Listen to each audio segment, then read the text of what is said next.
know, dude. Probably, yeah, just my entire fucking uneducated self, I guess. Have you seen Many Saints of Newark yet? No, I haven't. But someone said sucks. Nobody said that. Oh, you're talking about me. Nobody said that. They were talking about your act. Yeah, that's what I thought. Hans Kim, what do you think about this guy? I think this guy is really good looking. You know, I'm sure the people of Boston who are under 5'8" are very safe with him in town.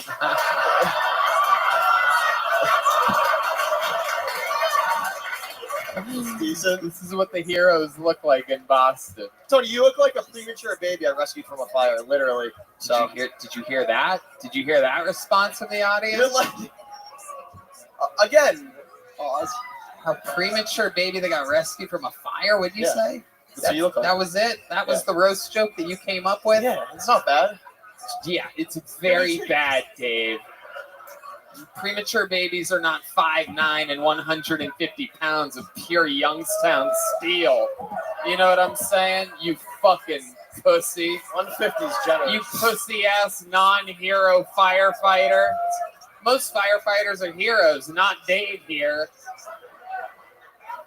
God damn it, Dave. Nuts. Wow. All right. Dave, congratulations on getting pulled out of the bucket here tonight. Come back again. What brings you to Austin? What are you doing here? It's trip, comedy, vacation. How long are you here for? Tomorrow is my last night. Wednesday I leave. Okay. So You do anything else fun when you were here in Texas? Yeah, barbecue, the usual. Barbecue, bars, stuff. Barton's There he Bars. goes, Dave Caggiano, everybody. He's on Instagram at Dave Caggiano. Dave, here you go. Take one of these. There you go. You caught the baby. Yeah, do I throw like a premature baby, you fucking little bitch? Jesus Christ. Why premature? I know. Preemies are cuter than regular babies. And why would I get pulled out of a fire? Does anybody get pulled out of a fire with a fucking white cowboy jacket on? Aaron Specht is next. Make some noise for Aaron Specht, everybody. Here we go. We only have one regular here tonight. He's going to close the show. So we're going to keep flying through this bucket. Any sign of Aaron Specht? No movement. Uh-oh. Okay. Let's pull another name out. Julian Hemmendinger. That's a comedy name if I've ever heard one before. Julian Hemmendinger, ladies and gentlemen. Here he is, live in the flesh. Hello, Viacom Shoe Company. Sorry for looking like a lazy Hitler youth.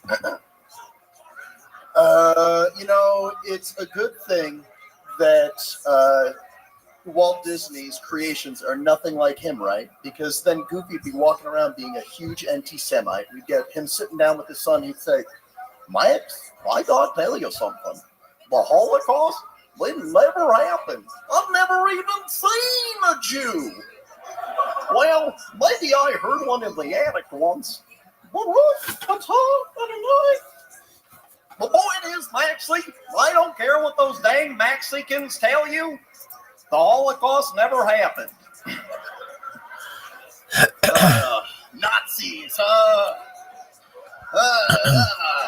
Texas Nazis. I mean, oh God, I'm falling all over the place here.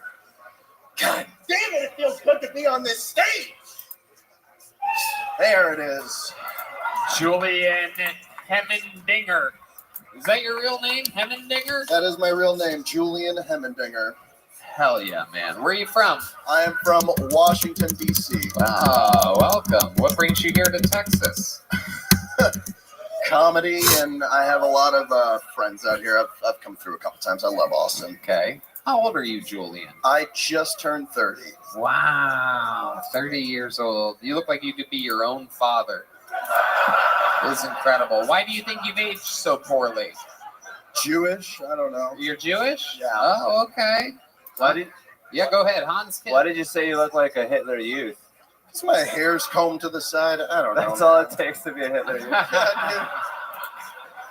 In that case, Hans looks just like a Hitler youth. Yeah.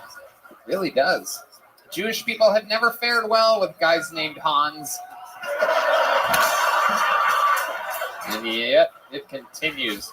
Another Jew roasted by a Hans, everybody. All right. That's enough. Even I think that's a little too racist. The vault. I love it.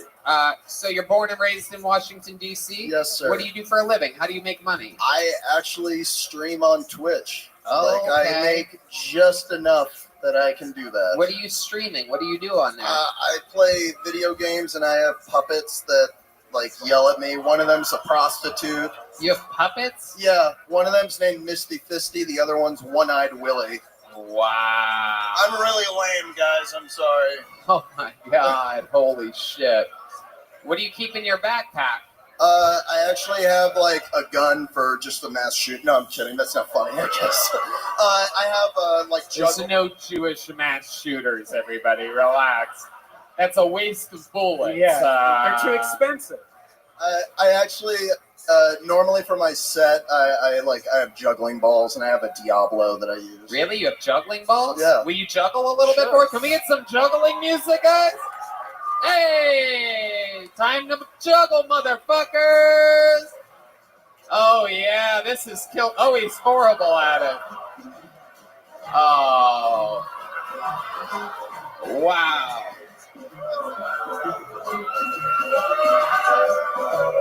He's getting booed. Welcome to Texas. Wow. Oh my goodness. Wow, that was some of the least talent I've ever seen. Thank you. Oh my goodness. He was just playing catch with himself at one point. Imagine Red Band, how, would you like to play with my balls? what? I was asking Red Band if you wanted to play with my balls. Oh, of course, you know me. Anyway, my goodness.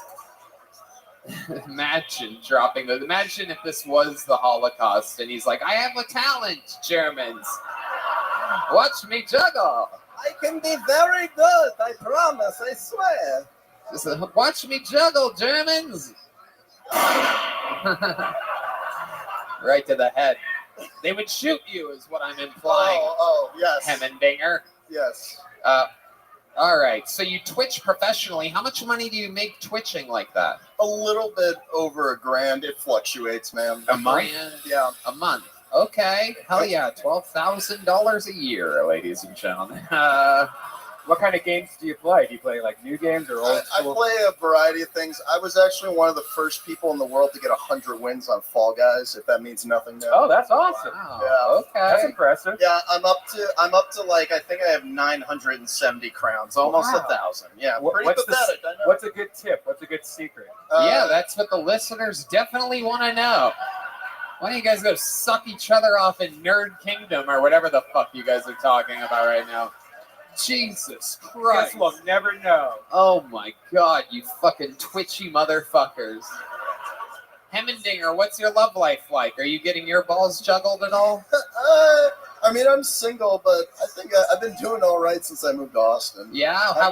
Wait, you moved here? Yes. How long ago did you move here? 2 months ago. And how good are you doing? What is that to you? I've gone on a couple dates, and one of them said they wanted to go on another one, but then later on got off on rejecting me, I think. Wow. And then I went on like 2 or 3 dates. And like, Okay. I've gotten laid here. Did these date you got laid? Yeah, Wow. twice. Okay.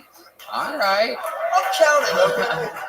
My friend Hans here is living a whole different life. What do you think about this guy's story? He's gotten laid twice in a few months. I can't believe that this guy gets laid more than Colin O'Meara. Yeah. Whoever that is. And he has They're very has good. one more father than Colin O'Meara as well. Oh, okay. Everybody did forget who that was. All right. Very good. Well, Julian Hemmendinger, while I love your name, your performance was, I don't know. Red Band, what did you think about this? It was Disney meets Holocaust. I barely remember it. Yeah, I don't know. You know what, though? Since you only make $12,000 a year, I'm going to give you a big Kill Tony joke book. Hell yeah, absolutely. There you go. Julian Hemmendinger. Let's keep it moving along. You guys having fun out there? Let's see what happens next. This looks like a fun name. Make some noise for Nat Rogachevsky. Oh, there's another big pop from the comedians area. They must like Nat Rogachevsky. Here we go. Here he comes. Come on, everybody. Make some noise one more time for Nat Rogachevsky. Yo, what's up? You ever see like a really fat guy like fixing his hair in the bathroom? Like, what are we doing? The guy's like, all right, problem solved.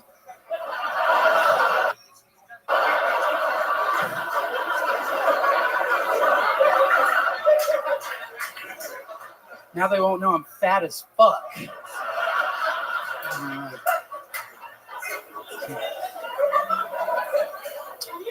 I don't know if you guys heard, DC Comics just announced their very first transgender superhero. First ever DC Comics transgender superhero. Her name is, her name is, Wonder If It's a Woman. Wonder If It's a Woman.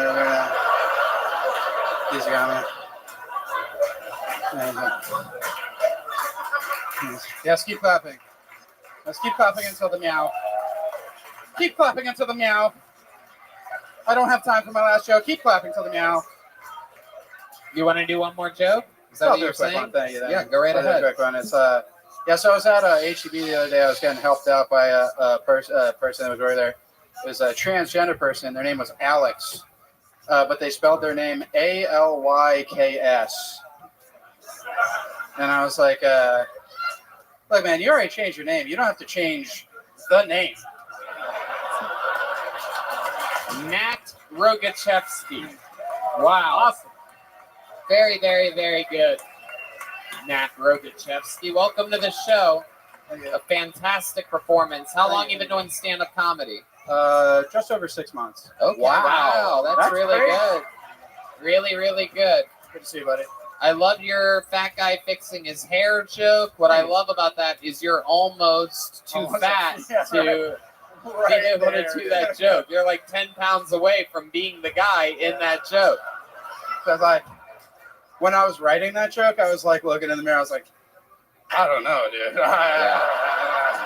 It's close, yeah. Where are you from? You from Austin, Texas? Boston, Massachusetts. Boston, Massachusetts. Wow, what the Look at fuck? this.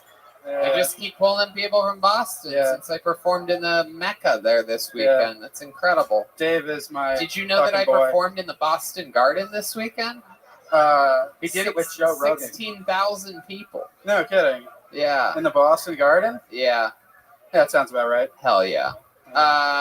Trans superheroes. I believe we had one of those on the show earlier tonight. That's hilarious. There you go. He's laughing over there. It's all good, folks. Yeah. Nat, what do you do for work? I'm gainfully unemployed currently. Okay. I don't do shit. What's the last job that you had? Drug dealer. Really? Yeah. What kind of drugs? I sold a shit ton of like Molly and acid and Wow. Look at that. There's some fans of Molly in the room. yeah, these guys are fucking losers, dude. Everyone's like, yeah, drugs, dude, yeah. That's just hard Texas. drugs. Texas absolutely fucking loves drugs. Yeah, they do. They do. Did you just move here? Yeah, a month ago. Okay. What do you love so far about Austin, Texas? What are your favorite things about this city? You can do like a gay joke on stage and not get in trouble. Wow. You get in trouble in Boston, Dude, Massachusetts? it's so bad. Are you kidding me? No, this dude, I did this joke at like this super dumb mic in Boston, and it was like a dumb black joke that I was just trying to work out. It wasn't like I was married to When the you say dumb no, black joke, no. are you saying The that joke they're was dumb dumb. or the No. joke is okay? The joke was dumb. And I walked this lady, and I go outside, and she starts to yell at me about the joke at an open mic. And she was like, "Can you imagine doing that joke for a crowd in Atlanta?" And the only other time I tried that joke, when I like tried to debut it, was in front of a black crowd, and it worked. Yeah. And I was like, "Yeah, it actually works." And she goes, "That doesn't matter." And I was like, "Lady, like, You think you know better than they do? Yeah. Yeah. What's allowed? White lady, right? White? Oh, Blue dude, hair? Yes. Blue hair? Yeah. Yeah. And yes. And clearly presenting as a lady, big old tits. And at the end of the conversation, like we made up, and I walk away, and she goes, "By the way, my pronouns are he, him." And I was like, "Leave me alone, lady. Like, Right. That's enough. it's over." This is in Boston? Yeah, it's bad. Wow. Dude. It's If bad. that was in Boston 15 years ago, that lady's in a river by the end of the night. Yeah. That's right. Just floating and bloated. I'm not gonna say her name, but shouts out to all my friends from open mics who fucking hate that lady. What's up, guys? I bet. You have a real earring there. You have a very legit earring. It almost seems like it has some real purpose there. What's up with that? I thought it looked cool as shit. I was like, You're a funny guy. Nat Rogachevsky is a funny man. I like this guy. Hans, what do you think about Nat Rogachevsky? I don't know. You could make a paperclip into an earring. Yeah, that thing is. What are? Oh, now that I see that earring, I got to ask you, what are your pronouns? No, I'm kidding. You seem so comfortable on stage, like for Yeah. 6 months. That doesn't seem possible. Do you have any reason why, or is just the drugs?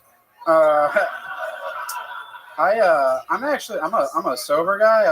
I used to do like heroin, so now I just don't care about anything. You know? Wow, that's what it is. Former drug addicts are always some of the funniest people. We've seen this before. Yes. Tim Dillon, Theo Vaughn.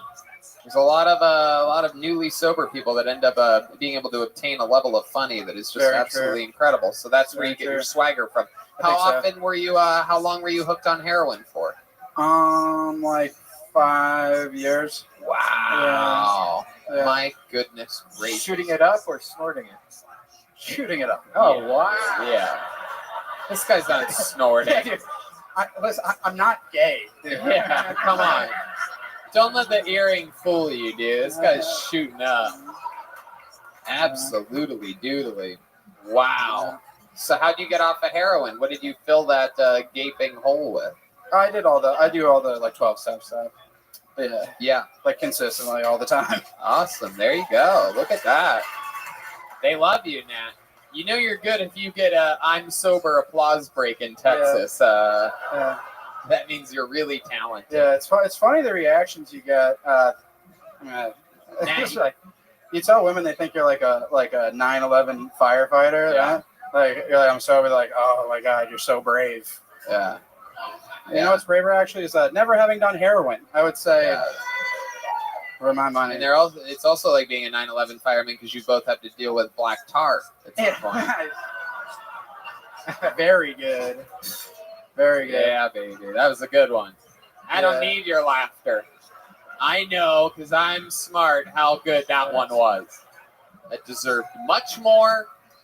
It's an in-the-moment heroin 9/11 firefighter hybrid super joke. But rewind it for those of you listening to the podcast. Go back 30 seconds and watch me load up and do it again. Just kidding. It wasn't that great. Nat, do you have any special skills or talents? The last guy had juggling balls. No, Can you sing or anything like that? I wouldn't care to. Really? How many of you think Nat should sing us a little song here? These people love you, Nat. What do you know how to sing? The band can do anything. These guys are monsters. Yeah, I don't know that dumb song. Can you freestyle? No, I can't freestyle. I don't know. Keep yelling. What's that? What are you doing? What is this? The Price is Right? Yeah. It's weird. Now I'm nervous. Well, luckily for you, we have some fresh heroin we're going to shoot in your veins Yes. right now. Yes. Yes. Oh, yeah. Okay. No.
Wow! Wow! Wow! A standing ovation. Had the entire Vulcan guest coming and singing along. Look at him. He's getting high fives from the audience. Wow. Unbelievable. Yeah, I'm fucking cool, dude. I bet that. Hell yeah. What was better, that or heroin? Heroin. Heroin all the way. Nate, you are absolutely hilarious. If you had to guess how long of a set you think you can do, how long confidently of a set would you do? I got a strong 15 for sure. Strong I'd love to 15? have you open up the show Thursday at the Secret. Whoa! Nate Rogachevsky, ladies and gentlemen, absolutely doing it. Absolutely. Thank you, thank you. Killing Tony here in Austin, Texas. Come on, everybody. Make some noise for Nate, everyone. Wow. I don't know whether he was just extremely great or just the people before him were so terrible that it feels like we found a young god here on the show. I feel like I need to start doing heroin. All right. We got our first real lady here. Make some noise for Mimi Meyer, everybody. She's next on Kill Tony.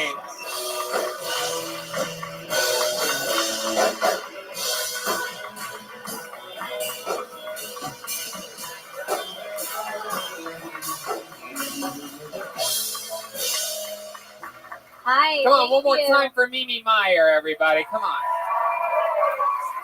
Thank you. I'm kind of an awkward person. Today, this woman said to me, Mimi, oh my God, I call my grandma Mimi. And I didn't know what to say to that. I was like, cool, is she a slut too? Yeah, I grew up wearing a purity ring. If you don't know what a purity ring is, it's this ring you would wear so all the boys in school knew you were serious about being a loser. Yeah, but now things have changed. I think Plan B is a great invention. Anybody? Yeah. Who knew that one day I'd be able to walk into any Walgreens and pick up a bag of Doritos and my freedom? And you know, ladies, we've all taken it. We've all had unprotected sex. Not all of us. Not all of us are fun. Yeah. I come from an exotic place called Pittsburgh, Pennsylvania. Thank you. Our claim to fame is that we are the city of bridges, which I like. I think it's fitting. But the best part of Pittsburgh is that there's so many great ways to leave. Thank you very much. I'm Mimi Meyer. Mimi Myers. Feels low. Hi, welcome to the show, Mimi. Hi, thank you. How are you? I'm like shaking. I'm having so much fun. Wow. I love it. This is a lot better than waiting tables like I did today. Yeah, absolutely. You do wait tables. I've actually been into your restaurant before, and you waited on me, and we talked about the potential of you being on the show one day. Yeah. I've met, being from Pittsburgh, I don't really run into famous people, so Right. it's a new experience. You know what's crazy is Friday I performed in the Boston Garden. I don't know if you guys know that or not. And then Saturday I performed at the PPG Paints Arena, the home of the Pittsburgh Penguins. Yes. Just wanted to make sure everybody knows that that's exactly what I do with my life. Not to be confused with the week before was Madison Square Garden, a whole different, yeah. Just want to get yourself canceled, people. It's the life. Get yourself canceled. I remember when I started working at the restaurant where you came in to eat, my first day of work, I started chatting with this guy, and I was like, yeah, it's like, you know, waiting tables. It's a lot of cardio. It's pretty crazy. I'm so exhausted. And he walked away, and my friend said, hey, Mimi, that was Lance Armstrong. Wow, you really dropped the ball on that one. Yeah.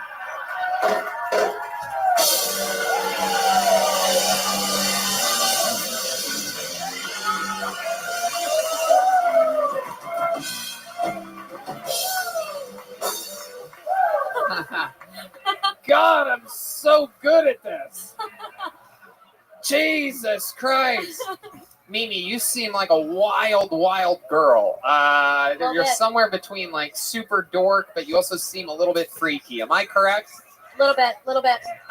You referenced unprotected sex at some point in your set. Was that you talking about that you have unprotected sex with people? I used to work on a cruise ship, so we got kind of weird. Oh, shit. Hell yeah.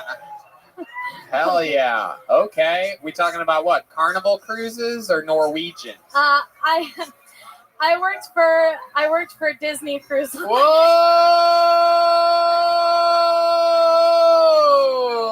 Whoa!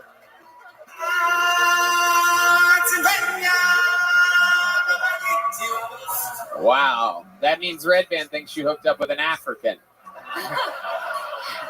No, just a Jedi. Oh, wow. Holy shit. And a couple Portuguese lifeguards, so, it's fine. Wow.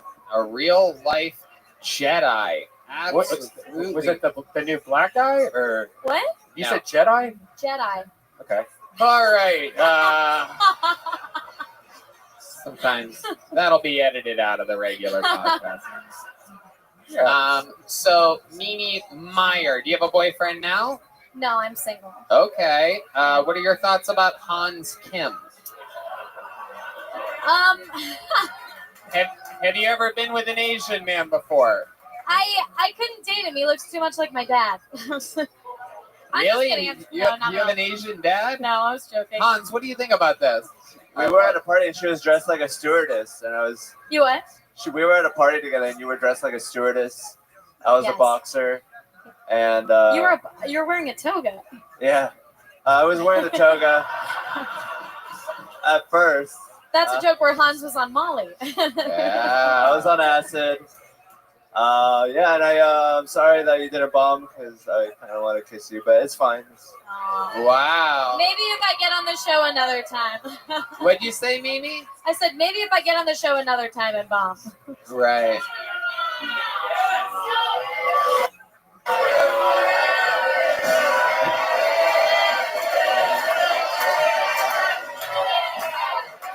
I think they want me to kiss you. This is so cringe. I don't want to pressure you. Maybe after.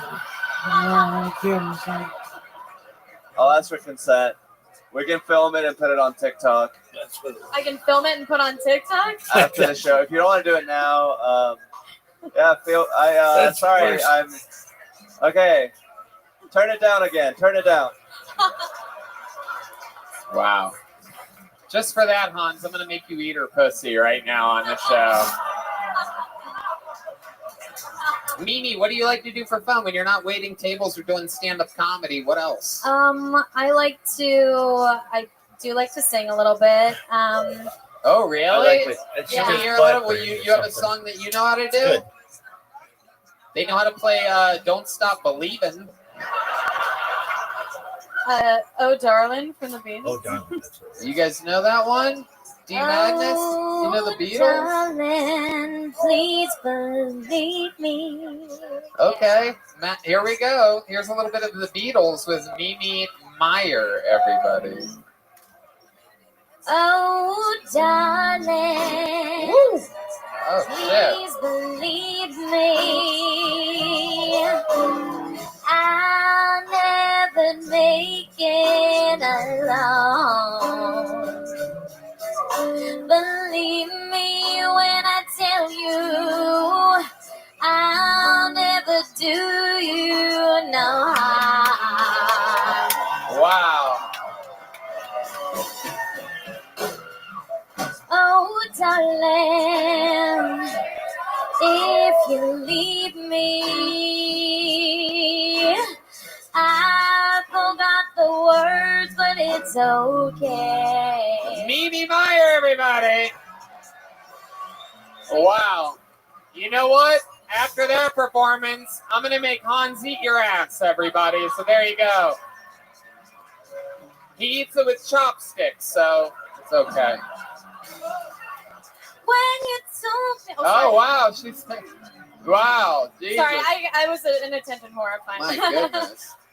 Wow. I was ready. Just like Paul Next McCartney, she doesn't know when to quit, everyone. Mimi, you are an absolute little firecracker. I love your energy. You're like if the marvelous Miss Maisel was like a real little Texas pog or something like that. Keep signing up. Come back again. We want to see another minute. There goes Thank you, guys. Mimi Meyer, everybody. She's on Instagram at the Mimi Meyer. We're flying through this bucket. Yeah, we could do that. Last week we had two massively obese men get pulled out of the bucket on the same show. I told them that we should do something fun and they should do a weight loss challenge. And we right now are going to do an official weigh-in. How does that sound to you guys? Ladies and gentlemen, this is Trey Peck and Sam Hunter, everyone. Here we go. This is very exciting. Since a week ago, we got a scale with a 500-pound capacity. And these guys are going to have a weight loss challenge during the month of October through the first week of November. And here's the deal. Here's what we figured out. For each pound that you guys lose in the next month, Kill Tony is going to donate $10 for each pound. And if any of you gains any weight, the other one has to give the other one $10 for each pound. Does this make sense? So you can't go up. Here you go. Jump on the scale. Weighing in first is Sam Hunter, everybody. All right. 300 and... Oh, my God. It's fluctuating. It has no idea. Wow. We're gonna guess 334 there. That's what it looks like. Holy shit. All right, here goes Trey Pack, everybody. Oh my God, the scales just started sweating. 396 pounds, everyone. Wow. My money's on him. Jesus Christ. All right, here we go. Trey, how do you feel about what just happened here? I've not been under 400 pounds in 6 years. So Wow, look at that. I've done nothing. I've just eaten barbecue. It's fine. I did not deserve this at all. Absolutely incredible. Are you feel confident going into this weight loss challenge? There's no chance I'm losing at all. Do you have No chance. Do you have a game plan? Do you have like a go-to diet or something that you're going to do? Or? Just starvation is going to be fine. Wow. He's not going to outweigh my earn. I will die for this. It's Yeah. fine. I highly doubt that you're going to die from starvation. I don't see how that's possible.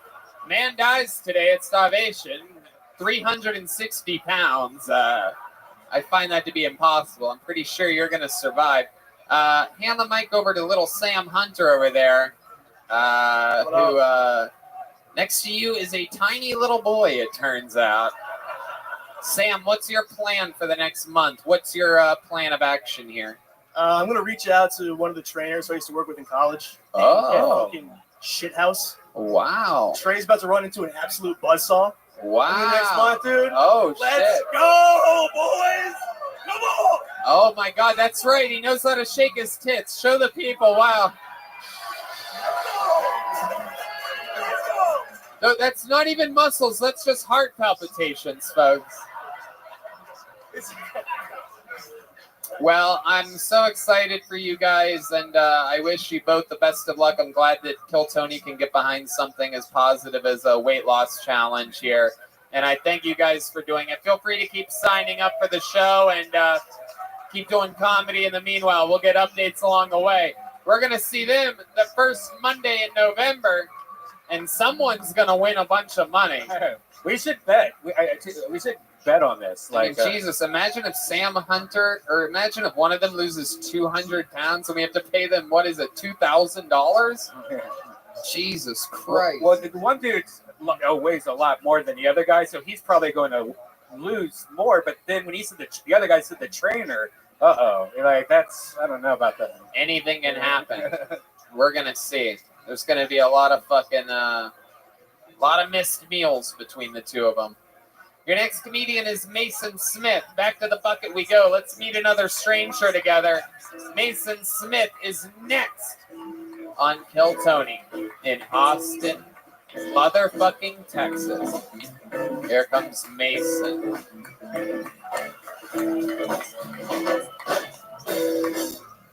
Hey, how y'all doing tonight?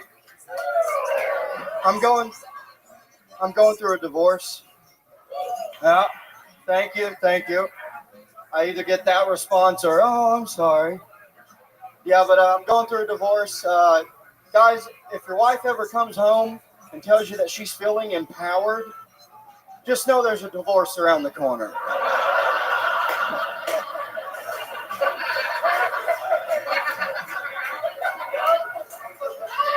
I'll tell you, it all went to hell after she started going to therapy. She actually, she started getting mad at me about certain things that she's never gotten mad at me before. Like, she got mad at me one night. She said, how come you never give me head scratches and foot rubs without trying to touch my vagina?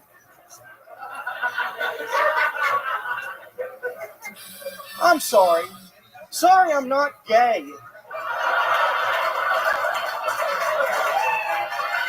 Mason Smith, hell yeah. Absolutely doing it. Another incredible performance on this episode. It's a little sleeper episode, folks. This is incredible.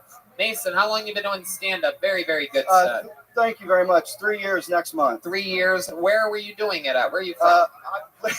I've lived in Boston for the last 8. You see this? What the fuck is This going is on? what I did. This is how the universe works. I fucked that city up so fucking good on Friday night that it's following me. I'm telling you. I don't know if you know this. I performed in Boston Garden on Friday. So. I think it's considered one of the few mecca arenas of the United States of America. I had heard that. Absolutely. So Mason, what do you do for work? You seem like a real fucking man. Yeah, so I've been a welder for the last 11 years. You're a welder. Wow. I told myself when I moved here, though, I'm never welding again. So. Okay, so you've given up the... Fucking right. I never want to touch a welder again. All right, so what are you going to do?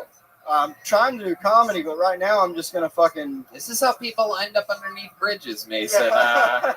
I swear to God, I came to Texas. I'm never going to do what I was professionally trained to do ever again.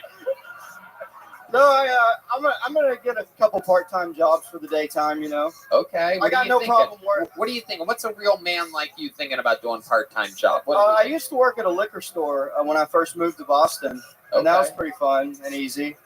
Anything's easy after welding for 11 years. Right. Yeah, that's real fucking tough work. Yeah, you get like sparks in your eyes. Oh, I've had flash burn.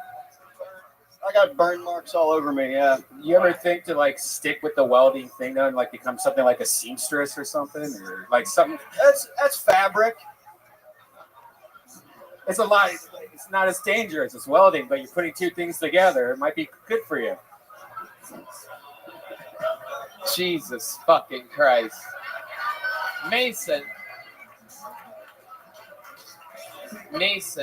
what do you like to do for fun? You seem like a real man, so I'm excited to hear what you... Yeah, so before so I'm going through a divorce, but back in Boston, I got a real kick out of, we'd go kayaking and then in the wintertime just drink a lot and party. I really like just having fun and hanging out.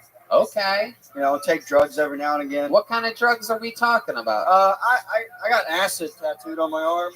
Whoa! Wow! Look at that. Meet my friends the Nether Hour. Yeah. Bercy, why don't you come up here real quick? Put your hands together for my friend Bercy. This is the bass player for one of my favorite local bands, the Nether Hour. This is Can Hans Tim get a whiskey coke? This is my friend Bercy, everybody. Since you have acid tattoo on your arm, I wanted you to meet the human responsible for actual acid. This is what acid looks like, everybody. Bercy. And this is also what acid sounds like. Bercy, why don't you say hi to these people? Hey, what's up, dudes? Fuck yeah. This is literally who Bercy is all the time. If you're wondering, like, hey, I bet he's like being a little bit funny for the show right now. Not at all. This is just how it is, dude. Yeah, cheers. That's literally all of his catchphrases. Like, if he was a doll and had a pull string, that's what he says. He says, cheers, this is what I do. And fuck yeah? Yeah, fuck yeah, that's a good one. Fuck yeah, Yeah, one of them, dude. If I was Woody. Bercy, just so that people understand what I'm talking about here, how often, honestly, without being funny at all, give us a ballpark of how often you do acid. Probably 4 or 5 times a week. Off and on, though. I'll hit up the guy. Off and on, though. Off and on, though. Nothing too crazy. Just off and on 4 or 5 times a week. Straight up acid. Yeah, which just lasts, normal. what, 8, 10, 12 hours or something like that? The microdose might just last like 4 or 5 hours, as long as another hour set lasts, you know? What's the party afterwards, so. I love it. I just wanted you to come say hi. Make some noise for my friend Bercy, everybody. I love you, Tony. You're welcome. Red Band. Dan, love you guys. Yeah. Cheers, dude. Yep. He held onto the mic a little bit long there. Typical acid trip lasts longer than you want it to. You know what I mean? I love it. So you got to meet what acid looks like there, since you have it tattooed on your arm. Wow. His relationship stuff was so real. Like they're realistic. Like where the started complaining about things she never did. Like, that hit close to home, I think, with a lot of people in this audience. Yeah. What does she do for work? The one that you're divorcing? She's a nurse, and she just graduated from grad school to be a nurse practitioner. Oh, okay. She got that doctor dick in her. Yeah, I don't know. So you left her in Boston, and now you came down here? For all the glory. And what was it, a month ago you said? I got here 2 weeks ago. 2 weeks ago. Fresh blood here in Austin. What part of town are you living in? I'm staying with Nat's my boy. He married my wife and I. You look like the kind of guy that would get a studio apartment in Round Rock. Am I correct? No, I got one actually like near here. Oh, okay. Yeah. Very cool. Awesome. And you live by yourself? Yeah. Yep. Very good. You think you're going to lose any money in the Hans Kim? What do you think about this? I think that he sells some good acid. I actually took a tab of his acid recently. Really? Wow. You weren't supposed to tell people. It always surprises me how many drugs Hans actually does. Very rare in the Asian community. Am I correct? It's like a black pedophile. Doesn't happen often in an Asian drug addict. Yeah, I bring great dishonor to my family.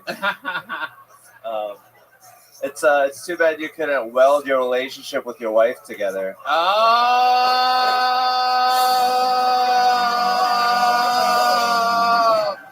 my boy, my greatest creation. I love it. Mason, you're so much fun. I loved your set. Here's a big joke book from the great Bonsai. Come back again. Sign up again. Yeah, can we get what do you want, a Jack and Coke? A Jack and Coke for my friend Hans Kim. We're having fun. You guys having fun out there? Very good. Look at all those smiling faces. Zach Goldman is next on Kill Tony. We're flying through it here tonight, folks. Yeah, I like it. We're going through all. Hey guys. Hello. So I work at the door here, and something happened to me Something this week happened to me that seemed pretty racist. 3 days in a row, I got called 3 different people by the same black guy. One day he said that I looked like Triple H. The next day he said I looked like Paul Walker. And the next day he said I looked like Joe Rogan. I don't believe it. At least I think it was the same black guy. I can never tell.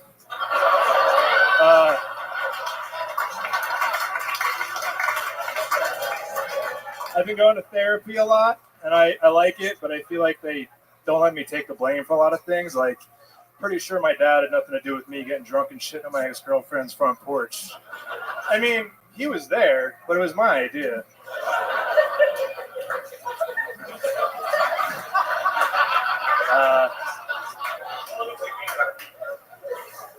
That's all I got, guys. There you go. A minute from Zach Goldman, door guy here at Vulcan Gas Company. A very, very, very good set. You're originally from Columbus, Ohio. Correct. You've been on this show before. You're a strong man, Yes, ridiculously strong. And we found this out. Is Cody here? Is Cody here from? He's not. He's not here tonight? No Cody? God damn it. Because every time you've lifted a midget, you lift him more every time. Yeah, I got the record now with 10. What? So. Oh, shit. One of the strippers talked for a second. Confusing gibberish. Zach. Yes. So what's been happening since you've been on Kill Tony? Give us all an update of the last few weeks since we've seen you last. What's going on in your world? I work pretty much 6-7 days a week, and then just trying to hit mics. And I'm recognized as the guy who presses midgets. That's right. And also I'm funny. Yeah. But that's fun. I just been working. I mean, love that's really it. You been going to the gym at all? You've been staying strong? I actually haven't been. I've been trying to get in, but all my time is dedicated to other stuff right now. Can't fit through the door? Yeah, pretty much. I've actually down like 30 pounds since I moved down here. Yeah. Yeah. Wow. All weak and skinny now. No, I love it. I love it, Zach. What have you been doing for fun when not working or performing? Something? Did you go to ACL or anything like that? Or No. KFC or anything? Really, I'm just trying to stay in and save money, and I play guitar on my off time. Really? You play guitar? Have we ever had you play guitar on this show? You know how to play guitar? Yeah. Matt, what do you think? Should we give this guy a shot? Let's see what happens here. Very rarely do you get a fat boy playing guitar. This is a rare treat. Very rare. Again, like an Asian drug addict or like a black pedophile. This is a fat guitar player. Normally, all right. Can't think of really any fat guitar jokes right now, but John Popper. All right, here we go. Wow.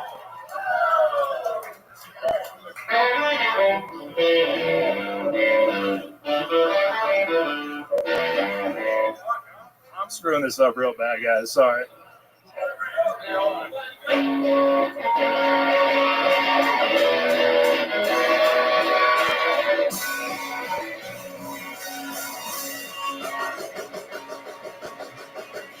She calls me Goliath and I wear the David mask.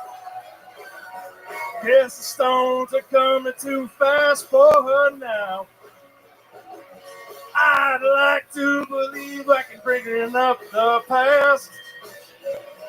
All the stones that are thrown are building up a wall. I have become cumbersome to my girl. Wow.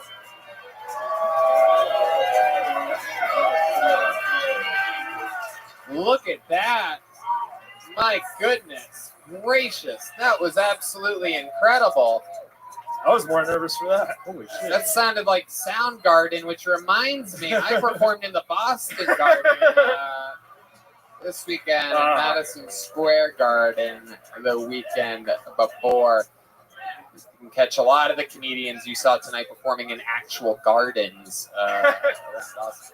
Yeah, that was great. How long have you been playing guitar for? 25 years. Wow. Look at that. That's incredible. I didn't play a lot when I was training for strongman, though. So, like, I'm pretty, like, if you're good at music, I'm if you're not good at music, I'm really good. Were you in, like bands growing up, like with Alvarez Village? No, actually, I mean, I played with some people here and there, but everyone in my family's a musician. I'm actually, like, the worst musician in my family. And I play the least amount of instruments, so. But you can beat them up. Yeah, exactly. That's true. That's all that matters. I'm also the tallest and biggest, so. Yeah. You're shredded and you shred. Thank you.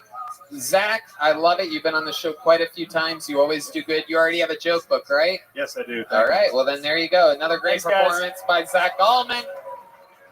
Let's keep going through it. Let's get another one up here. He's a big guy, but his hair is Phoenix. All right. Kit Hudson. This looks like a new name. This should be exciting. Kit Hudson. Let's see what happens here. Here he is, Kit Hudson.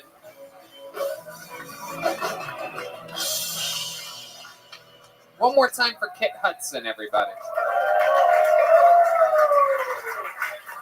I appreciate that. So I was the best man at an interracial wedding, and no matter what my best friend said, it's okay that he married a white. My biggest concern during that wedding was when his family asked me to tie his grandfather's tie. Luckily,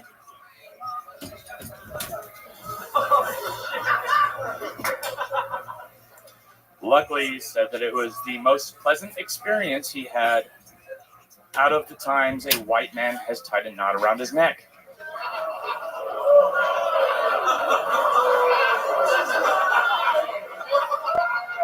Do I look proud?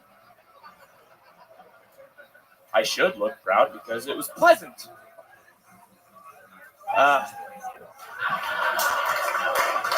Kit Hudson.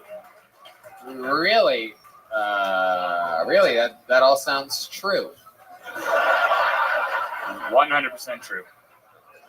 Wasn't necessarily as funny as it was brutally honest. There was a second there when you said that you had to tie the grandfather's tie, in which I thought to myself, well, a noose joke is coming here. And then you really took your time and you surprised us all by doing exactly that. Am I correct in assuming that this all really happened? This all really happened, yes. Wow. And your white... So what? Explain to us again. This is a white girl marrying a black man. A black man, yes. An Australian white female marrying an American black male, yes. Okay. And you're friends with the black man? I know it's hard to believe, but yes. Wow. Yeah. That is hard to believe. When the grandfather said this to you, it was the grandfather, right? Yes. Was there any hint of sarcasm in his voice? No. No, he's very honest. It's made me very uncomfortable. Kit, how long have you been doing stand-up comedy? 0 days. This is your first time ever. Wow, look at that. There's the sheep of the first time. Kit Hudson. Yes, sir. Hell yeah. What made you want to start stand-up comedy? Or you have like state trooper energies or something like that? I've always wanted to just entertain people, and I realized I couldn't act. Right. You can't sing, you can't dance. Nope, none of those things. But I've been writing comedy for a long time. Yeah. And I just didn't have the balls to perform it. What made you start this week? What made you have the balls to sign up for this show? Well, it's a lot like my first kiss. I was holding out for that one special girl.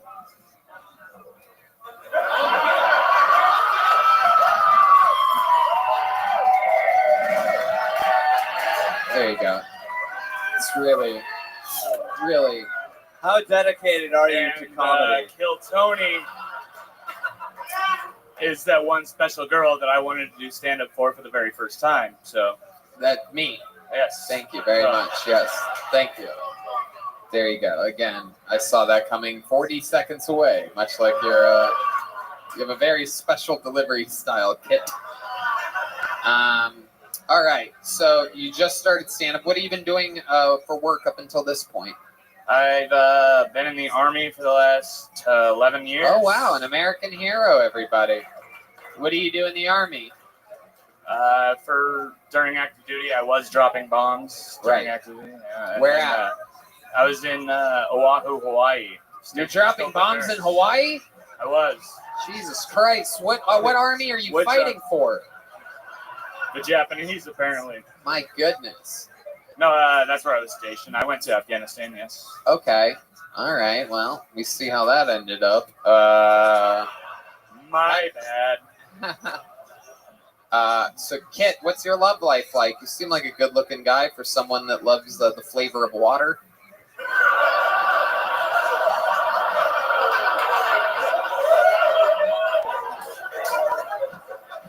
You look like the start version of the create a player on like a Army Ranger game or something like that.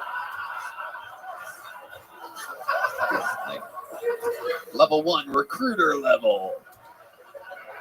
Your name's Kit. No, I am married. Oh, married. Okay. Yes. All I right. asked my wife whether or not I should go out tonight with this, and she said, "Well, I haven't seen your hair that short without it, so no, I don't want you to go out like a shaved testicle." So I was like, "All right." What does your wife do for work? She is a mom right now. Yeah, we just moved out here. Oh, how many kids do you have? Just one. Just one. Yeah. Boy or girl? Boy. I was gonna ask, or I was gonna answer the how old question. And so How old's the boy? he turns 2 next month. Okay. All right. What do you like about him?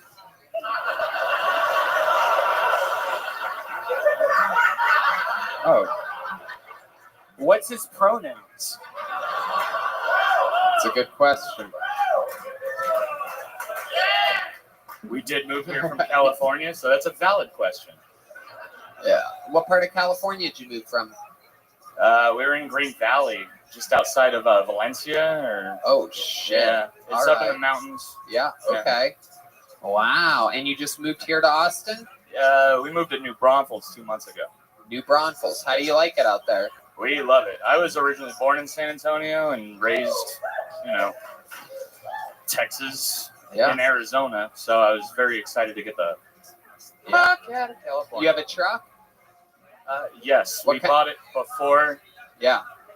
Yeah. we moved to Texas. Right. Yeah. You can't just have a truck in Like a California. RAV4 or? No, Tony knows what it is. What? It's a Silverado. Of course it's a Yes. Silverado. Thank you very much. Of course it is. Texas edition or regular pussy version? You know what I'm saying, my people? If you ain't got that Texas edition, you get the fuck out of my state. Just kidding, Kit. Any special skills or talents? Any fun facts about you? You know any like magic tricks or anything like that? Regular pussy edition. To answer your first question. Yeah, we're past that. We're But, past that question, Kit. No, I Follow don't- my lead, Kit. I don't know anything. I was following. I don't have any other skills. Nothing? I'd rather answer the Silverado question. No. Really? No, I am good in the. Good in the what? No, I'm not good in anything. Were you about to brag about being good at sex for a second there? No, Sounded like you almost said I'm good in the bed. I was never gonna. Do you have any special maneuvers that you do in the bedroom? You do like the Afghani sex trick where you wrap your girlfriend in a sheet and then fuck her? Yes. All right. If you guys are going to groan about That was Afghani good. jokes, then I'm getting That was out of good. here. I'm going to end the show early tonight. That was good. Thank you. Yes. You ever just fuck her and throw a handful of sand at her face?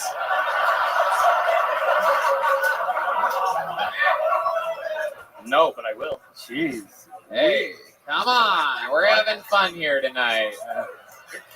Hans, you think I'm going over the line? What's going on? I was just gonna add on to that the riff. I was just gonna be like, oh, do you ever fuck her and then you leave and then the guy that she was fucking initially comes back like in Afghanistan?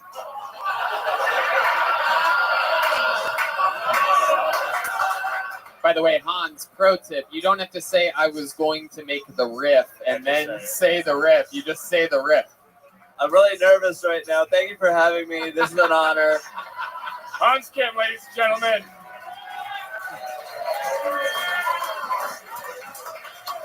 Kit, Yes, sir. I liked your performance, and you're going to get one of those joke books, my friend. Congratulations. Welcome to stand-up comedy, his first ever time on a stage.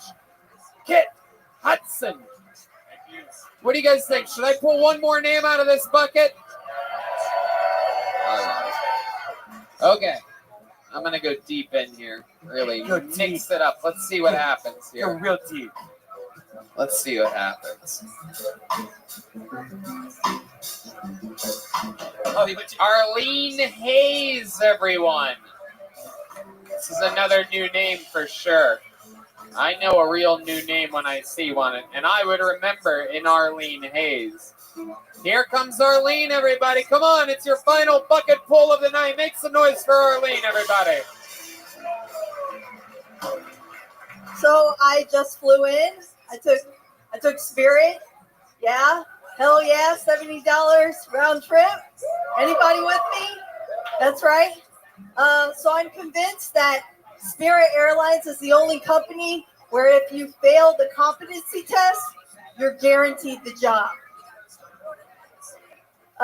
So today I went on a walk around the place I'm staying, and I came back, and there was a very insightful news article talking about how there's a lack of women that are firefighters. And I thought that's great, because the only thing that probably cares about gender equality is fucking fires. Am I right? All right. Well, that's my time. Thank you. All right, 50 seconds from Arlene Hayes. Welcome to the show, Arlene. How are you? I'm doing good. Hell yeah. How long you been doing stand-up? This is my 5th time in 3 years. 5th time in 3 years. Yep. Hell yeah. That's right. You have the work ethic of That's right. You know what? I'm just gonna stop right there. Yeah. I'll let That's you fair. finish your own punchline on that one, folks, Okay. depending on where you want to take it. Yeah. Arlene, so why have you only done stand-up 5 times in 3 years? I only do stand up when I need to feel something. That's why. Yeah. Okay. Have you ever thought about jumping off a bridge? Are you on a lot of medication? No, I'm on no medication. Nope. Okay. None. Arlene, what do you do for work? I work a corporate office job. Yeah? Yeah. Okay. How do you like it?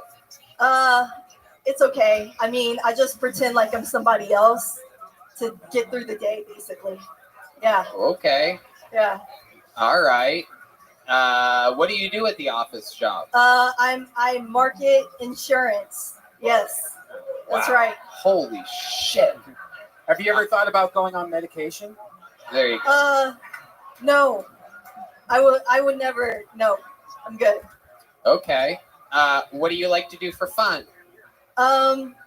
Go to the dog park and talk to the other dog people. Okie dokie. Red Band, do you have a question for her? Yeah. You talk to the dog people? Yeah, the dog owners. Okay. Do you have a dog yourself, or are you just so lonely?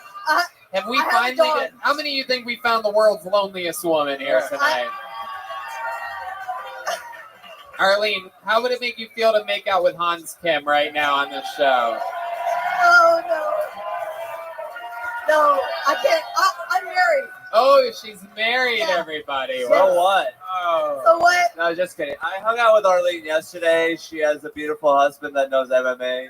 Oh, really? Your husband does MMA? He does, and comedy too. Yep. Wait, what? He does comedy. Oh, he does comedy Yeah. too? Really? Yes. Is he here? Yes, he is. What's his name? Joshua Harris. Joshua Harris. How Yes. many of you think we should bring Joshua Harris up here for a minute? Yeah, Ladies and gentlemen, this is 1 minute of comedy from MMA fighter and comedian Joshua Harris, everybody. Hell yeah. Let's see what happens here. Oh. Oh, wait, what? Ladies and gentlemen, here's a minute from Joshua Harris. You stay, All right, stay on guys. the stage, Arlene. I'm sorry. Stay on the stage, Arlene. This is a minute of comedy. One more time for Joshua Harris, everybody. So I've been trying out CBD oil. Yeah, it's not really working out for me though. I think I'm gonna switch back to like water-based lubricant. You guys think that porno sets unrealistic expectations? I do. You know, like the first time I ever had sex, I was like, where the fuck is the camera crew?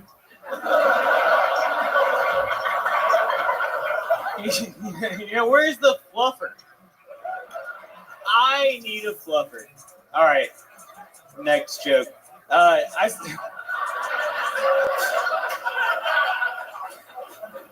I just watched that movie, Mrs. Doubtfire. Have you seen that movie recently? Yeah, that is one movie you could not make today. Yeah. Because Robin Williams is dead.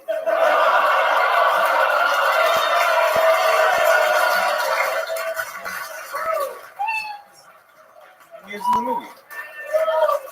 There's a minute from Joshua Harris. Welcome to the show, Thank you. Joshua. Thank Wow. How are you, buddy? How long you been on stand-up? Well, seriously, since June 2020. Okay. First time ever, January 2018. Okay, and MMA, she was just completely lying about that, right? I mean, What's that? unless her MMA stands for math, marriage, and academics, I don't think. Yeah, what is that? The wilting weight? You think I do academics? What? You think I do academics? What? Do you think I do academics? You look like you can. That's why they got a laugh. Thank That's you. how No, comedy works. I kicked Hans Kim's ass yesterday, so. You what?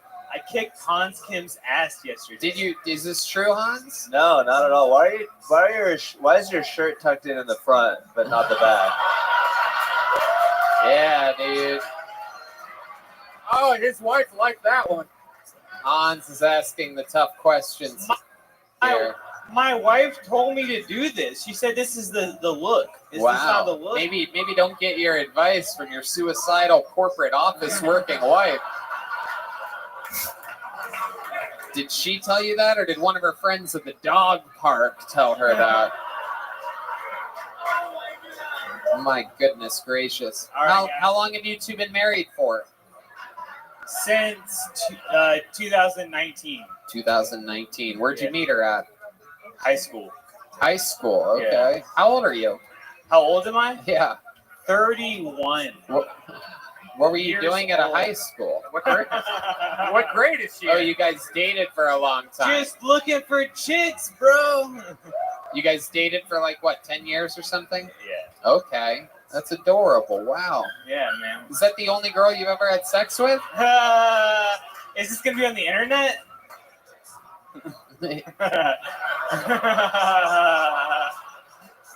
That's your answer. Okay. How about you? Is this the only guy you've ever had sex with? No way. Wow. Look at that. That's what domestic violence looks like, everybody.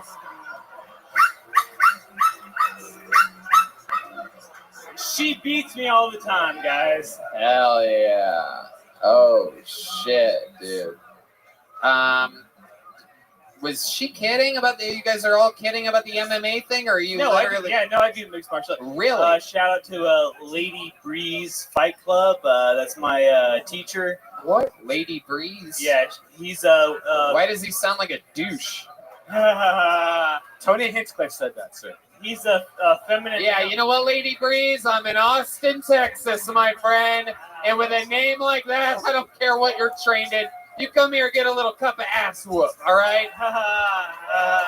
You want to kick his ass? Come by. Let's do it. We're gonna edit that out of the podcast. We're gonna edit that out. It's just for you guys here. I don't think Lady Breeze is in the audience tonight. But yeah, that guy sounds tough as shit. He is, man. Yeah. What does he specialize in? Like striking, jiu-jitsu? What is it? A lot of everything. Yeah, he's a jiu-jitsu guy, right? Or a feminine guy. No gi, right? No gi, right? Yeah, definitely no. Like booty shorts and a sports bra. Oh my goodness gracious! How many fights have you had? How many? No, I've not. I don't fight. I can't. I gotta look out for this shit. You know what I mean? So you just train? Yeah, I do it for fun. Okay. Yeah. All right. Do you think you will ever do that, or is it something that? I couldn't do comedy if I wanted to like train to fight every night. You know, like I gotta like practice and shit. All right, Jesus Christ. So is it? I mean, your girl is saying that she can barely feel anything and she's about to kill herself. Do you have anything to say about that? I mean, like, have you tried, or I mean, are you just really fucking her life up, or what? I'm in the same, like, I'm worse than she is, dude. Like everybody who is like honestly, I think you both need to get fucked by a black guy. There's only one way to solve this problem. Can we get a black guy up here? D Madness, come on.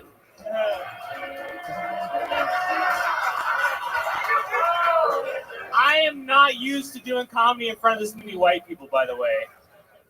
All right. I'm from Atlanta. Joshua Harris and Arlene Hayes. Why do you guys have different names? Because of feminism. All right, there he goes, Joshua Harris and Arlene Hayes, everybody. A new minute from this power couple. There you go. These are a couple little stocking stuffers for you. There you go. Tell Lady Breeze I said hello. Lady Breeze. Why do I feel like they're not really married? I don't know what's going on there. Something's up, though. Something's a little rotten in Denmark over there. You guys ready to bring this thing to a big close here, huh? Ladies and gentlemen, your final comedian of the night, one of the longest standing regulars, the longest standing regular in the history of the show, an absolute legend, undefeated, undisputed champion of regulars, the Big Red Machine, William Montgomery! Wow, a standing ovation upon arrival. This crowd is hot. Standing ovation. I don't know who's running this fucking place, but I was just trapped in the goddamn walk-in freezer for 20 minutes. I'm freezing cold.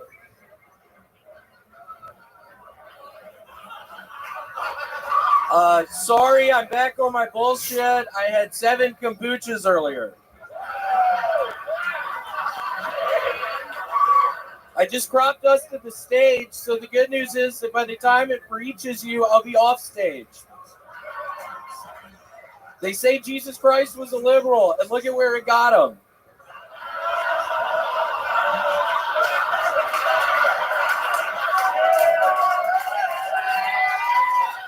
Let's give it up for Jesus Christ! Let's give it up for Yahweh! Give it up for the Son of Man! Do you know who I really feel sorry for? The Butthole Surfer's parents. California just passed a new law requiring gender-neutral toys. I'm just trying to figure out where the fuck I'm supposed to buy balls now. Caitlyn Jenner's garage sale? I should have ended it after I shouldn't have added Caitlyn Jenner's. Okay, that's it. Thank you. William Montgomery with a powerful new minute of stand-up comedy.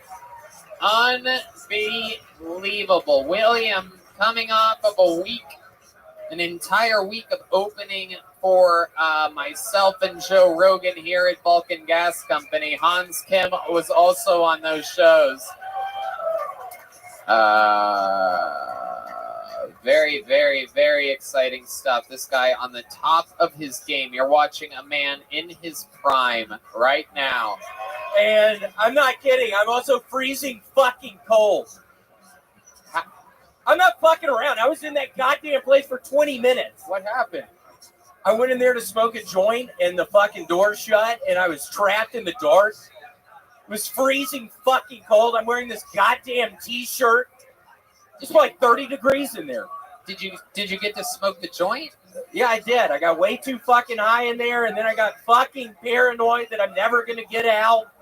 And I knew I was gonna have to fucking come on this stage very soon. It was horrible. Was there anything in the cooler that you liked? Was there any drinks or food? Some Igloo coolers. They had coolers inside of the cooler?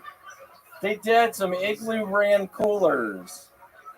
I bring that up. That's a new sponsor of mine. Oh, really? They reached out to me, yeah.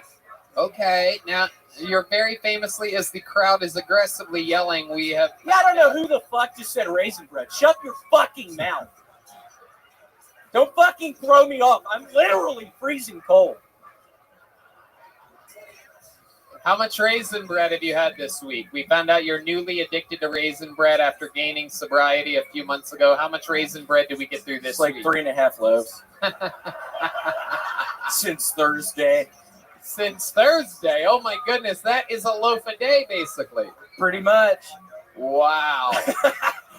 That math works. Yeah, it's about a loaf a day. I can't quit fucking eating it. So, like, do you toast it? Do you put butter on it? Do you make sandwiches? Or do you just go one slice at a time, raw dog? Sometimes, if I'm feeling pretty down, I will just eat it a slice at a time.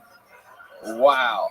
I start sitting in my fucking apartment. I'm feeling real down. I'm watching a bunch of Wife Swap, and I'll polish off a loaf or two. I don't know if y'all have seen Wife Swap recently. What a hell of a show. That's a great show. Can you give us some examples of what you love about Wife Swap? Like, is there something particular that's happened on the show that you find extremely entertaining? I think the world wants to know. Oh, man. You caught me. I haven't been watching Wife Swap. Oh, wow. Look at that. No. You busted me. The rare lie from William Montgomery. Oh, no. Everything else he said tonight was completely honest. Everything else is true. No, I haven't been watching that. Oh, my goodness. Wow. You spent the whole weekend at a comedy festival in Eureka, California. Eureka, California. 2 years in a row, you going out and headlining Eureka. How was that? It was fun. Okay. Yeah, it was fun. Anything interesting happen out there? I was able to smuggle probably an ounce of weed back in my baggage. I felt cool doing that. Wow. You did? I did, yeah. I have it in my back of my apartment. Where'd you put it in your bag? Did you put it in a sock or something special? Did you try it all to hide it or I didn't at all. I just put the bag in there. I was feeling pretty down. I had been eating a bunch of fucking raisin bread. My sets were honestly a fucking disaster up there. It turned into a nightmare. It turned into a what am I fucking doing with my life? This has turned into a giant fucking mistake. I was up there trying to make people fucking laugh. I wasn't able to do it. It was sort of a time of soul searching for me. I think I've made a horrible mistake. And then I get fucking trapped in the goddamn freezer. I start freezing. I'm high as shit in there. Wait, that happened in California as well? Yeah, I got trapped in a fucking freezer up there as well. Oh, wow. My God. You should really stop going inside a freezer. I don't think I'm going to fucking stop. I love it in there. A nice fucking black freezer! It's freezing cold! I love how that feels! I love being cold! I love being cold! Nobody's gonna stop me in there! Ain't nobody stopping me in the freezer! I promise you all that! I stand in the freezer! Let's get up the igloo! Wow. Nobody does it like this guy. This is, without a doubt, peak performance. I mean, the crowd... I'm trying to get money from Igloo! I need that Igloo money! I'm really close to living on the street! I'm about to be homeless! You were supposed to cheer at that part. God. Sometimes I wonder what it's like if somebody brought their girlfriend to this show for the first time or something. You did? You brought her? This is your first time seeing the show? What do you think about this moment right now, lady? God, just get out of here! I'm kidding. William, you're an absolute fucking saint. You're on top of the world. You're out. You're headlining. You're selling out shows. You're opening for Joe Rogan. You're on the best shows in the city. And he's a product of here, Austin, Texas, everybody. Come on, make some noise for William, everyone. How loud can this place get for our guest tonight? His first time on panel, Hans Kim, everybody.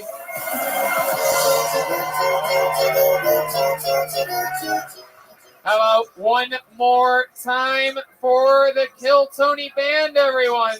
Screwball, Peanut Butter Whiskey, Michael Gonzalez, D Madness, Matt Muelling, and the great John Dees on the keys. Make sure you follow all those guys on social media. They are the Screwball Peanut Butter Whiskey Kill Tony Band. The drawing from Ryan J. Ebelt is in. It is absolutely incredible. It's Hans Kim with a machete and me and Red Band. Very cool stuff. Go to RyanJEbelt.com for all these Kill Tony prints. It's absolutely amazing. What appears to be the Liquid Death after party. Following Liquid Death? Yeah, following. I fucking love Liquid Death. Immediately following this show, right here, right now, at Vulcan Gas Company. Unlock your phones, hang out, have another drink, mingle, have fun. Thank you so much for coming out, everybody. Good Thanks, night, guys. everyone. Thank you.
Hey, this is Rabbi coming to you live from Vulcan Gas Company here in Austin, Texas, for a brand new episode of Kill Tony. Get up on Tony! Let's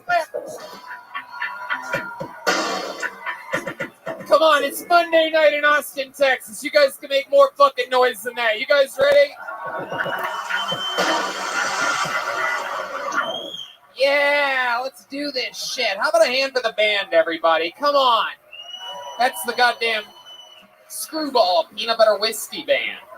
Sounded goddamn good tonight. It's the great Matt Mueling on guitar, everybody. That is Michael Gonzalez on the drums. And my friend D Madness on the bass guitar. Great Red Band's here. Very exciting stuff. This is another episode of Kill Tony live in Austin, Texas, brought to you by the Red Rose and the Yellow Rose, the two best strip clubs in the world that just so happen to be here in Austin. Fun stuff. Good looking audience we have tonight out here. A bunch of fucking scramblers coming in. I like it like this. Fun week. Let's do this shit. Before we start tonight's episode, here's a little bit more about the amazing sponsors that made tonight's episode available for you right now. There are some things in life that I like to pick out myself so that I know I've got the one that's best for me, like a cut of steak or a mattress or a prop gun. What if you could do the same thing for hiring? Choose your ideal candidate before they even apply. That's where ZipRecruiter's Invite to Apply comes in. It gives you, as the hiring manager, the power to pick your favorites from top candidates. And right now, you can try it for free at ZipRecruiter.com/KillTony. How does Invite to Apply work? Well, you post a job on ZipRecruiter. They send you the most qualified people for your job. Then you easily review the candidates and invite your top choices to apply for your job. Lauren Webb, SVP of Talent Acquisition of Medulla Health, raves about ZipRecruiter's Invite to Apply. She says, I love that feature because we have a much higher follow-through rate if I invite candidates. It's easy for me and it's easy for them.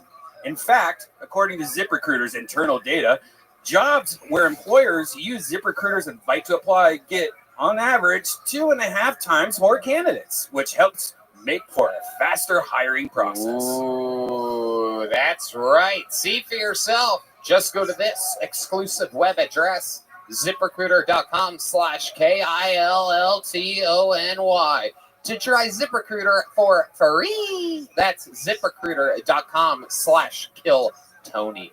ZipRecruiter, the smartest way to hire. You guys ready to start tonight's show or what? All right, we're all filled up on CM Smokehouse thanks to our friend Cade and Yoni over there at CM Smokehouse at Bolden Acres. Ladies and gentlemen, this is so exciting. Every single week I have one of the funniest comedians in the world on this show. This week, no different. You're going to remember that you were here when this man was a guest on this show here tonight. It's Kill Tony's own, the longest standing regular in the history of the show. The Big Red Machine, William Montgomery, everybody. Oh, shit. Wow. It's the real William Montgomery. Looks a lot like Quentin Tarantino when we had him on a couple months ago, but it is William Lights Out, the Vanilla Gorilla, the Big Red Machine, the Slumdog Billionaire. So nice to be here. As y'all heard, I am one of the top comedians in the world. So I was able to get it right in my schedule to be here tonight. Very excited to be here tonight. Absolutely. We've been sipping on Canteen and Cantina, but you're sober now. You are addicted to raisin bread.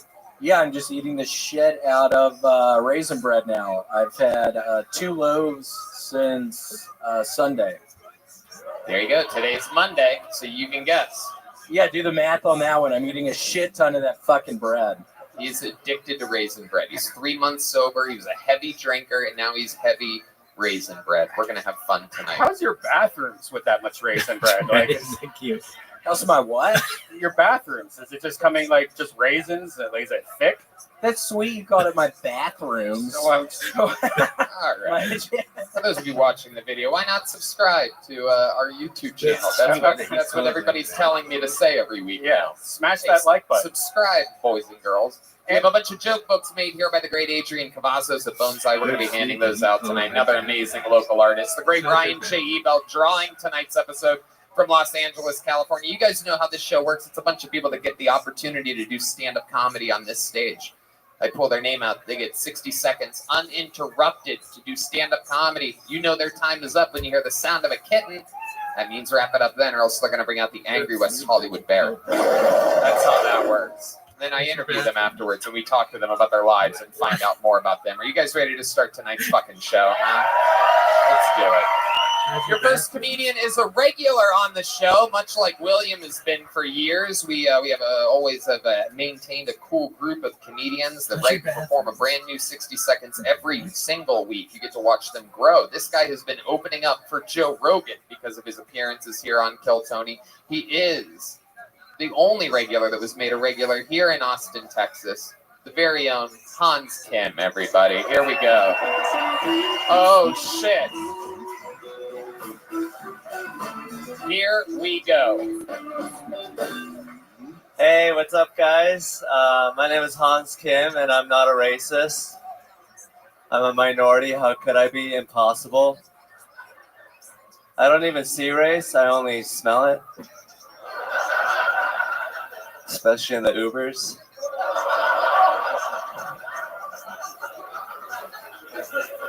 I don't know why they call it the Middle East. How do you have a middle of a direction? It's like being like, hey, take a left at the center of right. Maybe that's why they're so mad all the time. Where are we? I think having white pride is a great thing, but a lot of people do it incorrectly. They're always into like the Nazis or the Confederate flag. They're never into building a castle or yodeling. That's not white pride, that's racism. You don't have to be white to hate the Jews. I can do that too. Thank you. Hans Kim getting tonight's show started. Always so much fun. Hans rocking a brand new pea coat we've never seen before. Yes. I don't know many people with a pea coat that live in a van, but you pull it off, my friend. Where'd you get this thing? Is this new? This is from my mother. She bought it for me. I've had it for like 3 years. It hangs in my van. I get to bust it out. You know, you got to be the first one to bust out the winter gear. You know, All right. you have an advantage. Winter. Yeah, absolutely. Look, that thing looks like it's been through a lot, huh? How many seasons of Squid Games did you play with that jacket on? What did you think this was? Have you watched Squid Games? Yes. You love that shit, huh? That's like your American Idol or something like that, isn't it? It's like you're fucking everything, huh? It's an allegory. It's a great cinematic narrative. You know, it's like, it's got sex. You're a horny dude, Hans. How's that been going for you? We found out last week that you broke up with your girlfriend, and here we are tonight. New pea coat. What's shaking? You know, fun fact: the pea coat is also R. Kelly's favorite kind of coat. During the winter time, that's what he would wear. Sometimes he'd wear a poop coat as well. Depends on what he was into that night. A black one. Yeah. Okie dokie, Red Band. Red Band did a shot of Screwball peanut butter whiskey before the show, so anything can happen here. I'm back with Paige again. She's visiting. Wait, you're back with this broad again? Every week, man. Off again, on again, like that fucking jacket. I didn't realize how weird it looked in the light, but in the dark, this is like a in the dark jacket. I guess you could say that about any shitty clothes, huh? This is more like dark wear, you know. This isn't really meant to be seen. It's ugly. I'm back with Paige again. She's a beautiful lady. She put her finger in my butthole recently. Whoa! Oh, shit! Holy shit. Talk about Squid Games. Oh, my God. You had a little tentacle in your little duty hole, huh? She only got up to the first knuckle. Wow. Okay, Red Band. That's enough of those sound effects. First knuckle, and then what happened? What, you just went, wow! Yeah. What happened? What did you say when she put her finger? Did she warn you she was going to do it? No, she was just like really enthusiastic about it all night. And I was like, I guess this is happening. You know, I can't. Like, what am I gonna be like? No, it's like, you know, if she wants it, my she body get far enough in to like pull a fortune out or anything like that? Or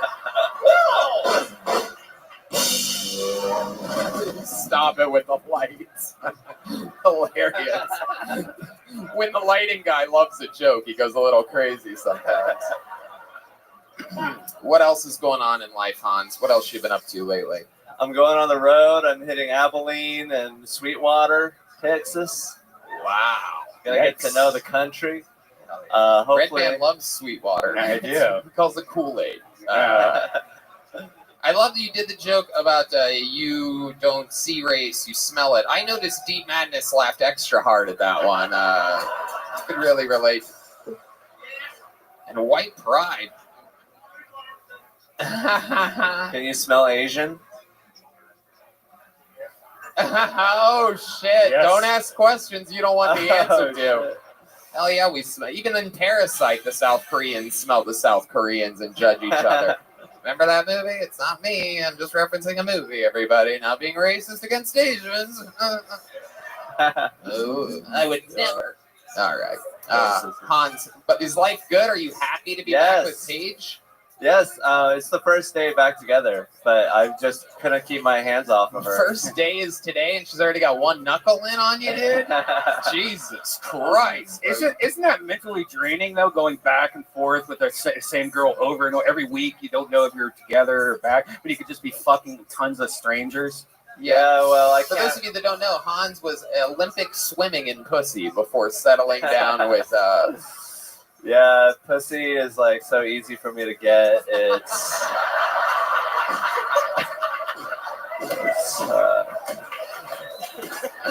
oh, you are the best, dude. You are the very best. Hans is autistic. For those of you that can't tell, brilliantly hilarious. That doesn't mean he's not autistic. He's super autistic, especially off stage. You do anything so that people understand? You do anything extra autistic recently? Autistic. I played Settlers of Catan and won $20 from my bros, who I'll bet. I beat them in a game of wit and intellect. What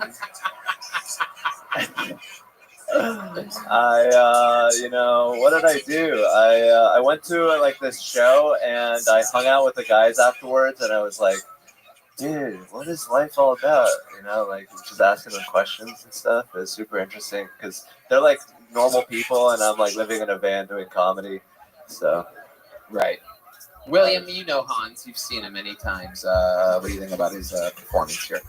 What was interesting, you just said that, Hans, you're a self-proclaimed atheist. I think we need to start reading the Bible together or something. Jesus is real. I'm worried about your soul. You have those atheist jokes. I'm always cringing when you say them. You need to lay off of that shit. Please, Hans. Well, you know, church. Would you go to church with William? Yeah, will you start going to church with me? It'd be a podcast. Yeah, we can do a podcast in the church. I would love that. But I know, science is pretty, like, really convincing. This is a man that beat his friends just yesterday in a game of intellect and wit. I'm gonna take Hans' advice. Hans, another amazing performance here. You're an absolute bloody murderer. We all love you. Thank you so much. See you next Monday. The great Hans Kim, everybody. All right, now I'm going to pull a name out of the bucket. This is where anything can happen. Perhaps you signed up tonight. Perhaps it's someone's first time. Perhaps, no matter what, it's someone that either really wants to or really regrets signing up for the show. So it's always exciting. It begins now as I pull out the first name, which is Stephen Hairston. Stephen Hairston is the first comedian tonight on Kill Tony. Here he comes, everyone. Come on, everybody. Put your hands together for Stephen Hairston. All right, what's going on, everybody? Hey, so y'all have heard of the saying, drunk as a skunk, right? Man, skunks are not fucking drunk. You ever smelt a skunk? That motherfucker just took a fat-ass bong rip right in your backyard. That motherfucker smelled like weed all the time. And fucking... So... What's up with light beer? Like, it weighs just the same amount as every other beer, so that's just crazy, man. So I put this bulletproof vest on today, just because I'm DEA and y'all are all going to prison. So yeah, but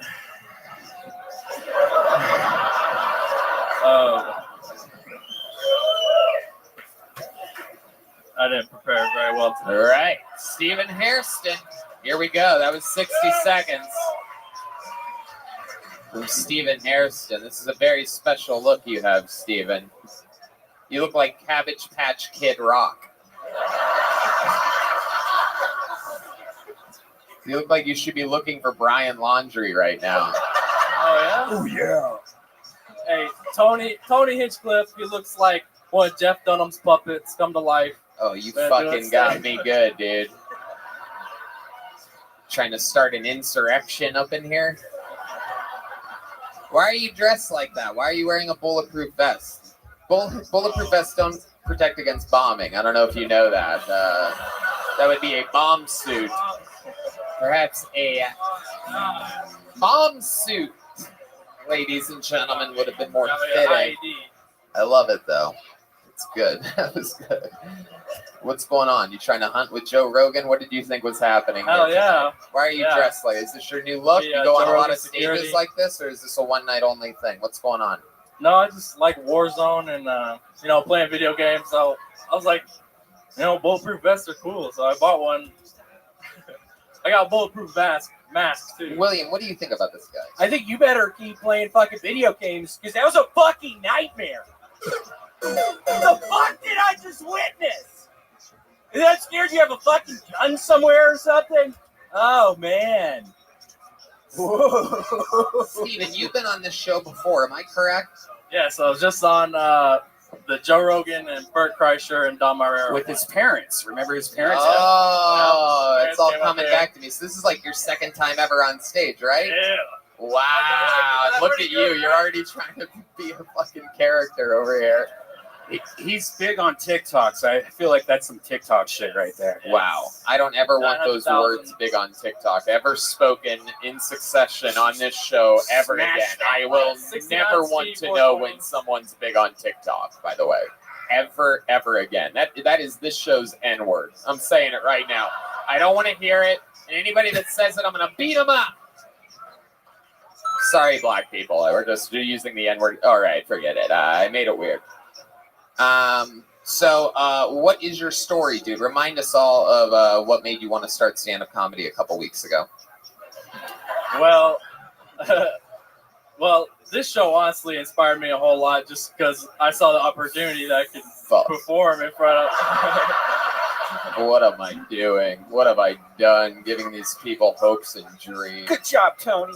Jesus Christ! This is the target audience, everyone. This is it. Yes. All right. Why is there a monkey, Red Band? We don't need a TikTok monkey. We don't. No. Okay. Stop saying fucking TikTok on the show. Dead. Hate it.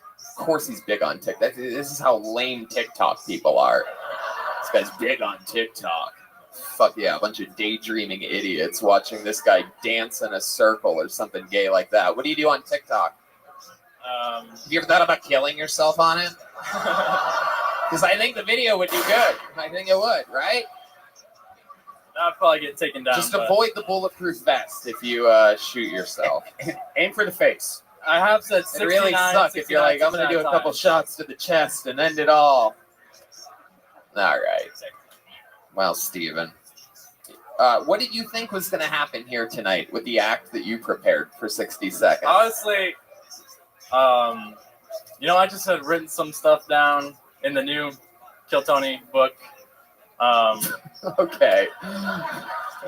Are you on drugs or anything? Did you do something special today? Did you go day drinking? I smoked a big ass blunt before this. Okay. Well, if anybody wants to join me, I'm doing it after the show. So, no one wants to smoke weed with you at all. Everybody here basically smokes weed, and they would all smoke weed with each other, and no one wants to smoke with you. That's the vibe in the room right now. I know there's a lot of people watching on the internet. You can't really get a vibe. It might not be translating through the YouTube, but creepy. Yeah, like and follow on Kill Tony. Like and follow. All right, there you go. Stephen Hairston, everybody. We're going to pull another name out of the bucket. Wild. We need a metal detector for next week. Braden Paul is the next comedian. Anything can happen here, people. We've had homeless people sign up. We found unbelievable talent. Here he is, Braden Paul. My best friend's baby just died from severe diaper rash. She's going to have him cremated, which I think is kind of ironic because a little bit of baby powder could have saved this whole thing.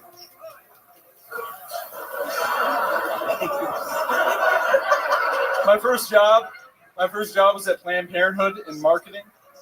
God, I miss that job.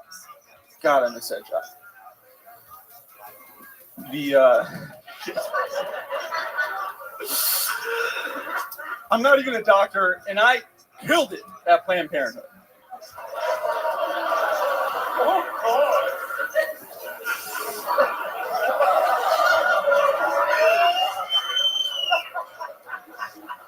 I recently started a genealogy company for inbreds. It's called 23andMe.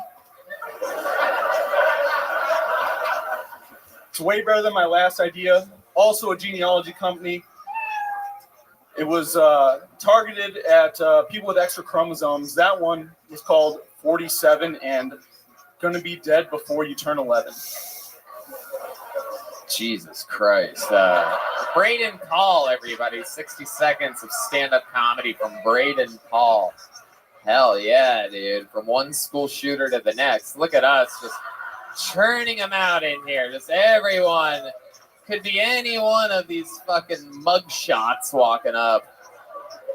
I love it. Braden, how are you? This is your first time on the show, right? First time ever doing stand-up. Wow, first time ever doing stand-up. That's great. My leg's like fucking shaking right now. Your legs are shaking. Absolutely. Forgot all my shit. Absolutely, we could tell. We know. No, that's good.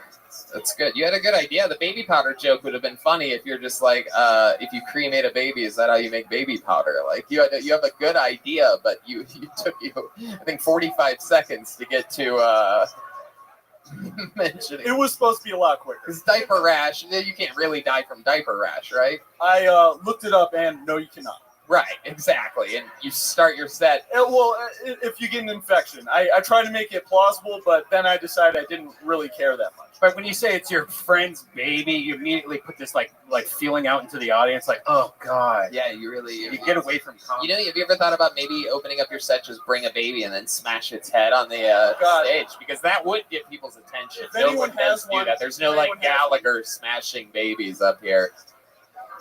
Love it. What do you do for work? I'm in insurance. I'm a quality auditor, so I listen to. Well, obviously you're not auditing your set. Jesus, this is your first time doing stand-up. What made you want to start now? Big fan of the show. I write all the time, and just figured I'd give it a go, see if it worked. Clearly didn't. Yeah. No, I wouldn't say that. Thanks, William. Yeah, I really liked it. So.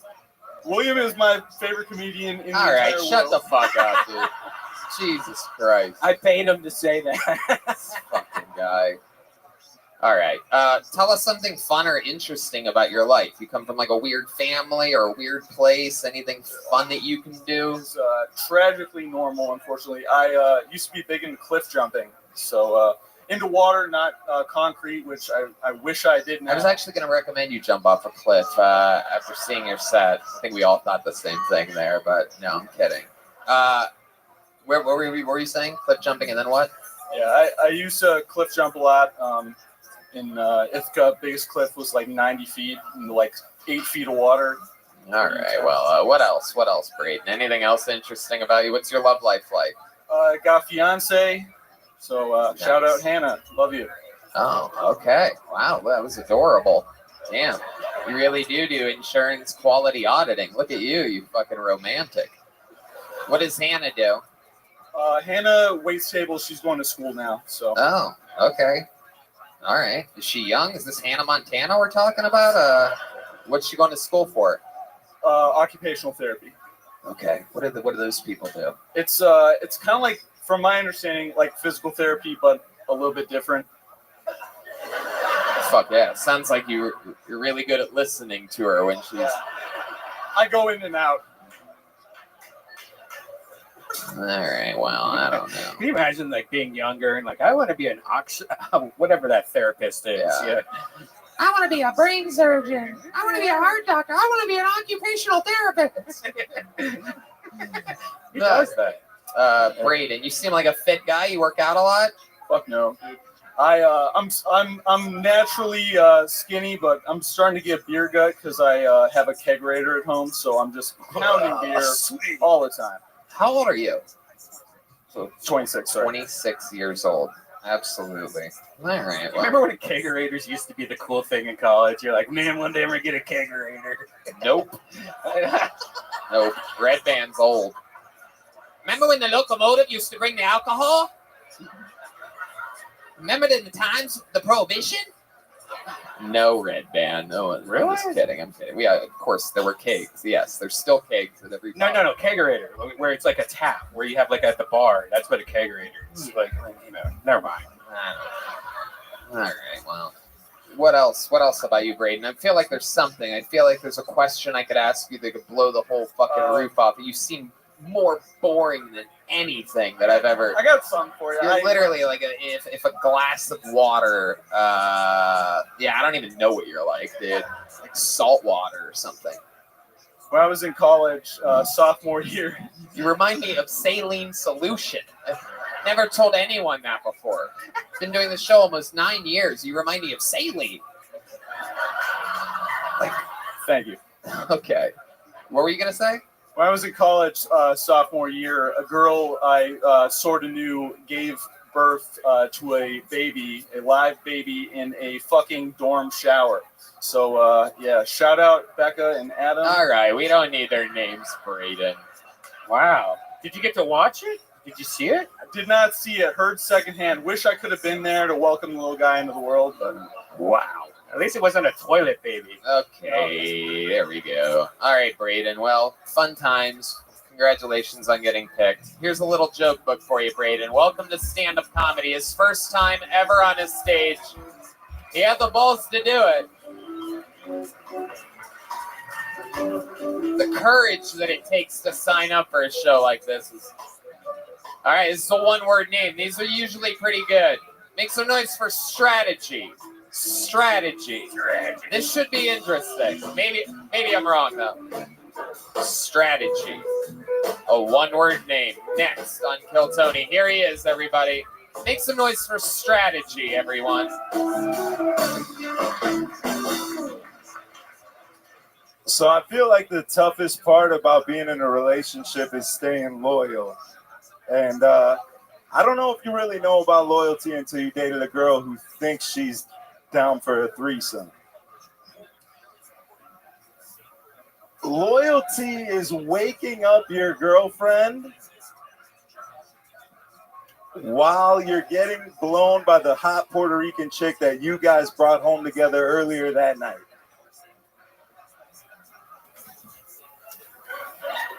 Waking up your girlfriend to intrude on the blowjob that you're getting from a stranger feels like inviting your mother into the room to watch you jerk off a little bit.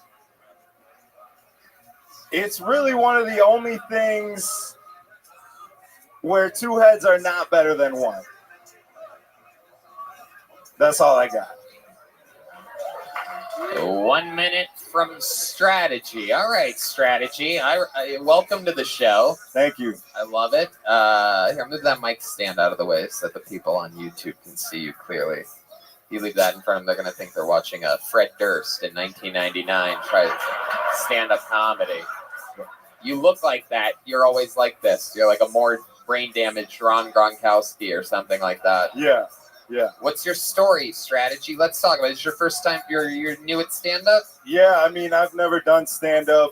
I'm a DJ. Okay, I was gonna say you still haven't done stand-up. Right. That was what we call spoken rap. Anytime someone says loyalty 3 times in a set, it becomes rap by default. Did I say it 3 times? Yeah, we're basically loyalty Beetlejuice, dude. That was so stupid. So dumb. Literally so stupid, but I couldn't stop myself once I started saying it. Hey, come on, have some loyalty. Come on. All right. Strategy. Why is your name Strategy? It doesn't seem like you have one. I didn't come up with the name. My brother gave me the name when I was younger and wanted to make music. And Well, if we're going by names the brothers give us, I'm nice to meet you. I'm Faggot, everyone. My older brothers. Never let me forget exactly how gay I was as a little boy. Yeah. All right. Strategy. How long you been DJing for? It's been, we're coming up on like 12 years now. Okay. Did you know that Hans Kim, you know Hans Kim that was on earlier? Yeah, I do. I actually, I'm in Houston. I'm from Chicago, but I live in Houston now, and I just reached out to him to come on the podcast that I got. I know he's DJ Hans Kim. Well, no. What is it? It's DJ Hans Kim. And then I asked him why it's DJ Hans Kim, and he says it's because he hates DJs more than anything in the world. Can you believe that? I'm going to give him some money, so I feel like... What are you going to give him money for? To come on the podcast. Oh, cool. How much money are you going to give him? I mean, I was going to give him like $200. How about 400? You think so? Just in case Pang Dang's listening, I just want him to know he's missing out on all these little opportunities. Just little $400 an hour gigs, you know what I mean? kidding. So strategy. 12 years as a DJ. You've done some wild stuff. What's your DJing style? Are you like more like EDM clubby, or are you playing the hits of the 90s? Yeah, I'm playing like I'm a nightclub DJ, so I'm playing the hits. I'm mixing in a little bit. Right now, it's more hip hop than anything. Mixing in a little bit of house EDM, but I do what the manager tells me. I'm a nightclub whore. Okay. All right. I love it. So now you're just doing that. You do like private parties and stuff like that? Anybody? Yeah. You get hired for a lot of those? Yeah, I just did actually an art show with the homies that I'm here with. Okay. You make all your money just from DJing? I make every dollar that I make from DJing. Yeah. Wow, that's not easy to do. That's not easy to do. Strategy. You have you were talking about threesomes up here. You have a lot of girlfriends? Not a lot of girlfriends, but probably more threesomes than girlfriends. More threesomes than girlfriends. He's had more threesomes than actually having girlfriends. So he's a slut. Yeah. Yeah. He's a slut at Club Applebee's or whatever. You're a dirty little boy. How many threesomes are we talking about here? Do double blowjobs count as a threesome? Double blowjobs. Now that is, I'm guessing that is two girls giving you a blowjob at the same time. Yeah. Like mouth to mouth. Like how does that work? Aren't they just really taking turns? I mean, it's taking What turns. kind of dick are we talking about? You got like a cactus for a dick that branches off or something like that? You have the old one hits the top, one hits the root. You know, like one works on the top of it, and one gets the root. This man knows. Red Band makes everything disgusting. Nothing better than picturing Red Band's stump being kissed by girls. Jesus Christ. Strategy, what is your definition of a double blowjob? Because Webster's is actually here, and they were looking for the actual definition of a double blowjob. So. I feel like if there's two girls that are willing to touch your penis simultaneously with their mouths, that would be a double blowjob. Simultaneously meaning at the exact same time? At same time, maybe like in transition. All right. And how many times, if you had to guess, do you think this is happening? How many double blowjobs are we talking about? Because like you're talking about it like you're the Tom Brady of double blowjobs. No. It's not that serious. Just trying to get a feeling. Because my guess is 2. No, I would say maybe like 8, 9. Wow. Oh my God, that's basically 16 or 18 blowjobs. So stupid. Red Band. You had to hit me with a clown horn, dude. Come on. All right. Strategy. Tell us something very interesting about you that you think the fans of the show would want to know. A fun fact about Strategy. I have a pair of titties tattooed on my arm. Oh my God, look at you. You're like the kid from Big. You're like a 6-year-old that went to one of those Zoltar machines and got a grown-up body. You're like, I like double blowjobs and boobies. This is incredible. What kind of brain injury did you suffer? You got real tits on your arm, dude. Real, yeah. I love it. Wow. When did you get that tattoo? Maybe like 5 years ago. 4, 5 years ago. I got something you might like. Yeah, he also he has tits as well.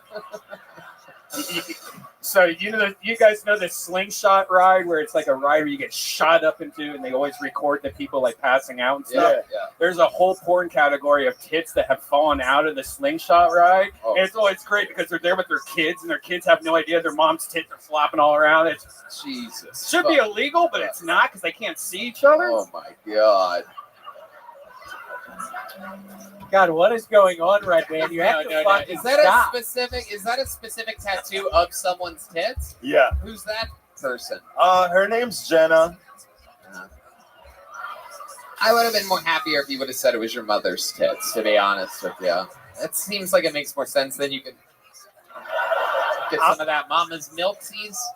So I got it on the underside of my arm because I didn't really want it to be super visible, but it actually works out really well that somebody could put their head right on top. And if you take a picture where you cut off the bottom, Okay. It just looks like that person showing their titties. All right, we're finally figuring out how you make your money. You charge people to take pictures with their head above the tits. With really big HGH heads. Like they're gonna be like bobbleheads, wouldn't they be? Yeah, it's a funny picture. Strategy. I love it, man. You definitely dress like a DJ. You act like a DJ. You do stand up like a DJ. I'm in it, 100%. Absolutely. I moved to Houston because I was ready to die for the shit during COVID. What were you ready to die for? DJing. Oh my God, really? 100%. Wow. Well, you technically died on stage tonight, so. That's what I came up here for. Stupid. Strategy. You get a little Kill Tony joke book from the great Bone's Eye, Adrian Cavazos. Thank you. Anything else for strategy? No, we're good. Keep up the good work. I really liked it. He liked it. I thought that was pretty good. William loves strategy. That was really good. He's got a special strategy to fix the mic stand there. DJ strategy. That's silly. Imagine. I don't know. What would your DJ name be, Tony? This is interesting. It would be this guy's name. My DJ name would be. This guy's currently, well, we'll talk about it with him. Ladies and gentlemen, Trey Pack is your next comedian. Trey Pack. DJ Pony. Here he is. This guy famously part of the weight loss challenge currently happening. Make some noise for Trey Pack, everyone. I woke up this morning and my nipples were hard, which can only mean one thing. It is Girl Scout cookie season time again, ladies and gentlemen. It's here, y'all. Hell yeah. I was trying to walk into the store today and they had the soldiers out there or whatever, the girls were out there. You guys laugh, but that's what they call themselves, the troops or whatever. The girls are out there, okay? And the troop mom is talking to this little girl, all right? The troop mom, she looks up, she sees me. She went back to the little girl, and I read her lips. She said, big spender. Fuck that bitch, right? Jesus. It was actually my mom. Here's my thing. I'm all for them teaching these little girls sales tactics, right? Like, that's super cool, right, ladies? Yeah? Yeah. I don't think they have to be so aggressive about it. I don't think you have to be like, hey, Cindy, there's a fucking whale in the water. It's time to be a shark. Let's do this. Fucking Wolf of Walmart or whatever, bro. Just be cool, okay? Thank you so much, guys. Trey Pack, everybody. Give me a full minute.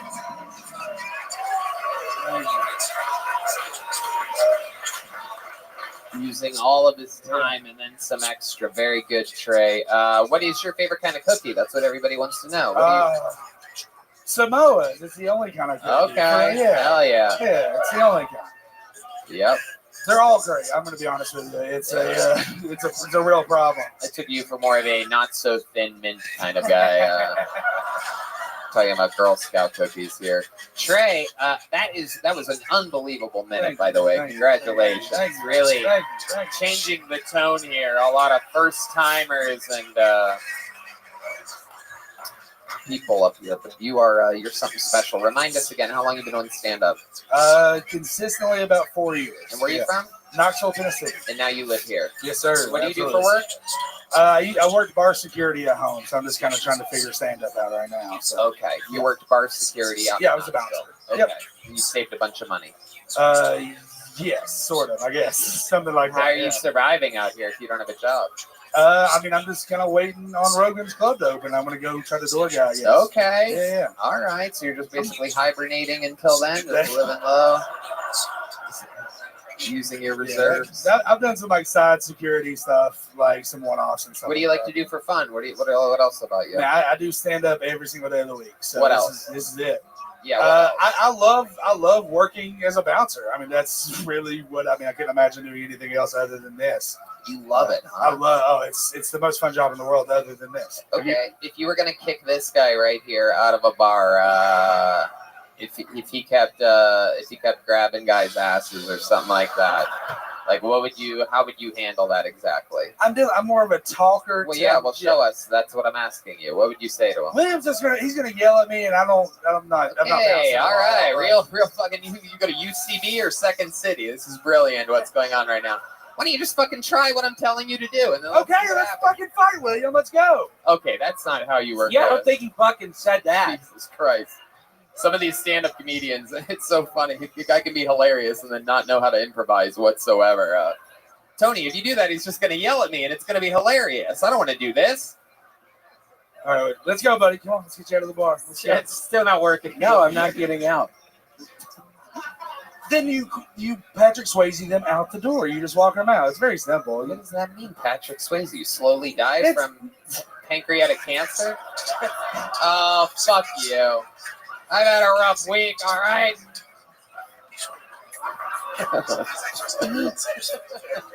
Trey Pat, I love it. Is there ever been a time where you're bouncing somebody out and things go awry? I broke this kid's dick one time. You broke a dick? Yeah.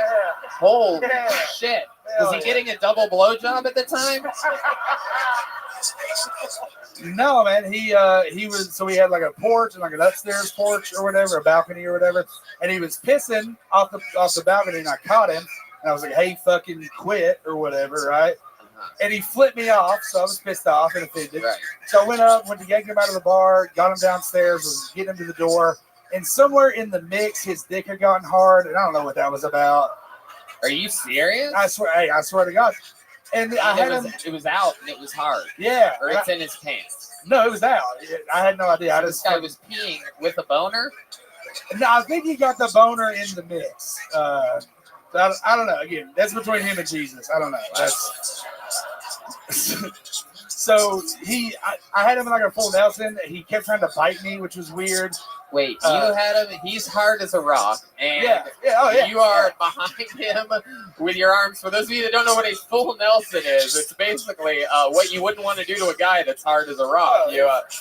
You can put your arms behind his arms, and then you can really get the back motion in there, right? A full Nelson. I'm just happy he's in front of me and not facing me. But no, so then he looked at me and he spit in my ear. I mean, technically, I don't think his boner, the way you're built, if you guys were face to face and you bear hugged him with your belly, I don't think he'd hit. Yeah, probably. You sure it was spit? I don't want his dick touching me anywhere. All right, so how'd you break his dick? So he's hard, he spits in my ear, I get pissed off, and it was like this high, and I just kicked his feet out from under him and threw him on his chest, but he hit dick first. Oh, shit. And that shit was like, I mean, it was crooked. It was crooked as fuck, dude. I mean, it was something. Dick first. Holy shit. The new stand-up special by Trey Pat, Dick First. So this guy lands dick first, and then what happens? He just starts crying for his life? No, so the cops show up, and because that's you break someone's dick. And they just put their fucking knee on it for 8 minutes or whatever like that. So, trying to end this guy's boner.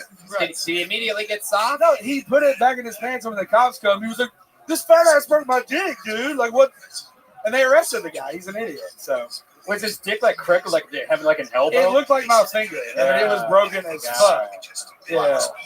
Oh my god! And you saw it before; it wasn't broken before. He claimed that I broke it, so it could have been like an insurance claim situation, but he said I broke it. Wow! I mean, that's what anybody with a broken dick would say, though. They would want to get that shit covered. That is absolutely incredible. I love it. William, what do you think about this guy? I loved it. Thank you. It was very I funny. love you, man.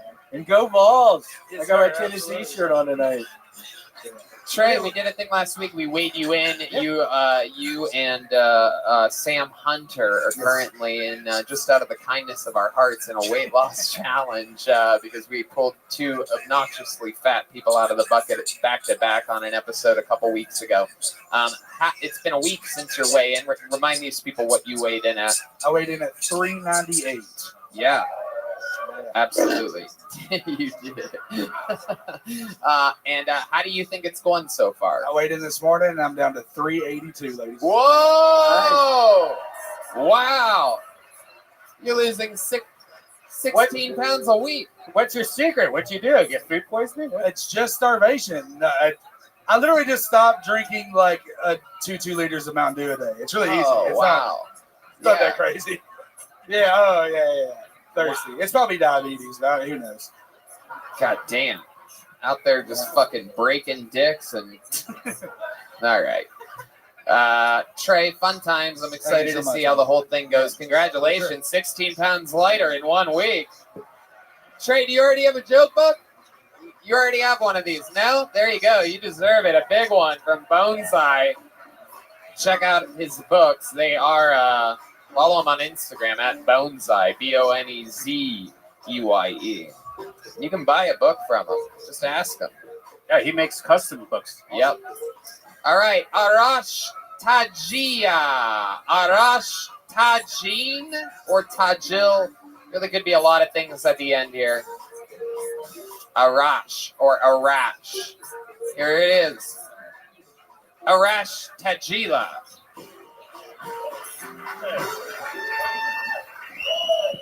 Hey, how's it going?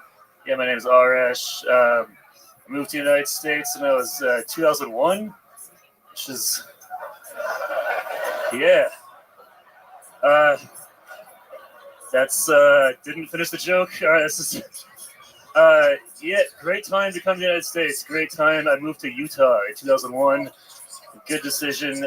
Yeah, we came here in April, and I was like, this is the greatest country I've ever seen. Then a few months later, it's like, all right, I'm going to have a bad childhood, actually. This is going to be rough. Yeah, and then Bush got reelected. I'm like, more bullying. Okay, this is going to be bad. Like, nobody was more happy about Colin Powell dying than me. I shed a tear. I was like, you know how many fucking wedgies I got? Fucking Fallujah back there. It's terrible. So anyway, rest in peace. Yeah. Well, glad it ended here at a... I'll just end it there. Thanks. Okay, 58 seconds from Arash. Am I saying that right? Yeah, Arash, yeah. Arash. Yeah. Okay. What kind of Middle Eastern are you exactly? I'm from Iran. Oh, yeah. okay. That's a good one. Uh-huh. Yeah. Wow. Thank you. Yep. No, we're not that. Yeah. Yeah, that's what they all say, though. I would say that's more Pakistani, the beeping. Or yeah. Saudi Arabian. It all really all works. All your neighboring countries. Yeah.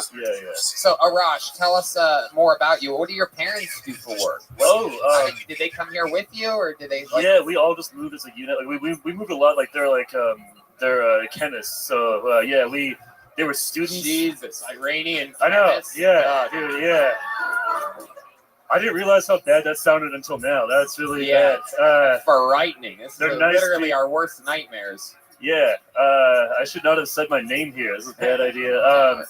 It's good. Yeah, but they were students, so like we moved to like Turkey, and we went to Australia, then we came here. So a lot of moving. Okay. Yeah. All right. And how about you? How old are you? I'm 28. What do you do for work? I'm a programmer. Yeah. Also very typical. So that's good. Yeah. Yeah. Good stuff. Yeah. Uh-huh. What are you programming exactly? Oh, I work in video games. Oh, yeah. wow. Nice. Yeah. Any fun ones? I can't say. I have like NDAs, you know. Oh, I yeah. can't, yeah. Of course. That makes sense. Yeah. That's good. Then you're in it. You're in it Yeah. to win it. How long have you been doing stand-up? About 5 years. 5 years? Yeah. Wow. And I you've know. been doing it all here in Austin? No, I just moved here. I was in Salt Lake City, Utah. So, yeah. Oh, wow. Yeah. That was real. You really lived in Salt Lake City. Why? Why Yeah. there? Well, my dad got a job, so I was like, we gotta go. And then I thought we were gonna go to like, because when you don't live here, it's like you think America is just like LA and New York, and so I thought it was gonna be those two, and then we just showed up to like the desert. So yeah, it kind of sucked. It was not Felt fun. like home, huh? It actually, yes, it's the exact same climate as Tehran, which is it's nice. Oh, there you go. There you go. No What do you like to do for fun? What are you into when you're not playing video games or doing stand-up? Pathetically, I have a girlfriend, so that's nice. So yeah. Okay. Yeah. What ethnicity is she? She's also Iranian. Oh, Yeah, you found her in Salt Lake City? Jesus No, Christ. she's from Texas. Yeah. Oh. It's like you're not gonna find anyone in Utah. It's just it's bad. No offense to white people or anything, but yeah, it's not. Yeah, but it's not the same. Yeah. That's interesting. You can't So match. you found an Iranian. What are Iranians like known for? What do you guys other than I'm guessing a lot of pubic hair? What They're else? like belly dancing. Yeah. I mean, it's nice when someone matches. You know, that's cool. But like, I would say we're like Latino adjacent. So it's like if you dated Mexican, probably same thing. So, yeah. But really? Yeah, like I used to date Mexicans as like off-brand. So I was like, all right, I'll go for it. Yeah. Wow. It's like okay. It's like now we're getting somewhere. 80% of the way there. Yeah. That makes sense. That'll hold you over for a little bit, right? Yeah, dude. Yeah, exactly. That's why I moved here. It's like I can't do it anymore. Oh yeah. Yeah. You guys, they both like pita or something like that. Yeah, we got our own bread. It's like everyone thinks they invented the same shit. Like there's like €8 in one. What does she do? What does your Iranian girlfriend do? Oh, dude, she's a dentist. She's very accomplished. Oh wow. Yeah, dude. Okay. Yeah. All right. Look at you out there drilling a dentist for a change. Damn it! I never came up with that joke either. That's really good. Wow. That's really. How long have you been with her? Oh, not that long. Like 5 months. Okay. Yeah. That's good. Yeah. She ever let you sit in the dentist chair and give you a double blowjob or anything like that? No, I mean I'm just not as cool as a DJ, dude. We just don't get that kind of puss. What kind of music do you like to listen to? Honestly, like I go from like hip hop to just like Middle Eastern-y songs. Oh, Yeah. okay. Yeah. Do you have any favorite? Do you have any favorite Middle Eastern artists coming up, like Keith Turbin or anything like that? Or it's like that's the thing. It's like I don't know. I mean, like where's the lighting guy on that one, huh? Yeah. I gotta say, like, you know who's good? Omar Suleiman is really good. If you like dancing music, you should check him out. Will you do a little Middle Eastern dance for us? How many do you think we should have this guy do a little Middle Eastern dance? Here it is. I feel like this is already really humiliating. I don't need more. Yeah. No, I'm gonna have you. Okay. I don't want to. Decision. If it's cool if I could not dance, that'd be nice. Do you dance? Do you know how to dance? No, I don't dance at all. What do you know how to do? Let's have you do something. You know how to do like a magic trick or anything like that? I mean, these all sound very stereotypical. There we go. No, oh shit, dude, they want it. Whoa, the lighting guy's in on it. You can basically do anything right now, and the crowd will go wild. I just feel like the only Persian guys who dance like get kicked out of clubs and wear a lot of cologne just kind of suck. So I can't be like those guys. It's just yeah. I'm sorry. I mean, it's already embarrassing that I do comedy. I can't do dancing on top of that. Yeah, it's not. Yeah, no. I'm sorry. He's not Egyptian. All right. That's enough. That's enough. Not Egyptian at all. No, right? no. That's Total different country. No. I love it. You close with your parents? What do they say about you doing stand-up comedy? I just don't tell them anything. Yeah, it goes well. yeah, they don't. I mean, they vaguely know, but they're happy I have a day job. I think that's. What's the longest set you've done before? Oh, I mean, an hour. Wow. Yeah. I'd love to have you on the Secret Show Thursday. Oh, look at that. Unbelievable. Thanks, here you go. Take a joke book. Arash Tajiri, everybody. Very exciting. Just got a real stand-up gig out of it. William, how do you feel about that guy? I know you're not big on I'm big on what? on immigrants. No, I'm kidding. Historically, I'm not. I think he could have just stopped the set at the beginning with the I moved here in 2001. That was the funniest part. That's true. It all went hilarious. downhill from there. Much like the World Trade Centers did because of those types of people. Gabe K is the next Canadian here on Kill Tony. Gabe K, live in Austin, Texas. Here he is.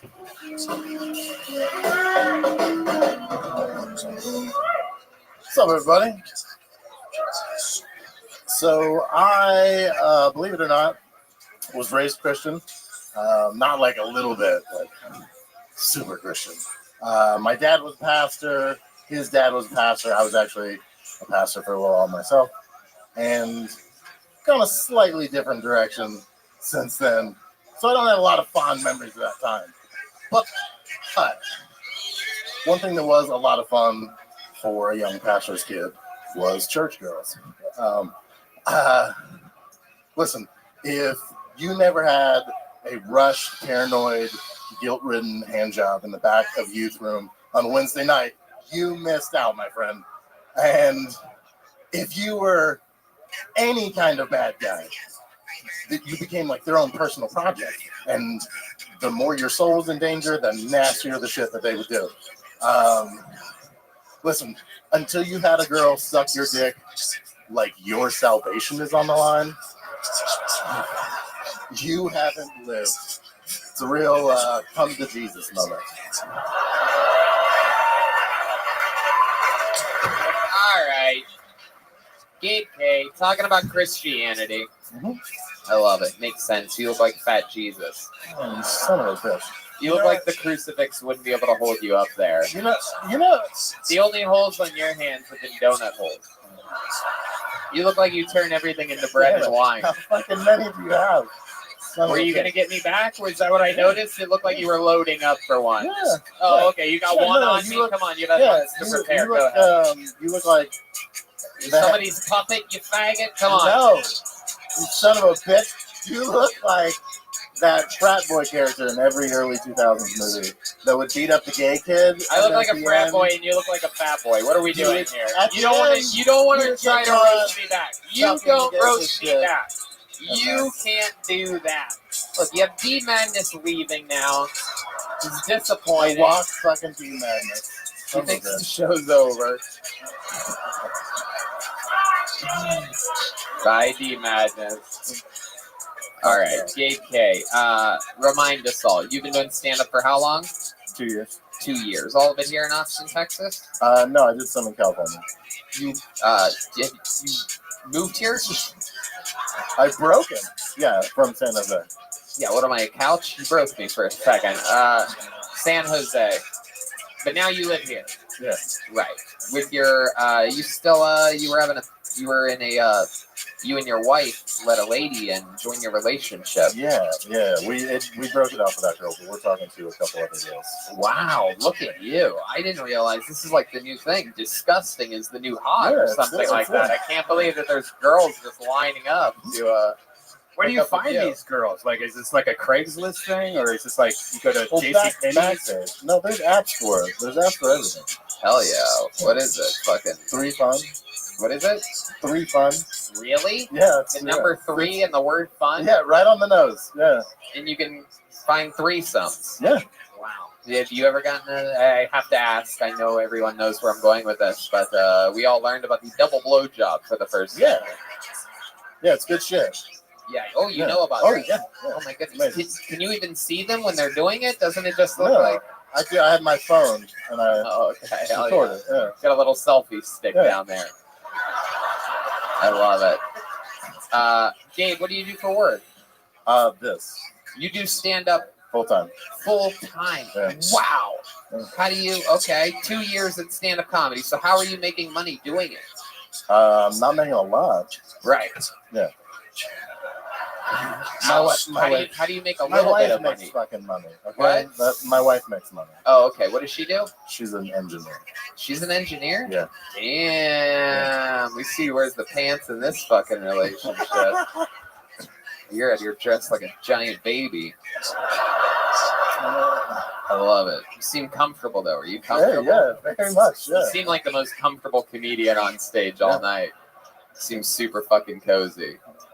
Hell yeah. I love this. All right. Well, tell us something else. What else haven't we talked about? You've been on the show a bunch of times before, months ago, and it's been a while. Yeah, it's been a minute. Any new developments in life? I got COVID. Whoa, you did? Yeah. Wow. Okay. It was my second time. What were your symptoms? I couldn't smell. That I did lose my smell. And okay. But I did the antibiotic shit, and it fucking kills you. What'd you do exactly? Huh? Pretend like you're Joe Rogan and rattle off the things that. I didn't get to looks the. Looks like you did extra pancakes and waffles or something like that. Son of a bitch, you son of a bitch. Hell yeah. Yeah. Okay. Most of that pancakes. All right. Has anyone ever told you that you look like if Jason Momoa was a bloated corpse on a river? Like if he drowned and was found months later. Yeah. That's what you look like. I'm just trying to describe it for D Madness. He hasn't been here. He's always wondering what the people look like. So this is my way. You're welcome, D. I love it. Well, all right. We're doing it here. Anything else, Gabe? William, what do you think about this fucking guy? He's up here. When you said your wife was an engineer, I was picturing her being a train engineer. But you're talking about like somebody that like builds bridges and stuff. Yeah, she wears the hat. Okay. Yeah, I pictured train engineer. What kind of engineer is she? Industrial. Oh, okay. Yeah, she works for Google. She works for somewhere. Okay. There you go. All right. Like, what's like the last gig you did where you made money doing stand-up? What was that like? It was like a month ago. In Pflugerville.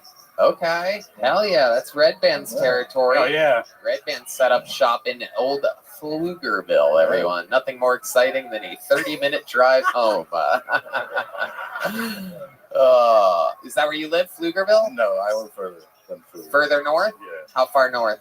Like an hour. Wow, what's the name of your city? Belton. Belton. Hell yeah. So if I go to 3 Fun and I see someone's in Belton, I'm going to know that it's you. I'm going to come up there and fucking suck your cock. How about that?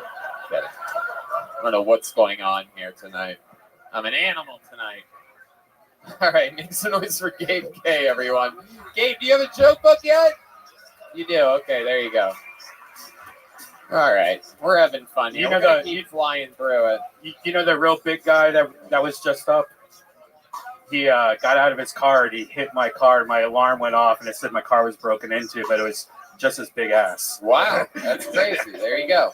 Reevy Wonder. Reevy Wonder. That's a cool name. I have high hopes for this one. Everybody clap your hands for Reevy Wonder. These people, I know we're getting later in the show, but these people, they wait.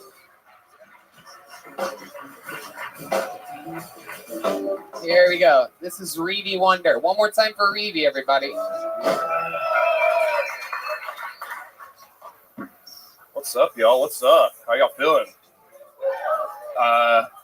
I was raised by a single mother, so I feel like I picked up some feminine qualities on accident. I had to jump to put these pants on today.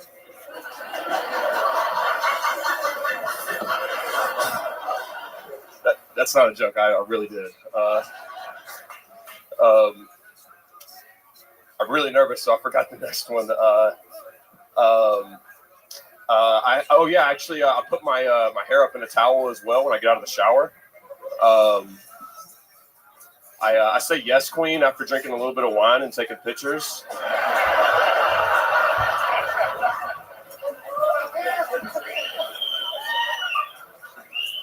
I get a little excited when I see like another girl with a really cute outfit on. I don't know, it just kind of gets me going a little bit. Thanks, I'll stop. There you go, Reevy Wonder. Fuck yeah. This is very exciting. Very rarely do we have someone that looks like both Kurt Cobain and Courtney Love at the same time, so it's wild. This is what could be their long-lost child or something like that. Oh, yeah. Hell yeah. Look at you, Reevy. I'm super excited to be here, man. I'm a big fan. I love it. Well, welcome. This is amazing. We were both raised by single moms. You and I could tell because you have her haircut, obviously. It's oddly similar. How long have you been on stand-up? This is my third time. Third time ever. And already one of the funniest female stand-up comedians in the world. Absolutely incredible. So what do you do for work? What HEB do you work at exactly? I gotta know. Oh man, I do roofing right now. I'm a project manager for. Really? You're roofing? Yeah, I used to do photography before the pandemic, but it was just mostly event coverage. You look more like a photographer than a roofer. Thank you. I appreciate that. Absolutely. What do you like to do for fun? You have a fun name, Reevy Wonder. I imagine you do something. I race motorcycles and dirt bikes and mountain bikes in my free time. Whoa, really? Wow. How long have you been doing that for? About 2.5, 3 years now. I grew up riding, and something got me out of it at a certain point. What got you out of it? Well, I never really took it seriously beforehand, so I guess friends that just like wanted to do nothing but drink, and like I still drink, but I like to go do other shit too. So yeah. How often do you drink? Were you a heavy drinker? I was when I bartended. I bartended for a little bit. And, okay. Got a little bit out of hand with it. I did did Sober October last year and went a little bit longer into it, and it was cool. But then I like fucking tequila, so Absolutely. If you like fucking tequila, you'd really love drinking it. I mean, burns your dick if you just fuck it. All right. Stupid. William, what do you think about this guy? I think you need to be fucking careful on those motorcycles. I'm serious. William's concerned about your. Whoa! Whoa! What's that? Did you already get in a crash? Yeah, I broke my arm earlier this year. Oh shit! Wow. And that was just a one-man accident, one vehicle. Fortunately, yeah. You didn't run into I didn't anybody. take anybody else out. All right. You have a girlfriend? It's not official, but it might as well be. Whoa! Wow, that's the most adorable answer I've ever heard in my goddamn life. How long you been hanging out with this chick? On and off for probably like 3 years. She used to live in New York, and 3 years, but you don't know if that's your girlfriend? What the fuck? Are you waiting for her to turn 18? What's going on here? That's a good point, Red Band. Very good. Red Band knows from experience that that's the only reason you wouldn't say your girlfriend. Wow. 3 years and you really don't know? What makes you say you don't know? Well, I know now. It was just she wasn't into it at first. It was just kind being of called a girlfriend? Wait, she wasn't into what at first? It was just casual. She didn't want it to be, anything more than that. She lived in New York and I live in Georgia. So she finally moved back. That's her hometown. And I dated How somebody often do you else. talk to her? Every day. Every day? Yeah. I mean, she lives in Georgia now, so. But you guys don't, you don't know if she would consider herself your girlfriend?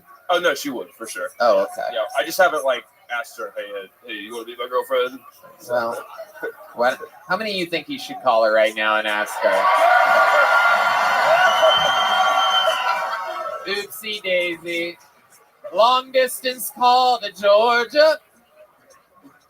Let's get that phone unlocked from our friends here at Yonder. The lock up your phone bag company, Yonder. Not an official sponsor, but if we keep saying their name like that, they will be.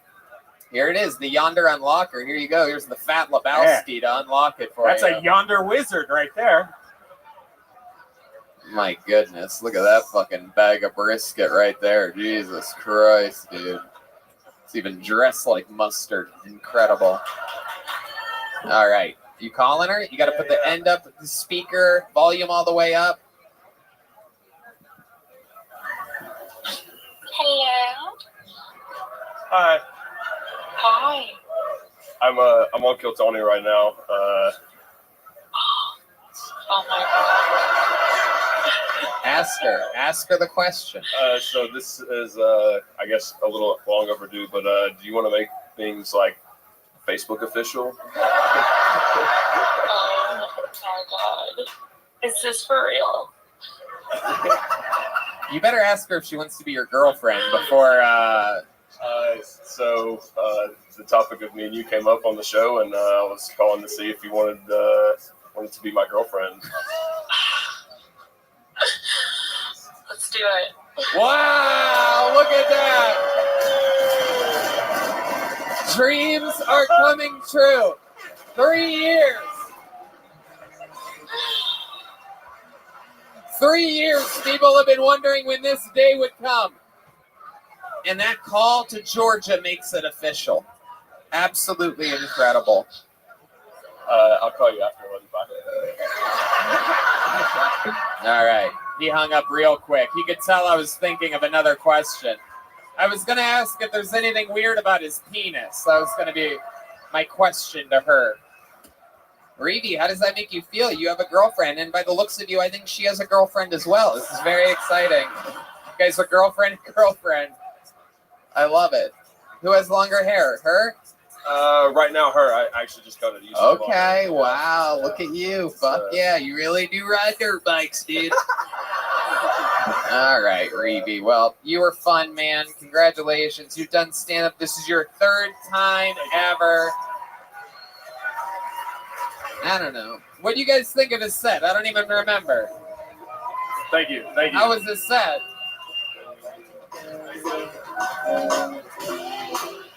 Reedy, here, take one of these. Keep going that way. Go that way.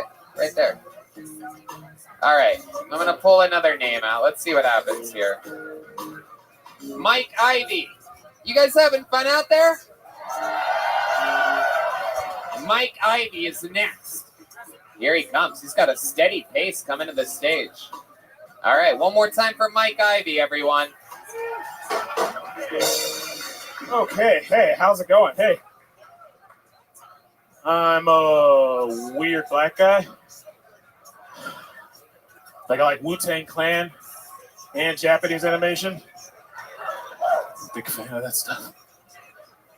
My favorite television show of all time, a little show called Game of Thrones. You ever seen Game of Thrones? Okay, a couple nerds, okay. If you haven't seen it, it's a show with swords and dragons and stuff.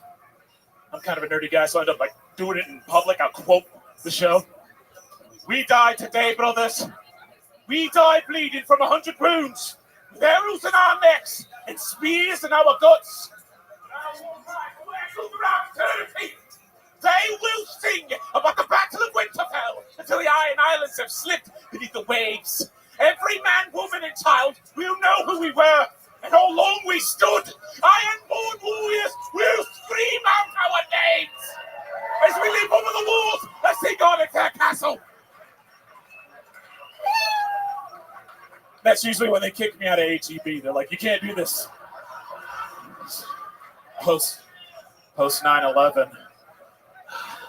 All right, that's it. Mike Ivy, absolutely. Very good. Hell yeah.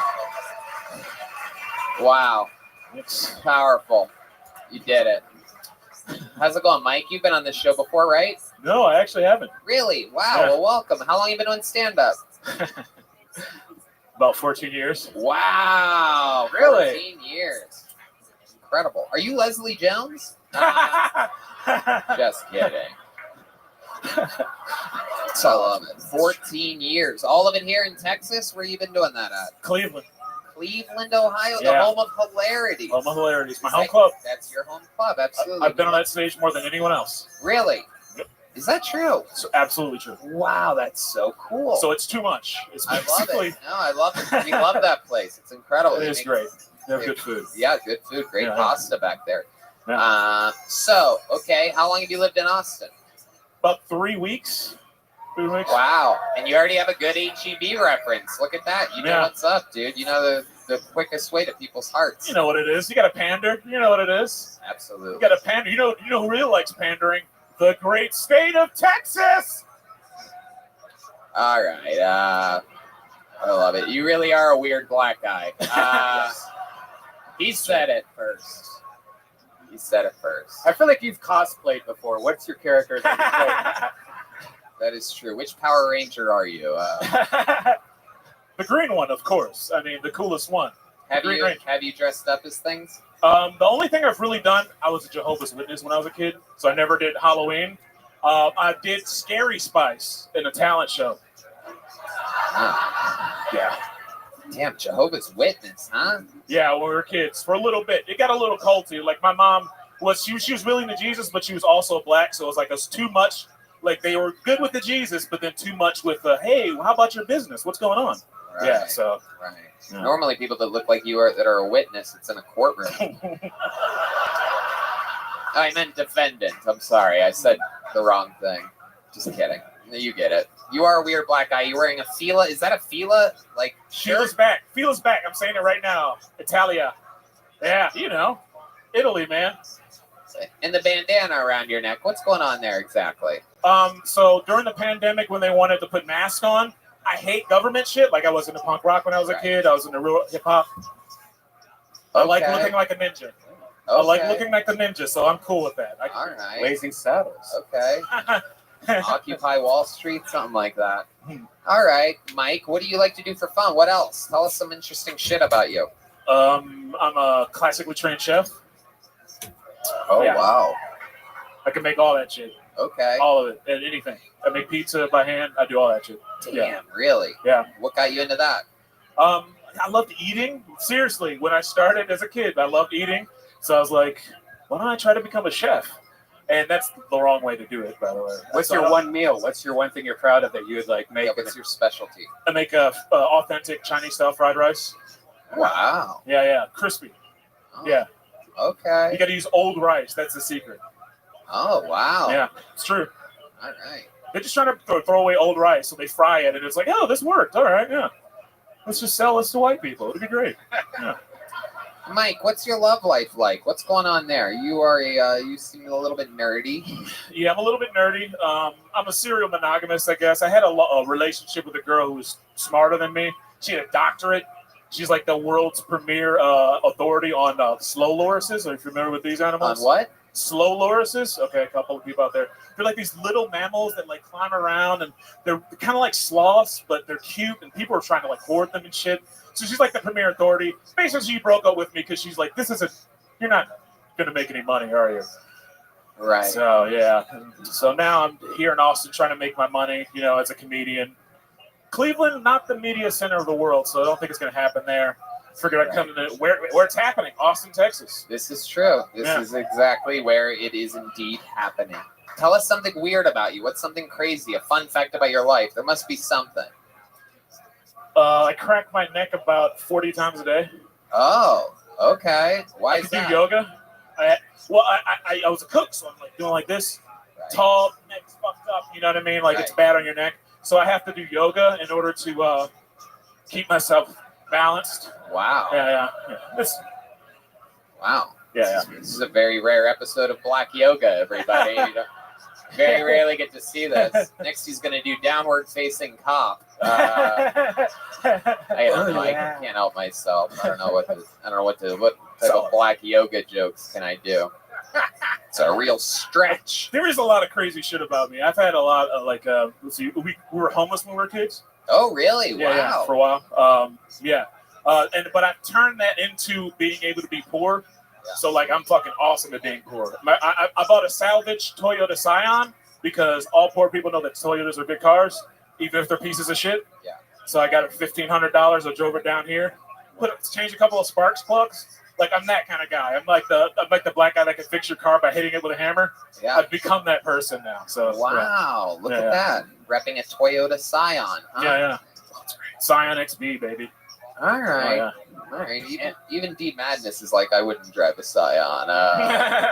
I would not be seen in that vehicle. All right. Well, Mike, congratulations, man. Nice to meet you. Thanks. Great stuff. Come back again. Here's a joke book. Have a big joke book. Fill it up with more great stuff. Woman? All right. What do you guys think? Should we go to this bucket one more time, huh?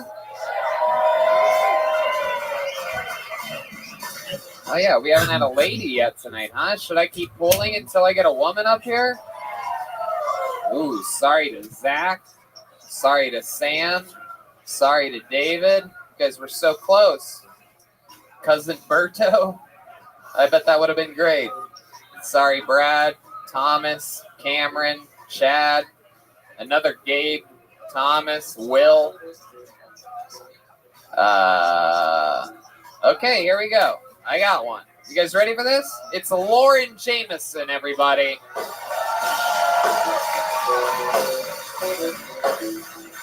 Lauren Jameson.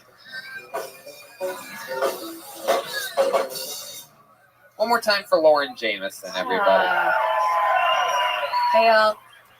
I love how Governor Abbott recently barricaded the Texas border with miles of state trooper vehicles in order to keep the Haitians out. What a dumb idea. It's not like those immigrants aren't going to know how to hotwire those cars.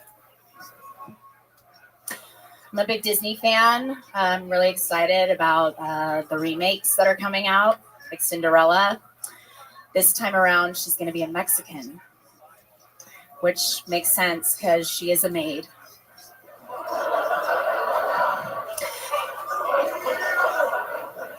Glass slipper, more like glass cleaner. Give Camila Cabello a bottle of Windex. She'll get that castle spick and span. Okay, fine. Little Mermaid's my favorite too. All right. She's coming out with a new one. Yeah, this time Ariel's going to be black.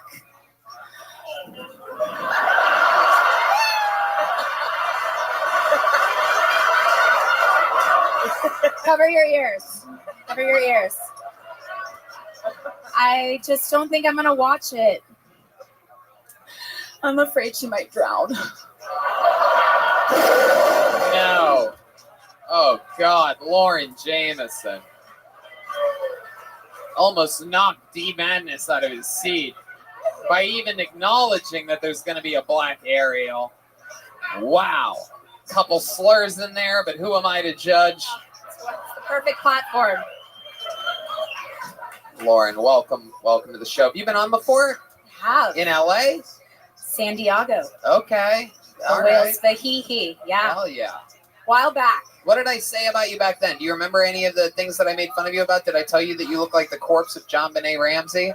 That is amazing. You should use that on I yourself. mean, That would be my opening joke if I was you.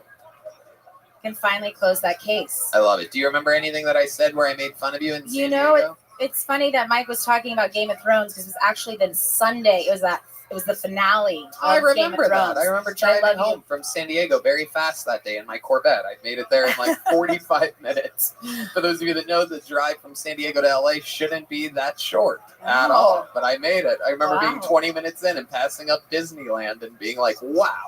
We're doing this. This is what traveling at 120 miles per hour is. This is exciting. I didn't want to miss it. Yeah, I missed it for you, like in real time. I came to, line up with the comics to do Kill Tony, and I was the only girl I got picked that night. It was a good one. There you go. I came back to redeem myself. Don't look it up, anybody.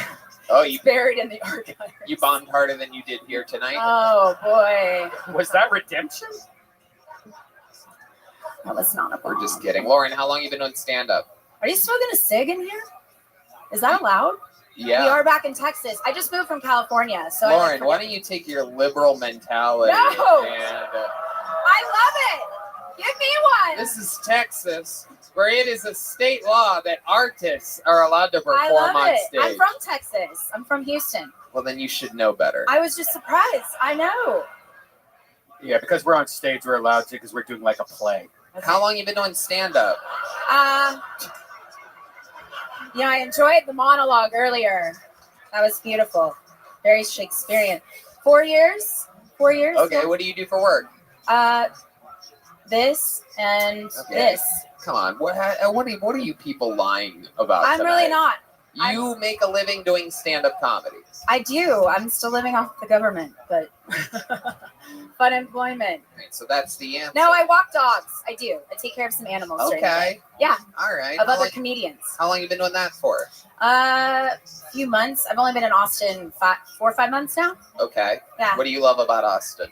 Well, essentially, I'm back home in my home state, so that's nice. I see Yeah. family from time to time, Mhm. and I don't know, just different change. I lived in Mexico for last year. I fled California. To Oh get the fuck out of wow, Dodge. Mexico. How was that? I could do comedy down there, so that was a bonus. Really? Mm-hmm. They didn't give a shit. It's kind of like Texas. Pandemic didn't happen. So it was just normal life down there the whole time? It was, yeah, like a big day in the life. It's like going to the Costco. And they thought I was Miley Cyrus down there. You put a cowboy hat on and pigtails, and like, oh, it's Miley. Oh my gosh, she's so. What was your living situation in Mexico? You're unemployed, living off the government cheese. So what do you have there? Your own castle or something like that? Yeah, kind of. I was essentially a white maid living in Mexico, doing manual labor to earn my room and board. Wait, you were cleaning up. You went to Yes. Mexico and you were cleaning Joke's up on me. after Mexicans. Yeah. Wow. No, a Ukrainian family. It was Oh. very interesting. A friend of mine runs like a eco-friendly retreat down in La Bufadora, the Boof. It's where the blowhole is. Okay, tell us something interesting about you. Give us something good, like a juicy part of your life. Like one time you did this, and they call you this back in wherever because one day you did this. Like, what's that? Wow, that's a lot of movements. There must be something. I picked a guy out of a lineup a couple days ago. It was a bucket list item. I never What done was that that? before. What kind of lineup? Was it a For a rape? criminal. No, sadly it wasn't. Not for rape. Red band. Weird question. Jesus Christ. No rape. No. What happened? A drunken motorcyclist hit my car and fled the scene. Okay. And took the license plates, not realizing they could run the VIN. And so they're like, a detective's going to be reaching out to you in a couple of weeks to pick a guy out of a lineup. And I got really excited. Like, this is so CSI. Yeah. And I get there and it was just pictures, sadly. It was like a photographic deal. Right. So I wasn't behind the plate glass. Like, Was he wearing a helmet when he ran into your car? no, he wasn't. There you go. One And I more got him on reason. video. So I picked the right guy. Did. One more reason to wear a helmet, I know. folks. I can pick a guy out of a lineup, but Complete not your hit and run a with boyfriend. great success with using a motorcycle helmet, everybody. That's what sucks. Can't run They're into shit. dangerous. Hi, Willie. Hey, how are you? How are you? William, what do you Doing think good. about what do you think about Lauren Jameson?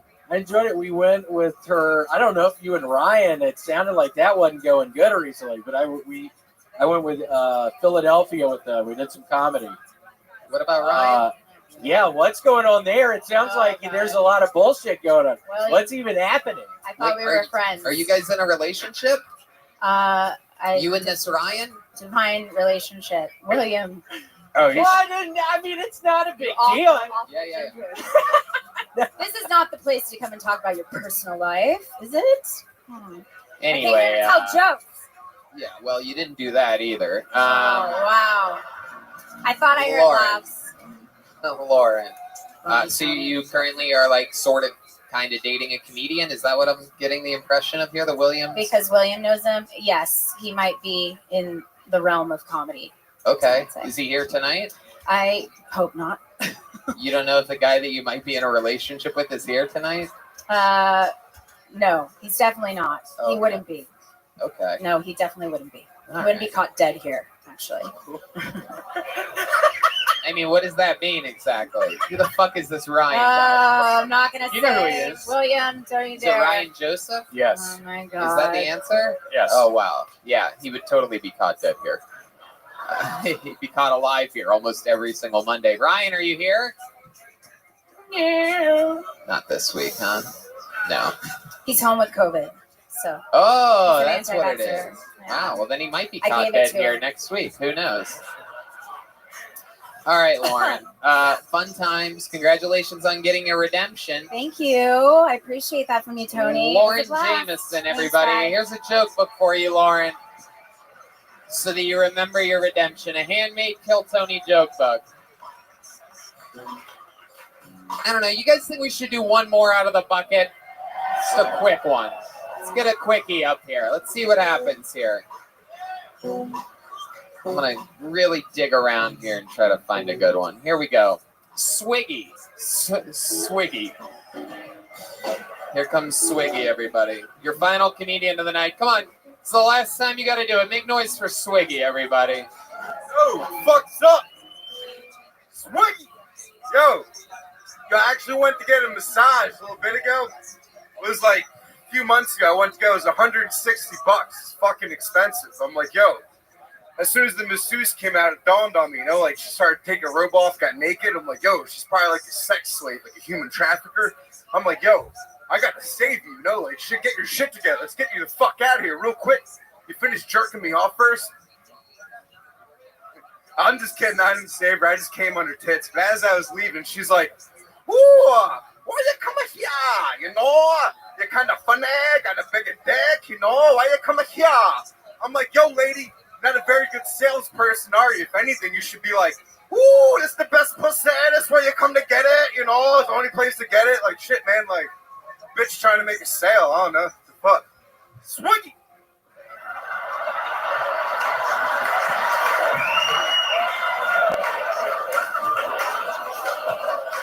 All right. Okay, here we go. For those of you wondering what would happen if you smoked pot that had fentanyl in it, here we are. You get Swiggy, everyone. What a special treat you are. Look at you. What the fuck are you, dude? I'm like, I ate 2 hits of acid at 3 o'clock, so I'm chilling right now. What? Ate 2 hits of LSD at like 3 o'clock. So, Okay. Or 2:30. I don't know. Hell yeah. Sounds like an awesome trip. Yeah. That's what happens. 2 hits of LSD. You get to wear a tie-dye hoodie over a tie-dye t-shirt. Very rarely do people clash 2 different types of tie-dye. Even most filthy hippies are like, that's a little bit too much tie-dye. But not here with Swiggy. Swiggy is over the top. I love it. Fuck yeah, dude. Absolutely. He has a landing strip for a beard. Look at this fucking thing. You're wild, Swiggy. Where are you from? Philadelphia area. Okay. Yeah. Absolutely. I get that vibe totally.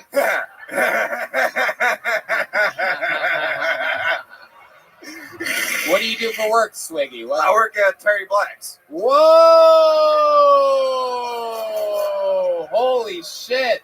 What the fuck are you doing at Terry Black's? I work dude? cashier. They want me to be like a meat cutter, so they got every now and then I'll cut meat and stuff. But mostly I just been doing cashiering. But eventually I'll be doing that. Wow! How long have you worked there? Since like May when I moved down here. How I did moved you from get Philly. a job? You just walked in, applied. Fuck yeah, dude! Yo, fuck yeah! Yeah, I walked in there and applied, got that shit, man. It was Just gnarly. through the application. Yeah, like, dude. Swiggy. Yeah, dude. Fuck yeah. I told him I'm gonna open up my own Swiggy Whites. Wait, what? Open up the Swiggy Whites. I thought it'd be funny. You know, got Terry Black's, Swiggy Whites. I got it. Now that laugh. That laugh is something else. Swiggy, you're so goddamn charismatic. We've had so many fucking glasses of water on this show tonight. I forgot humans could be this alive as you are right now. I bet you answer all these questions good. What do you like to do for fun when you're not doing acid? Like, what else? What else about Swiggy? You know, like smoke weed, like hang out with friends. Fuck yeah, dude. You know, yeah, bro. What do you like to do with your friends? What do you guys do? You play laser tag or something like that? Nah, we just like fuck around, tell jokes, or hang out. I don't know. All right, Get drunk, absolutely. yeah. That makes sense. How old are you? You could be anything. 33. I just turned 33. So I think about that. 33 years old. Cashiering at Terry Black's, 2 hits of acid deep on a Monday. Fuck yeah, dude. Yeah.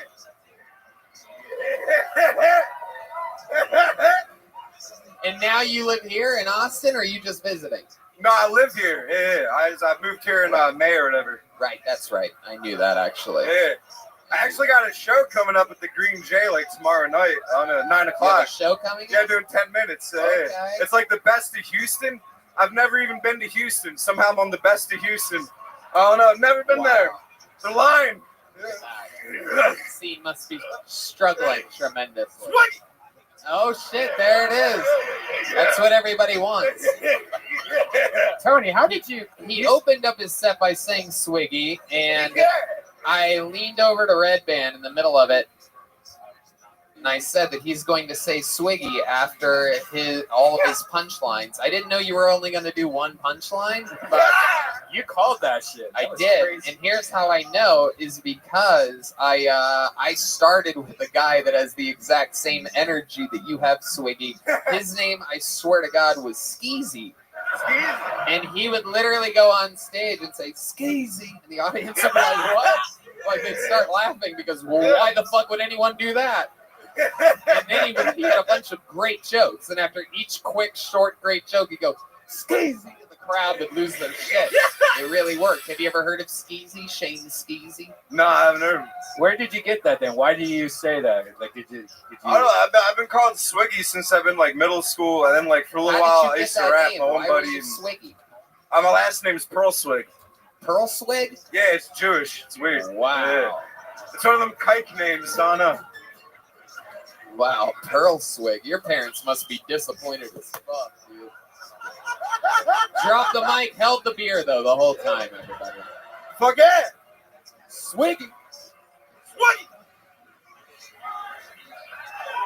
Swiggy, what do your Jewish parents do for a living? That's Well, what I have my dad's Jewish. My mom's like Irish and Catholic. All right, what does your dad do? My dad, he works for like a painting company in like Philadelphia. Painting? Yeah. Okay. How about mom? What does she do? I don't know, man. She like collecting unemployment or something. I don't know. All right. She's a little crazy, honest. I think she like thinks she's a psychic or something. She's a little Really? She's a little out there. Yeah. Like, what is she? Has she ever done any psychic readings for you? Like, what has she said? Like, what makes you say I don't that? know, man. It's weird. I think it's all like very weird to me, huh? What's your Imagine what she says about you. Swiggy, what's your love life like? Does Swiggy have a little piggy at home waiting for him? Nah, I'm pretty single. I was banging this chick that was like 48 that was working at the Terry Black's, and she got fired. Christ. Yeah, she got fired. Years from there. old. Yeah. girl that works there. He's like, you took my Victoria from me. I'm like, what? Like, and he was asking me, how much did you pay her? I'm like, I didn't pay her shit, man. Like, what was that? I ain't paying money. Like, yeah. Like, So how did it start with you and this 48-year-old at Terry Black? she just started giving me rides home. I take the bus home from work, so she started giving me rides. Then oh hell she yeah, started getting blowing me swiggy out. with it. Nah. Gives you a ride home, and there you guys are just using fucking barbecue sauce for lube over there. Animals, I love it. Why do you say she's 48? Does she seem 48? Did you feel like she told me she was 48? Okay. And that's, He's got Seth Rogen in it. I thought she was like 50 something. I'll eat 57. Like, no, that's 48. I'm like, oh, okay. did you guys bang in the car at all? Like, how were you guys doing it? Were you taking her back to your place? Dude, she was weird. She was like, you probably don't want me to be seen with you. Like, oh, I'm like, I don't know. Like, she's like, oh, I'm 48. Yeah, I went over her house. She's like, we gotta go out to this crowbar. Like, oh, we go out to the crowbar. I'm like, oh, we can just hang out here. It's like, oh, you just want to fuck me? You don't want to go out? And I was like, yeah, I don't know. Like, I'll get it.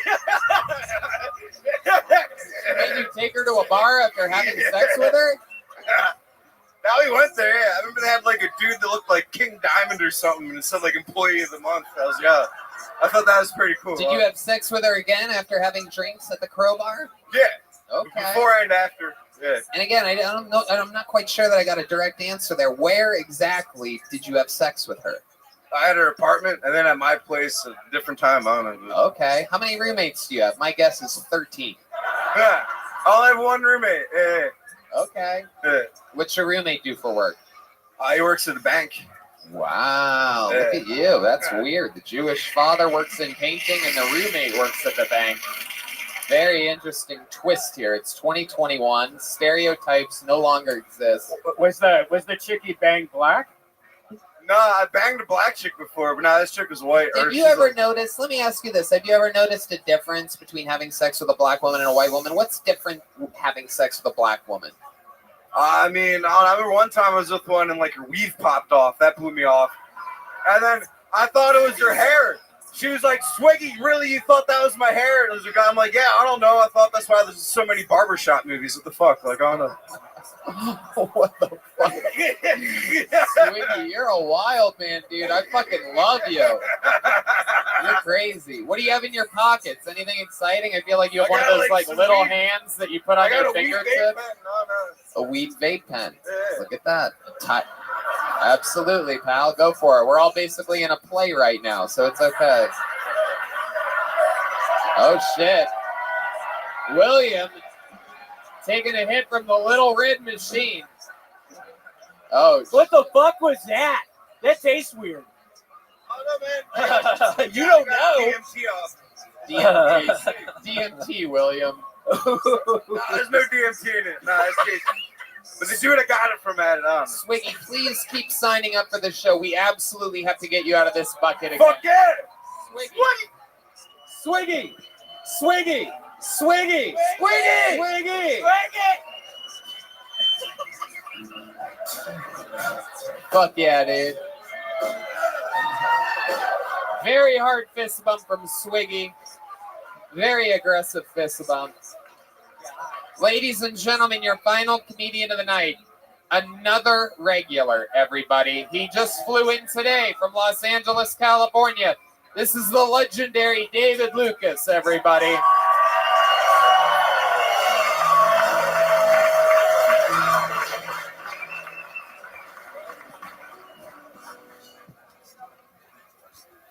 Yeah, what's up?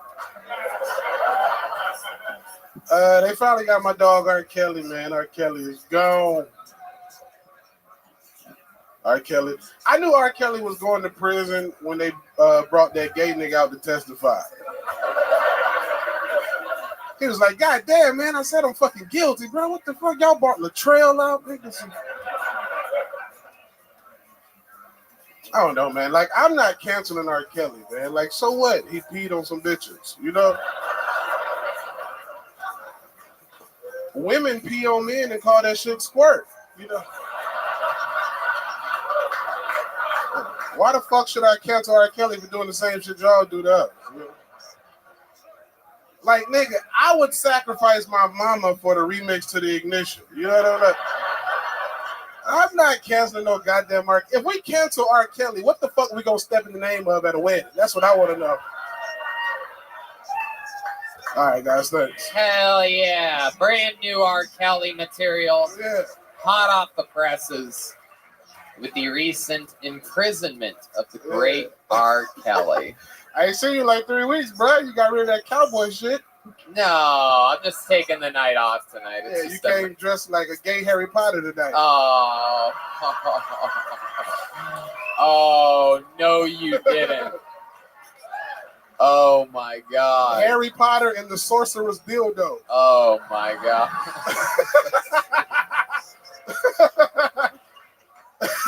You just put the word dildo in there and it worked. I don't know if you can make fun of people, David. I mean, you're coming in here with the table from Beetlejuice as your haircut, so this is where we all sing "Jump in the Line" from Harry Belafonte. You look like a dick jumping out of a blue tube sock. Busting out. You know that meme that everybody sends around of the naked black guy with the giant dick? You look like there's 4 of them sitting on top of your head right now. Look like there are 4 giant black cocks coming off the top of his head. Did you go to the barber shop and ask him for what Tony wants in his butt per week? Oh, he flipped the gay joke on himself, folks. Yeah. He just jujitsu'd. I said, give me 4 of Sony. I said, give me 4 of Tony's sex toys. But you're the only person who got that black guy saved as your screen lock. That's true. That is my home screen. Is my good friend. Yeah, bro. I love it. What have you been up to? Where you been? Denver, Brea, 11th through the 13th in November at the Arlington Improv. Okay. Tomorrow with Rogan and Wednesday with Rogan. Oh, nice. Thursday Secret Show. Hell yeah. Yeah. Working. I'm on those shows with you this week. You have pockets on your sleeves. What do you keep in there exactly? What type of honey bun do you keep in there? I keep gay jokes in there for your ass, motherfucker. Oh man, that's true. No one loves honey buns like I do. Let me pull one out. Honey buns. Tony looked like a gay paralegal. Objection. I love it. You have a little tear in your jeans down there. You got a little tear in your asshole.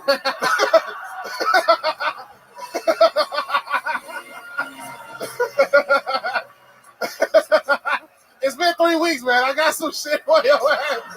It is true. It has been 3 weeks. I love it. Yeah, that nigga sipping a Cosmopolitan. Damn, that must be a black folks drink. What are those? What are these shoes that you have? Are these new orthopedics that we're talking about here? These are Travis Scott's, dog. You wouldn't know about this. I love it. I didn't even realize you were wearing shoes. I thought the green was just the diabetes taking over. It's the only gang that David's ever been in is Gang Green. Those pockets on your sleeves, what are those, hot pockets? You got a stripe on your arm for every time you said no when it was against fucking you. There'd be a lot more stripes if that was true. I like saying man, no. I'm sorry, y'all gotta bleep that N-word out. I'm trying. It's been 3 weeks. I'm sorry, y'all. We'll get it. We'll get rid of it. We'll get rid of it. Yeah, hit me again, dog. This shit turned me off. You used to do a podcast with William, famously Brothers in Cursive. Helped launch both of your careers. William, your brother in Cursive, David Lucas. But William. It's so nice to see you. I'm glad of all of your successes. My life is starting to turn into a nightmare. So I'm glad somebody's doing good. Nah, bro, you doing good, dog. You sold what, 200 tickets in Philly where you was at?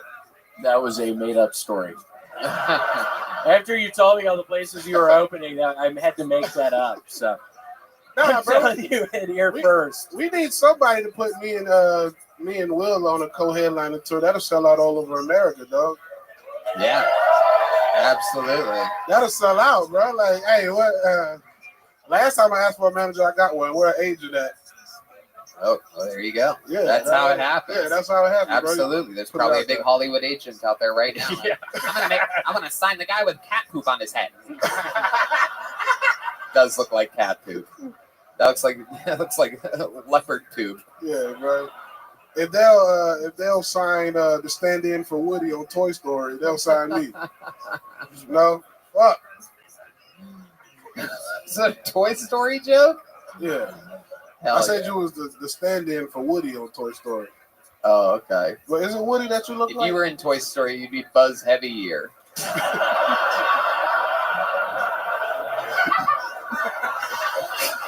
David Lucas and I have been roasting each other for years. If you were in Toy Story, you'd be Mr. Potato Head. Because you like having shit pushed in you.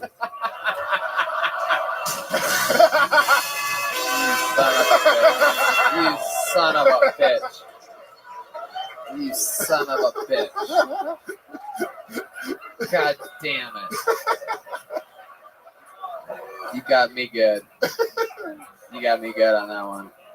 I You can't had think a- of you one had- fucking Toy Story character to save my life right now. You had the only Mr. Potato Head with a hole in the ass for you to. Not all of us can be shaped like the things that don't want to get grabbed in the grab machine in Toy Story. That is what you look like right now. You do look like a BET version of Shrek right now. David, you're the absolute best. I'm so glad that you're back in town. He's doing shows with Rogan and I all week. The great David Lucas is back, everybody.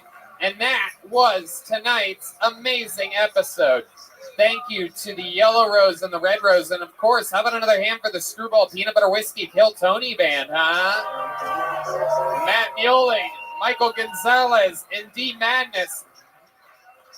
How loud can this place get for our guest and one of my best friends and without a doubt one of my favorite comedians in the world, William Montgomery, everybody? Thank you for having me. Yeah, another great drawing from Ryan J. Ebelt is in. Shout out to all of you for coming out tonight. So much fun, always a pleasure. And be sure to check out CM Smokehouse at Bolden Acres. It's really unbelievable as well. We're talking about barbecue a lot this episode, so check that out, you local people. And to those of you listening around the world on the internet, thank you. We'll see you next week. Thanks, guys. Good night, everybody. Thank you very much.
for a brand new episode of Kill Tony. Give it up for Tony and Slim.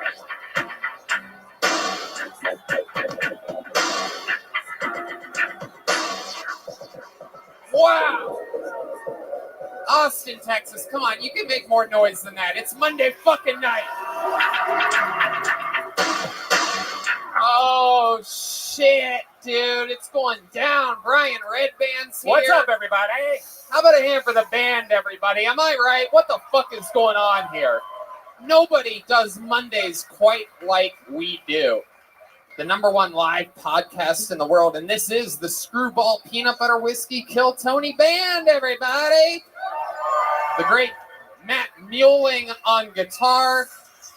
We got Tevin on drums tonight, his first time joining us, while the great Michael Gonzalez is out touring with some huge musicians. And, of course, we have our staple, the main man, holding it down. D Madness, everybody, here on bass guitar. This is Kill Tony, brought to you by the Yellow Rose and the Red Rose. Of course, like I said, the Screwball Peanut Butter Whiskey Band, Canteen and Cantina. That's vodka soda and tequila soda. Northern Lights vodka soda brings you tonight's show. The great Ryan J. Ebelt is drawing it all the way from Los Angeles, California. If you're watching this on YouTube, why not subscribe? That's what the kids are saying. And we're all stuffed up on delicious food by Sam's Smokehouse at Bolden Acres. Shout out to our friend Cade, the best barbecue. Fuck yeah. In town. Crunch Wrap Supreme. Check it out. Yeah.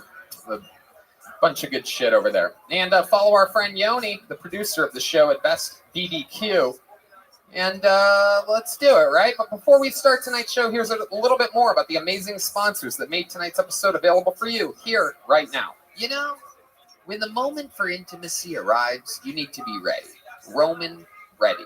Whether you've been in a relationship for years or just getting started, having the confidence that comes from preparation means you're free to enjoy the moment when the moment comes. Even though you are far from ordinary, the truth is that ED is really common. In fact, 52% of guys aged 40 to 70 experience some form of erectile dysfunction. Go to GetRoman.com/Tony now to speak to a U.S. licensed healthcare professional about erectile dysfunction and get $15 off your first month of treatment. You know, Red Band, ED is more common than most people think. In fact, 52% of men between ages 40 and 70 will experience some form of ED. We're two people. You're that 50%, aren't you? I'm in that age range for sure. The benefits of ED treatment can help you reconnect with your partner and rediscover the joy of sex. Roman's system is completely confidential and totally discreet. No big logos or labels on the packages, so when you get it delivered, no one knows. With Roman, you can get a free online evaluation and ongoing care for erectile dysfunction, all from the comfort and privacy of your home. A U.S. licensed healthcare professional will work with you to find the best treatment plan, and if medication is appropriate, it ships to you with free 2-day shipping. The whole process is straightforward, convenient, and discreet. Getting started is simple. Just go to GetRoman.com/Tony, Tony, and complete an online visit. Yeah, take care of your ED without leaving your home. Complete an online visit today to connect with a U.S. licensed healthcare professional and take care of it. Stand-up comedy is hard, and you should be too. Go to GetRoman.com/Tony today, and if you're prescribed, get $15 off your first month of ED treatment. Make sure you're ready to have confidence and control this fall. Roman ready. I'm telling you. You know, the weather's finally dying down here. The heat of Texas is lessening. It's showing some mercy. However, I still love to stay super hydrated with Liquid IV. You know, flu season is in full swing. Proper hydration and vitamins can help support a strong immune system. Making it a priority helps us feel healthier on a day-to-day basis and fuels us to be our highest potential. 1 stick of Liquid IV and 16 ounces of water hydrates faster and more efficiently than water alone. Not only that, but the product tastes great with flavors like watermelon, strawberry, and my favorite, lemon lime. How are you going to be enjoying a few extra drinks now that the holidays are approaching? This is what you need. I know with Skankfest and a few festivals happening, We're going to be getting toasted and roasted. I'm bringing a bag of Liquid IV along with me. Red Band, you know all about this. I'm on my third one today. Last night was Halloween. Man, I had one right before I went to bed, one right when I woke up, and I have one right now. It's great. Not only does it help if you had a little bit to drink, but it also has vitamin C. It has more vitamin C than an orange and as much potassium as a banana. Liquid IV hydrates faster and more effectively than water alone. Healthier than sugary sports drinks, has no artificial flavors or preservatives, and less sugar than an apple. Made with clean ingredients, non-GMO, vegan, and free of gluten, dairy, and soy. Yeah, we absolutely love this stuff. You've heard us talk about it a lot. We mean it. It is truly our most used by us sponsor. Every single day, this stuff makes us come to life. Grab your favorite Liquid IV flavors nationwide at Walmart, or you can get 25% off when you go to liquidiv.com and use the code TONY at checkout. That's 25% off anything you order when you get better hydration today using promo code TONY at liquidiv.com. So you guys ready to start tonight's show or what? Every single week, as you've learned here in Austin, I always have one of the funniest people in town. This week, absolutely no different. This is a Comedy Store paid regular that I've worked with for years, passed by the queen herself, Mitzi Shore, a real Comedy Store regular, an amazing comedian. This is Justin Martindale, everybody. Come on! Originally from the state of Texas, he is back. It's been a long time since we had Justin Martindale on the show. Headlining the Creek in the Cave this Thursday and Friday. Famous from the Glitter and Garbage podcast with Justine Marino. Of course, you had your own show on E at one point. Comedy Store paid regular. You're the fucking man. Welcome. How you doing, Justin? I'm good. It's good to be back in Texas. That's for damn sure. Born and raised in Texas. Yeah. San Antonio, right? San Antonio. I grew up there, yeah. We made friends It's okay. in Los It's Angeles. Fine. It's fine. That's this, yeah. Yeah. Justin has an incredible story. He was doing a show, outside promoted show at the Comedy Store in which Mitzi Shore, towards the end of her life, literally stumbled in and caught him before the showcases that were scheduled to happen. She didn't pass in classic Mitzi Shore form. She didn't pass anybody on the scheduled program of people that were up, working their lives, hoping that this lady would like her. And instead, she liked the guy on the show before, Justin Martindale. And I was hated by everyone. Oh, yeah. Whitney Cummings wanted to slice your cock off. Well, I want to slice her cock off. Hey, you know what the fuck's up. That's what we're talking about. Weren't you the last person to be passed by Mitzi Shore? Yeah, I'm the last one. That is true. That is it. So you're looking at him right here. This is the final passing of Mitzi Shore. You guys know how this show works. A bunch of people signed up before for the opportunity to get 60 seconds on this stage. You know their time is up when you hear the sound of a kitten. That means wrap it up then, or else you're going to bring out the angry West Hollywood bear.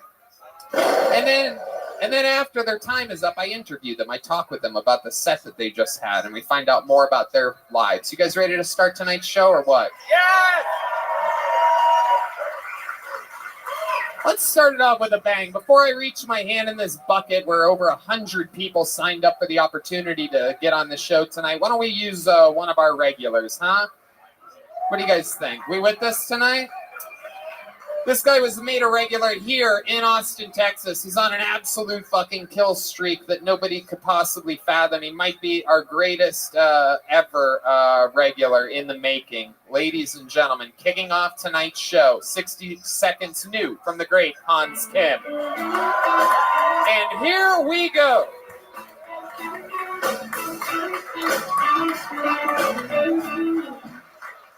Hey, what's up, guys? I love you. I hate it when people call me autistic. It makes me want to break eye contact and hum a song quietly to myself. I'm in a long-distance relationship right now, which is the worst, because that's the worst place to have a girlfriend, is far away. It's like owning a star.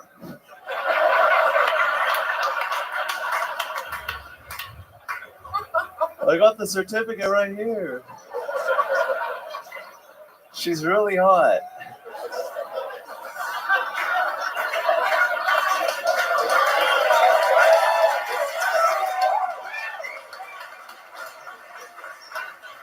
It's like an African child that I send a dick pic to every now and then. It's like having a cheeseburger in Europe. I can't touch it or smell it or taste it, but some European guy has it all over his mouth right now. Thank you. Wow, he does it again. It continues. The great Hans Kim reigns supreme. Thank you. The audience kind of laughed after my first tag. It's like I have two more. You know? Yeah, good problems to have when the audience is laughing too much at your first tag. You're like, God damn it, will you people shut up so that I can get to this other material? Good problems to have, as we'll see when my hand goes and reaches a name out of that bucket. You'll see people later on. You'll be like, wow, this guy doesn't seem to have that problem at all. But Hans, just jokes on jokes on jokes. It's all true. You are autistic. Are you really in a long-term relationship or long distance? No, not really. But that joke was amazing. I mean, It was. If you're gonna lie, that's what it's all about. Make it funny. Fuck yeah. What else is going on, Hans? I completed a comedy tour recently. Oh. Slept with my feature, Riley Gilmore, in the same hotel bed. Oh. Did you try to dry hump her? Did you try to do anything? That's a guy. That's Riley is a man. Doesn't matter. Doesn't matter. People don't know who Riley Gilmore is. It's not a famous name, so you'd have to explain that when you say He's it. a good friend of mine. I call him by his full name. In bed? In bed. Riley Gilmore.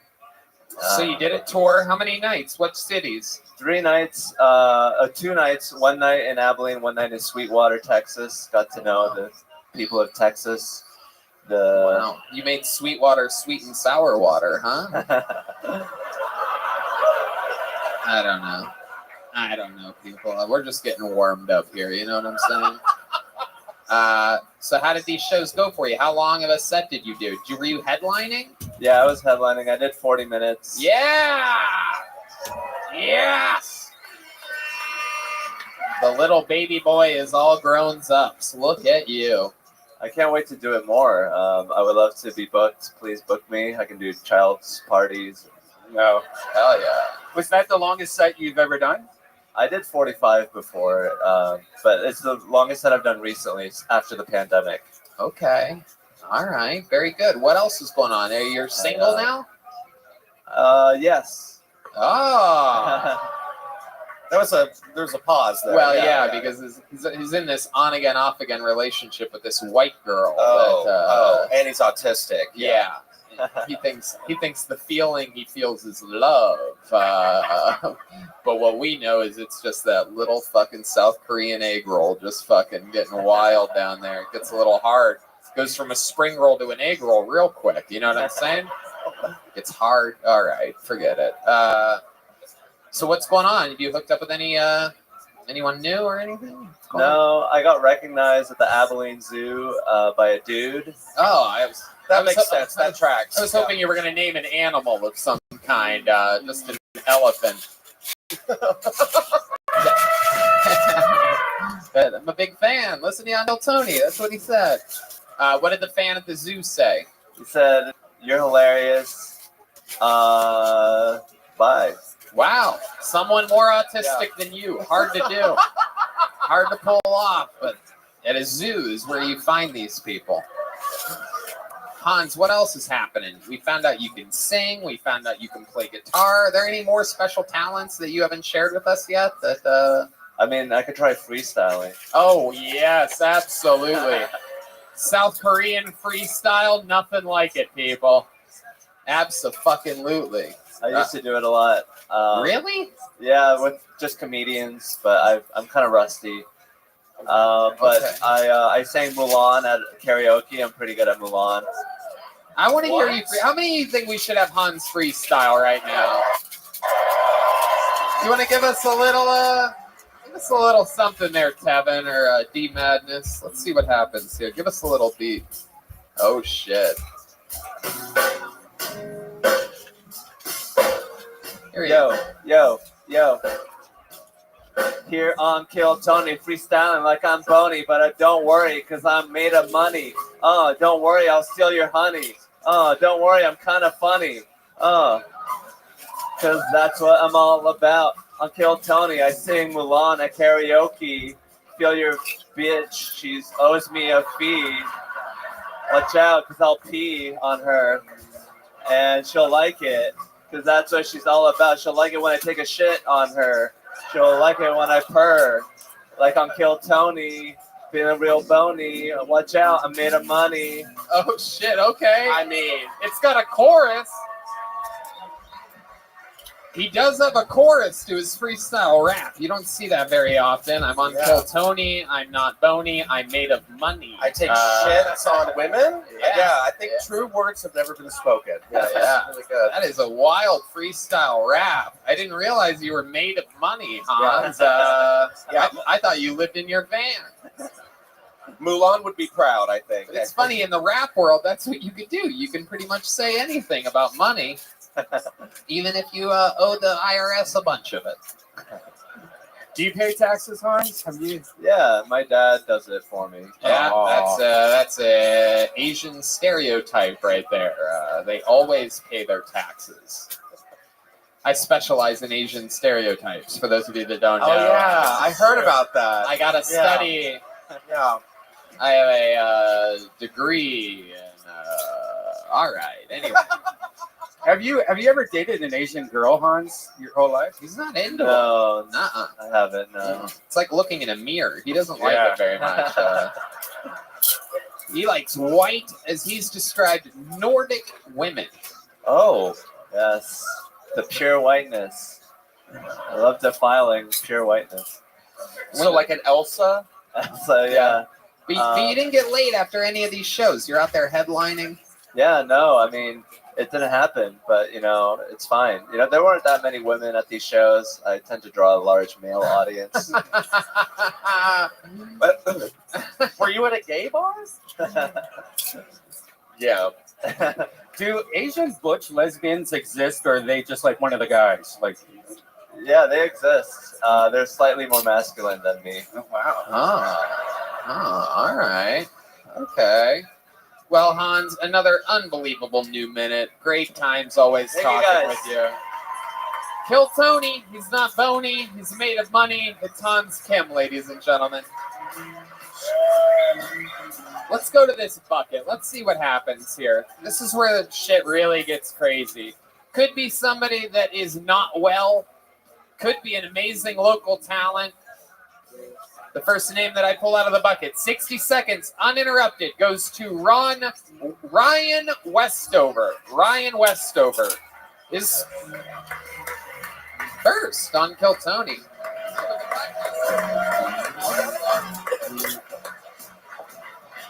Here he is, ladies and gentlemen. One more time for Ryan Westover, everybody. Hello, everyone. I'm very insecure. I always have been. Like, even when I was little, I used to hang out with pedophiles to seek reassurance, It helped me out. It did. Landed them a sentence, but it made me feel like I was worth something, Sitting in the back of that van, like, you know what, John? I am a confident young man. I'll take my pants off now,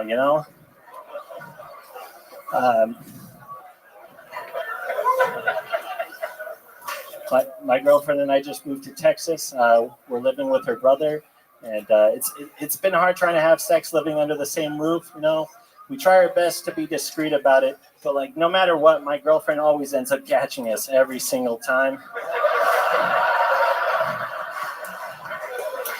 You know what I always say though? You can't be low key because anal is smelly. I'm sorry I said that last part. Thanks. Ryan Westover, closing with a little apology. Welcome to the show, Ryan. Thank you. How long have you been on stand-up? Almost a year and a half. Almost a year and a half. Where at? Utah, Salt Lake City. Salt Lake City, Utah. Absolutely. the kind of white people that Hans Kim loves the most. Welcome. Is this true? You live with your girlfriend? Yeah. We live at her parents' house. Okay. My brother's there too. So. All right. I like it. What do you do for work? I work at a Bird Biscuit. Probably shouldn't. Make sandwiches. Okay. Yeah, I just got the job. All right. Yeah. Okay. So you basically are like a sandwich artist. I am. I try to be. All I'm right. not very good at it. Okay. What the level of education do you have? I have a high school diploma. That's right. You will be making sandwiches for the rest of your life. That's right. That's life. Welcome to life. It's not easy. Thank you. I'm learning that. This is what the world has come to now. Yeah. Good white people like Ryan out here making sandwiches for better white people. That's just what the world is. That's how it works. There's nothing. It's not all glitz and glam out here in someone's got to do it. Show business. Ryan, what does your girlfriend do for work? She's a server at a restaurant. Okay. So, yeah. All right. Server at a restaurant. What about you, Ryan? What else about you? Like, what do you do for fun? What's something we'd be surprised to know? I like to drink. It's a good hobby. Basically, yeah. And then I just do this very, very simple life. Yeah. What about when you drink? Do you do anything in particular for fun? Are you like a pinball wizard or anything like that? No, not at all. I just get drunk and really sad. Really? Yeah. That's about. It's about sandwiches. Yeah. I just crying into sandwiches. I just talked to my girlfriend later. I'm like, am I funny? Do you think I'm funny? That's basically, yeah. Wow. Jesus Christ. Oh my God. I know. He's gonna cut later. Yeah. It really is. A sandwich in half. Am I right? All right. Wow. There must be something we're missing here. How about during the day? Any weird habits or things that you do? Oh, I jerked off a bunch today. Why do you jerk off if your girlfriend's there? No, she wasn't there all day. She was working. Oh, okay. I had the day off. All right. What did you jerk off to exactly? What type of porn did you specifically end up on? Sandwich porn. Yeah. Give me some bread. Guac is extra. Oh. I think I've fallen in loaf. Sandwich porn jokes, people. I started off with straight porn. Straight porn, oh yeah, that's where we all start. Get it warmed up. And easy. And then get to the goods. You know what I'm talking about? Get ready to scrub that browser. Yeah. What'd you end up on? Bisexual porn. Whoa! This guy gets points for honesty, everybody. Little gay. How bisexual are we talking about? Like enough to talk to you guys about it, but not enough.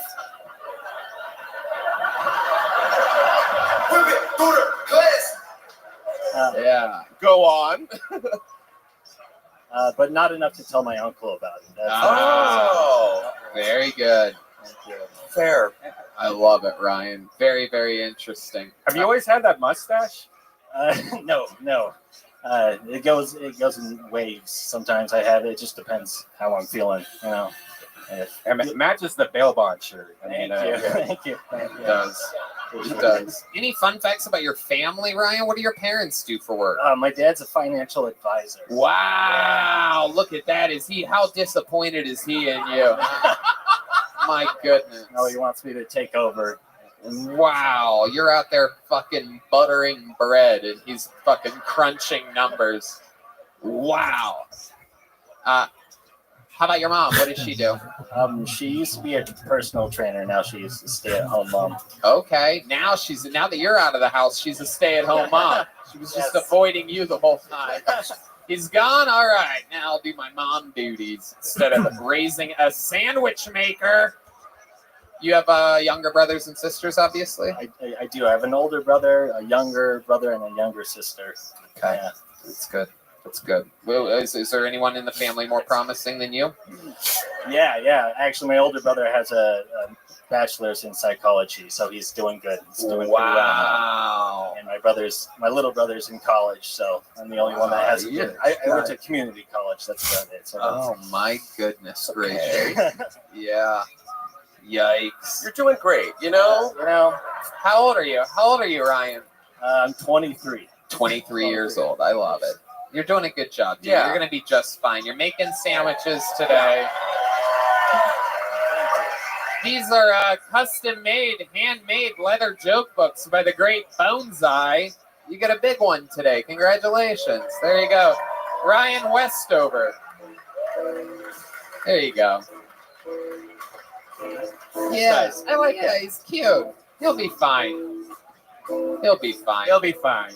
Nat Rogachevsky's next on Kill Tony. Let's see what happens here. Nat Rogachevsky. All right. Here comes the Nat. One more time for Nat Rogachevsky. Damn, I timed that perfectly. Holy shit. That was fucking cool. Guys, I hate working.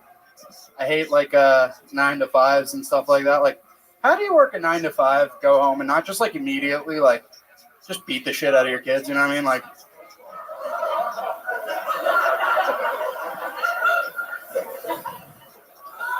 my mom used to work a 9 to 5.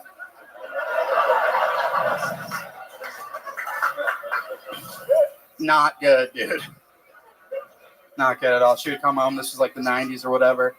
She'd see I did something wrong, like leave the light on in the bedroom. She'd be like, stop. Hammer time. I'd be like, oh.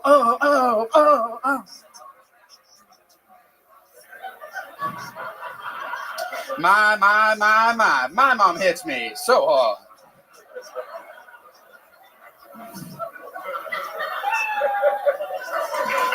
Nat Rogachevsky bringing back MC Hammer references, and they're working. Absolutely working for you. Is it true your mom used to beat you? Oh, yeah, dude. What would she beat you with? Hands. Oh, just straight up hands. Yeah, hands and fists. Oh, wow. Yeah. Hands and fists. Very interesting. Very old school. Yeah, thank you. Thank you. It was great. Did it happen a lot? Yeah. Were you a bad kid? Sometimes. Not as much as I was beat up. Is this a cry for help? Yeah, I think it's a... Welcome to another episode of Too Little, Too Late, everybody. You actually have your mom here. Come on Mrs. out, Deborah. Rogachevsky. Come on out. Who's MC Hammer? I love it. Did you ever stand up to her and say, like, can't touch this? No? Hey, there you go. Add it to the mix.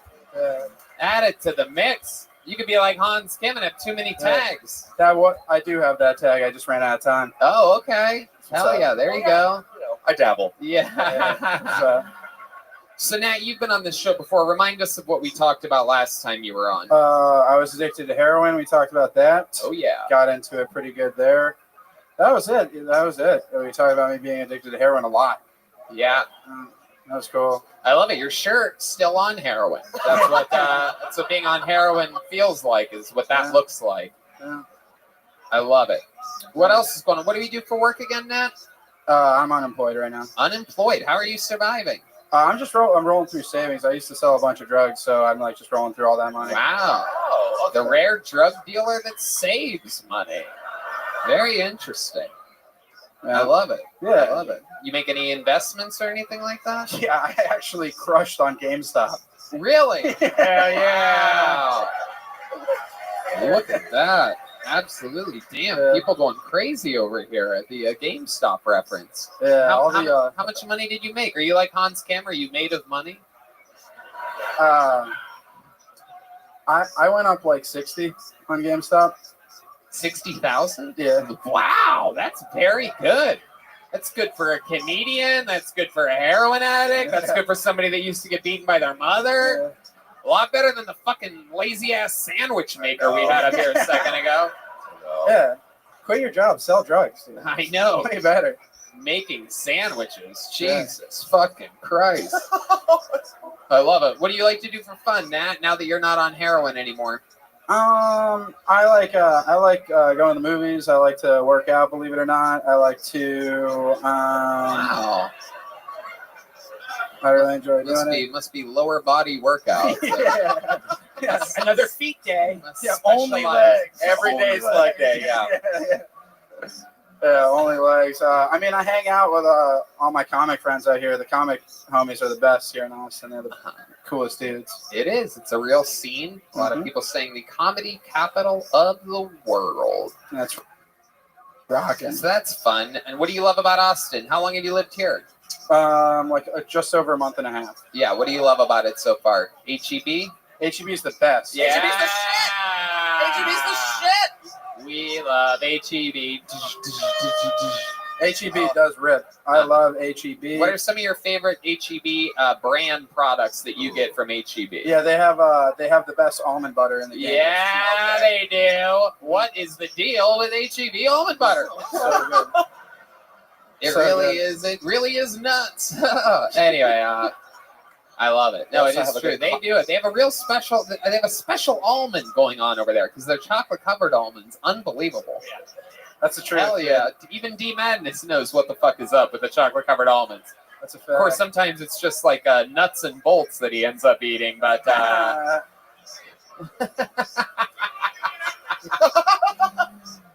Oh.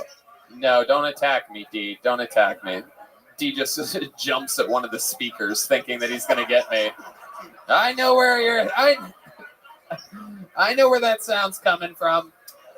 These are funny because D Madness is blind, believe it or not. Oh, okay. I know you just thought he was the world's sleepiest bass player back there, but can't see anything. Has your mom ever apologized for beating the fuck out of you, or is she? Yeah, it's a lot better now. But don't you notice that moms sort of play it down like they didn't really beat you up as much as you quite remember? Yeah, they like to the way they like to talk about it. They're like, man, back then was crazy, huh? And I'm like, Yeah, my mom used to beat the shit out of me, but I don't ever play the victim card in public, so I can't really relate to it. But I'm pretty sure it's why I became wildly successful. Yeah. It is weird too that she apologized and then you did heroin. Yeah. Like my mom would kick the shit out of me if I did heroin. Do you beat girls now because of it? Maybe she beat him up like karma, like it happened before. Like maybe she knew. She's beating you up for doing heroin. Yeah, that was way, way later. Right, but maybe she knew mother's instinct. Yeah. She was trying to beat the heroin addiction out of you before. Yeah. She failed. Right. Yeah. Exactly. She wanted to hit you with a belt. You're like, tie it around. Nat, you did it again. Did you get a joke book last time you were on? He's already got a big joke book. This guy's walking on water. Another great set. Nat Rogachevsky, everybody. We're going to keep it moving. He's on Instagram at nat.comedian. I'm going to pull another name out of this bucket. Yeah, a little ashtray. Oh, this is very exciting. This guy's a buddy of ours. He just moved here, very new to stand-up comedy. I'm excited to see what happens here. This is Yonder, everybody. Yonder, one of the newest residents of Austin, Texas. Very fun gentleman. Yonder Wizard. Here he comes. Oh, He's here on the he left. comes from this side over here. Come on, put your hands together one more time for our friend Yonder, everybody. Let's see what happens here.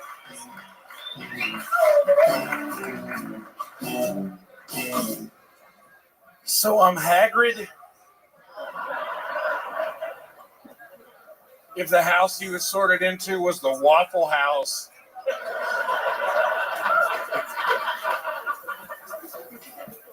I want to start a Christmas music festival. We call it Fa-la-la-la-la-la-la-palooza.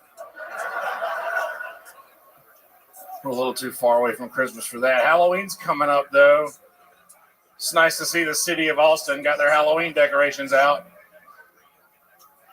You know, those ones that come to life when you walk past them.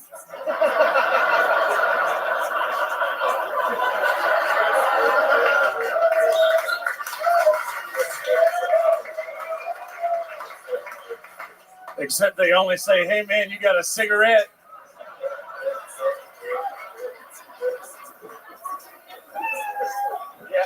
Thank you. Wow, Yonder. Holy shit. What a great set. It's been a long time since we've seen you, correct? Yeah, man. When's the last time you were on this show? That place that shall not be named. Oh, that's right. That shithole on 5th Street down there. That's the one. Right between the Russian House and Eddie V's. It's a shame I can't remember what the fuck it's called. Anyway, I love it. So Yonder, incredible. I do believe, I think you would agree that was a great set for you. You're new at stand-up comedy, correct? Yeah, pretty new, within the last year or so. Yep, absolutely. That's, to us, that's new as shit. Yeah. I love it, man. Look at you. You are just really something else, huh? I've never seen a. You remind me of like the type of guy that would grow out of a tree or something like that. Yeah. Like a tree growing out of you. I picture you being like a peaceful, happy tree at the root, the bark. I can see it. Like I feel like when you come, you always say "huzzah" afterwards. Yeah, how do you do it? I feel like he doesn't ever come. Am I right? No. You seem like the kind of guy that's held on to your nut for quite a long time. Dude, all this is backed up cum. If I blow, I'll be your size, bro. Oh, shit. Man, I love it. I had a feeling. I have good instincts for things like that. I always know the last time a guy comes. I have a real knack for it. Yonder, what is your love life like? You seem like you kind of look like who you might end up with if you drink too much tequila. Like you wake up. Yeah. Seems like you would wake up next to someone that looks like you. I keep a mirror by me at all times. Well, yeah, I don't really care. I don't try to fuck. I just don't care. You're like a nerd, right? I'm kind of a nerd. Well, I mean, so this is kind of funny. I actually had to explain my first sexual experience to a lot of people. Because Yeah. I got a blowjob from my 8th grade teacher when I was in 9th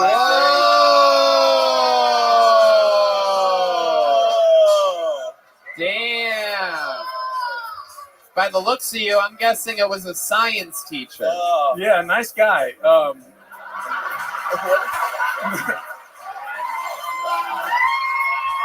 Wow, they love it. Austin's going wild for Yonder Wizard tonight.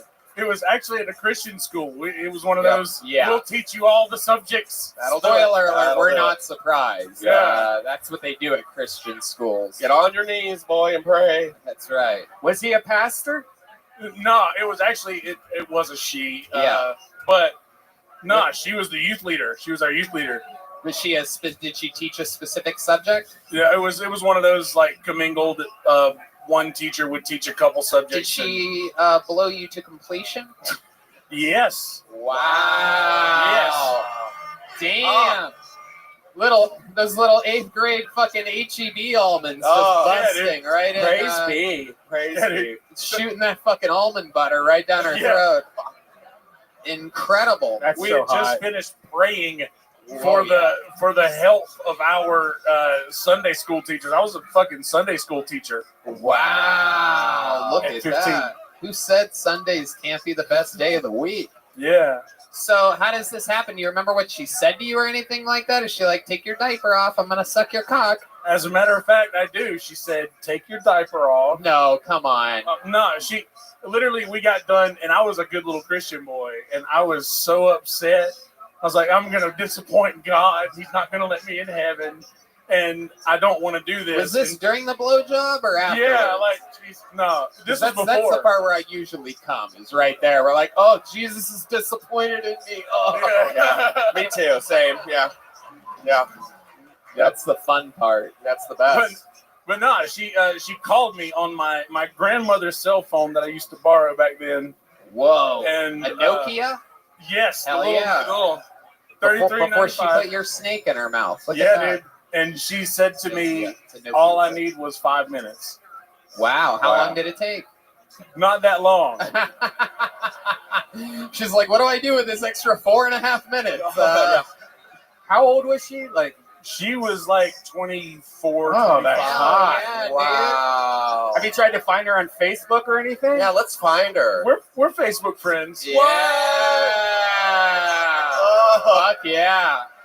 All water under the bridge, you know. God damn it. That is fucking wild. Have you hit her up since then? No, I have not. I figured that's probably for the best. Like, but I had to explain all this shit because, back in the day, before cell phones, if you picked up one phone to talk to somebody in the house, you could hear conversations, and conversations were heard. Yeah. And How old are you, Yonder Wizard? You look like you could be anywhere between 25 and 4,000. I literally turned like an old oak tree. 1,301 this past We have Thursday. to count the rings. Count the rings. Yeah. What do you like to do for fun, The stretch Yonder? I know marks. you're into VR. You're part of Red Band's like crazy, creepy VR incel circle.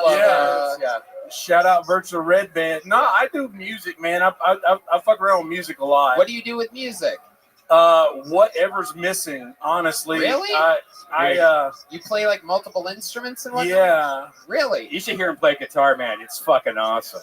Really? Did we ever have you play an instrument on the show? No, I'm saying I don't think I've ever played anything. Really? What do you think, Matt? Should we give this guy a shot on guitar? Okay. Let's see what happens here.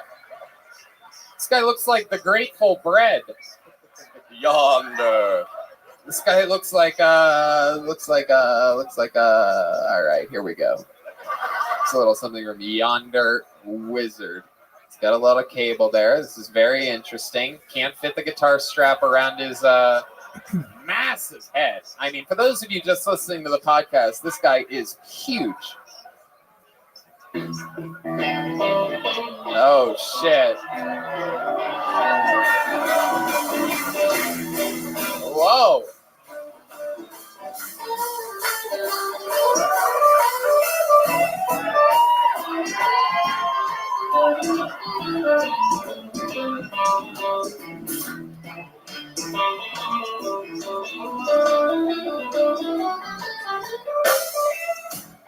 Wow.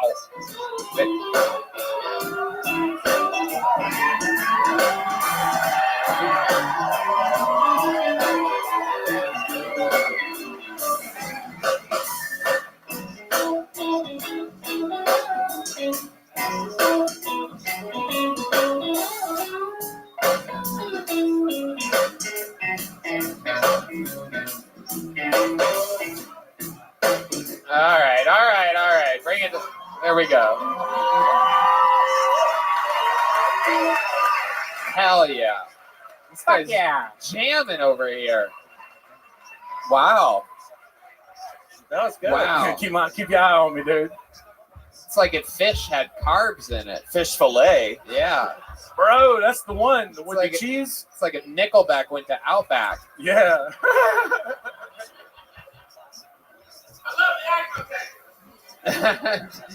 D Madness. No idea where he is right now. It's very exciting. Wow. Hell yeah. Rhythm and blue cheese, something like that? Yeah. That's something else I was thinking. You know, Yonder, if you're free on Halloween, I would love to have you at the Secret Show Halloween show. Whoa. And you know what? Yeah, dude. Fuck yeah, dude. And you know what? You don't even have to dress up. You're already won best costume at the Halloween. Have you gotten one of these joke books before? I do. I've got a giant joke book. He actually ordered a custom one Straight from to Bonsai, the great Adrian Cavazos, which anybody can do. If you're listening, get a custom-made joke book for yourself by going to hitting up Bonsai on Instagram, Bonezeye. Yonder, congratulations! I've known you for quite a while as a leader amongst the fan base and whatnot out there on the Discord and your Patreon. He actually graduated. I'm very, very proud of you for that. You attended a lot of those classes that there was something for me to do during the lockdown pandemic when I came out with Roast University on Patreon. You were an amazing student. It makes me so happy that you killed with this minute. It's incredible to watch you go from fucking a comedy fan to somebody getting big laughs. There he goes, Yonder Wizard, everybody. Follow him on social media at all one word, Yonder Wizard, Wizzerd. I'm so proud of him. That was good. All right, let's pull another name out of this bucket before we get to our next special treat. Let's see what happens here. You guys having fun out there? All right. Luke Newman is next on Kill Tony. Make some noise for Luke Newman. This going to make his way to the stage. Here he comes. It's all happening. Monday night, live in Austin, Texas. One more time, this is Luke Newman, everybody. How's it going? I'm white.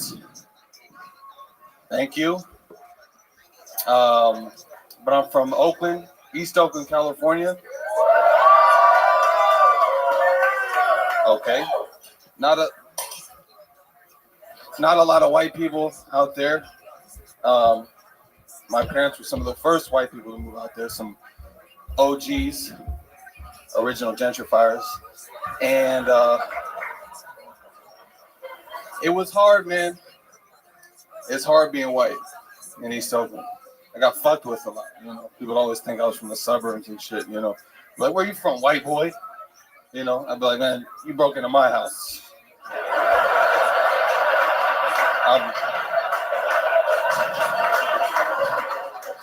I'm from my house. Welcome. Absolutely. Luke Newman. Welcome, welcome. Great set. Love the joke. I, too, born and raised in an all-black neighborhood. Is that where you were born in Oakland? Born and raised, yeah. Wow. Incredible. Yeah. How long have you, you just visiting Austin? Yeah, for a week or so. Okay. When did you get here? Today. Wow. You flew in today from Oakland. Yeah. Southwest. Southwest. Of course, yeah. Southwest, direct to Oakland. I know. I've been doing the road a long time, people.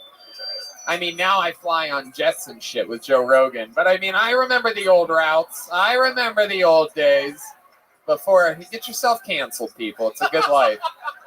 Okay, so Luke Newman, what do you do for work? You seem like you have a real job. You have the beard of a man that has a real job. You're not out there making fucking sandwiches. I make pizza. Oh, okie dokie. I mean, what are you gonna do? Sometimes you're just not right, Tony. That's next level shit. Yeah, it really is. It's That's one up from much sandwich. yeah. Absolutely. Absolutely. You had to go to college for at least a few months to get to pizza. Yeah, you got to drop out. Yeah, absolutely. All right. How long you been making pizzas for? For a few years. I used to deliver them. Oh, promoted. Yeah, absolutely. Is this like a real pizza place or like Papa John's? It's complicated. It's like a pasta factory. We make a bunch of stuff, but I make the pizza. Okay. All right. You get paid well? No. No. Exactly. But I get free pizza and pasta and shit. Absolutely. So it works out. Absolutely. I know a lot of people that would work just for that alone, pizza and pasta. Ah. I love it. What's your love life like? Pretty dry. Yeah. Wow. Your voice cracked and everything on that one. Yeah. Absolutely incredible. Have you ever taken pizza dough and made love to it? Yes. No. The old stuffed crust, you know what I'm talking about? The old fucking Mama John's, the old fucking it feels like skin. It might work out. It might be good. If you put enough olive oil in there. Yeah. All right, you guys, you know what? You guys made it weird, not me. Well, Sons of bitches. Do you have a big or a little Caesar? Yeah. There's some chicken in there. You ever think about putting a bun in the oven? You know what I'm talking about? All right. Pizza slut. Pizza sex jokes. I love it. What's your best kind of pizza that you make? I make. You have a special pizza that you make? Yeah, I got to put some serranos on there. Oh, hell yeah. Did you see the hand movement there? How he said serranos? How he fucking threw it like Godfather music. Some red onions, you know what I mean? Red Band thinks serrano peppers are Italian. Yeah. It's the, yeah, that's... Hey, Tony Serrano. Didn't they just get a new movie about those guys? The Serranos, I swear to God. Serranos. I do put some Thanks, fentanyl. Doc. Hell yeah. Oh. Absolutely. Oh, hilarious. So the love life's struggling. What do you like to do Hilarious. for fun? You have any special skills or talents? I play a little music. What type of music do you play? I used to be like a rapper or whatever. Get the fuck out of here. On this very special episode of Unsuspecting Rappers. Wow. I've heard of 8 Mile. Welcome to 6th Street, everybody. I gotta listen to this ultra white guy from Oakland that makes pizzas. I gotta hear you rap. Ladies and gentlemen, this is Luke Newman, everybody. All right. Please slow down a little bit. Oh, yeah. There you go. I like it. He's in full control. All right. All right. Got that bourbon virus, trying to earn my Irish. Staying swivel headed, I be spitting leaded. Talking gasoline, you on the practice team. Trying to filibuster, boy, I'm killing Custer. Out on the Vegas Strip, but you ain't playing shit. Watch me dip downtown on surround sound. Got a couple broken ankles, God know I'm thankful. And I forgot the rest, boy. Hell yeah, absolutely.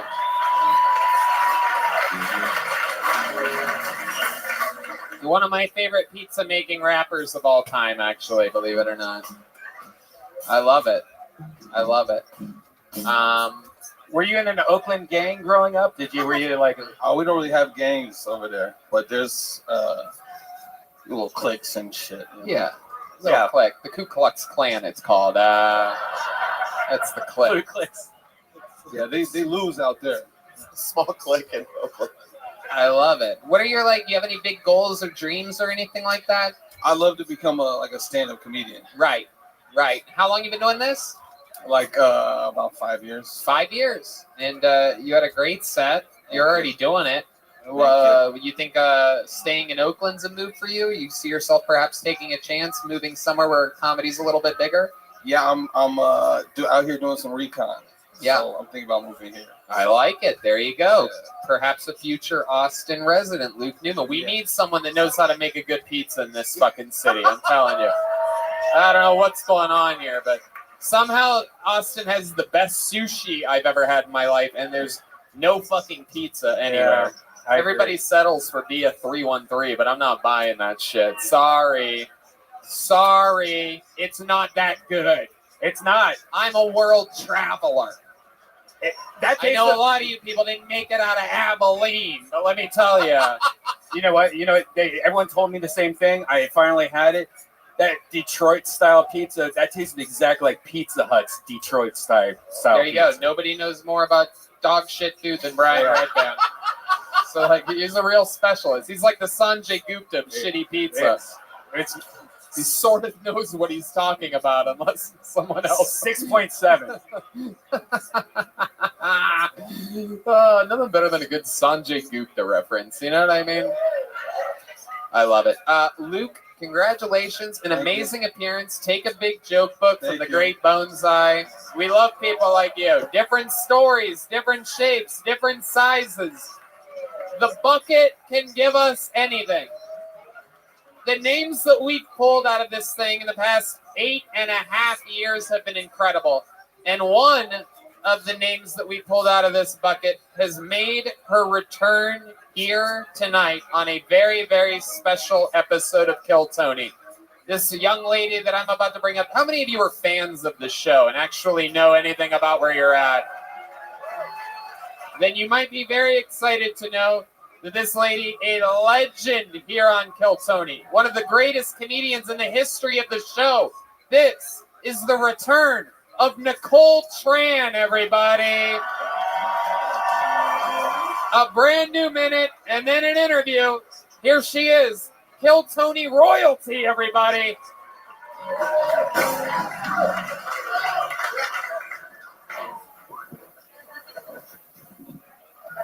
This is what happened when you bought things at the Dollar Tree. I'm from Vietnam. Last week, I went to a black comedy club in Auckland. All the sisters look at me like, uh-oh.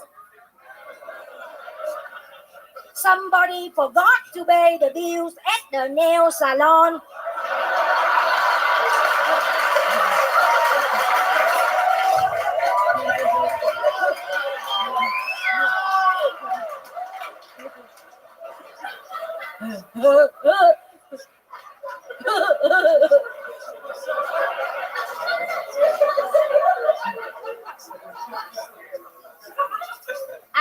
on a road gig with a comedian. She told me she has Asperger's syndrome. I say, no problem, man. Let me pull over and get your ass a burger. You can keep going. Nicole, you can do as long as you want. My mother hates Halloween. She make us turn up the lights and hide under the bed. It would be easier just to buy a bag of Snicker bars. The first year we were here for trick or treat, she gave each kid a spoonful of sticky rice.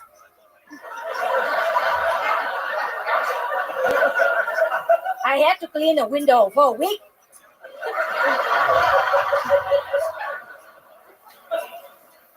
I went to a pumpkin patch in Houston. I saw a 2,000-pound pumpkin. In Vietnam, we would carve that pumpkin, then move in.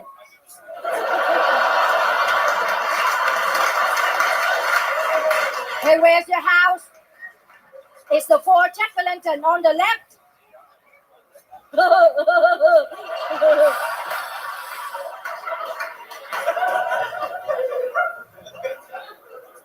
I pay my mother to do my daily chores for $25.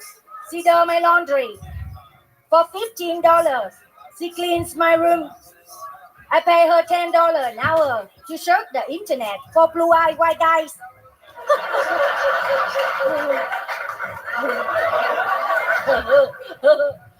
My mother doesn't believe in psychic reading, but she's happy to tell me that I have no future.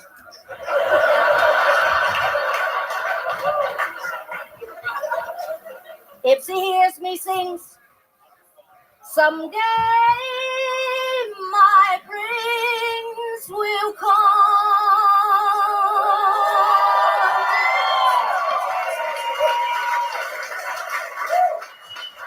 She thinking I'm talking about Prince, the Chihuahua who lives at the dry cleaners.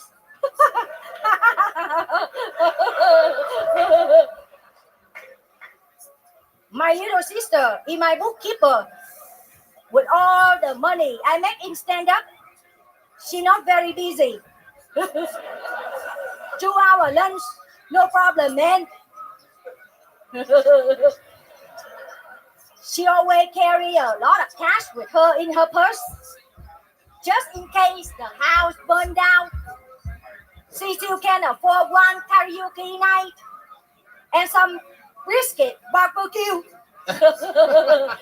I wrote that joke for you guys.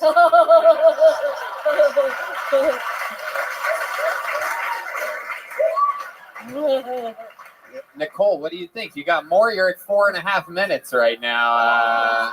One more. I think that's one more. How many you want to hear one more from Nicole Tran, huh?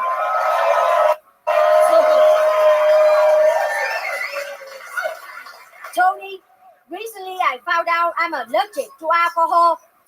I took one sip of tequila. I sneezed for 10 minutes in Spanish.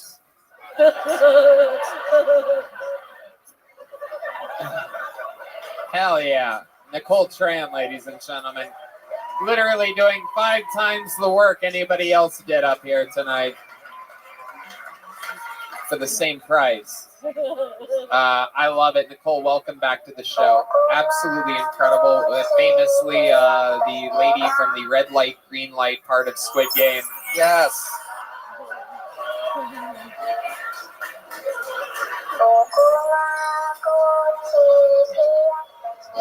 You watch Squid Game? No. We actually have. It's the What's the weekend? There you go. Sort of a technical difficulty right now, but not really. No, that's it. She's talking right now. Can you turn around real quick and then like? Yeah, like It's turn okay. around and then like It's turn all right. around. Forget it. There you go. It's all good.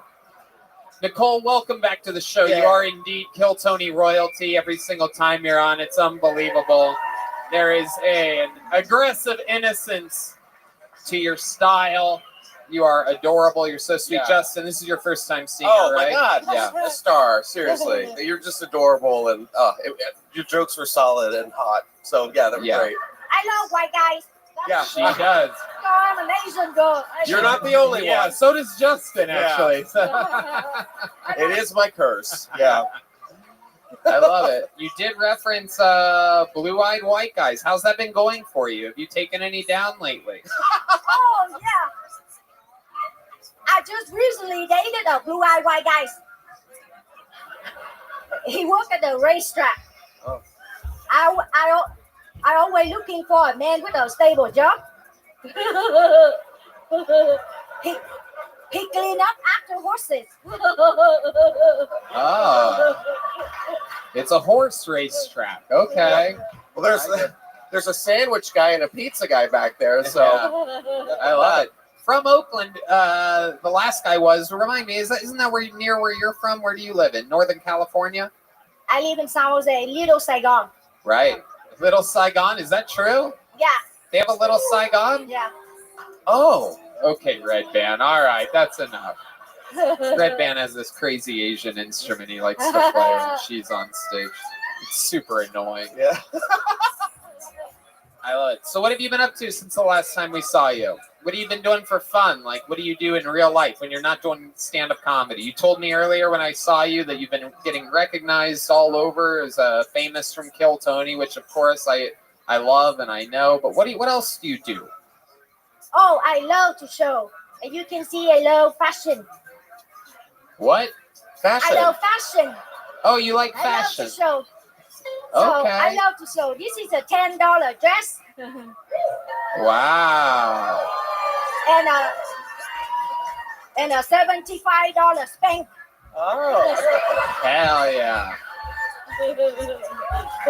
Absolutely. Do you have a boyfriend currently? Or are you single? I told you already. Last week I went out with a garbage man. With a Boy, what? he was always talking trash. Ah, you son of a bitch. You did it again. Oh my goodness. Oh my goodness. You are something I else. want Tony. Yeah. I want to date a man with sport car with only 2 seats. That way I don't have to bring my mother. That's incredible. What is your mother alive? Do you live with her? Yeah. What does she do? She just hangs around the house. She cooks, and as soon as I step in, she say, "Trời ơi, mày đi mày dẫn nhà tối vậy mày nhà tao mới lau đó mới chùi đó mày giặt." Hell yeah. Absolutely. That means I step in the house wearing shoes American way without taking off shoes the Asian way. Fuck yeah. Fuck yeah. Whatever you just said, I completely agree with. Yeah, 100%. It's a shame I can't turn on the subtitles. I'm trying right now. Maybe we'll dub this. Either we'll dub it or we'll do subtitles. I'm not exactly sure. That's my style, man. I love it. So you're Vietnamese, is that correct? I'm Vietnamese. Okay. Hell yeah. You say it like a doll with a pull string or something. Yeah. I'm Vietnamese. I love it. Mom and dad both Vietnamese. They don't cross the streams there, right? And you don't have any kids? No No. kids for me. Only comedy. How did that happen? How does it end up that such a beautiful woman like you doesn't make kids? Weird question. Okay. Oh, yeah. Let's keep it going. Sometimes I hear what I say and then I take it back and rewind. She might have had a daughter. Because blue-eyed white guys broke my heart. It's true. Oh no. They dated a Russian girl. Oh no, he left you for a Russian? Oh my So god. I did to be. So before the show, I put a lot of makeup on, just in case the blue-eyed white guy wants to marry me. Is Or there take me a to blue-eyed white guy out there that wants to come up and you sit here, come up here, sir. You come on. I love a fall. It's a blue-eyed white guy. I love a fall romance. Yeah? No? Oh, shit, look at this. Wait, no, get back down, get down. Get out of here. No, go back, go back. No, this way, Go back, go back. I changed my mind. I changed my mind. She got scared real quick. Oh, Tony, you called my breath. No, I need to finish. My joke is not finished. Oh, okay, go ahead. Before the show, I just put a lot of makeup on just in case blue-eyed white guys wants to marry me or take me to the taco truck.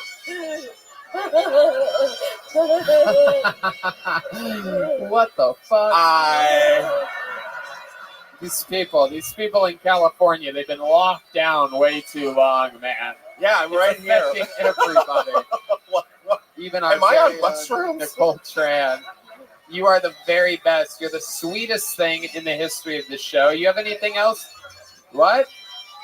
I bet you fucking will. This isn't like I bet you will. Jesus Christ, relax. This is like a stockyard. I'll take her. Yeah. 45, 55. These people. All right. Do you have anything else for us? Anything else? A song. You want to do a song? She famously has sang the national anthem at Kill Tony Mania. She's sang songs many times before. Beautiful voice on her. Ladies and gentlemen, this is, and you do this a cappella, is that right? Yeah. Okay. Ladies and gentlemen, this is The Nicole sound of Tran. silence. Indeed. Here she is. Kill Tony royalty traveled here just for this. This is Nicole Tran.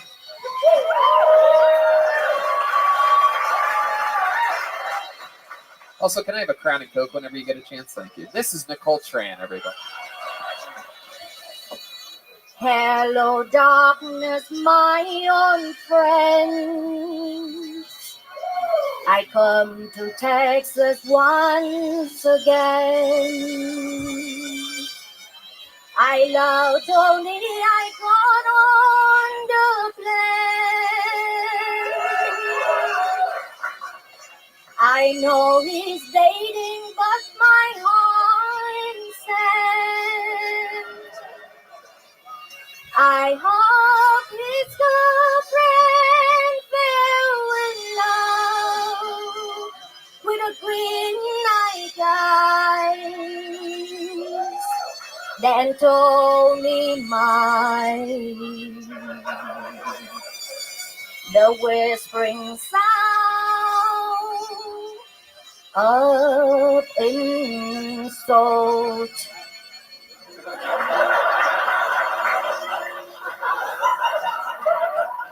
I know Tony secretly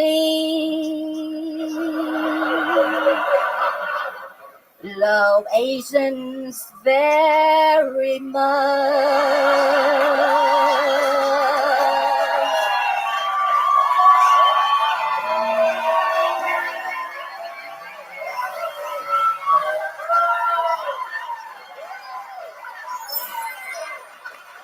Really?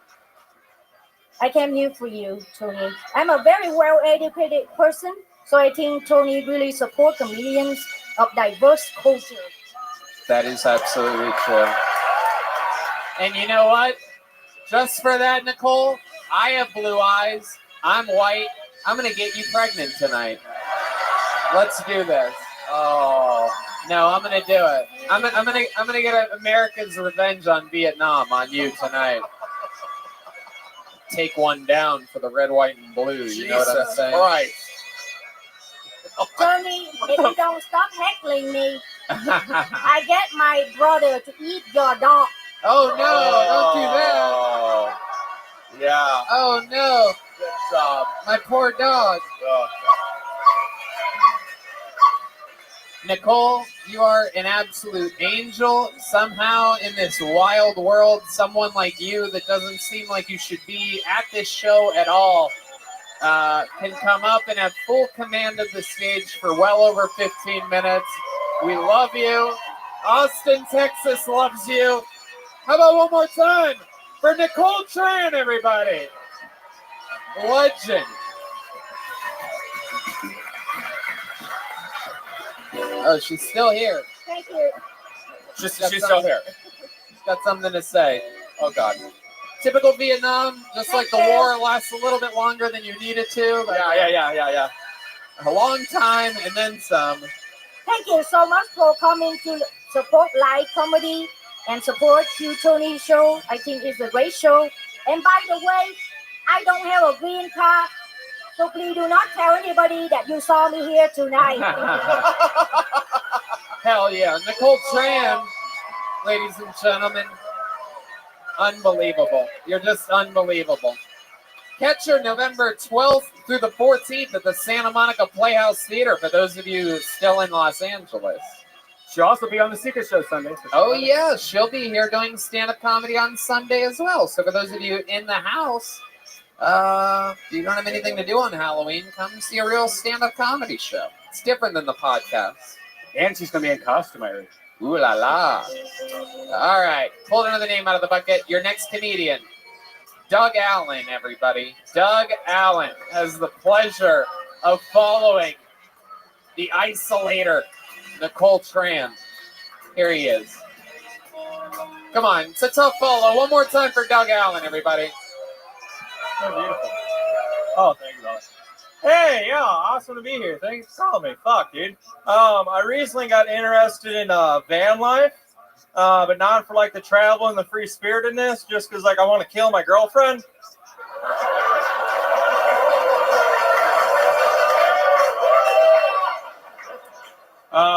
Thanks, guys. I do look like this. I look like a cop, but only the ones that sing about the YMCA. I'm like, black man, get down on the ground. I said, black man. Oh, okay. I'm not ready. What happened? Was he yelling at me? Shit. I'm sorry. He's staring you down. Yeah. That's okay. Well, he's staring at us. I'm from Charleston. I'm a big fan of golf. I watch the PGAs every year. Can I finish this? Yeah. Thank you. I watch the PGAs every year. I noticed this year there's a lot more Asian golfers than there's been in the past. I really like seeing Asian golfers. It's good to see the diversity. The thing I don't like about Asian golfers is all the holes are blurred now. That's for Redbone. Fuck yeah. Doug Allen, everybody. Welcome to the show, Doug. Thank you very much. How are you? You can take that cover off that microphone. We got to get that back to Nicole Tran somehow, but I don't believe in that shit. You know what I mean? I want you to raw dog that fucking microphone, Doug. I got it. Welcome. How long you been doing stand up? 2 years. 2 years. Where at? Charleston. Charleston, South Carolina. South Carolina. That's right. Absolutely. The home is that the home of Bill Murray? Yes, sir. Yeah. Owns the River Dogs. All right. Baseball team. The River Dogs? Yeah. Oh, damn. Nicole Tran is starving right now. And are you just visiting Austin? I moved down here about like 2 months ago. Okay. Yes, What sir. do you love about Austin so far? Fuck, dude. I just have been hitting mics. I haven't been out.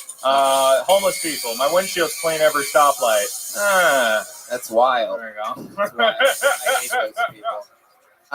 Okay, what do you do for work? I'm unemployed right now. Okay. I was selling carriage tour tickets back in Charleston. What kind of tickets? Carriage tour. We had horses pull people around town. Oh, God. Beat the shit out. No. Oh, yeah. Jesus. We're good. We're good to the horses. All right. Okay. Wow. So you just do stand-up. You're unemployed. How much money did you save working at the carriage? Dogecoin got me. I didn't make as much as Nat. Jesus, these people on this show. You can find out everything about. You can learn how to manage money by listening to Kill Tony nowadays. I love it. So Dogecoin, did you write? How much money did you make on that?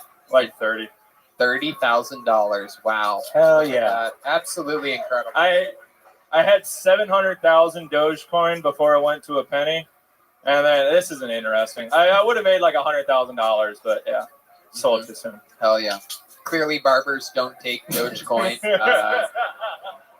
What else, Doug? You must have something interesting about your life. Any fun facts about you as a growing up or as an adult? I used to live in a van. I've been to Vietnam before. Really? Yeah. Wow, you're like Do you have blue everything eyes? that's happened in the show so far tonight. What did you do in Vietnam? Backpacked around, traveled, handies, all the regulars. Your parents have money? No. They're all right. I never worried about food. Right. That's it. That's Navy. Right. This was the part I was so worried about. Yeah. Yeah, me too. How about your love life? What's your love life like? There must be something there. I dated a chick like 2 years ago. Been single for a while.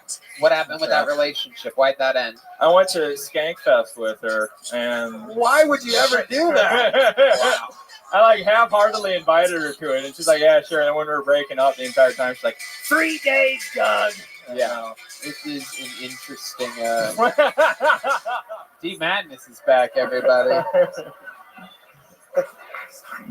Deep Madness. This is the part of the show where we all make sure he makes it back to the store properly. He's back, guys. He's back. He's no, back. No point in trying anything until that part's done. I love it. So you took her to Skankfest, and that was that. Have you been with a girl since moving here to Texas? Yeah. Yeah. How did that happen? You on a dating app? How did that happen? I don't know. I'm not terrible with it. Saturday night met a little lady at the bar. Just met her at a bar? Yeah. You went up to her? What's your opening line? Go ahead. I play cool, man. Let's see. If I was gonna walk up, I'd be like, "Hey, what's up, baby? Is this loser with you? Fuck that guy. I like your maroon headband. Hey." Wow. Okay. All right. Jesus, Doug. Any special skills or talents for other than the stand-up comedy for you? Handstand. Really? Special thing. Will you do a handstand for us right now? Can I get some good handstand music, a drum roll or something here? Here he is doing a handstand. The very rare white guy handstand here on Kill Tony. Oh, shit. Wow. There we go. Very, very, very impressive. Good job. Yeah. Wow. Good job. Good job, Doug. Good job. Fuck yeah. All right, Doug. Well, very, very fun stuff. Red Band, anything for Doug? Why do you know how to do a handstand? Like what made you learn how to do that? Like a bunch of gay sex? It's a good trick. I don't know. All right. Sixth grade gymnastics. Okay.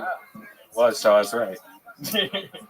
Well, Doug, congratulations on getting pulled out of the bucket here. Come back again, will you? Yes, sir. Here. Thank you very much.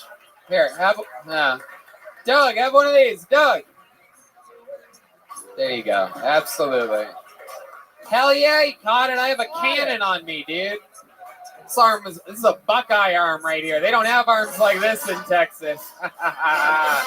These sons of bitches. Take your fucking horns and you hook them right up your ass. Whoa. Yeah, I said it. Red Band and I are Buckeyes till we die, fuckos. Ladies and gentlemen, this lady has gotten pulled out of the bucket before. She absolutely destroyed. She's been doing shows with us pretty regularly since then. A very, very funny human. Make some noise for Christina Mariani, everybody. She's a real, real up-and-coming talent here in Austin, Texas. This is the real deal. We're going to get another new minute from her. Christina Mariani. Here she comes, everyone. Come on, everybody. Make some noise for Christina.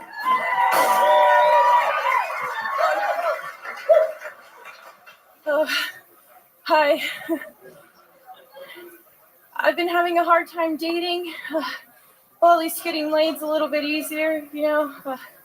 Yeah, I've been trying some pickup lines. When I go out, I've been trying some pickup lines. So far, the one that's got me the most action has been no.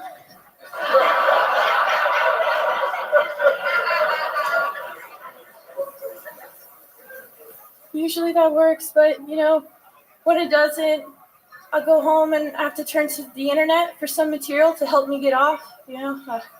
I'm really into shower stuff. I think shower stuff's pretty hot. But Pornhub has been getting real stingy with those Holocaust videos.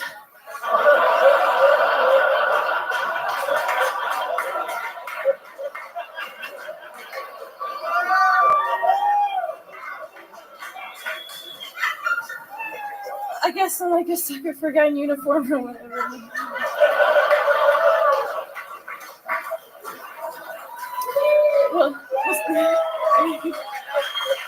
Christina Mariani with another brand new minute. Hell yeah. Welcome back to the show, Christina.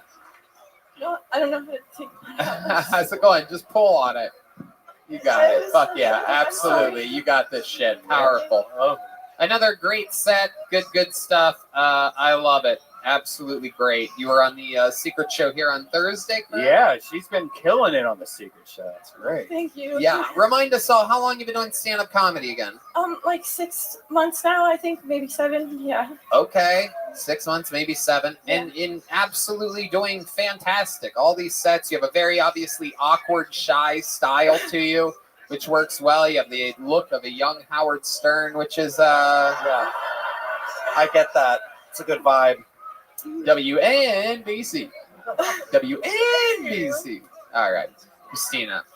You are a very, very charismatic young lady. What's your love life like? You have a boyfriend? No. Did you have a boyfriend last time you were on the show? No, I didn't. Oh, okay. All right. Sorry, I didn't realize this was like the beginning of a rom-com or something like that. No, I didn't. Tony takes glasses off. Just... Whoa, she's a different person. Yeah. Wow, incredible.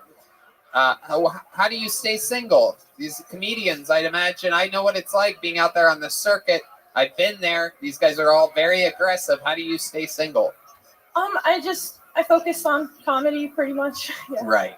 Absolutely. That's a good way to do it. What do you like to do for fun when you're not doing stand-up comedy specifically? I like playing the accordion. I can do that. Holy shit, you have an accordion? Yeah. Do you have one here with you? No, not with me. Is it in your car? Do you have a car? Do I have a car? Yeah. Yes, but it's not in It's there. not in the car. It's at home. Yeah. God damn it. Bring the fucking accordion next time. That's one thing we haven't had in 8.5 years. Bring your own accordion. Yeah, let's do it. Absolutely. How long you been playing accordion for? For a while. Since I was a kid. Oh, wow. Does your dad play? No, we just had one lying around. Oh, same, yeah. Yeah, you know. Yeah, that's how it works. Yeah. Do you play like a lot of polka music, or do you just? Yeah, a lot of polka music. You know, some rap. I actually can rap too. No. Oh God! Here we go. Out of here. Here we go. No, I can't. I'm just kidding. If you really can rap, you'd be the first person all night that can actually rap. So that would be impressive. Not get through half memorized shit. But you can't rap? Is that what you're saying? No, I was joking. Oh, I got it. Okay, Christina, that's fun. So you play accordion. What else? Well, I work. Yeah. What do you do for work? I work at an insurance company. You like answer the phone there or something? No, I am an underwriter, so I underwrite the insurance and then I sell it. It's very exciting. Hell yeah. My goodness. I don't even know what that means. I don't know if you've listened to tonight's show, but I only know about making pizza and sandwiches. Yeah. And very simple jobs. Being mostly unemployed seems to be the theme of tonight's show. An underwriter for insurance. What exactly what do you do? So I get applications and then I decide on pricing based on different factors, and it's so boring. I get so bored talking about it. But, it's incredible. Absolutely incredible. It's a shame Jake from State Farm doesn't look like you, or else everybody would just have State Farm and then go, I need Jake immediately. Is that true? Do you ever look at porn on the internet? Do I look at porn on the internet? Yeah. Sometimes, but it's not Holocaust porn. I was kidding. All right. I believe that. Oh, I bet if you dig deep enough. Yeah. Schindler's Fist. That's true. That is true. It's out there. Oh, it's out there. That is true. Asswits. Yeah. Is one. Yeah. That is. Yeah. Okay. Oh wait. Wait. Yeah. Diddler on the Roof. Oh shit. Jewish porn. Yeah. Jew girls 1 cup. What else is there? This bagel is Put right. it in my shitler. All right. Anyway. All right. And Seinfeld.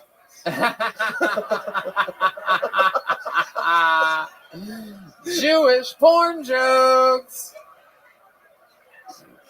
1 in the bank, 2 in the stank. What are we talking about here? Okie dokie. We're going to keep moving forward. What kind of porn do you like, though, when you do search the porn once in a while? I actually I'm straight, but I like lesbian porn. Yeah.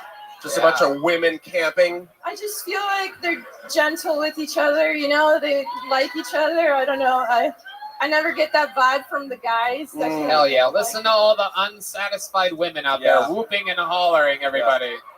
All that extra energy that they get from not having orgasms. They're going wild tonight. All these wild lesbos out there. Just working on their bikes. Yeah, that's it. Just on the Peloton, just cranking it out. Yeah, scissoring aggressively. That's true. That's what they do. I love it. Interesting, because a lot of lesbians I happen to know are into accordion porn. So it's amazing how that... All right. Christina, you're absolutely hilarious. You're always a great new minute, always a great interview. You're so awkward, yet completely charismatic. Have you gotten a joke book before on the show? Yeah, I have. You have a big one? Yeah. Perfect. There you go. I would love to have you on the Secret Show on Halloween if you can do it. Thank you. I would love to. I'm going to be in California, though. Right, go where? You're going to California? Yeah. Why? See my family. I'm from Stockton. Oh, wow. 209. Fuck yeah. Represent. I'm friends with Nate Diaz and Nick Diaz. Do you know them? Yeah, we talked about this last time. Oh, okay. Yeah, one of my friends fucked one of the Diaz brothers. Okay. Okay. Tracks, like many of Nick Diaz's friends, I don't remember a lot of things. We smoke a lot of marijuana in our little circle. She didn't remember either. I'm just kidding. I love it. Christina, you are so different. You're so special. Keep coming back. Christina Mariani, everybody. What do you guys think? Should we go to this bucket one more time, huh? All right. Let's see what happens here. Is that a lady with purple hair? Wow, hello. Thank you for coming here while not protesting Chappelle's new special. Incredible. Incredible. Thank you. Thank you for still supporting live comedy. Oh. All right. Your final bucket pull of the night goes by the name of J.T. Stockman, everybody. This looks like a brand new name. Cool name, J.T. Stockman. Let's see what happens here. Come on, everybody. One more time for J.T. Stockman. Oh, how we doing tonight? I started using Tinder again. I see now on Tinder you can identify if you've been vaccinated or not. Yeah, I saw that. I was like, I think we're looking for the wrong diseases on that app. Like, last I checked, the diseases out there don't come from Wuhan. They come from the Punan. Oh, I like being in Texas, though. I got called a cracker recently. That kind of hurt my feelings. Said it with a hard R and everything. I was like, God damn. It hurt because it was suddenly by a black dude. Like, had a white guy call me a cracker, I wouldn't have cared as much, but shit hurt. Got called the N-word, too. That was pretty sweet. It was only sweet because it was set me by a black dude. You know, had a white guy call me the N-word, I would have been like, nah. But when you're a white guy and a black dude calls you the N-word, that's kind of like when a girl tells you she loves you for the first time. Like you gotta sit there and think for a second. Like, should I say it back?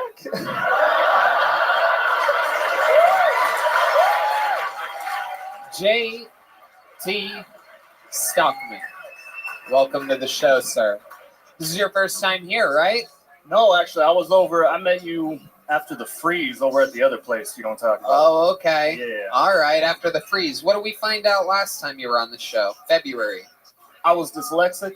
Yeah. Oh, okay. It's still a problem. All right. I could see that. The end of your set was a lot better than the beginning of your set. You did that sort of backwards. If you would have had that momentum in the beginning, you could have carried it throughout, but you do things backwards. So that's a little bit. What do you do for work? Well, actually, it's my 1 year anniversary of starting my own business with my buddy from the Navy. Oh, wow. What business is it? We install mini split AC units with veterans and mainly with a lot of pot farmers, too. So, wait, you install mini air conditioners? Mini split AC units. They're more energy efficient. They cut energy costs. Okay, Shark Tank. We get it. Improving people's quality of life. Yeah. Yeah, Exactly. they cut I'm out. costs, I'm but out. did they cool your place down? I actually They need do. this shit. They do heat. It's so you can have like air conditioning and like. Christ, what the fuck? I know. Where'd you see? He knows. Fucking ghost over here. Jesus. And did someone say split air conditioning? Nobody knows about air conditioning more than the fat Oh, boy yeah. on this show. Jesus. Well, let me just tell you guys, it's fantastic.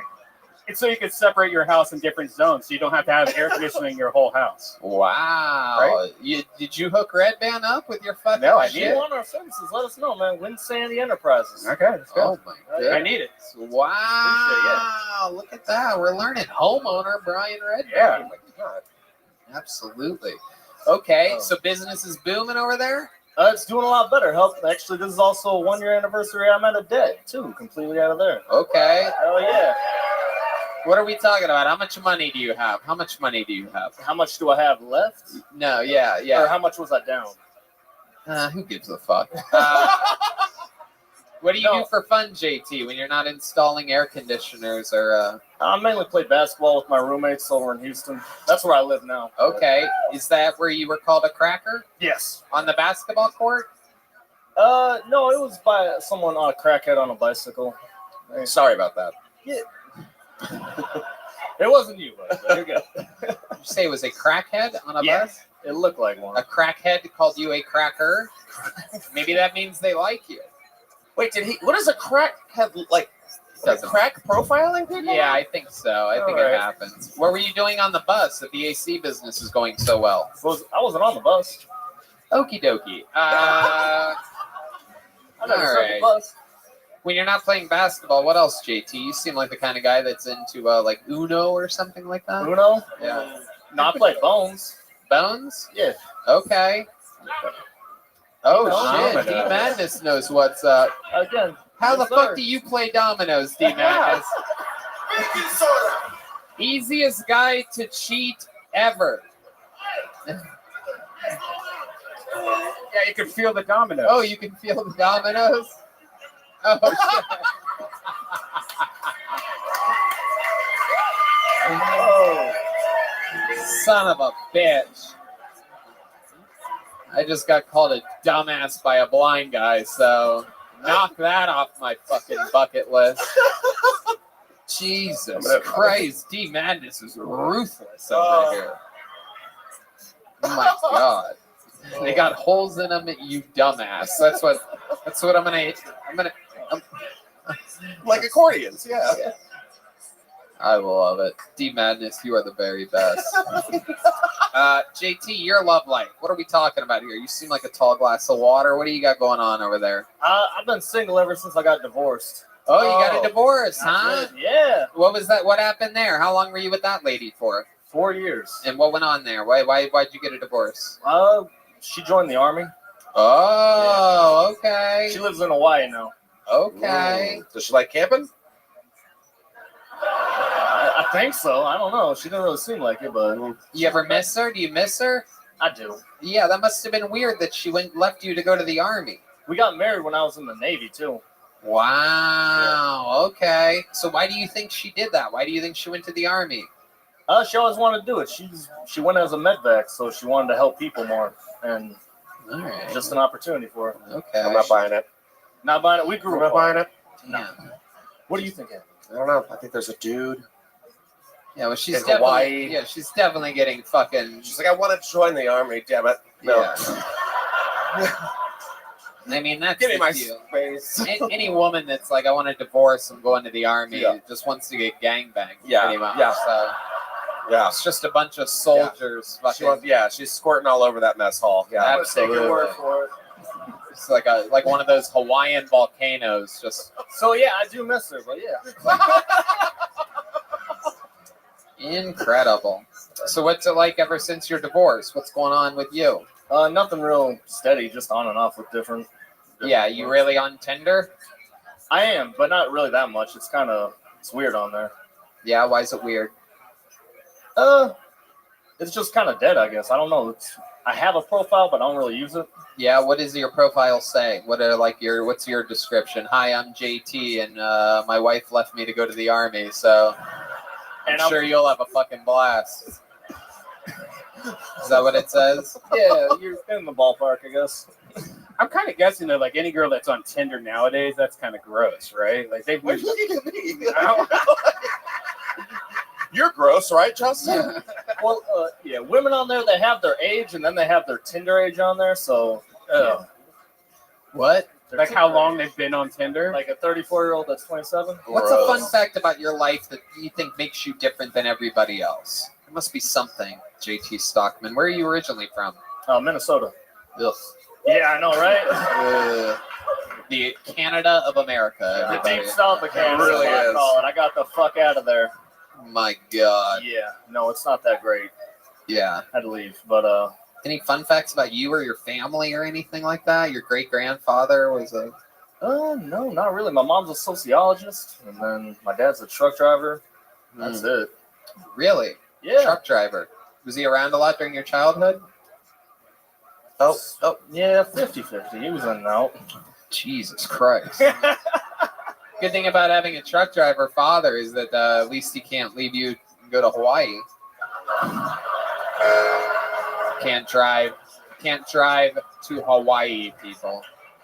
All right, JT. Fun times, my friend. JT Stockman, everybody. You want a joke book? JT, take one of those. There you go. All right. No, he didn't. No. That's not true, right? Do you see him anywhere? What's that beeping sound that I hear?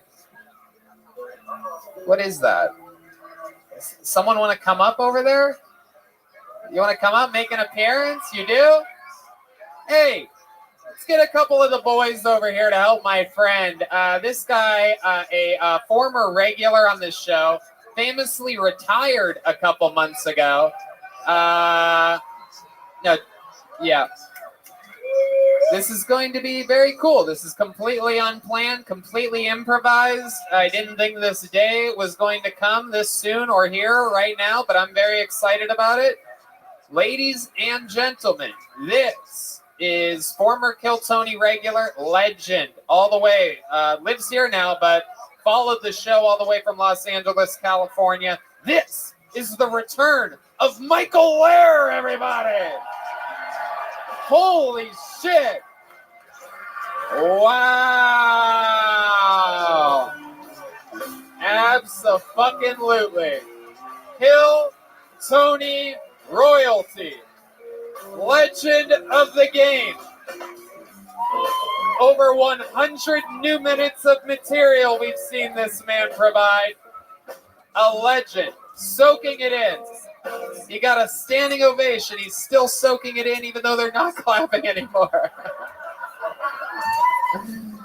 Ladies and gentlemen, one more time, this is the return of Michael Lair, everybody. That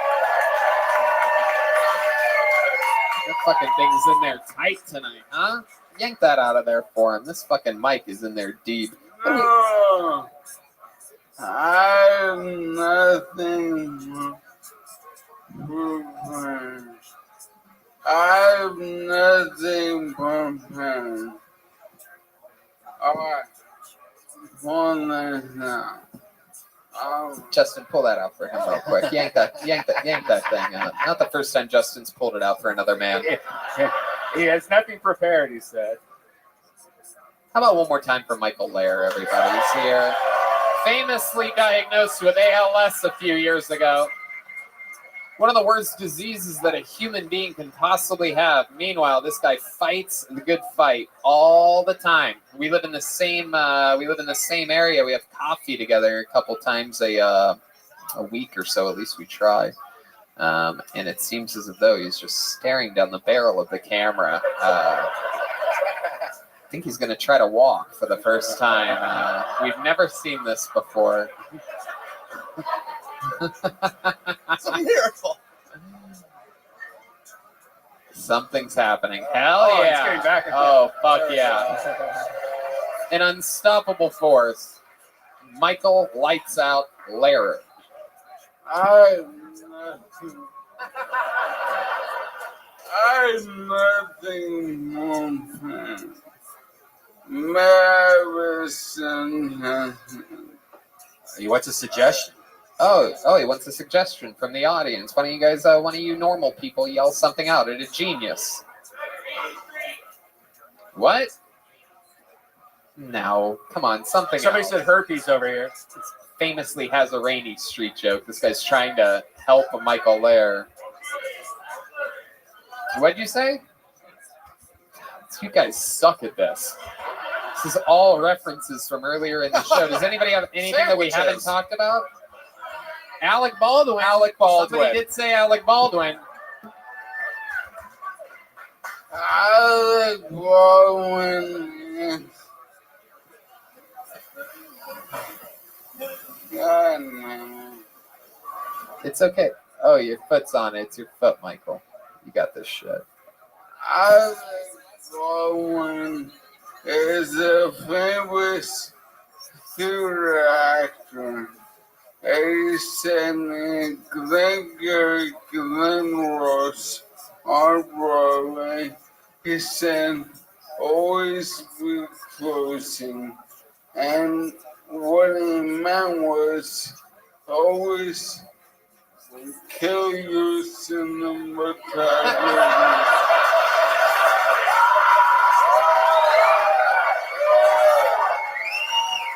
Hell yeah!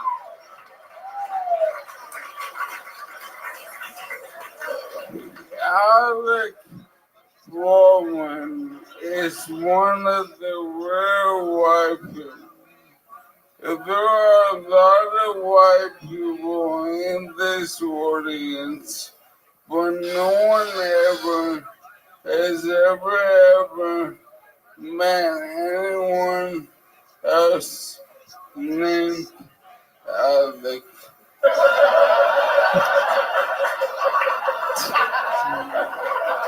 The Baldwin brothers are like the Jackson 5 without the molestation.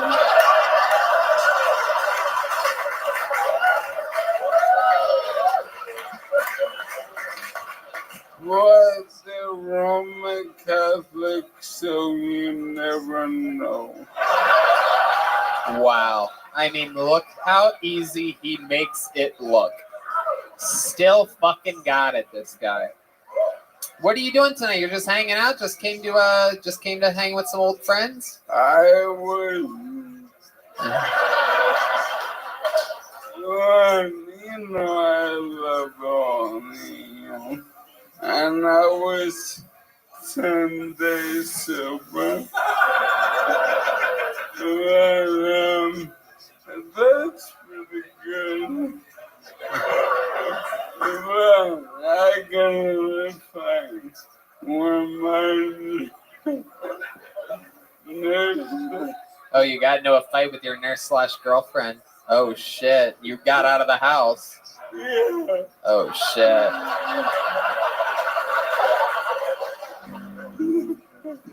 So I had a Voodoo Ranger. Oh, Voodoo Ranger, for those of you that don't know, is a tall boy of extremely alcohol-infused beer. It's a heroin abuse. 9% alcohol by volume.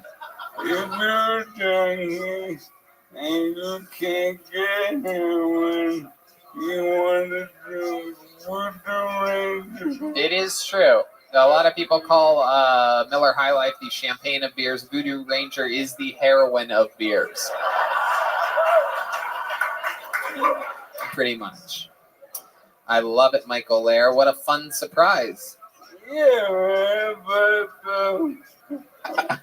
I like that belly you have now, by the way. That's fucking hot, dude. You got the castaway beard in the belly. Yeah. I love it. This is exactly what we thought you would turn into when you retired a few months ago. Just letting it all go. Yeah. I fucking love it. Holding on, though. I love it, Michael. You want to hang out up here while the final comedian goes on? It's your favorite comedian. I do know that for a fact. I think he passed away, everybody. I think this is it. This was fun. He died doing what he loved the most. Yeah. A new minute on Kill Tony. Yeah. We'll tell your story. We'll tell your story. Michael Lair, ladies and gentlemen. One of the true legends of the game. This is a star-studded show here tonight. Michael's laughing. Someone want to get up here and help him off the stage? Because we don't. Yeah. Matt Mueling. He's in charge of the microphone, not lifting you. There they are. There's the big boys over there. Guys, come on. One more time for one of the legends of the show. Monster comedian. And still one of the greatest Kill Tony comedians of all time. That is Michael Lair. Follow him. MichaelLairComedy.com. Leher. Get a good grip on there, guys. Mike, stick around. Let's do a shot in a bit, right? Yeah, don't give him shots, Red Band. Jesus Christ. Dr. Red Band. Give that guy liquor. That's great. Be manslaughter. Let's have some keys together, Michael. Stick around. How about one more time for Michael Lair, everybody? There he goes.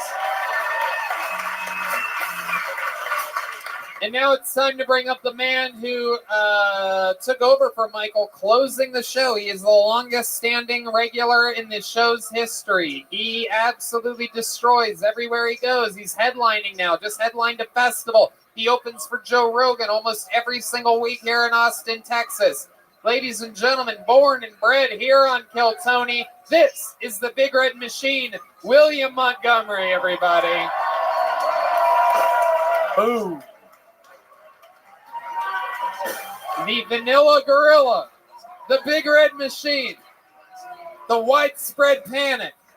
This is William Montgomery. It kind of threw me off when Michael's Alec Baldwin jokes are way better than mine, and he just improvised it.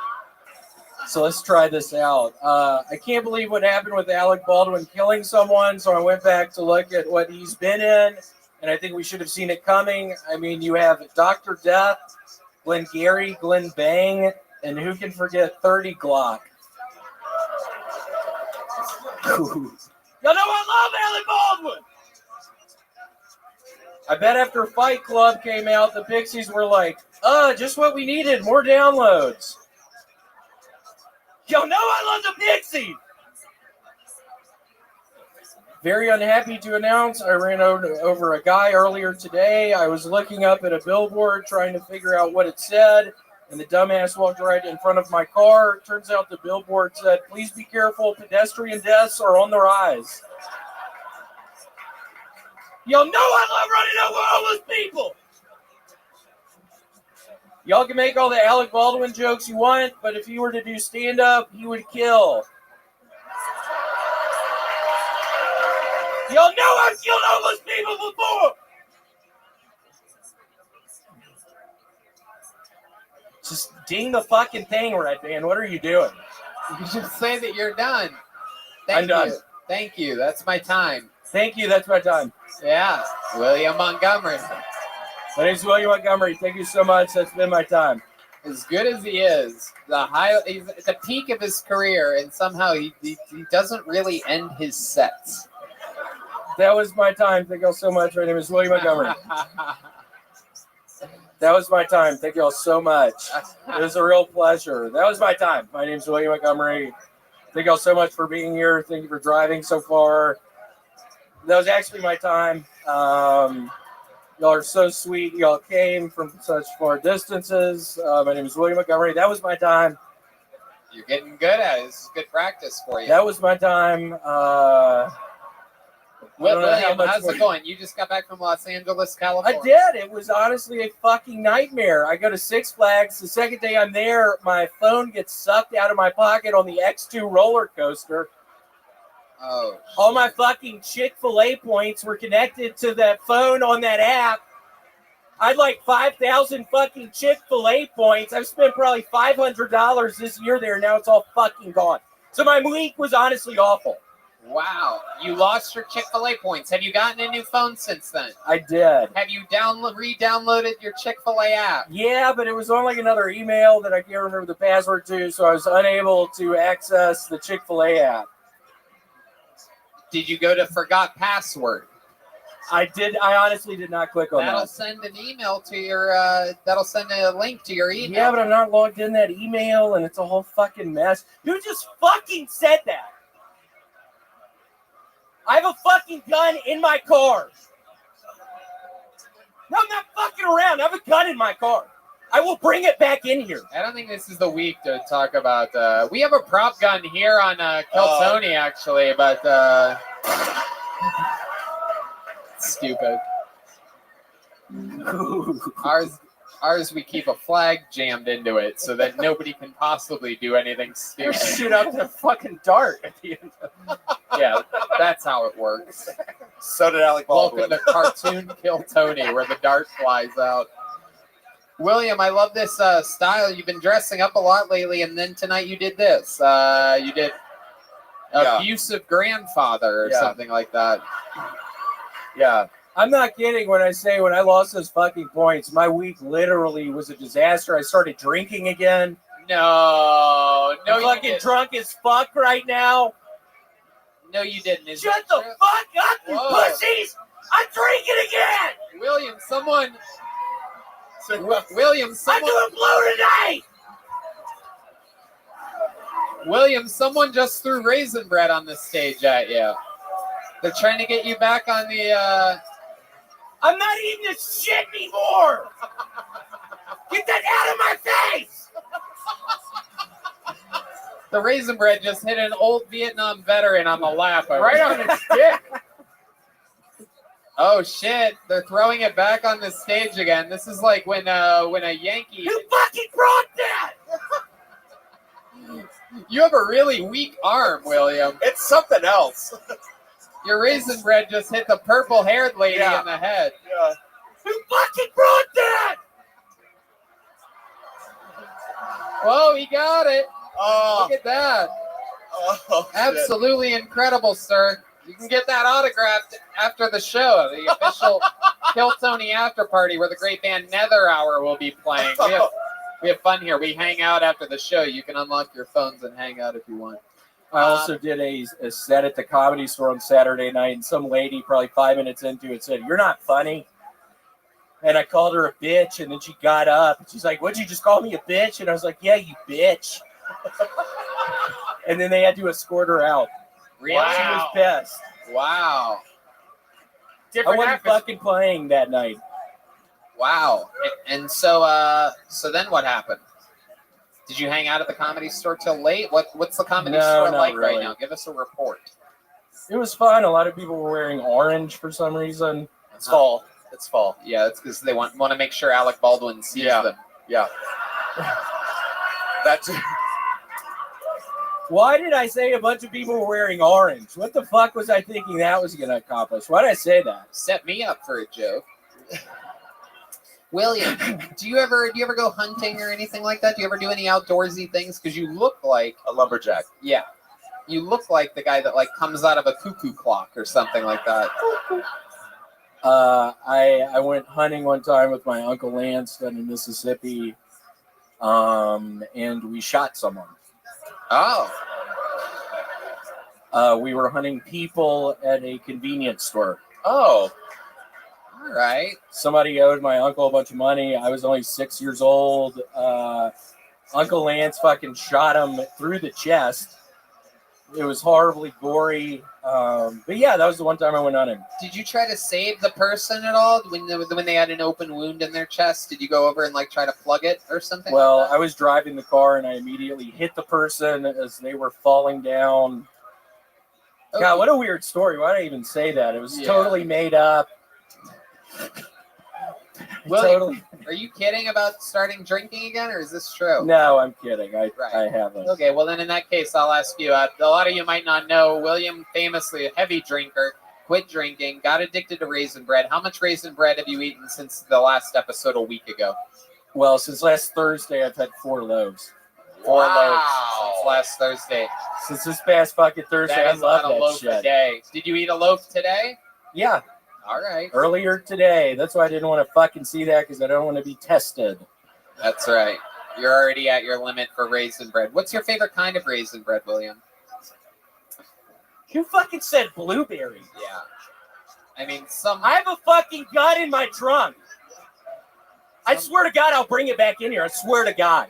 Some lady that does not know how raisin bread works. Those are the words of a lady that has only looked at raisin bread and not eaten it or read the bag. Oh, look at that blueberry bread. What a monster. I can't believe I don't know how to read. Or eat bread. Blueberry raisin bread. That's why there'll never be a female president right there, because of people like that yelling out. There will never be a female president. Look at the table with the purple-haired lady as the only lady's giving me the finger right now. What are the odds of that, huh? Yeah, why don't you guys go pick it or something, huh? Go make some signs and be all loud about it. Oh my God. Yeah, what the fuck are y'all even doing? Yeah, thank you. What the fuck are y'all trying to prove? Seriously, what the fuck are you trying to prove? Thank you, William. Get out of here. No, you don't have to leave. You don't have to leave. Oh, William, you look so serious. Yeah, I'm pissed right now. My fucking phone came out on the X2. Did you ask the people at the Yeah, they collect the phones every night. You can get them like the next Well, morning. I talked to the people, but no, I got an email the other day and they don't have it. So it's gone. Wow. My goodness. To think there's It's someone gone. To think that there's someone out there eating all that Chick-fil-A right now. Shit. I haven't even thought about that. Yeah. I know. Oh my God. I wonder what piece of shit is eating all my fucking. I didn't even think about that one, Tony. Yeah. I know. Oh my It's God. a crazy time. A lot of people right now investing in Tesla and Apple, and you saved up all those Chick-fil-A points. And I always thought if I ever went homeless or something like that, I would at least be able to eat Chick-fil-A for like a month while I got my legs back under me. So that's why I was collecting the points, in case you were curious. if people were to send you Chick-fil-A gift cards, where would they send those to? Maybe here, Vulcan Gas? Yeah, here works for sure. Yeah, Okay. I think I need some. Look up the address to Vulcan Gas Company on the Yeah, internet. attention William Montgomery. Yeah, attention William Montgomery at Vulcan Gas Company. And we'll see if we can get you some Chick-fil-A Please points. do. That'd be Does great. that sound good? That sounds really good. You love Chick-fil-A, don't you? I love it. How much do you love Chick-fil-A? I fucking love How Chick-fil-A. much? I swear William, to God. Tell these people how much you love. What do you It's love? my favorite fucking place. What do you like to get there? What do you like to get there, William? A couple Chick-fil-A chicken sandwiches. Hold the pickles. Wow. Oh. What are y'all doing at that shit? The crap. Oh, hold on a second. Hold the pickles. Texas does not fuck around. They are booing. I hate fucking pickles. Shut the fuck up.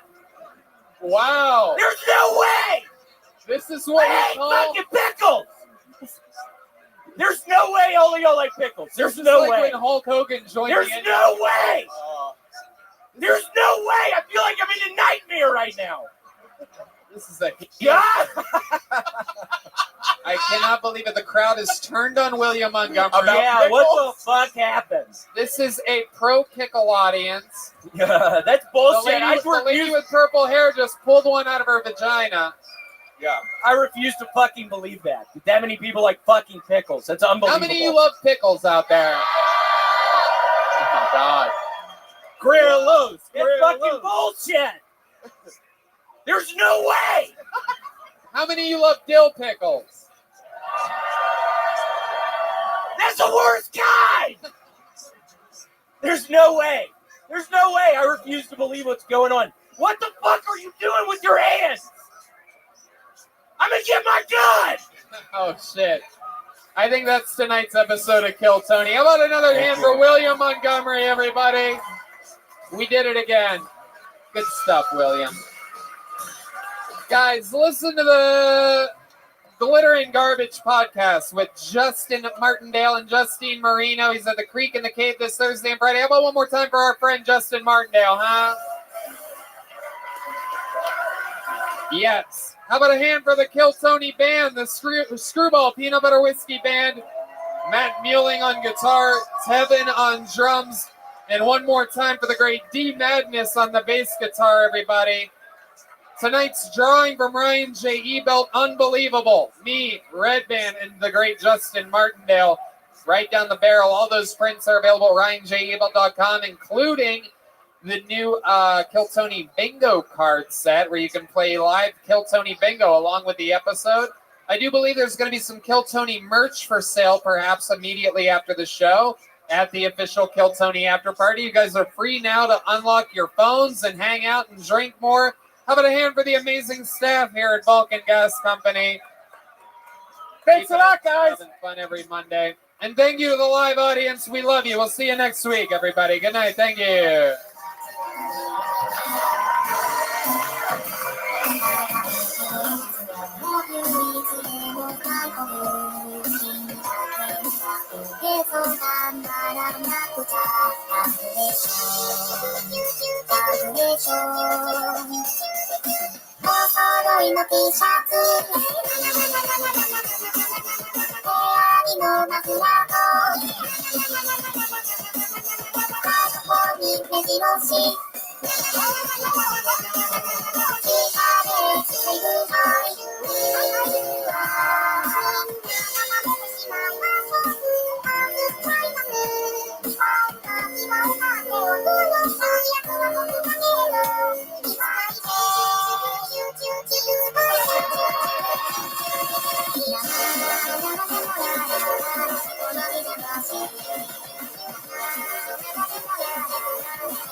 Come on, it's Monday night in Austin, Texas. You guys ready to have a great fucking night tonight or what? Yeah, here we fucking go. It's Brian Red Band, everybody. What's up, everybody? We're here for another taping of the #1 live podcast in the world. Are you guys fucking excited or what? How about a hand for the band, everybody? That's the Kill Tony Band. The Screwball Peanut Butter Whiskey presents the Kill Tony Band. Fuck yeah. That's Michael Gonzalez on the drums, everybody. Great Matt Muelling on guitar. And that's our good friend D Madness on the bass, everybody. Amazing. Fuck yeah. Brought to you by the Yellow Rose and the Red Rose. Very exciting stuff. Northern Lights Vodka Seltzer drink. CM Smokehouse, the best damn barbecue joint in Austin, Texas. Follow our friend at Best Barbecue and at CM Smokehouse. They're at Golden Acres. You got to check them out. They're the absolute best. I double dog dare you. And our friend Bonsai made handmade real Texas leather Kill Tony joke books. Big ones for the ones we like and small ones for the people that tried their absolute best. We're going to have fun here tonight, but before we start tonight's episode, here's a little bit more from the amazing sponsors that made tonight's episode available for you here, right now. Did you know that there are over 10 million job openings, but only 7.6 million unemployed job seekers? And this issue is being worsened due to a mismatch of employers and qualified talent. So employers are having to go above and beyond to entice people to want to work for them. Some of them are providing discount programs, offering legal services, providing identity theft protection. If you can relate to any of these challenges of growing your team, then you need to try ZipRecruiter. And right now, you could try it for free at ziprecruiter.com/killtony. ZipRecruiter uses powerful technology to find and match the right candidates up for your job. Then it proactively presents these candidates to you. You can easily review these recommended candidates and invite your top choices to apply for your job, which encourages them to apply faster. No wonder ZipRecruiter is the #1 rated hiring site in the U.S. based on G2 ratings.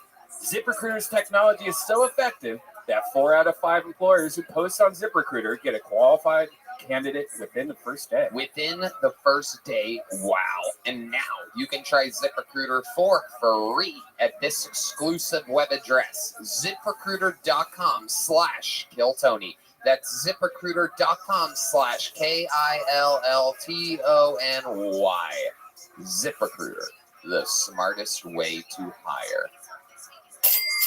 You know, a lot of people want to give a gift that will make their mom, dad, or grandmother feel like he or she is right there with you during the holidays, and Skylight Frame is a perfect gift for that. You can update instantly by email from anywhere. It's a great way to feel close to those you love, even when you're separated, and it sets up effortlessly in just 60 seconds. Just plug it in, use the touch screen to connect to your wireless network, and enjoy Red Band. We have these. We have these both in our places. It's great. We love them. I gave it to my grandmother. You know, my grandmother doesn't really know technology very well, so it's really easy for her. Multiple people can send photos to her frame, so it's a great way to keep large networks of friends and family in touch. As a black frame and a white mat, so it looks like a real photo frame that adds a beautiful touch to your home. Skylight Frame has a gorgeous 10-inch touchscreen.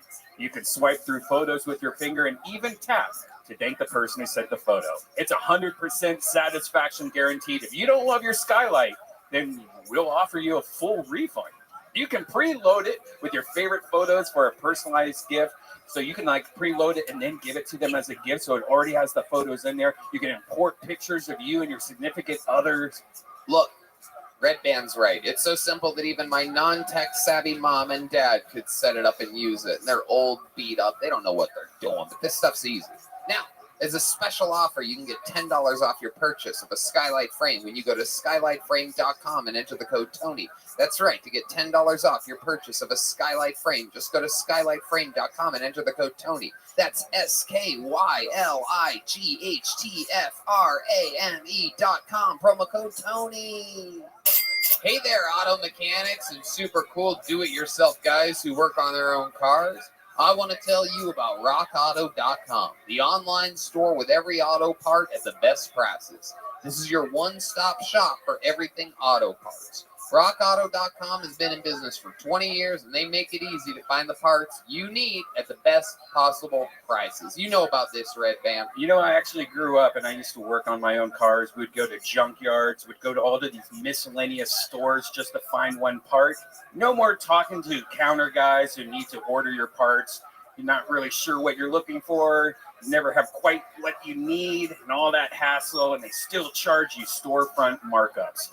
At rockauto.com, you can easily find everything you need, and whether you're a mechanic, an auto shop, or just working on your own car, everyone has access to the same incredible pricing at rockauto.com. Yeah, so if you're a car guy right now, go to rockauto.com and check out all the parts available for your car. You're going to have so much fun looking at car parts. I mean, I know I'm a car guy. I got myself a little American Beast. That's right. So once more, go to rockauto.com. No promo code needed, as their pricing is already that good. When you order, make sure to tell rockauto.com that you heard about them on Kill Tony. Again, that's rockauto, ROCKAUTO.com. Back to the show. You guys ready to start tonight's episode?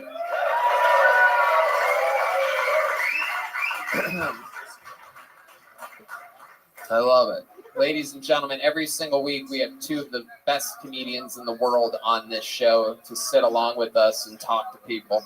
This week is very, very special. These are the original, the very first ever two regulars ever in the history of the show. 8 years ago, these two young ladies literally started basically just completely started stand-up comedy on the show, and now they are full-time working fucking comedians. Ladies and gentlemen, I present you two of my favorites, two of everybody's favorites.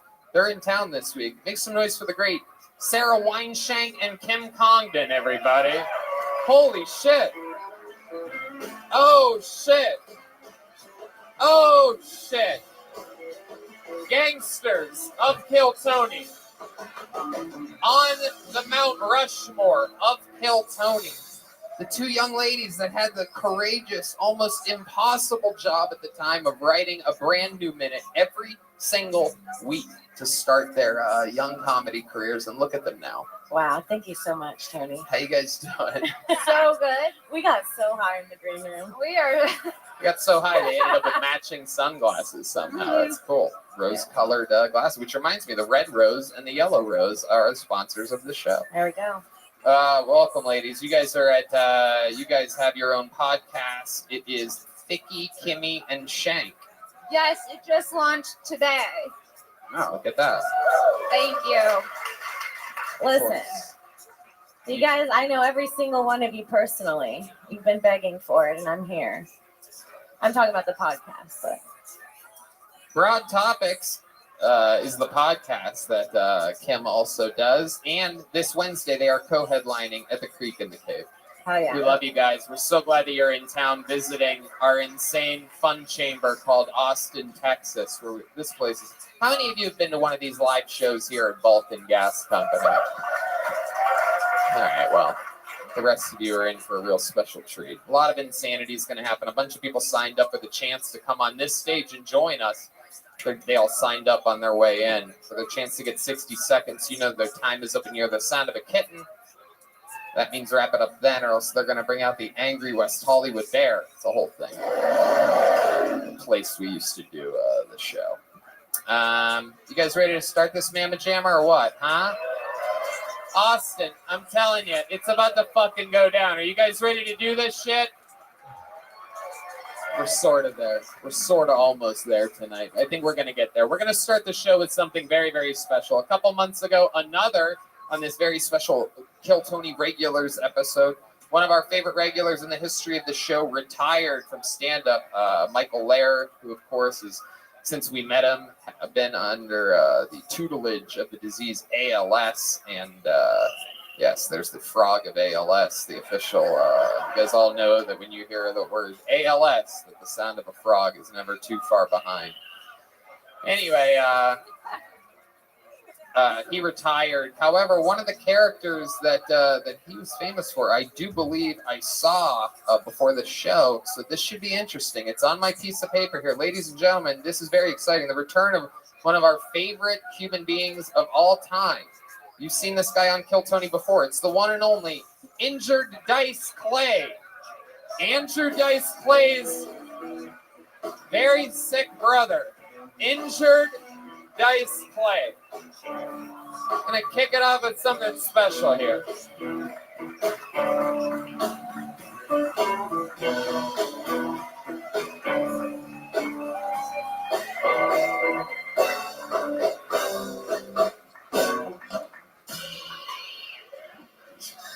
One more time for the great and powerful Injured Dice Clay, everybody. Come on.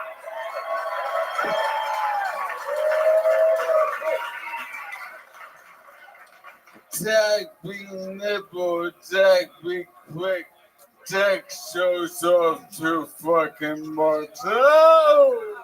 Oh! I fucking question why are hospital rooms so small for nurses so fucking fat? You want my blood pressure? Your blood is like too much pressure. Get the fuck off of me, you fucking prick. I don't know what it is about nurses that make me come so hard. But all I know is after this visit, this dude is gonna need a new pair of Crocs. You don't want to hear some nursery rhymes? Oh yeah, good old Mother Goose. We have the same common knowledge. Hey, Humpty Dumpty sat on the wall. He was trying to get across the border to get his baby out of a cage. Little Bo Peep lost her sheep to COVID disease. Now Bo Peep feels real guilty because he refused the sheep vaccine. Mary had a little lamb and this syndrome known as Downs. She had the strength of 100 men and trouble keeping off the pounds. Oh! Wow. Ladies and motherfucking gentlemen. Absolutely incredible. The return of injured Dice Clay. There's a partial standing ovation happening. A lot of the people are behind you, Michael. It's a shame you'll never know how good of a job you did tonight. That's how unlike fair is, right? You get a standing ovation from the people behind you. That's just that's the universe for you. No one gets injured Dice Clay. Oh, what a bunch of bicycle I love it. Injured, I gotta tell you, first of all, I do believe when this will be played back in slow motion, you will see that for the first time in the history of almost 9 years we've been doing this show, my true first spit take happened on your very first joke. You guys didn't notice you were facing that way. Some of it may have gotten on you.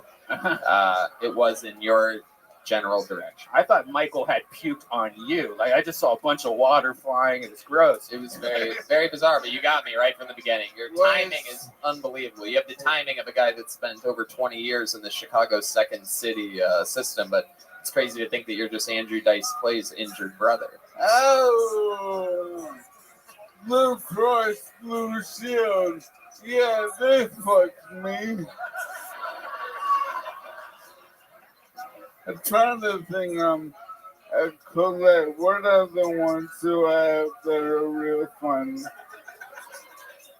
I forgot a million. Oh, I got it. Oh, my doctor is such a bicycle. He's like, Dice, you have the body of a 70-year-old woman being double penetrated at the Sturgis motorcycle rally. Fucking Obamacare. God damn it. My doctor's like, Dice, you can, if you have trouble swallowing, you can eat your pills with applesauce. Oh, what a wonderful thing to hear. Follow-up question, Doc. Can I eat them with pussy? Can I crush them up and snort them out of a lady boy's asshole? My doctor's like, oh, you shouldn't keep drinking. You might get dementia. I'm like, can we focus on the dumpster fire that is happening, like, to the rest of me? So, yeah. Oh, it's the ALS frog again. So, That's the ALS frog. It would be funny if I had dementia and forgot I couldn't walk. And every 5 minutes, I stand up and just fall to the ground. So so how is ALS been? Has it been like Red Band? Me and Red Band over. Yeah, this is his maiden ritual. It's wild. Yeah. No, it's awful. And I'm drinking less than ever, and I feel like shit. But one of the things that you've said in the past that you like that seems to help a little bit is a liquid IV. Is that correct? Yeah, liquid IV. What's it? You know, you can save 25% if you use the coupon code KILLTONY. Yeah. Thank you, Red Band. Liquid IV is a cure for ALS. You saw it, camera one, right down the barrel. We got to get a nice zoom on that moment. Oh, shit. I think you just made us all rich. You heard it. ALS patient Michael Lair says it is the cure. Hell yeah. Dehydrated, you might have ALS. Have a liquid IV. Thank you so much. Tony, may I say one more thing? Absolutely. Since I quit my show, I always have to find something to obsess over. It used to be pussy, and then it was comedy, and now it's gambling. I really got beat up bad this past weekend. So if I could ask all the watchers and the broken and at home to go to WeWantPicks.com or WeWantPicks, the YouTube channel. WeWantPicks is written on my headband. Please. Wait, is this a sponsor of yours? Yeah, what is going on here? Did you get a sponsor and you're just dropping it? And that's why you asked to be on tonight? Are you just using us as your little soapbox? Wait, not soapbox. Is that the right thing? You know we edit the show, right? Well, they won't release my son if I don't do this. Well, how much is your son worth to you, Michael? How much money you got left in $300 a month for 18 years. Injured Dice Clay, it is an absolute honor to have you up here with us. We miss you so much. We love you. The great, of course. Guys, make some fucking noise for the great Michael Lair, everybody. Unbelievable. A fucking gangster of the game. All right. There you go. You got it. Play some music or something, guys, during this creepy part where he has to roll away and it's like sort of sad at this part. Give me some music. Come on. There's not a dying guy being lifted off the stage. Hey, over here. It's a comedy show. All right. You guys ready to pull a name out of this bucket and meet a fucking stranger? This is a high-pressure situation. That was Michael Lair. I'm going to be honest with you. There's a walkie-talkie here. That was Michael Lair. Spoiler alert. But this next person is somewhere crammed in the corner of the room and has been waiting for this moment, hoping, in a bucket filled with names that I say theirs. Your first comedian tonight goes by the name of, this should be interesting, Miles Riley Martin Hooch Owens. I wonder if this is a real person. This seems too good to be true. Hopefully it's not a shih Miles, tzu. okay, here comes the person. Miles Riley Martin Hooch Owens, everybody. Come on, put your hands together for Miles Riley Martin Hooch Owens.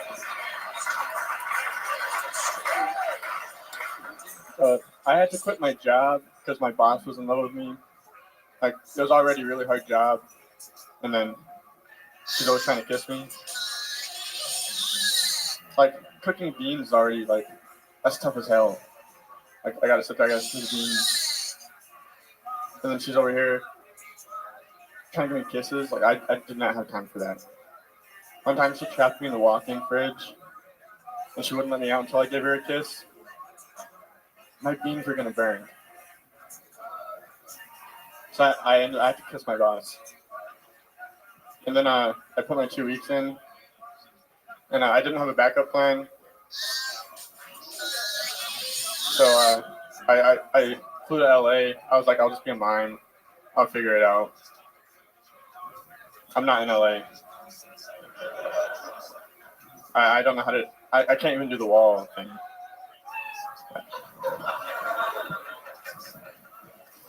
Okay, fuck yeah. All right, that's a minute from Miles, Riley, Martin, Cooch, Owens. Is that your name? Coach, yeah. Wow, you have more names than you have jokes. It's incredible. What the fuck was that, dude?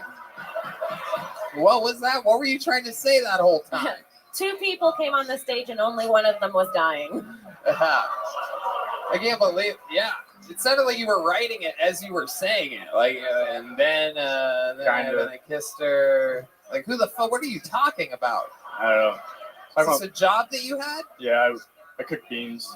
You cook beans? Uh-huh. All right. He's like my iPhone when it's on 1%.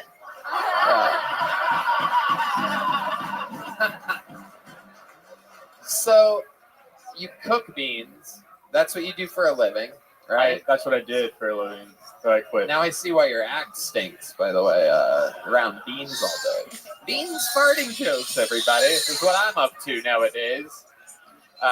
So, your boss is a woman that wanted to kiss you? Yeah, she was. This is like 4 years ago, and she wanted to kiss me. Yeah. Wow. You're like if someone took all the testosterone out of Edward Norton.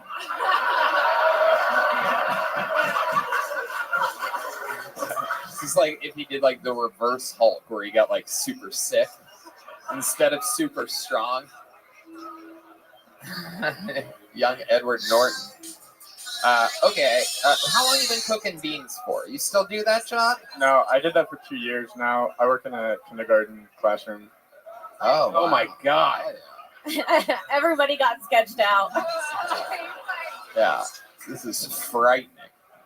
How do you teach it from more than 100 feet away from the school?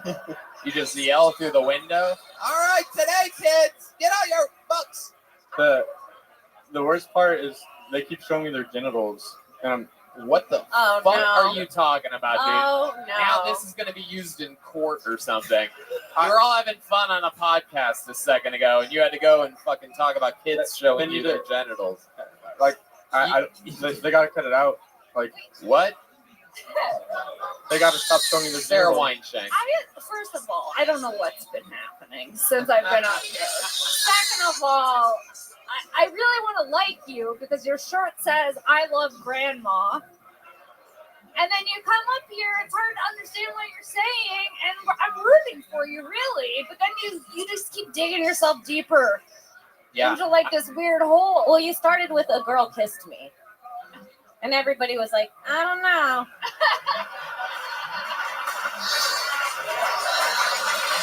I saw that too when he came up, the I Love Grandma shirt. And the more that I listened to him, I'm like, oh my God, he made that shirt after murdering his grandmother.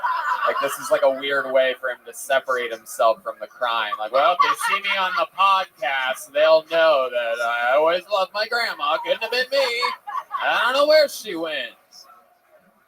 This guy's not laughing at all. It almost seems as though I've actually caught you, and you're thinking about moving the body now to a different place. Where would you, if you were going to kill somebody, what would you do with the body? You seem like a guy that's watched a few episodes of Forensic Files in your day. You seem like Dexter's little fucking retarded nephew or something like that. Must have a vibe, right? What would you do with a body? Miles, Riley, Martin, Coach, Owens? Why the fuck is that your name, by the way? My mom messed up the paperwork. Obviously, you have the same name editor as you have joke editor because it's a really long thing that doesn't really go anywhere at the end. Miles, Riley, Martin, Coach Owens. You are a band name. Give like a big band name. You know, you don't have to use all the names. You know, you could just be like Miley Owens. I usually don't. But when we signed up, they asked for ID, and I just wrote the whole thing. Wow. What the fuck? So your stage name is Miles Riley, but your real name is Martin Hoach Owens? I use Miles Owens.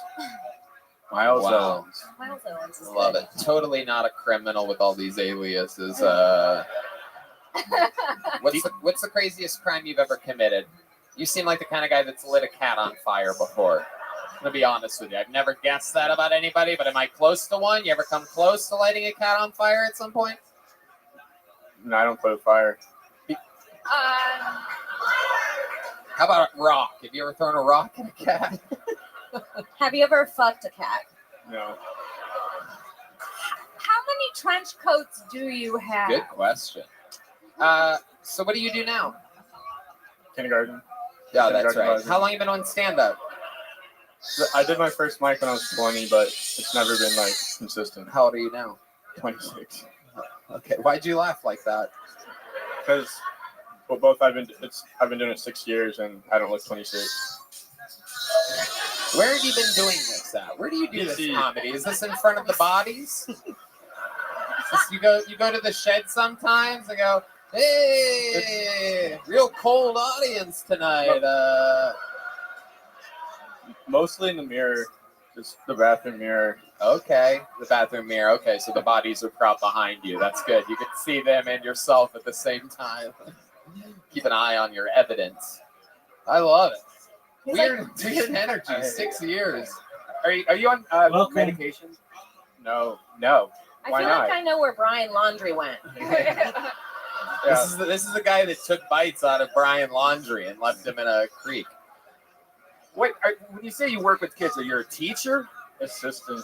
I don't know what my job is. How did you get it? Who gave you? Who the fuck hired you?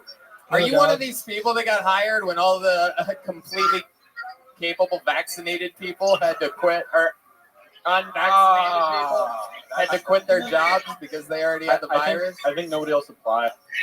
This is what's happening, by the way, people, right now. By the way, I don't know if you guys have been paying attention to the airlines. They're about to hire this guy to be a pilot in a week. All these completely capable, usually the best at their job people that aren't getting fucking vaccinated. This is where all the fast food workers have gone. Now they're teachers, right? Like the Taco Bell by my house hasn't been open in a week because there's not enough employees. Where did they go? Yeah, it seems like you weren't really qualified for this. You hand a resume and it just says, I cook beans. They're like, they so desperately need to hire somebody. They're like, beanie baby, kindergartner, you're good. You got it. And then something shifts and then you go back to sleep. Yeah. You hook up with girls? Are you like into sexual relations, or do you seem like maybe you go roll solo a lot? Yeah, I think I'm an alien. Like, what makes you say that? Describe that more for us. Sometimes I'll do things like I feel like as a tourist or like a human being tourist. What kinds of things? Keep describing. Just talking to people. I'll go to concerts and I'll just stand there. I don't even dance. I just watch. Oh my God. This is like the real Anthony Jeselnik right here. This is like, if he was just himself on stage, this is what it would be like. Where are you from? What part? Are you from Texas originally? DC. Oh, that makes sense. Fuck yeah, you could be an alien. What else do you do? This is good. I think we're actually finding your real comedic voice here. Is if you talking about the creepy shit that you do. Like, tell us why else you're an alien. Just keep describing it to us. After work, I go to Chick-fil-A and then I fall asleep in the parking lot. And then That's literally the funniest thing he said. This is your new opener. Do you understand that? That's good. Why the Chick-fil-A parking lot? Do you eat there, or do you just go there to sleep? I go there every day, and then I eat so much food I just go into a coma for a few hours, and I wake up and I do mics. Wow. Which location Chick-fil-A is this, so that we all know to never go there? I switched it up because I don't want them to know that I'm Whoa. there every day. Wow. That's the reason for all the names. That's it. That makes sense. Miles Riley was at the one off 270. That's a freeway in Columbus. There's not even a 270 here. It's a circle.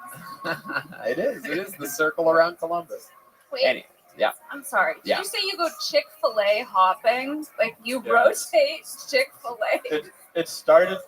When I left Chipotle, I worked at Chick-fil-A. I would eat there, and then I was still hungry, but I didn't want to eat there again, and so I would go to another Chick-fil-A, and then I just never stopped eating Chick-fil-A every day. Jesus Christ, you might be the fucking. Have Oh you had my the- God! Did you ever like have a traumatic brain injury or something like that? Like I'm trying to figure out what's going on here. I don't believe so. Have you had the breakfast at Chick-fil-A? Okay, Red Band. You got Red Band's blood sugar going over here now, everybody. You can almost hear it. Ooh, I could use a biscuit right now. Good.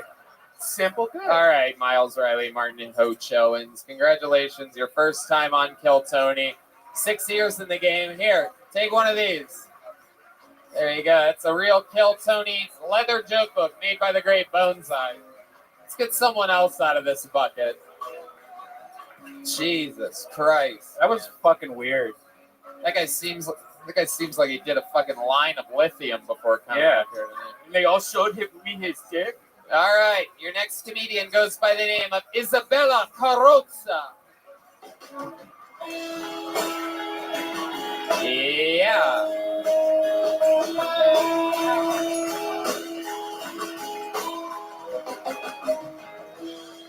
What up? I just visited my hometown in New Jersey. I had to tell my Italian Catholic mother that I'm a stripper. She was like, Isabella, you're selling your soul. I was like, Mom, it's not what I'm selling.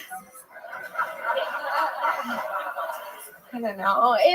My friends from high school are like engaged to be married right now. You know, it's not where I thought I would be. The guys I date are like, oh, she's crazy. But like, I tell them from the first date, I'm Italian. I'm from New Jersey. I'm a stripper. I'm trying to become a comedian before my knees give out. And still they act confused. Like, who slashed my tires? I don't know. They ask me dumb questions like, what that mouth do? Ruin your life. That's all right. That's it. That's all I'm going to do. All right, 52 seconds from Isabella Carrozza. Am I saying that right? Are you Italian? Yeah. Okay. All right. Is it true you're really a stripper? Yeah. Wow, I didn't realize they had that at the chocolate factory. That's good. You look like if Selena didn't have a dad. Dude. Selena. I was Selena for Halloween this year, so that actually hit. Son of a bitch. All right. Isabella, how long have you been on stand-up comedy? About a year. Okay. Do you like it? Yeah, it's All a lot right. of fun. And that's true? Do you really strip to pay the bills? Yeah. Wow. Okay. Where at? Palacios? Oh, okay. We're gonna edit that out. Yeah, I know. We're gonna put in subtitles and a voice dub that just says the yellow rose and the red rose. Dude, I lost my social security card, so I can't work at the Yellow Rose or Red Rose. Wow. So, I can't believe they force girls to show them their social security card. That's just what they tell the girls they don't want to hire. Like, oh, yeah. Totally need a social security card. Oh, yeah. Oh, you got that? We're going to need a birth certificate, 2 forms of ID, 4 credit cards. All the things strippers lose. Oh, shit, Isabella. All right. I love it. Where are you originally from? I'm from New Jersey. I was going to guess that. That's so Yeah. interesting. You seem like that. Yeah. Have you seen the Many Saints of Newark? What? Nothing. Forget it. What part of Jersey? Morristown? So like north. Oh, shit. All right. You don't have an accent at all. How's that No, possible? thank God. I don't know. You sort of have a little Fran Drescher in there. Yeah, Like, I was gonna say that. like a Fran Drescher troll doll or something like that. How classy is the strip club you work at? Like, is there a back room? Jesus Right. I've never been to a Red Band plaza. Red Band What's goes that? to the strip club looking for the refrigerator. The chicken tenders are good cold. All right. Yeah, it's nice. It's like super like high end. All the customers just assume I'm the bus boy. Any wild nights there? Any of these guys? I always wonder what that's like. Are there any like rich guys that like fall in love with you and tell you they like want to do something crazy that night? How does that work? How many roses? I gave DMX a lap dance. Really? Before he died. That's what killed him. Oh no! Oh shit! Oh shit! Oh, You're amazing. You're very funny. Dude. Thank you. Really funny. Was it DMX or was it just a dog? I swear I heard him. He was like, arr, arr. Yeah, it's ridiculous. Anybody else other than DMX?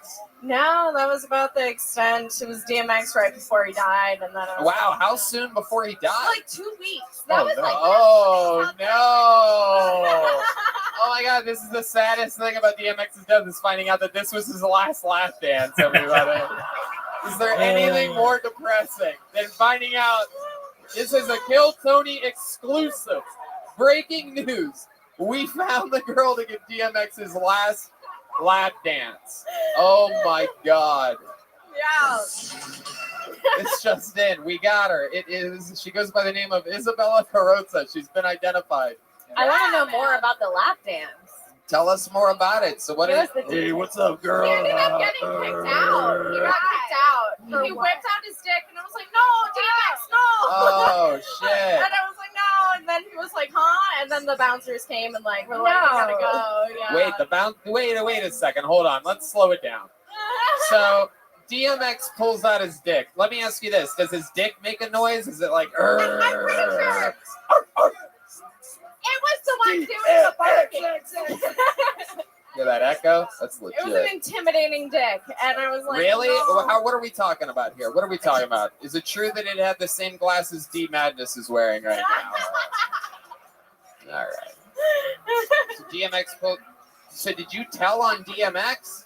No, they have cameras, so they just kind of came back they there. do? I like stood up and I was like, DMX, no, and they were playing like X gonna give it to you. I was like, no. Oh yeah, he almost did. If those cameras weren't there, he was gonna give it to you.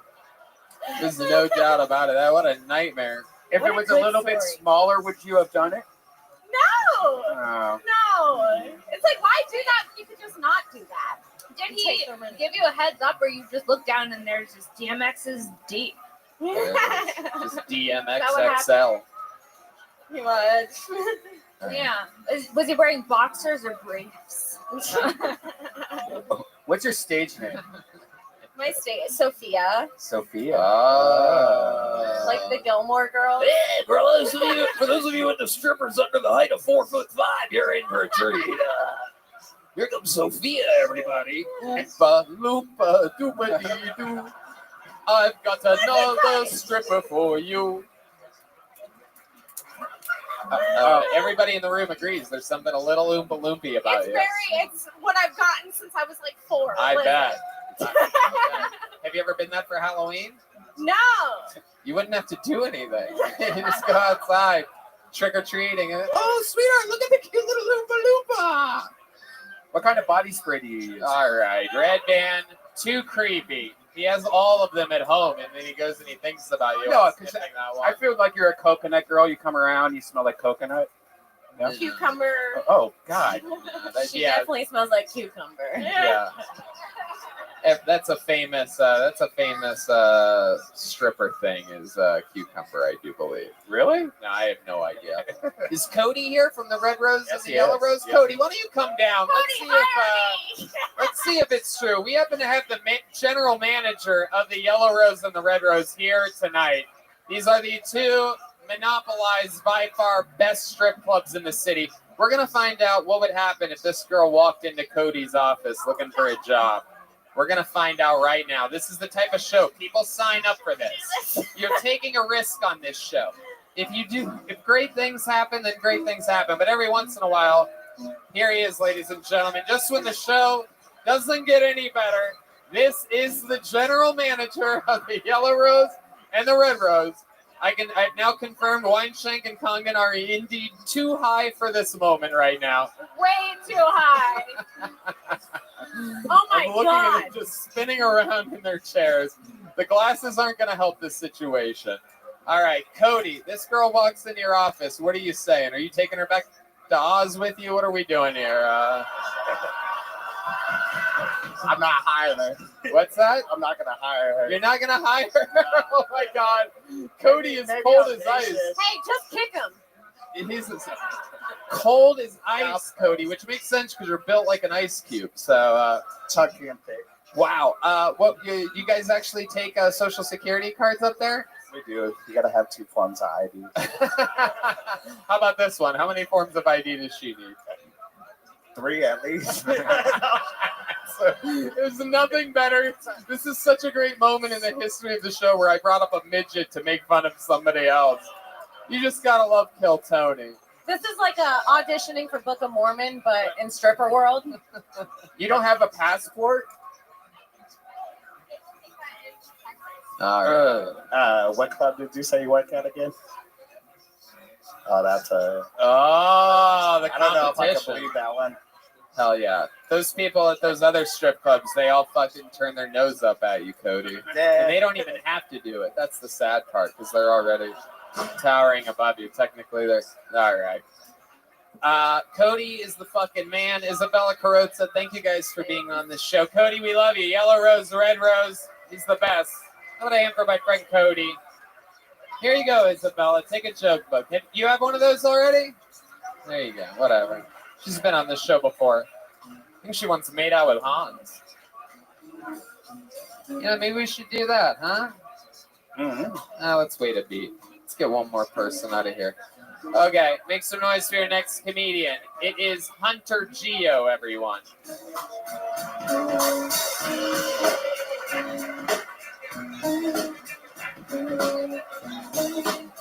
Here we go. You guys having fun out there tonight?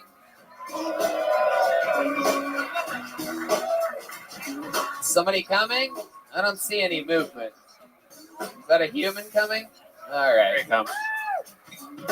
Oh, okay. British John is next. Look at that.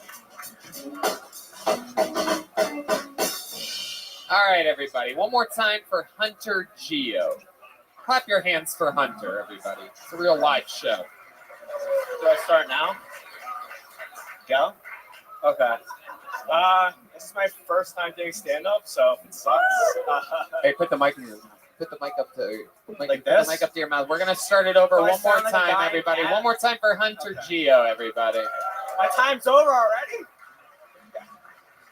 I sound like a dying cat. That's fine. But yeah, no. So I'm kind of new to the area, and I've been to 6th Street before, and I'm sure a lot of you have as well. And people are really weird on 6th Street. Like, some guy came up to me on 6th Street, and he was talking to me. He was like, yo, so my sister's in town, and, my sister's in town, we get to hook up and stuff. And I was like, okay, that's cool. And then he kept on going, and he was like, no, you don't understand. Like, she's DTF. Like, she goes all the way. And that's kind of a weird thing to kind of just bring up to someone, let alone a stranger, just talking about, like, your sibling, right? It's a really weird thing to bring up. So that got me thinking, like, how common is that for people to kind of, point their siblings or their relatives? And, I looked into it, and it's like 15%. Like, every single study, it's like 10 to 15%. So if we're looking around the room here, that means probably like, 10 or 20 of you probably have, hooked up with your relatives or to some extent or another. So, Jesus fucking Christ. Hunter Geo, everybody, making his Kill Tony debut. This could perhaps very well be his first time ever being outside of his house, everybody. I work remotely, so you picked up on that. Wow, I love it. I'm a This is hermit. Jason Voorhees when he takes the mask off, everybody. This is great. I had glasses. I just got LASIK too. All right, no one gives a fuck. Are you Hunter. sure about that? What do you think? We're playing a wacky improv game right now, you son of a bitch? Hunter, how old are you? 25. 25 years old. Where are you from? I'm from Jersey as well. Not where that hobbit was from, but Whoa! You just called her a hobbit, dude. You would need 5 forms of ID, bro. How dare you? I don't know. If I was a chick, I think black dudes would love me. Like, oh my god, you have the confidence of somebody that's actually funny. Like the way you say things is wildly confident, and there's just nothing there whatsoever. I have a nice ass. Hunter, focus over here.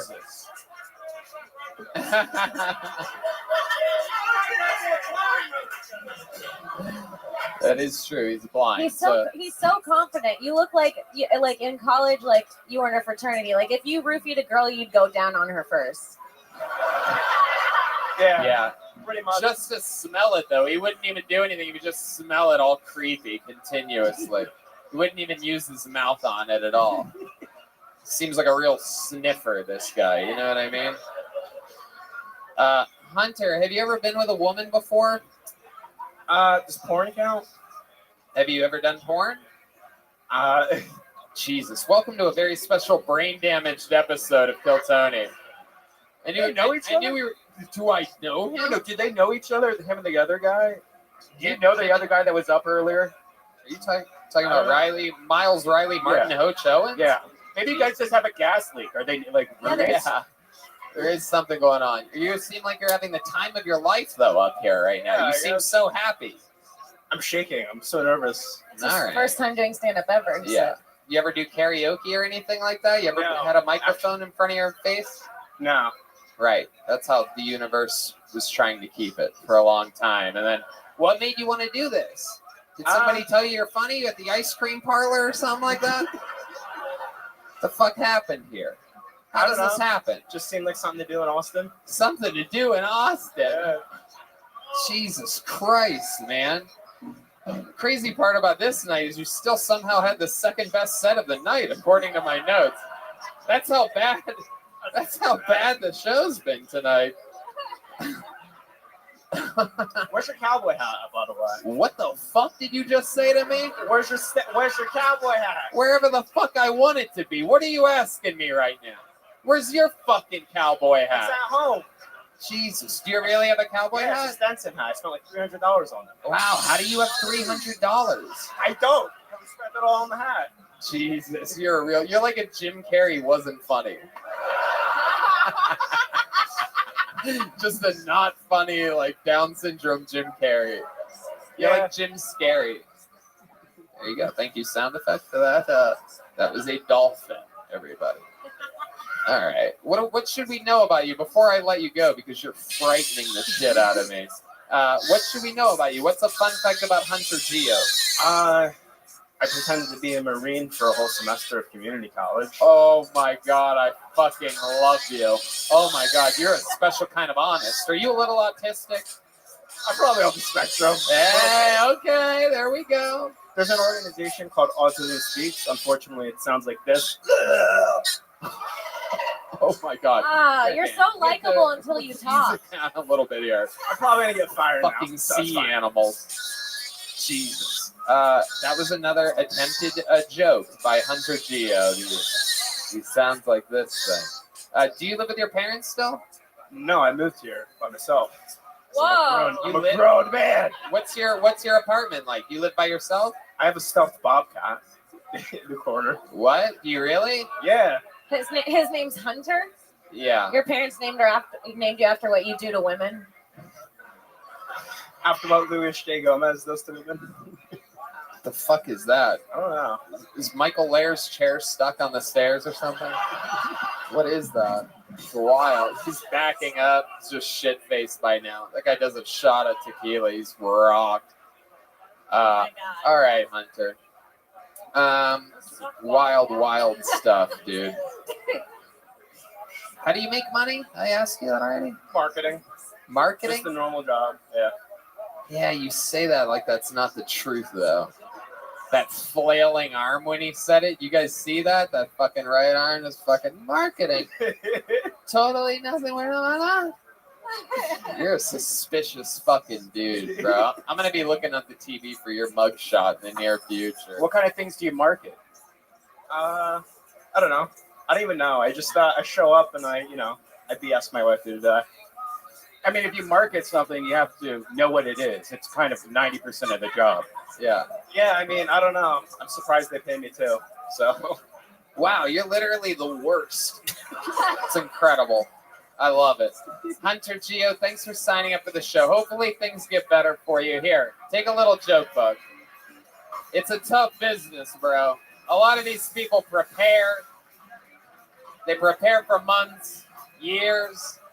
Hunter Geo's like, I just want a fun thing to do in Austin. I'm going to go bomb.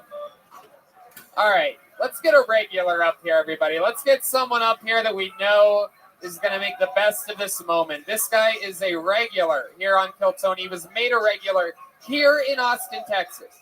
And he's been on a complete kill streak ever since. This is the one, the only, a brand new minute from the great and powerful Hans Kim, everyone. Here we go.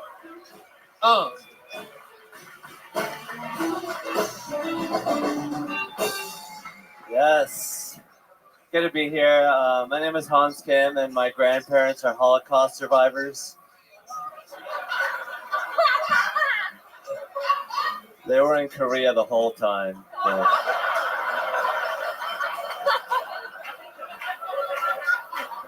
They avoided it completely. The Japanese occupation, not so much. They both got raped multiple times, but the Jews could really learn a lesson from how we handled the Holocaust. It's up to date in 2021 without a social safety net. It's like dates aren't looking for a good time. They're looking for a retirement plan and health care and dental and vision. It's like, I think you're looking for Bernie Sanders. Why don't you go vote? You know, you don't go to Bernie Sanders for an orgasm. Don't come to me for basic human rights. But I love you guys. Thank you. Exactly a minute, in and out. Genius, the brilliant, the great Hans Kim. Thank you. Welcome back, Hans. Thank you, Tony. Indeed, Hans. I loved it. Loved it, Hans. You look like one of the kids from the Magic School Bus. Thank you. Yes. You're really funny. Thank you. You might also recognize him. He plays 30 of the characters in Squid Games. He's like the Eddie Murphy of that movie. Just playing all these different roles. I am your grandmother. All right. There's not even a grandma in that fucking show. I don't know why I said that. Anyway, Hans, what's going on in the world? You out there fucking slaying it? Yeah, I'm doing pretty good. I'm going on Instagram Live. Talked to a couple of my followers. And literally a couple? Yeah. A throuple. 3 of them at once. It's just a good time. I do chill vibes.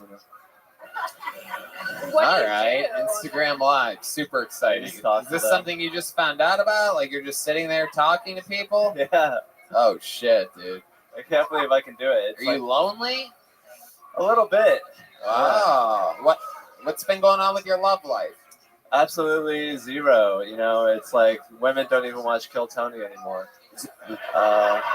Women don't watch Kill Tony anymore?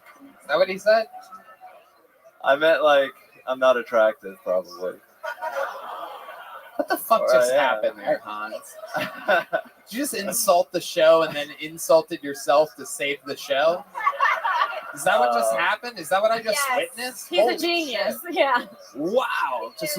I'm so sorry, Tony. Genuine. How many days this week have you been single?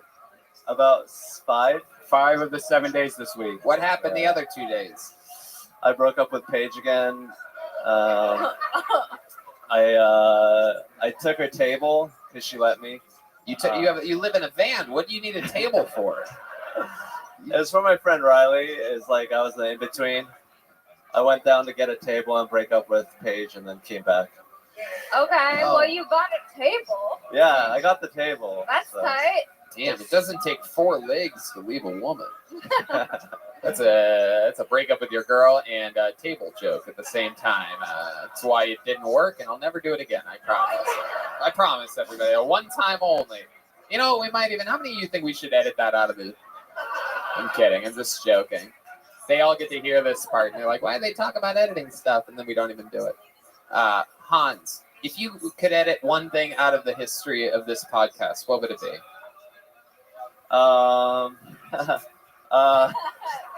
Ooh, I almost want to know the first thing that you thought of that you're not going to say is your brain scrambles for the I was second. going to say every time Paige was on, but that seems a little... Oh, she really has your heart a little broken, huh? What do you want to do? You need to feel extra special tonight? You want to kiss a girl? Yeah. Every once in a while, we do a thing where a random beautiful woman in the audience comes up and gives Hans Kim a big smooch on the lips.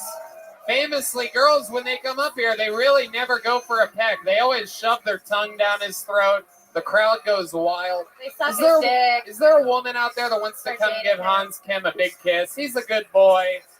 He's Asian American. They went through a lot this year. It turns out. So I've heard. I think if nobody does it, it's a hate crime. Yeah, that's true. Come on, everybody. We're only 7 months away from Asian Awareness Month. Come on, let's celebrate it by kissing Hans. It's in May. I know that shit. Trust me. I'll never forget that. Asian Awareness Month, May. Don't do those jokes in May. All right. All right. June through April. Let's go. No, I'm kidding. All right. All right. Shut the fuck up, dude. Stop being creepy. This Chucky doll's come to life over here. Jesus Christ. Don't touch anybody. Look at this fucking carrot bottom over here. Look at this guy.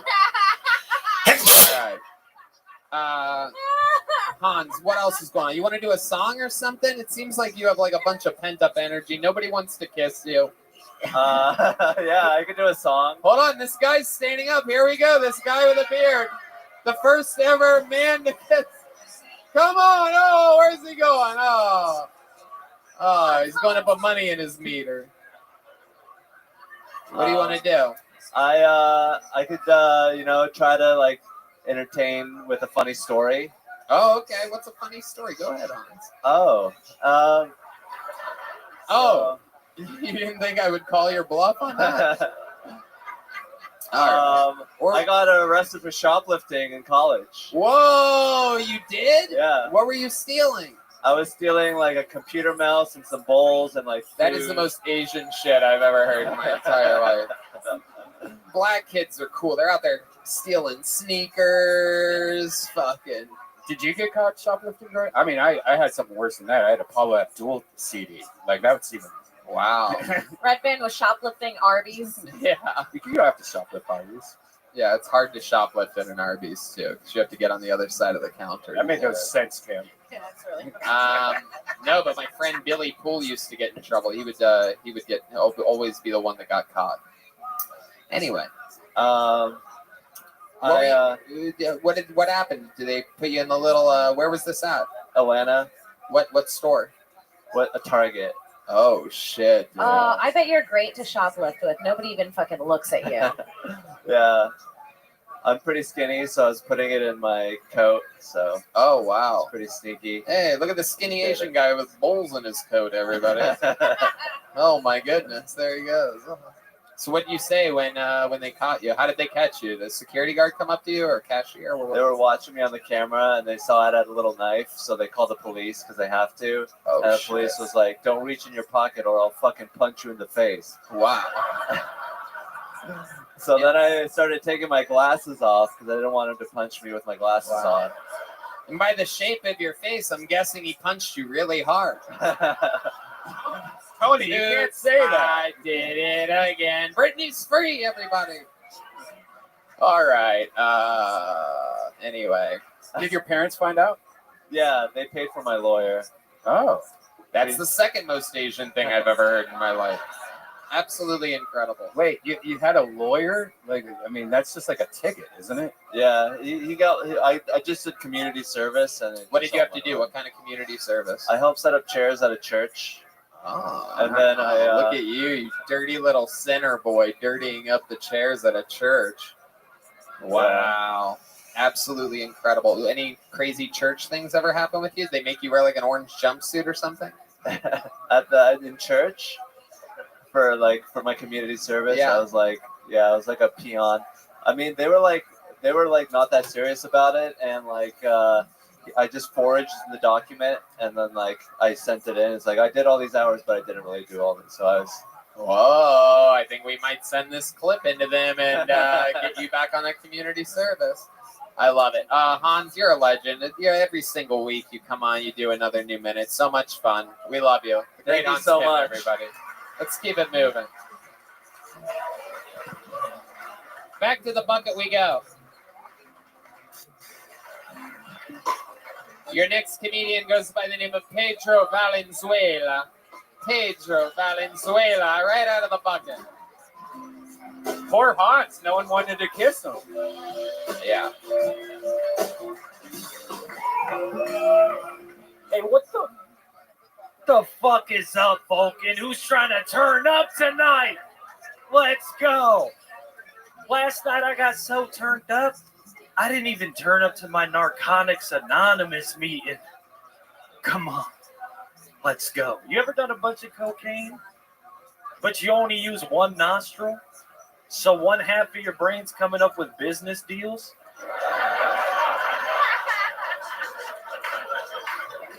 And the other half's just killing the fucking vibe? Let's go.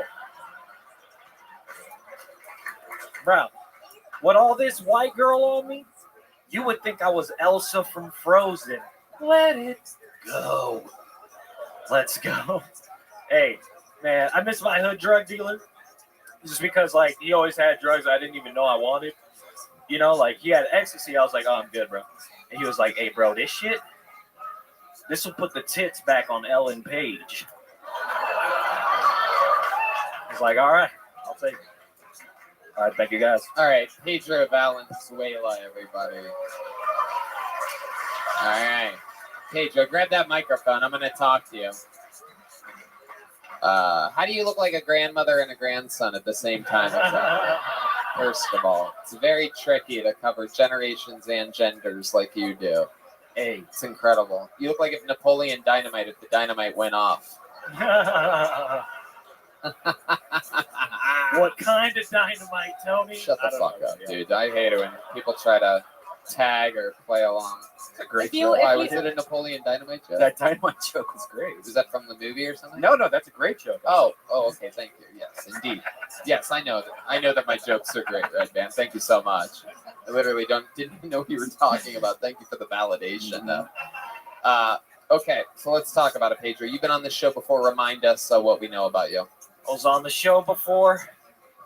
Yeah. Okay. Are you about to freestyle rap right now? Is that what's going on? I was on the show before. Knocking at the door. I knew you wanted more.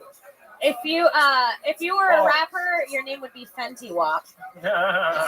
Anybody got some Fenties though? God, Never I mind. sort of hate you. It's incredible on the show with so many unlikable people that I can also. All right. Pedro, what do you do for work? I deliver for HEB Pharmacy. So it's I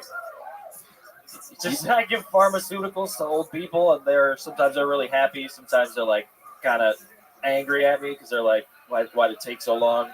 You know, Do you ever lose it? You lose some of the. It's like when you eat a fry. One time I delivered to this guy, and he was like, "Oh, thanks for my morphine dinner." Wow. I was like, Jesus Christ. This guy's on acid. Yeah. Are you on something right now? Are you always like this? A little bit goofy? Like Lenny Kravitz with a brain injury? Heavily concussed Lenny Kravitz? After the show, maybe. Okie dokie. Somebody.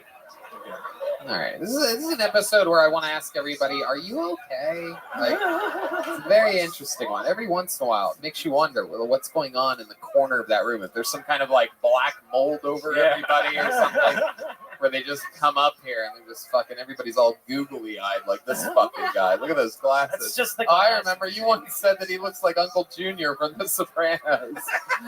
That's my favorite. That's my favorite joke you've ever made. while we're complimenting each other's jokes. All right, I figured I'd thanks, let you know. Tony. I I know, remember that that's Uncle why I Junior said one. it. It's a good one. You said you have the eyes of Uncle Junior from The Sopranos. It's Only for mostly the the people glasses. that know the show. Yoni, can you zoom in on those fucking glasses? There you go. You got it. All right. Anyway, what else, Pedro? Since the last time you were on, is there something where you're like, wow, maybe I could have talked about that for a second? It wasn't a boring story about delivering fucking drugs to old people. Okay. Well, at the beginning of the pandemic, I moved to LA, and I lived in my car for a while. But it was pretty crazy because it was like during the pandemic, so everything was shut down. So it was like homeless people just fucking roaming the streets. And they just. I mean, you're one of them. How are you insulting these people while you're in your car? You're just like, Well, no. get a So car, losers. That's the story, though. You're talking about homeless people that don't have a car, you asshole. Jesus Christ, that's capitalism for you right there. Just people right at the bottom just shitting on those just barely beneath them. So I was parking my car because I live in my car, and then I parked in front of this tent. Parked in front of this tent, and this guy came out and he was like, "Hey, you can't park in front of my tent." And I was like, "You don't own the street," you know what I'm saying? So he came, he grabbed a golf club and he like smashed my car window in. I bet he fucking did. Yeah, dude. yeah. Also, guess what? That guy owns that street. He did. After that, I was like, all right, bro, you got Imagine this. if you don't have a car and someone pulled their fucking muffler up to your tent. Oh my God. What would you do? I mean, he And thought all I was, that you owned was a golf club. he thought I was in the. He said, "Are you in the KGB?" Like, this guy was All right. pretty.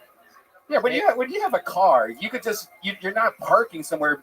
Like the distance isn't a problem. So you could have just went down the street and parked somewhere else. Why do you really fight with this guy? Well, I didn't fight him. That's all I said. And then he said, he was like, "You're a weirdo" or whatever. And I was like, he was like, "You're homeless." And I was like, "You live in a tent. I live in my car."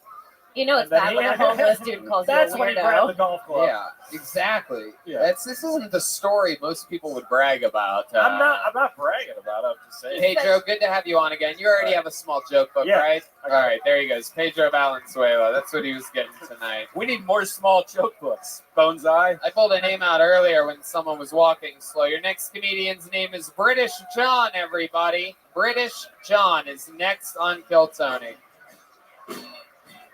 How I hope this is a real British man named John. It is. Make some noise one more time for British John, everybody. Good evening.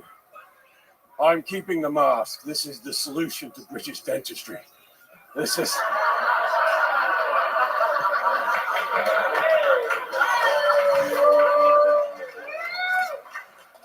I'm done. No, thank you. You're very kind. Now, this is the accent you could have had, but you decided to go with a slightly gay John Wayne ordering avocado toast. You're not going to get an empire, but I like it. I like what you've done. It's nice. I have an American wife and an anchor baby if that doesn't work out.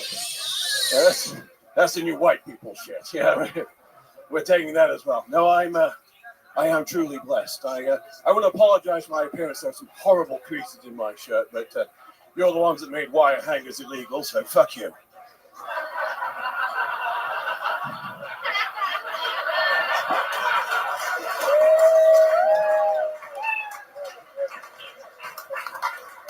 British fucking John. Powerful performance, sir. This is amazing. That was great. You're making up for the lack of stage presence and presentation every other comedian has lacked here tonight. This is absolutely incredible. You're dressed like you're here for America's Got Talent or something like that. You actually dressed up for this. I don't know if you saw the train wreck that was on before you.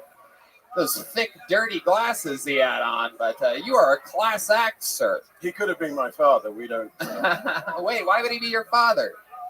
He played away. He was good at it. He had a good game. That must be some of the wacky British jokes that we don't get. Some of this stuff doesn't translate over. What kind of car do you live in, sir? Well, I live in a Rolls Royce, my friend. British power. We used to ask if we could just borrow your country, but things have changed. How long are you visiting America for? You live in the United Kingdom? No, God, I wasn't joking. I really do have the anchor baby. I live here now. Oh, nice. What part of the greatest country in the world do you live in? Goddamn right. Don't you ever fucking forget it. I'm from a great How's country. this sound for a gay John Wayne, you son of a bitch? You be careful. I got my prop guns from Alec Baldwin, all right? Easy. I waited 1 week for that. I'm just kidding. I'm kidding. These wacky British, they'll get you when you're sleeping for Christmas or something like that. I was with the forces. I've seen bigger guns now. No, I know. It's impressive. Where are you at in America? Bay Area. The Bay Area. I love it. You like it over there? I like the women. Wow. I can't afford not to. So you're not just settled down with one woman? You know what? Until my citizenship comes through, we'll just stick with the one. That's right. Absolutely. Yeah. How's that going for you? What do you like about American girls that are different than girls in England? Well, can I ask the audience a question? Do you mind? All right, sure. Any fans of Jimi Hendrix? He died in London. He choked to death on a British woman. That's how hairy they are. That's why I live in America. You son of a bitch. British women don't shave, huh? Hairy? They got bushes down there? I was raised on a farm. I knew what I was doing. That's wild. Not everyone else has the opportunity. That's wild. I thought Bush was American royalty, not British. Anyway, stupid joke, admittedly. Mark it down. That's a stupid joke. I love it. Remind us what you do for work exactly. You're such a classy gentleman. I know you're the one of the challengers on the game show The Chase. That's for like 7 people that know that reference, but you guys know what I'm talking about? The Beast over here. No, I'm actually a professional hacker. I actually fuck with people's computers for a living. Oh, wow. This is super cool. Hell yeah. We want you on our side. I love it, British John. Turn your VPN on. Yeah. Yeah. I love it. I've seen your browser history, Red Band. I want to know why the fuck a male donkey? Seriously. Well, a female just makes it easier. Males are cleaner. Well, he's actually looking at it to eat it. He's not gonna fuck it. If you wanted a new meat. Yeah. I'm gonna try donkey. Those are the types of purchases he makes at 3 a.m. on Amazon. You look like the new Monopoly man. Yeah, I've been called worse. I love it. So British John, you do like private jobs? Like do you work for like a corporation? What do you do with that type of power? It's I do all sorts of interesting things we don't talk about. I love it. This is like if fucking James Bond also wanted to dabble in stand-up comedy a little bit, and that is awesome. You're a badass, sir. I like your style. How many different outfits do you have like that? They're all very similar. It helps with the material. Just lean into it a little bit. Yeah, I like your style. Do you think VPNs actually are pretty good for most people to secure their networks? Not for you, but for most people, yes. Why not for him? He's got a dirty browser. He's watching porn on a smart TV. That's not fun. You are watching porn on a smart Well, TV. I got a VPN on my network. I got a Oh, all right. Hell yeah. He's got a VPN, a KFC. He's got it all over here. And then you donkey at Arby's. I'm waiting for that one. That's awesome.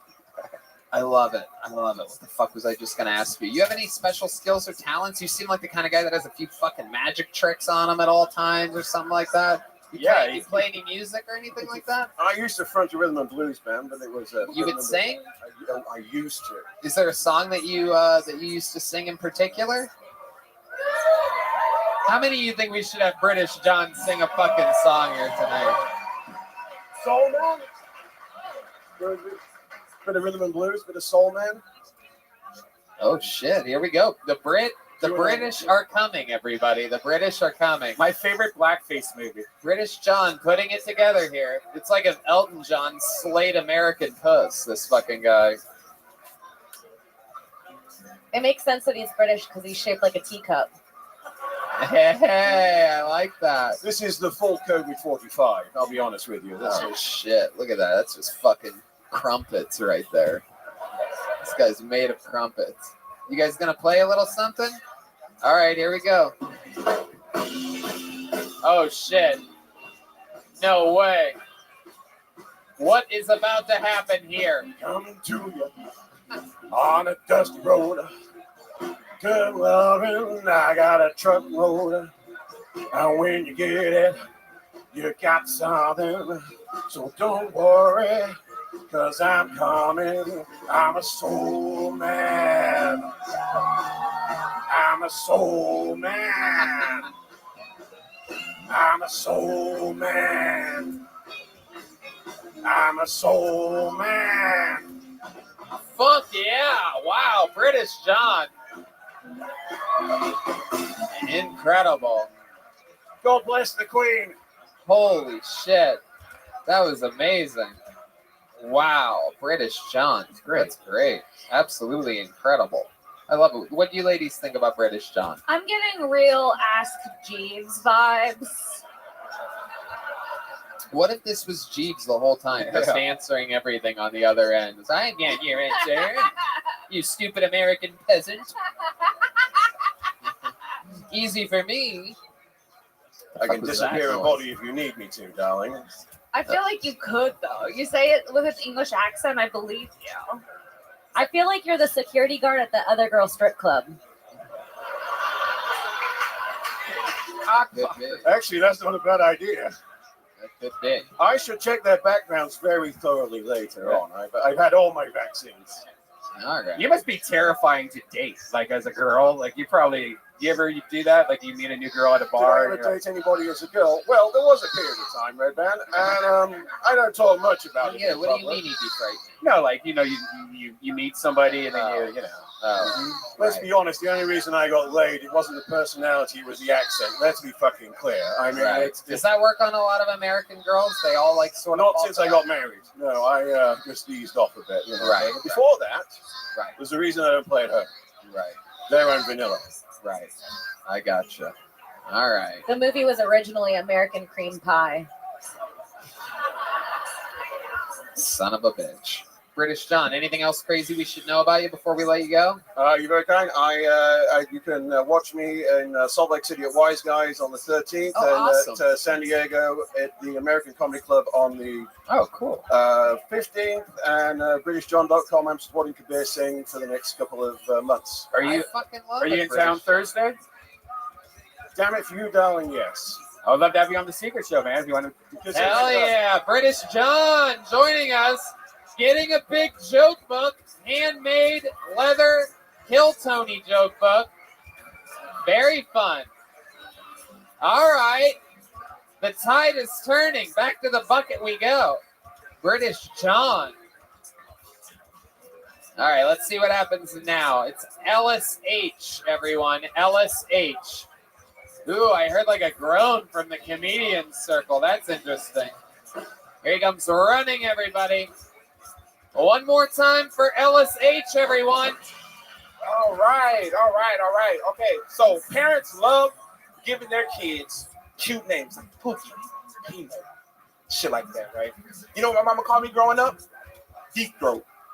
I'm telling you, yeah, it's because I used to eat and drink food really fucking fast. My mom was like, God damn, boy, you got a deep throat. And that's the name, that's where the name stuck. But ladies and gentlemen, we give words power, we give words connotation, you know what I'm saying?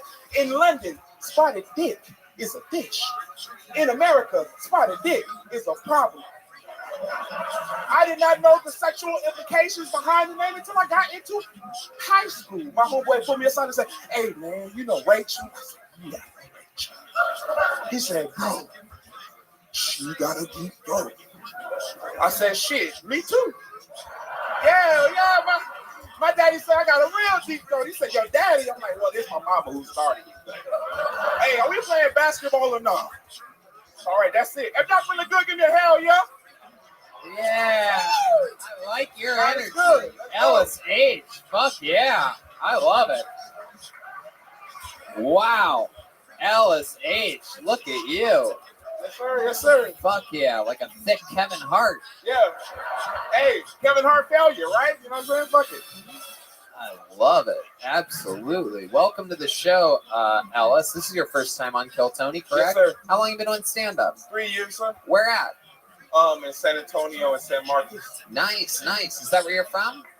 Yeah, but I have broke over my shit and shit, so I moved back to Austin. Oh, okay. How long were you with her for? 4 years, bro. She's married and has a baby now. Oh my goodness. Yeah, that bitch ain't shit. Wow. Damn. I'm out here working my ass off for this one. Is it your baby? No, it ain't mine. No. Okie dokie. How recently did you break up with her? December of last year. December of last year. Okay, you had me nervous there for a second because I'm doing the math on 9 months. And all right, December of last year. Why'd you break up with her?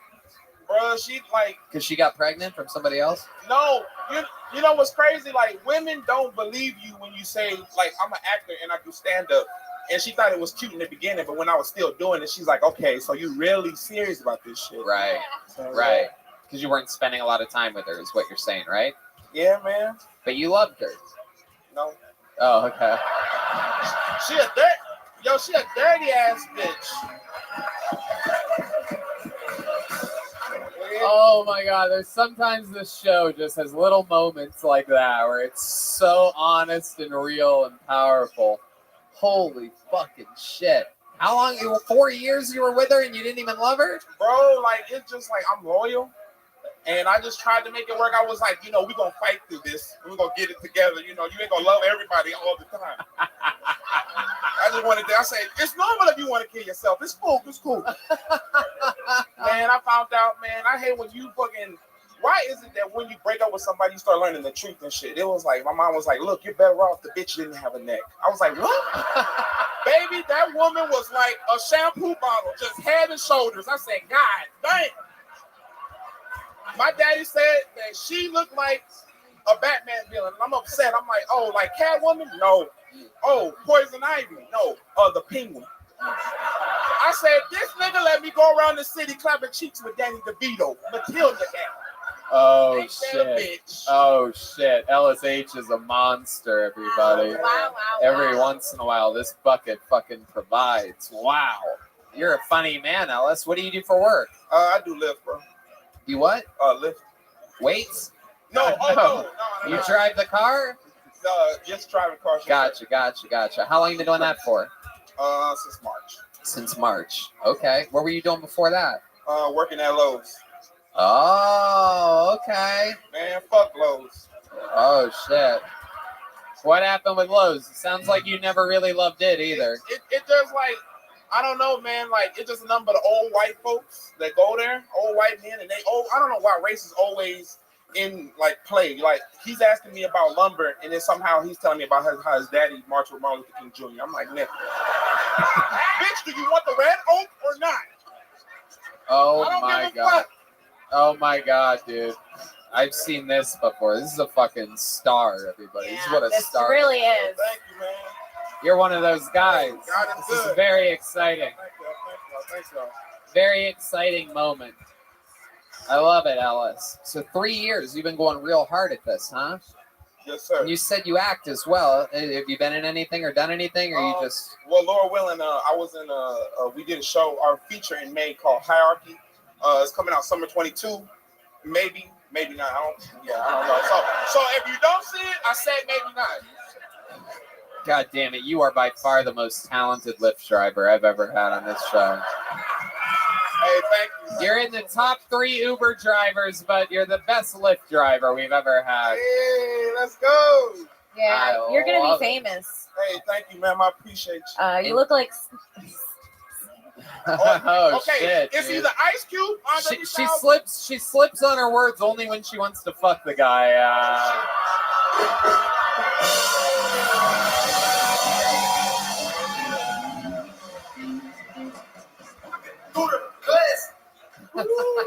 Wow, I didn't realize the Migos were joining the party here. What types of girls are you into? Have you ever been with a Puerto Rican woman before? Man, you know what's crazy? It's like I've mostly been dating Mexican chicks, but I'm trying to switch it up. So I went on black.com But I'm Wait. still matching with Mexican chicks. Wait. This is where I'm hitting the pause button for just a second. Did you say black.com? Yeah, blackpeoplemeet.com. Was that a black man? Oh, wow. Hey, Holy shit. Hell yeah. It's a black guy with a white accent over there. It sounds like fucking Tony Hinchcliffe. Black.com's awesome. I wish you could see it, man. Yeah. They don't make dating sites in Braille yet? Wait, I don't think Black.com is a dating site. Yeah, wait. Is Black.com porn or dating? No, it's dating. Wow. And it's If just that porn, it simple. could be BLACK.com and it sends you. No, it's just BLK. Whoa. Oh, that's totally different. All Say something about our education system. Okay. Sometimes I try to go to MLK.com and I hit the wrong button and I end up there. Because I'm always interested in the Martin Luther King foundations and whatnot. Anyway, so you go to the black.com, then what happens? You know, and then I'm trying to switch it up. I've been dating other Mexican chicks, and now I'm trying to get, you know, that cocoa butter love, you know. And wait, you're saying now you're trying to hook up with more black girls? More black women, yes. Okay. But I keep matching with Mexicans even on black.com. Wow. Like, Jesus these bitches Christ. is following me. Question. I don't know why. At first, I thought they segregated the shit. Like only black people could be on that forum. Very good. Well, it's crazy that you keep getting Mexicans. It's like you went from Lowe's to Home Depot. One of the best in the world. Yeah. In the whole wide planet. Hey, can I be real though? This is gonna sound weird. You're gonna make a joke about it. I don't give a fuck. I had a dream that I met you at a Walmart. Wow, that is. I'm pretty sure that was MLK's original speech. I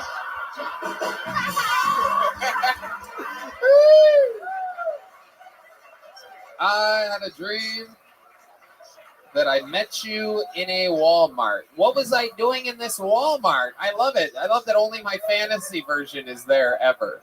That was crazy, man. Yeah, you were just shopping and shit, and I said, "Hey, man, I'm gonna do Kill Tony." You was like, "Okay, well, go for it then."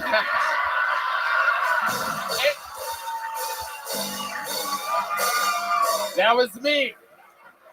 That's what I would have said.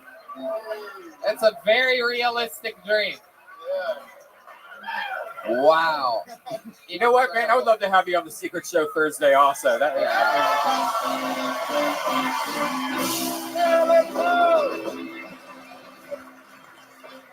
Thank you. Are you in town on Wednesday night? Huh? Are you in town on Wednesday night? I'm gonna be just doing. I don't have a show, but you want to hang out? Yeah. Oh shit! Oh shit! Oh my God! He's gonna hang out with his first Puerto Rican. She's gonna teach him how to swim. Everybody. Woo! That is impossible. I can't do it.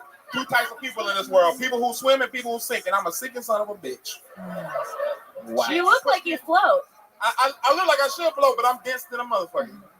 Oh my goodness. Yes, ma'am. Ellis, I absolutely fucking love your energy. Hey, I appreciate you, bro. Will you keep coming back here to Kill Tony? Sign up again. You're very close to becoming a big part of the show. All right, Lord willing. You're here in Austin. I appreciate you, man. Unbelievable energy. Take one of these big joke books as well. There you go. This guy literally living his dreams. 1 second he's at Walmart talking to me. He wakes up, realizes he has to drive Lyft that day. And then boom, he comes up, absolutely kills it. Gets booked on a show. Gets booked on a date with Kim Congdon. He's going to get fucked too. Sarah and I actually just want him to open for us at the Creek in the Cave, but... Oh, there you go. Well, you guys also... Wait, what? We can move. Oh, yeah. That's right. We have a special treat, everybody. This young lady, Kill Tony legend of the game. Turns out she's in town 2 weeks in a row. Very special treat for you. Kill Tony legend. We found her out of the bucket. It's the one and only Nicole Tran, everyone. Here we go. A new minute from Kill Tony icon, Nicole Tran.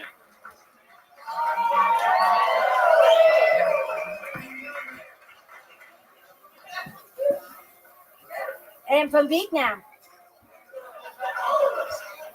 Please excuse me the way I speak. There are some letters in the English language that I cannot pronounce. I could tell you which one they are, but I cannot pronounce them.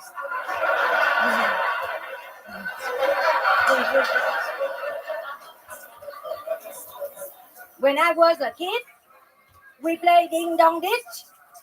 We did not have doorbell. We just ditched our friend ding dong.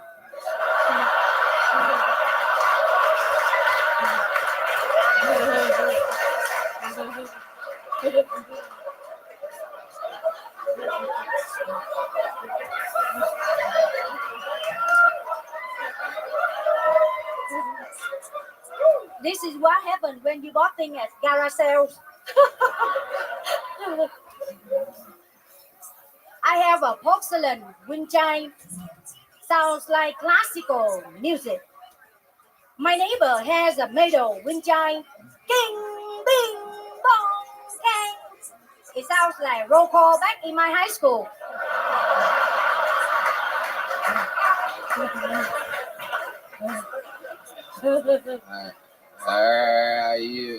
When I was a kid,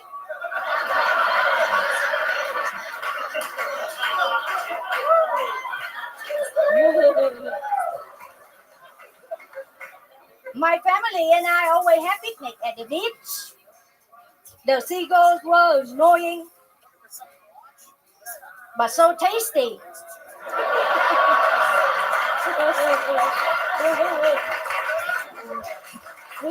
Wow. Nicole Tran, ladies and gentlemen. I believe she, if I don't stop her, I'm pretty sure she'll just go all night. Incredible. I wrote down some of my favorite jokes here. The seagull were annoying. I love that one. And I love the ding dong joke. I don't think I'm allowed to say his name anymore, but that was amazing. I wear loose blouse to cover my muffin top, Oh. but nothing I can do to cover my muffin bottom. Oh my God, you're adorable. For those of you that don't know, Nicole is 134 years old. So this is how I wear both things that got ourselves, man. I'm pretty sure she's the current leader of North Korea. She's got a great sense of humor, though. She's letting her brother be the figurehead right now. Nicole, how's your stay been? You've been in Texas a whole week now. You extended your stay. What's going on? So I'm extending the stay just to make you all laugh.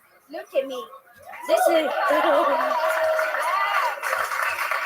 is adorable. I wear the $10 dress, 99 cents bracelet, $2 necklace, $1 shoe at Garage Sales, just to make you ridicule me and laugh at me. Oh my Dude, goodness. she is the best. Your name should be Yoko. Oh yes. Oh yeah. Yeah. I love it. Go. Hell yeah. Yoko oh best. Very good. Yes. Say it just like that. We need That's my subtitles. laughing logo, man. Yoko oh best.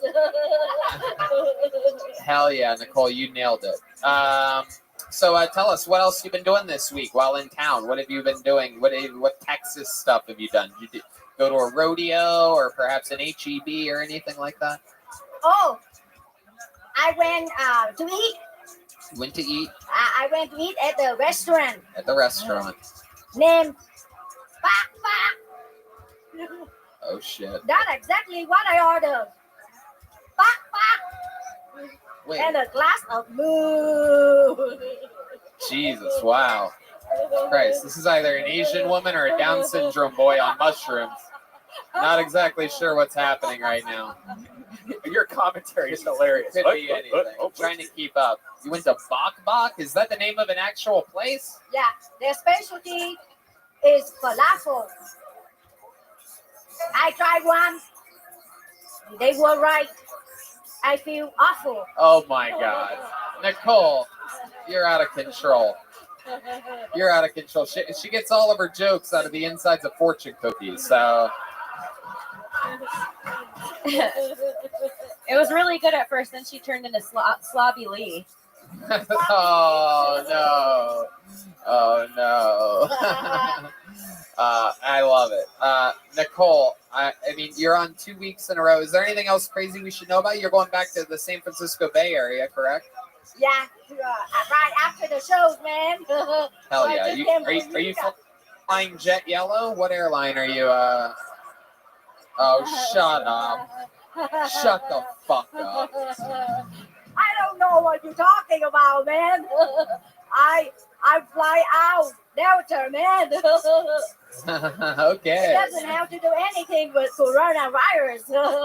Absolutely. Did you hit somebody's DMT pen before coming up here? Why DMT? Someone give you ketamine. That's what they do here in Texas. Have you done ketamine before? No. Okay. How about She's in a K-Town hole. Hey! Roast Battle royalty. Kim Congdon is here, everybody. Nicole, so much fun. You're on 2 weeks in a row. You're an absolute legend. Come visit us again soon, okay? Nicole, wait, what? Hold on. Wait, it's never over. What? I have a song. You want to do a song? Okay. How many of you want to hear Nicole Tran do a song? All right. Here it is, everybody. You may have heard it before. It's a little song called Soul Man. No, I'm kidding. Ladies the and song gentlemen. is All My Exes Leave in Texas. Okay, here she is. Ladies and gentlemen, Nicole Tran, everybody. Everything costing less in Austin. Bang, bang, bang, bang.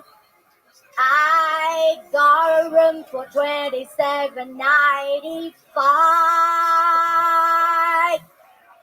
Bang, bang, bang, bang. They got the continental breakfast. Bang, bang, bang.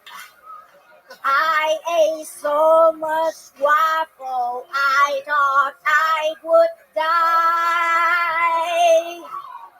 Bang, bang, bang. I ate so much waffle, I thought I would die. All right. There you go.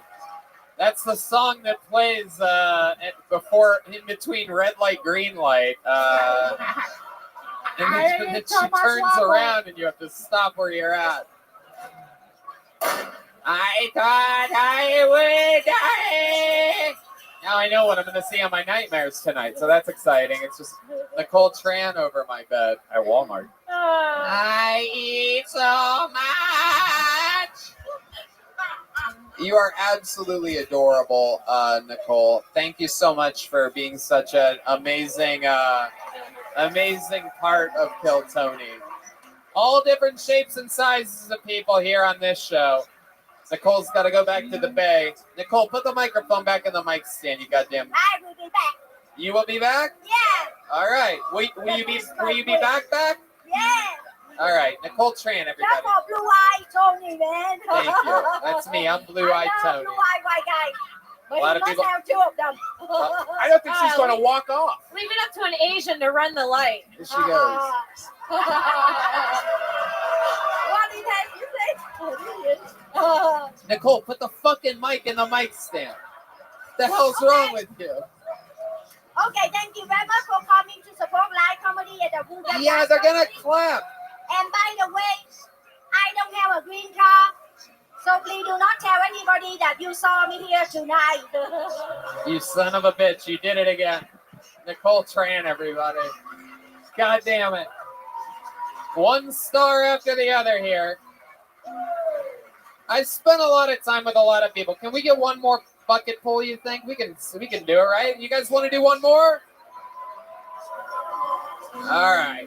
It's a tough act to follow, but we're going to try it anyway. We've had a lot of fucking home runs tonight. Have we had a bucket woman yet?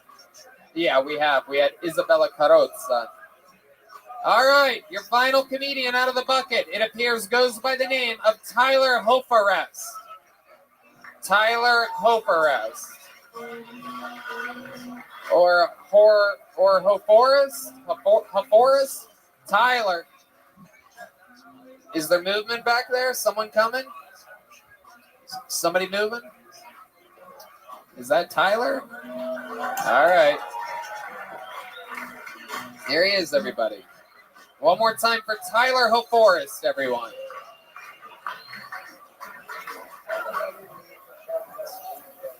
What's going on, Texas? All right, abortion. Abortion, it's a pretty hot topic here. I kind of think we need it.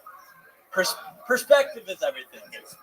Okay, we got a 16-year-old girl, West Virginia, Appalachian Mountains, smoking 2 packs of Cowboy Killers a day, taking enough fentanyl to kill Michael K. Williams. All right, she's getting the Sister Fister routine from the old brother. All right, shit's not looking too good. Okay, if we can do anything, we can abort this baby. I'm telling you, people, I grew up in enough trailer parks. We're not raising the next Elon Musk here. The world doesn't need any more methed up truck drivers. That's what I got. All right. 56 seconds of Tyler Hoforest. Am I saying that right? That's right, Hoforest? yeah, LaForest. LaForest? Is that an L? LaForest? It's French. Yeah, LaForest. Everybody looks at me cross-eyed down here. Why? I don't think the French made their way over here. The Germans made their way over here for the smoking of the meat. Okay. Yeah. All right. What the fuck? All right. Tyler, welcome. Lugaville. I love it. Okay. So, where are you from? Michigan. Michigan. You're just visiting right now? No, I actually about 3.5 hours away over in the Panhandle, San Angelo.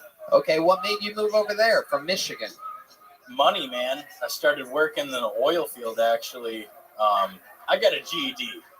Right. I know you're from Michigan. I get it. Trust me. We know. We're from Ohio. We know what that's like. Fuck Ohio State. Oh, how dare you? How dare you? You be careful, dude. I have a new surge gun here with new gel pellets that shoot gel water pellets. Yeah. What Hit me with one of those. Oh, you want me to? Wait. Oh, I have to turn it on. Hey, where's this film director of Rust when you need it, right? Oh wow, look at that.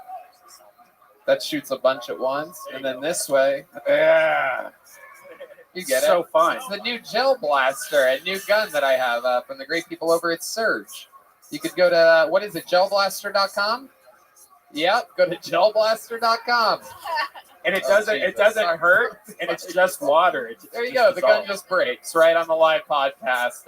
No, I'm kidding. No, Red Band don't. No. Jesus Christ. Okie dokie. So Tyler, welcome to the show. Tell us about your life. Why are you the way that you are exactly? Your father's a preacher up in Michigan. Your mother's a school teacher. Am I correct? My dad went to Jacksonville prison. And I just was. So I'm pretty close. Believes in religion. Yeah. Deeply religious. Yeah, super religious. Right. What's the deal with your mom? Single mom? Yeah, single mom, raised 2 kids in the trailer park. What'd your dad go to prison for? Selling firearms out of the back of his trunk. Wow. And you were raised in a real trailer park? Yeah, and a couple of them. Okay, Yeah. I'm starting to really like you. Thank you. So now you live in an oil field. What do you do for fun out there? Man, I work and then exercise to try not to do drugs. I do drugs, but I just try not to get. What fat kind as of fuck. drugs do you do? What do you do in an average month? Well, I took a trip out to Vegas and took a bunch of MDMA. Vegas? Mushroom. That's just the gayer Vegas. I went to Vegas. What the fuck is that? Are you trying to say Vegas? Yeah, Vegas. Oh my god. What the fuck? I don't know. Wow, you really they didn't teach you this in GED school? No, man, an alternative school. Oh my God! Wow. Teach me how What's to the capital of properly- California? No. Oh shit! This is great. Wait. Give me some like trivia music. Let's ask him super easy questions, and let's see what this guy actually knows. Oh, the band's got it. The band's got it. They got it. They got it. Let them play it. I like this. Okay. Yeah, that's a good idea. Kim has a good idea. She says to make you spell things. We're going to have you spell the word whiskey, a famous drink. WHISKEY. Whoa! Very good. Incredible. All right. Red Man wants you to spell Mississippi. Mississippi. Yeah. MISSIPPI. Whoa! Mississippi! Take a trip to Mississippi, direct from Fagus. Oh my God. Oh my God, I love this. Hold on a second. Hold on. Shut up. Shut the fuck up. What's 9 divided by 3? 9 divided by 3 is 3. Oh! It's fun to see what you know and what you don't know. Okay. All right. 9 times 7. 9 times 7? Yeah. Fuck, dude. Welcome to Retarded Jeopardy, everybody. What it is. This is oh my God. Sometimes I just think that I'm the biggest genius of all time. To have moments like this, I noticed how stupid you were so fast. And look at the fun we're able to have. This is the first ever like reverse trivia that I've ever seen before. Trivia, they always have smart people. I like it like this. I like stupid people trivia. We all know the answers. You have to like try your hardest not to fucking yell it. All right. Do you know anything about the arts at all? Do you know anything about like movies and TV shows? Did you have you didn't have a very good satellite on your trailer? You could. Yeah, I watch a lot of movies. Really? Yeah. Okay. You could trick women into thinking you're really smart. You're conventionally hot enough. Whoa. But women, don't you think he's like hot? He's pretty good looking, right? Yeah, he's like a good looking guy. Until he says Vegas. Yeah.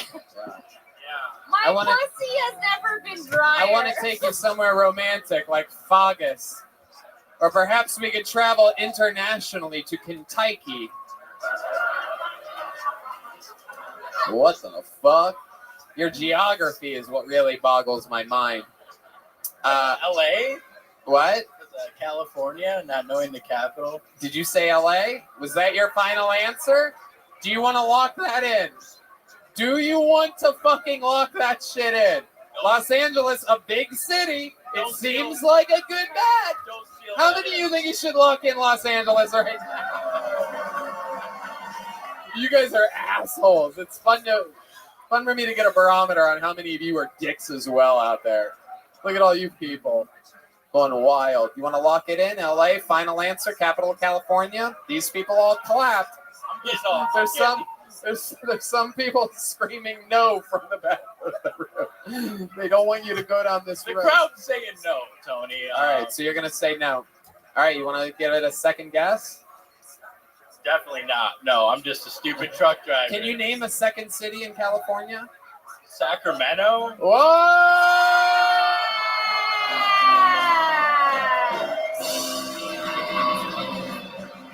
I never give up. All right, here we go. How many continents can you name? Final question. We're going to do continent naming. Here we go. Come on, give me a little something. He's going to rattle them off. If you name every continent right now, I will give you $100 cash. I will. Asia. Okay. Africa. All right. North America. South America. Antarctica. Hey, you guys, shut the fuck up.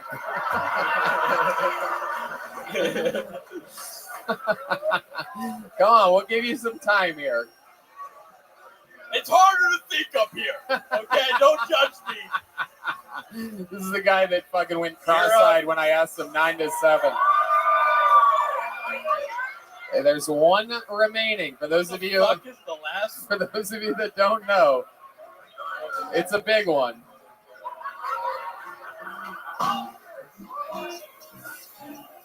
Someone just yelled oysters from the audience, just to show you the median education level of Kill Tony fans. Someone yelled an appetizer, everybody. Antarctica, North America, South America, Australia. Wow. Wow.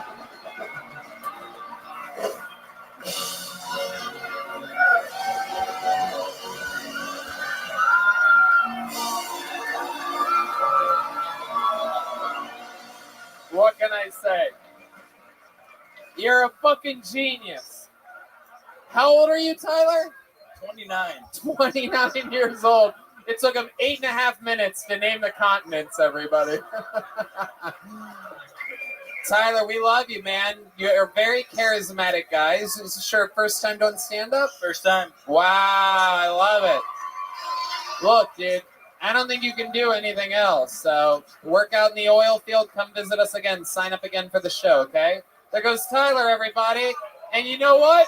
Come here. Since you're a smart boy, I'm going to give you a big joke book. There you go. This boy knows his continents. Don't let him leave the tip if you go out with him. Not really good at math. There's only one way to end a show like this. There's only one thing in the world that can follow that. As I said earlier, Kim and Weinshank, absolute courageous warriors for writing a new minute every single week at the very beginning of their careers. This young man you're about to see right now has been a regular longer than anybody has ever been a regular in the history of the show. We've watched him run the gambit from being a relatively unknown comedian from Memphis, Tennessee, to currently opening for Joe Rogan and Tony Hinchcliffe and other great comedians. Ladies and gentlemen, headlining his own shows now, doing his own stuff, a monster, the only man that could close the show. It's the Big Red Machine, William Montgomery, everybody. Wow, here he is, live in the flesh, the real deal, the Vanilla Gorilla.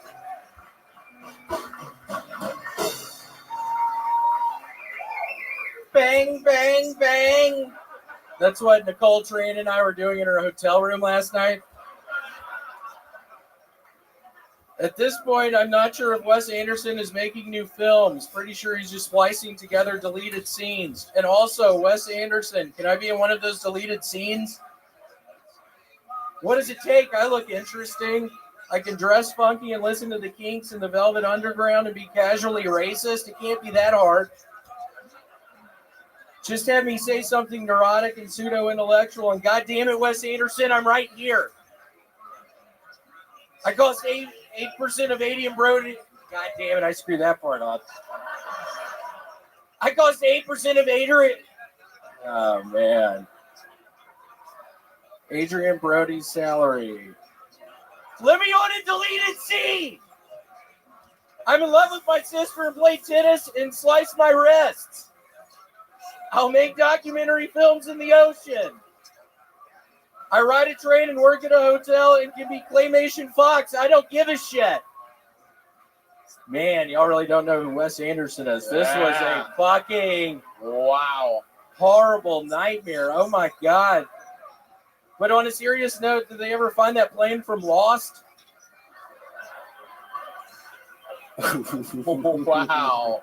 Wow, this is an interesting one. Really committed to the Wes Anderson thing tonight. I did. I was gambling on the fact that these fucking people knew who that was, and if you knew who that was, it was hilarious. So I don't really know what happened here tonight. Yeah. Wes Anderson doesn't really fly in Texas, dude. They block that shit here. This is more of a Robert Rodriguez territory. You know what I'm saying? Yeah, that was a bad mistake. I want to apologize to y'all. It was a bad choice on my part. It will never happen again. So, is this what happened? I'm guessing this week you saw the new Wes Anderson movie and decided to really go down this rabbit hole? Thought I would go down the fucking rabbit hole, and it turned into a bad mistake. There's a fruit fly right in front of your face right now. I am just trying not to look at it. It's scaring me to death. It's right in front of my face. It is fucking scaring me to death. It might be a new camera Wes Anderson's trying to use. I mean, what am I supposed to do? That thing was right in my face. It thinks you're a Clementine.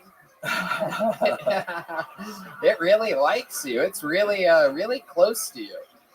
I know, that's funny. I do want to thank. Did you eat some fruit today?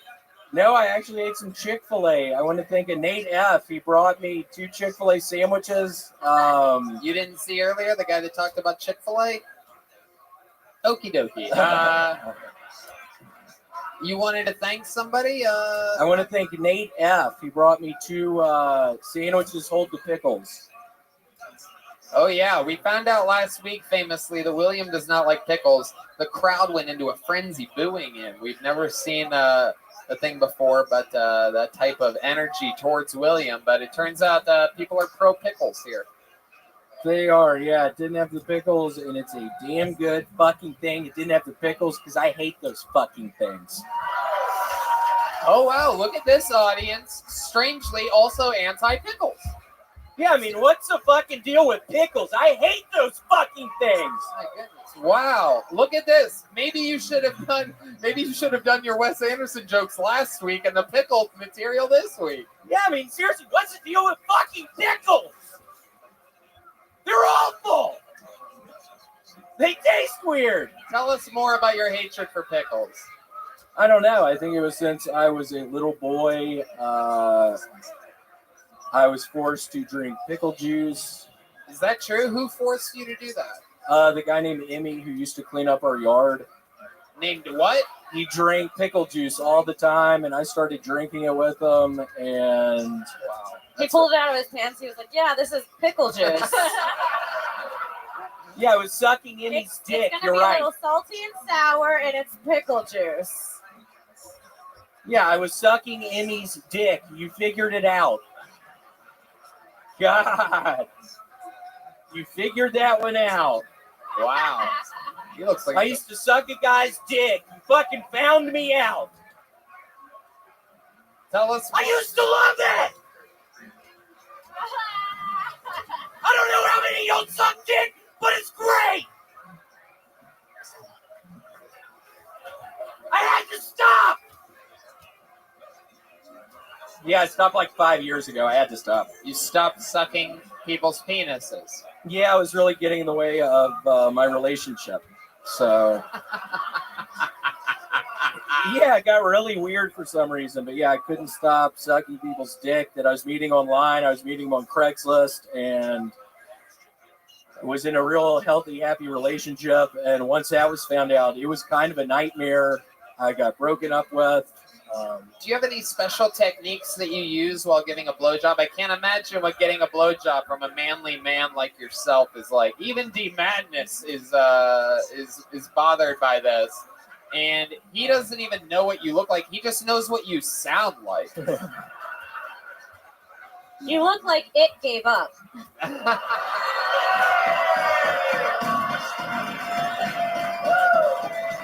My God. Roast battle boss, Kim Congdon, in the house. No, but D Madness, I'm a very fit, white, redheaded. William, don't go near him. Don't go near him. Super fit. Did you have any special techniques while giving blowjobs? I'm interested to know if you get I mainly just put my hands behind my back. Whoa, look at that. That's why they call that the William Montgomery. I always it is. When you put your hands behind your back. It's called the William Montgomery. Y'all remember that one. What do you like? Lock your hands behind your back, or you do sort of like a Houdini jacket style? I would put handcuffs on. Wow, you would put them on yourself. Yes. And then how would you get out of them? Sometimes I wouldn't.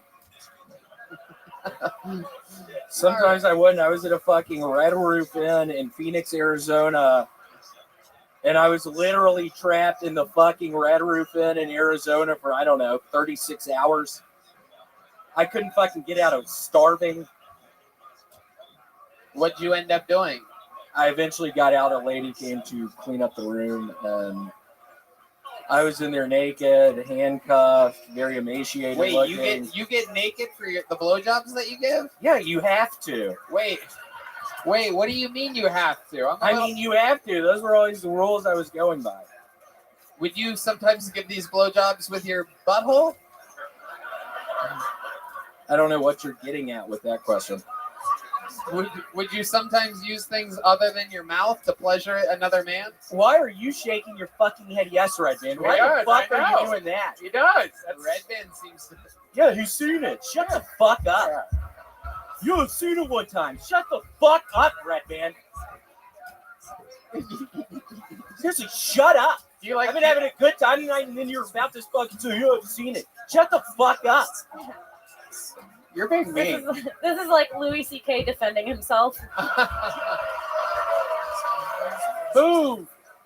Boom. God, you gotta fucking stop that. Boom. Grand slams over here. Kim Tonga. William, do you like cucumbers? Do what? You like cucumbers? Why do you ask that? Why do you ask that? Well, I mean, you don't like pickles. What a dumbass question. Why'd you just fucking ask me that? William, you're such a legend. It's incredible how quickly you can improvise and bring energy. Meanwhile, you went with that weird Wes Anderson set tonight. It's crazy. You can literally make anything funny, and you're like, this is what's going on the paper. I made a fucking mistake. I already apologized to y'all about it. I already said I'm sorry. How many fucking times do I have to say I'm sorry? Seriously, how many times do I have to fucking say I'm sorry? Maybe if you scream it, it'll get through. How many fucking times do I have to say I'm sorry? Ladies and gentlemen, that's William Montgomery, and that's another episode of Kill Tony. We did it again. Brought to you by the Yellow Rose and the Red Rose. The drawing is in. From Ryan J. Ebelt all the way in Los Angeles. He just drew tonight's episode featuring, how about one more time for the great Kim Congdon and Sarah Weinshank, everybody. Go download, rate, review, subscribe. It's Thicky, Kimmy, and Shank. THICCY, KIMMY, and SHENK. Listen to Broad Topics. They're co-headlining with each other Wednesday at the Creek in the Cave. Thank you so much. How about one more time for the band, everybody? The Kill Tony After Party begins now, featuring Nether Hour and a bunch of other special treats. So stick around, have fun, enjoy yourselves. Red Band, see you guys later. Thanks, everybody. Good night.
Coming to you live from Vulcan Gas Company here in Austin, Texas, for a brand new episode of Kill Tony. Get up on Tony. It's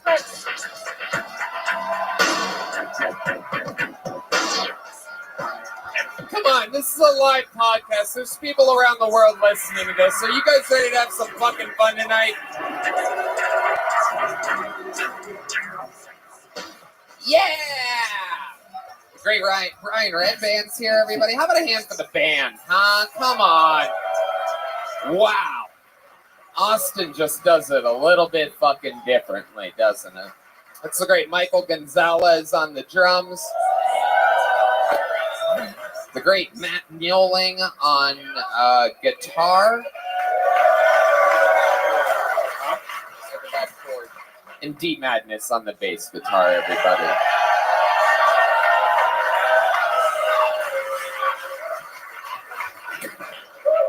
Fuck yeah. That is the Screwball Peanut Butter Whiskey band, everyone. Delicious Screwball Peanut Butter Whiskey.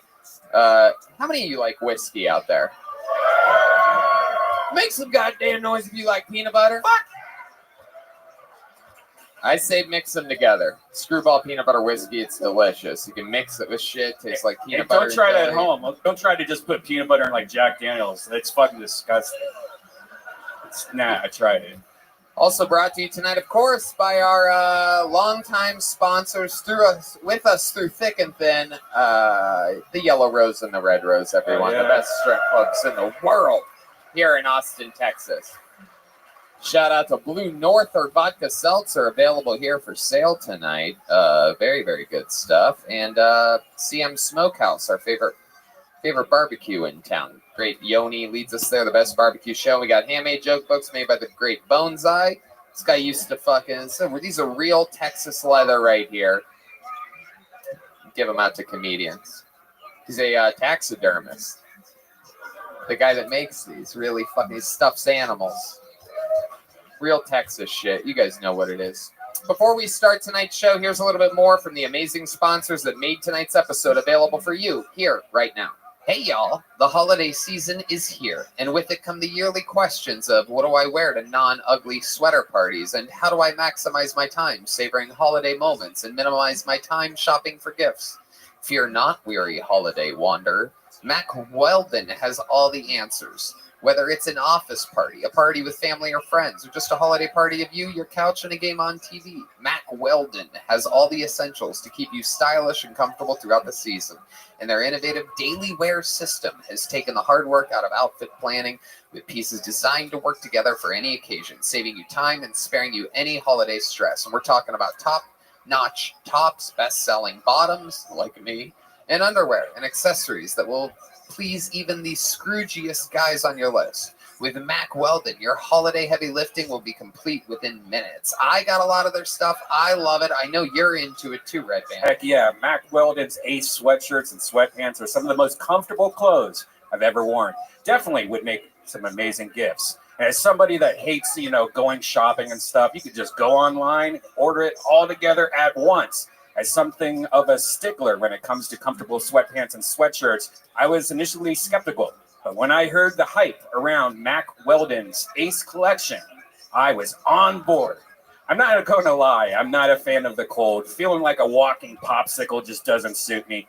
But with Mac Weldon's Warm Kit collection that features shirts, vests, pajama pants, and more, my chilly winter days are behind me.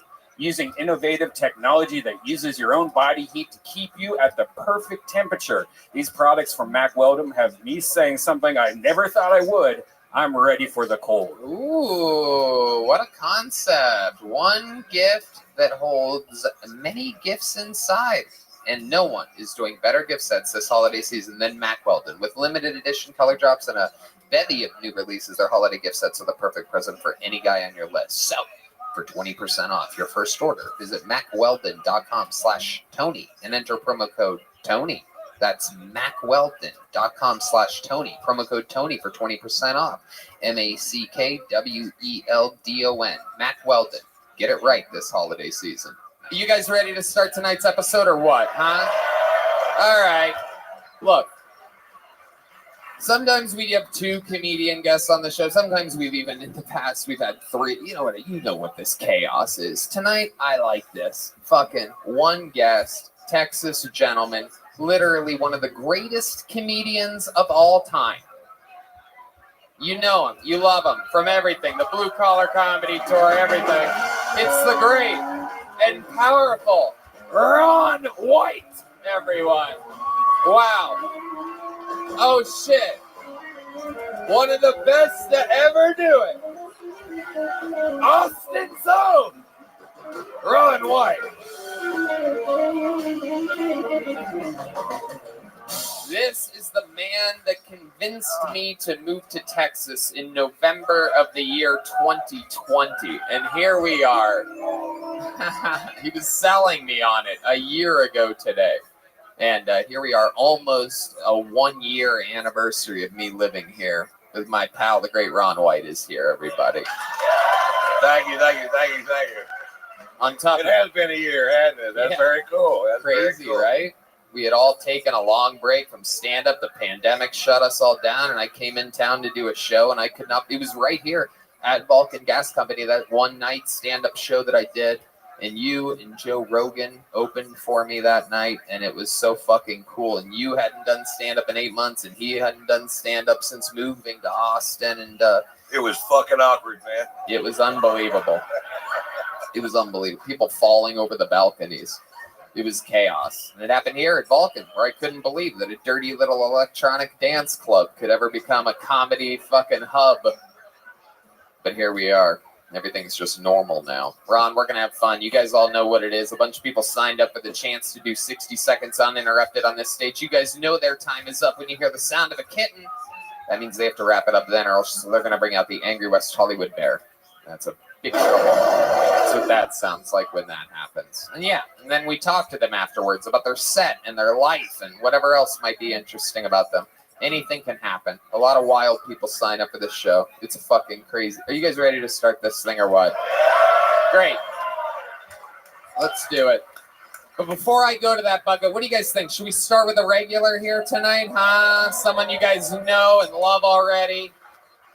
Every single week, there's a couple guys that perform a brand new minute, which is very, very, very hard to do. If your favorite comedian writes a new minute every week, that's basically an hour special a fucking year. Not an easy thing to do. These guys are always in high-pressure situations here, and they always follow through. This guy was made a regular here in Texas, kicking off tonight's show. This is a brand new minute by the one and only Hans Kim, everyone. Yeah.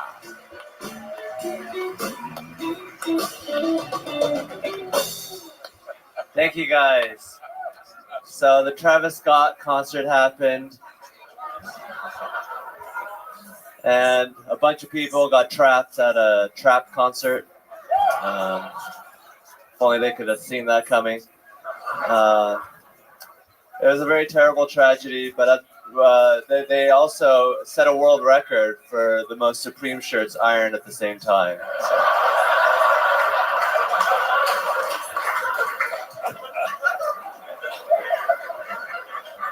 It's the only tragedy you can commemorate with a face tattoo. So, I'm single.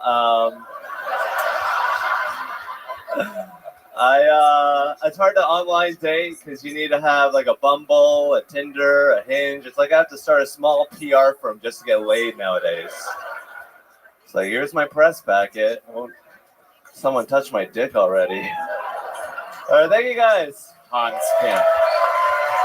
With exactly 1 minute of stand-up comedy, doing it every week. Out here, love the Travis Scott shit, love the dating stuff. How you doing, Hans? I'm doing amazing. Why? So, you seem extra happy tonight. The drugs help. What drugs are you on? You can never tell when Asians are on drugs. They're very good. They have I don't know if these are stereotypes I'm saying up here. I don't want to get in trouble, but we have the perfect eyes for drug addiction. That is true. That's if I eat too many mushrooms, you are what I look like.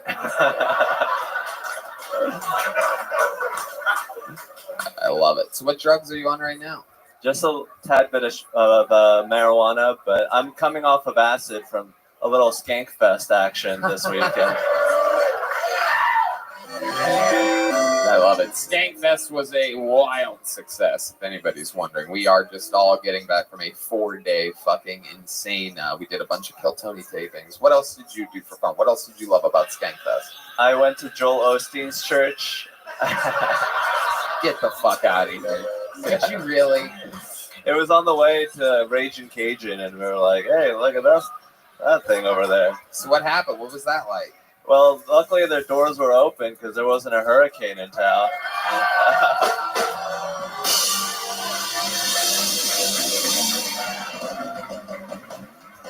I literally don't know this reference that just got that big of a laugh, and I'm super confused. How did this not? I didn't get this in my daily reports of what to make jokes about. Joel Osteen closed his doors when there was a hurricane. He didn't want anyone in there to ruin the place. He said that they had just cleaned the carpets. Yeah. What he fucking said, right? He said, no, we just cleaned the carpets. All those people are floating around outside. And he ran them off. And then this guy that owns a big mattress store let them all come in. And they slept at his place. Now he can't sell a pack of mattresses. And this guy's still the biggest goddamn thing in Jesus. Wow. And, that is absolutely amazing. Incredible. So, Hans, you're talking about being single up there during your set. Is that true again? You are single, is that correct? Yes, now, I'm very single. I hope you don't mind that I divulge the information that I'm about to put out there. But Hans, in the amazing work that he's done in the few short months that he's been here, has climbed up to the position of opening a lot of these Joe Rogan shows that happen here in town and here at Vulcan, in fact. And that means, he's going up before, me or Shay, like last week, Shane Gillis, Ari Shafir, Mark Norman, all these people were in town. Ron's on a lot of those shows, and Hans goes up first. Anyway, last week, one of these shows happened, and Hans decided to match with someone on Tinder and invite them on their first ever date to literally that green room with me, Ron White, and Joe Rogan. It's not, if you're wondering, you might be thinking, wow, the comedian's that big. I bet the green room is huge. And it simply is not. There's about enough room for those people that I just named in that green room. And one of them is just this. How would you describe her, Hans? She's a very beautiful, artistic. Is she here right now? Yes.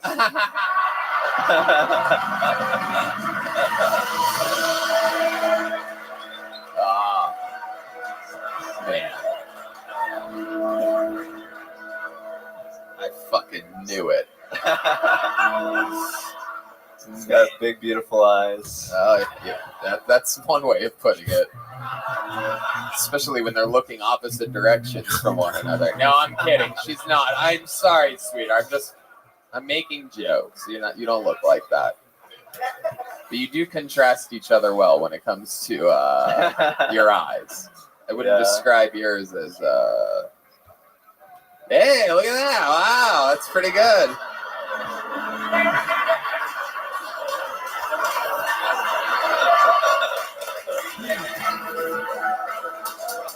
So how did that date end up going for you? You literally match with a girl on Tinder. She takes a chance, right? I mean, you have pictures of you up there, so she's probably just looking for like a hot meal or something like that, And then next thing you know, she's in a green room with some of the great comedians of the world. I'm imagining you must have gotten laid that night. Am I correct? Nope.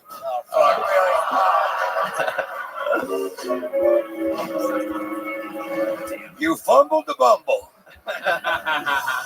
Yeah, really fucked it up. How does this happen? How do you not close after that type of first impression with a girl? I think I'm just really respectful, I just do whatever the lady wants, and I'm just happy to have her in my van. Now, when she's in your van, some of you might not know, Hans lives in his van. There's like a mattress in the back, right? Yes. And so what happens? You take her back to your van. You guys like sitting, laying? Like, how does that even go? Ooh. You guys sit? You guys pretend like the front and passenger seats, like the living room, and that's the bedroom back there. Yeah, you just want to sit and talk for a little bit, see if we end up having to fall backwards into the bedroom. It's the bathroom and the kitchen are the same room. I think that we just went in the back. They're both outside of the van, I do believe. That room. All right. And then she fell asleep, I think. And then I don't really remember. But usually she's been in my van twice now, and we just sort of cuddle and kiss. Ooh, it's getting Van Wilder and Wilder. Twice. Look out, everybody. I love it. So, all right. Well, Hans, what do you think, Red Band? Why have you not been wearing your glasses lately? Oh, I don't like the glasses are kind of like a thing on my face, and I like. Do you think it's magnifying how fucked up you are, and you think we think you're less fucked up because you don't have your glasses on? I don't know why I asked you about your opinion on this. I don't know what made me do it. The second I did it, I'm like, why did I do that? Now I'm like, really, like, why did I do that? Hans, you're amazing. You did it again. Another brand new minute. I love everything. I'd reword the trap thing. I think for the first time ever, I'm going to give you a note here because I love the joke so much. I think you should hide that trap music thing a little bit better. It should come like at the end. It started off as a rap concert, ended up a trap concert or something like that. You know, hide that big. Your premise is so good that you're like teeing it off a little bit. I don't know. Maybe I'm wrong. Thank you. You're a killer. Hans Kim, everybody. Thank you. Hey, look at this. Well, we found a bottle of delicious #1 tequila. For those of you that don't know, it's the best fucking tequila in the world. The tequila that I drink when I'm at home drinking tequila. You should too. It's available at all your favorite retail stores and whatnot, liquor outlets.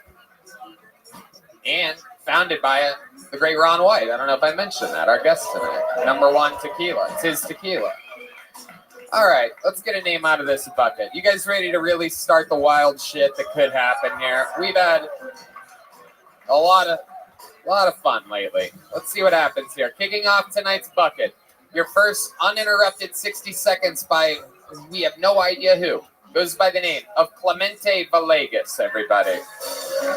That's a name. Clemente Villegas.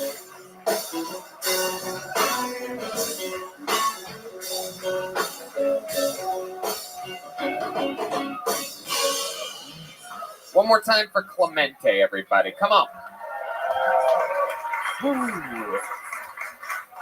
I feel like dating now is harder than it's ever been, you know, because women want a guy who will take their breath away. And I'm tired of choking these hoes. It's too much, like too much true crime, ladies. Like you got to choke a bitch just to get a second date, you know? People are like, why'd y'all stop talking? She chewed through the duct tape. No, I had a girl ask me to tease her with a knife in bed. Terrifying, right? Like I can't have a knife out while my dick's also out, you know? I might fall and recircumcise myself. But then I can't get into Jewish heaven. If you guys aren't familiar, Jewish heaven, it's all like Christian heaven, except in Jewish heaven, there's no foreskin and Jesus isn't allowed. And there's this weird entry fee. If you guys aren't familiar with Christian heaven, it's all like Muslim heaven, except in Muslim heaven, there's just more explosions. That's a joke. I'm kidding. Muslims don't go to heaven. Okay. Thank you very much. It's a minute from Clemente Villegas. Really saving it there at the end with the Muslims don't go to heaven line. Really pulling it all together. How you doing, Clemente? Have you been on the show before? Yeah, I've been on once. Okay, what happened that time? What happened with you? What was the highlights of your interview part? What did we find out about you? My interview kind of sucked. I'm from Amarillo, so Ron's from West Texas. That's pretty cool. Also, I think you're from Amarillo, right? All right, fucking Carmen, San Diego. Okay. Enough about where everybody's from. My bad. What else about you? What did we find out other than the location that you were born? I do believe Tony's from Youngstown, Ohio. We're a red band from Columbus. Not far from one another, just like all of us. I mentioned having a brain tumor. Oh, there we go. Yeah, I mentioned there you go. Lots of people from Amarillo. Not a lot of people with brain tumors up here. My girlfriend's black. That's also. Oh wow! Oh my goodness! Look at that. Was that the tumor? Wait, why did I get that reaction? Look. Let me backtrack here. I never explained a joke, but I don't know if you guys saw. What's the movie with Gabriel, guys? What's that called? What's that movie? Yeah, Malignant. How many of you have seen Malignant? On it's a lot of hand raisers on that one. Nobody wants to like make noise. Anyway, Netflix. But all right, you know what? Fuck it. I'm not going to explain it. It's a movie about a tumor that comes to life, and it's black. So fuck you guys. That sounds like an Fuck awesome you guys movie. for groaning at my thing. That was a rep. I know I didn't know the Joel Osteen church thing, but trust me, I know my references. That's a real movie? It's unbelievable. Oh my God, that you have sounds to watch awesome. it. It's horrible, but it's actually, now that I've given away the entire twist, it would be the worst movie of all time. Does he sound black? No, I'm not saying anything else. No, the tumor doesn't sound black. That would have been better. That's good. No, it doesn't sound black. All right, Clemente, what do you do for work? I work at a bank. Oh, what do you do at the bank? I just like open up account. It's actually like a new bank, so I kind of just like sit there and play games on the computer. All right. Play games on the computer. Nobody walks in. Damn. What's your love life like, Clemente? Oh, well, I'm in a 2-year Oh, relationship. that's right. You have a black girlfriend. Yeah. Where'd you meet her at? Back in my hometown. We moved here together. Amarillo, Texas. I remember. Yes. Yeah. Oh, that's rare. That's like a Pikachu or something, Yeah, right? that's true. That is true. A lot of songs about Amarillo, none about finding a black girlfriend there. That's for sure. I love it. So you're in Amarillo. You're at a bar, restaurant, work together. Oh, interesting story. There you go. Good We interview. met through. She actually hooked up with my roommate on a Tinder date, and then we like met up like 5 years later. It's not that interesting now that I say it out loud. 5 years later. Mutual Did friends, you pretty remember much. her from 5 years before? Yeah. Oh, okay. They brought you along on their Tinder date? No, she just like showed up at our apartment. It was not less of a date, more of like a, you know. Was your friend actually banging her, or were they just like, were they in the Hans Kim situation? I like to believe they just cuddled. Oh, okay. What? Is there anything that you've been with white women before, right? Yeah. Is there anything different that you notice having sex with a black woman that's different than a white woman? Well, most white women like just don't have ass. Yeah, that's more okay. That's more of like a physical thing. I'm talking about like in the bedroom, in the act of making love. Is there something different you notice about a black woman than a white woman? This is a really loaded question, dude. Your attorney Ron White has saved you on this one. You don't have to answer that. You really don't.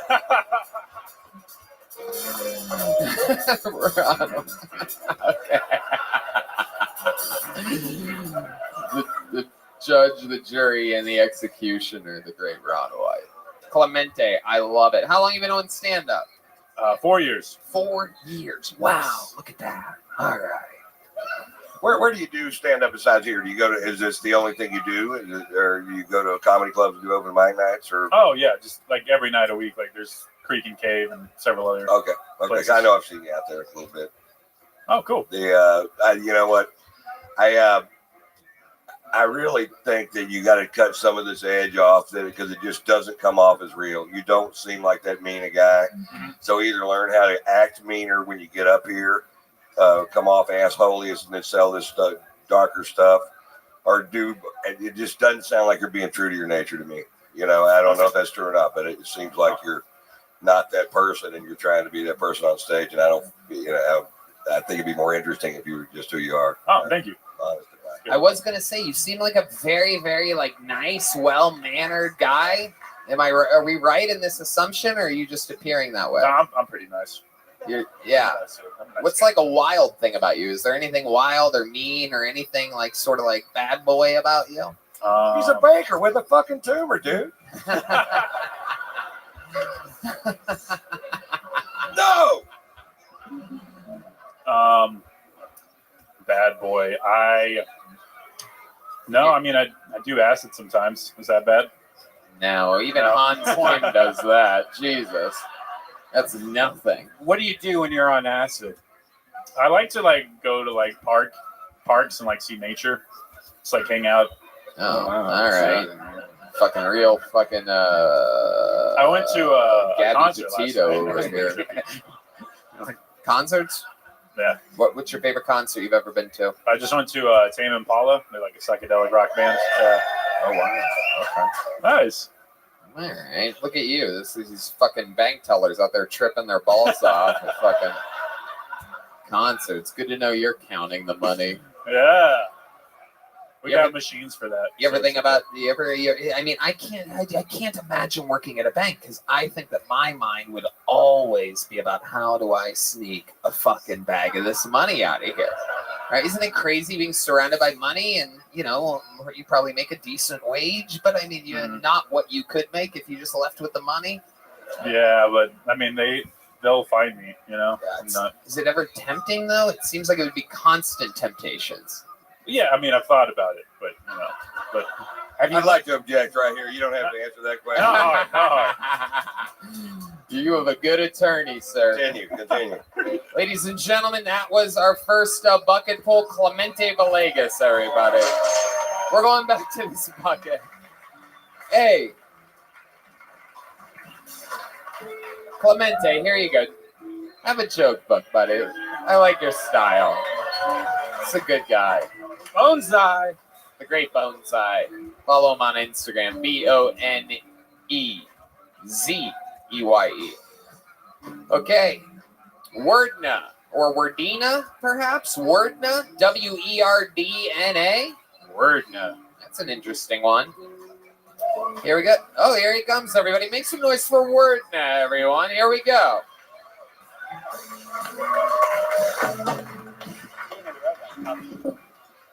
What's up, everybody? So I recently started watching Harry Potter, and yeah, it's actually pretty interesting. And I started thinking, why isn't this a religion? It has everything, the basics, right? Cult following, plenty of literature. It's fake as fuck. Now, I'm not saying that everything about religion is bad because, I mean, it teaches women to keep their purity, practice anal sex, and that makes a good wife, right? But at the same time, religion also tells that young boys that they're going to get involuntary anal sex, and that leads to them believing in shit like QAnon, and that kind of sucks, you know?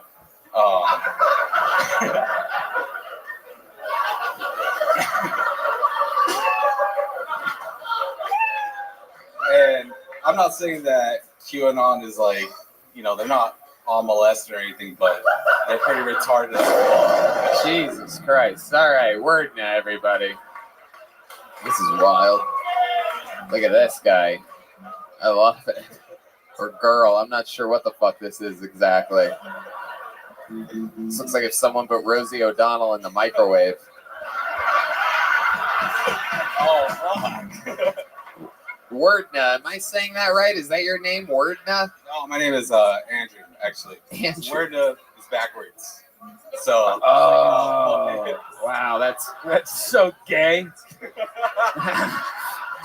Yeah. With an H? I love it. Wordna. Welcome. How long you been doing stand-up? Is that your first time right there? Wow, it's first time, everybody. Congratulations. And how old are you? I'm 31. I just turned 31 now. 31. Halloween. It's something you've always wanted to do or thought about? No, I just wanted to challenge myself and see what it's all about. So okay. How does it feel now that you've done it? Feels great, I guess. I don't know. You don't know? It feels great. You don't know? I remember the first time I did stand-up, and I was scared as fuck. So if that was really the first time you ever walked on stage, yeah, it was bad. Yes, it was. But the best thing about it is that I will have already forgotten it in 20 fucking minutes because I'm coming on to an edible. So, but it takes guts to get up there and do it. And you stare them down, and you try to keep your pace. Know the material a little bit better. And I think that the next time you do this, you'll be a little better. And that's might end up being something really fun for you. Cool. Thank you. Thank you. I love it. What have you been doing with your life up until this point? What do you do for work? For work, I actually work for Costco. I'm an inventory auditor. Oh, a what? An inventory checker guy? Yeah, inventory auditor. You're the guy that checks the receipts on the way out? No, I work at the not that one. I work at the distribution center, so it's like all the shit that we get for returns. Are you on forklifts a lot? No, not that often. Sometimes. Sometimes. Yeah. Wow. All right. What else? What do you do for fun? You seem like you have some hobbies. For fun, I just hang out with my girlfriend, just chill. Hobbies, some graffiti, some bike riding. That's it. Graffiti and bike riding. Yeah. Wow. Jeez Louise. You know, Costco backwards is Costco. I didn't know that. Yeah. That's pretty fucking cool, though. Yeah. It's not. It's not at all. It's not at all that. It's not cool, and it's not true, and it didn't. It's not exactly where that should have been placed. It's actually in not the talks true. about Everybody in Costco. here is going COSC. No, that bullshit. Yeah, actually, yeah. So you have a girlfriend. Tell us about this. You met her at Costco? No, met her in high school. Okay. Yeah. Wow, you've been together for a while, huh? Long time, actually. What? 60 years to today. 16 years. That's Yeah. incredible. That's Wow. more than half your life. Yeah, actually. Wow. Have you ever been with another girl other than this No. girl? My goodness. That's incredible. You Why wanna try one tonight? While you're doing all these things for the first time, you ever think about the ultimate? No, I'm okay. All right. That's interesting. You think she's ever been with anybody else? Yes. I don't know, actually, but Well, what is she doing right now? chilling at the bar, actually. Chilling at the bar. With who? Some freak, that's for sure. She here. Oh, Yeah, for sure. that's the sound. Certified freak. Who she's hanging out with right now. I believe that's one of the Migos, my friend. No, I love it. What does she do? She makes press-on nails. She has her own business. Wow. Yeah. Okay. People really, according to a lot of people, that's the funniest part of your entire act. Is that? All right. Okay, that's enough. That's these press-on nails music, everybody.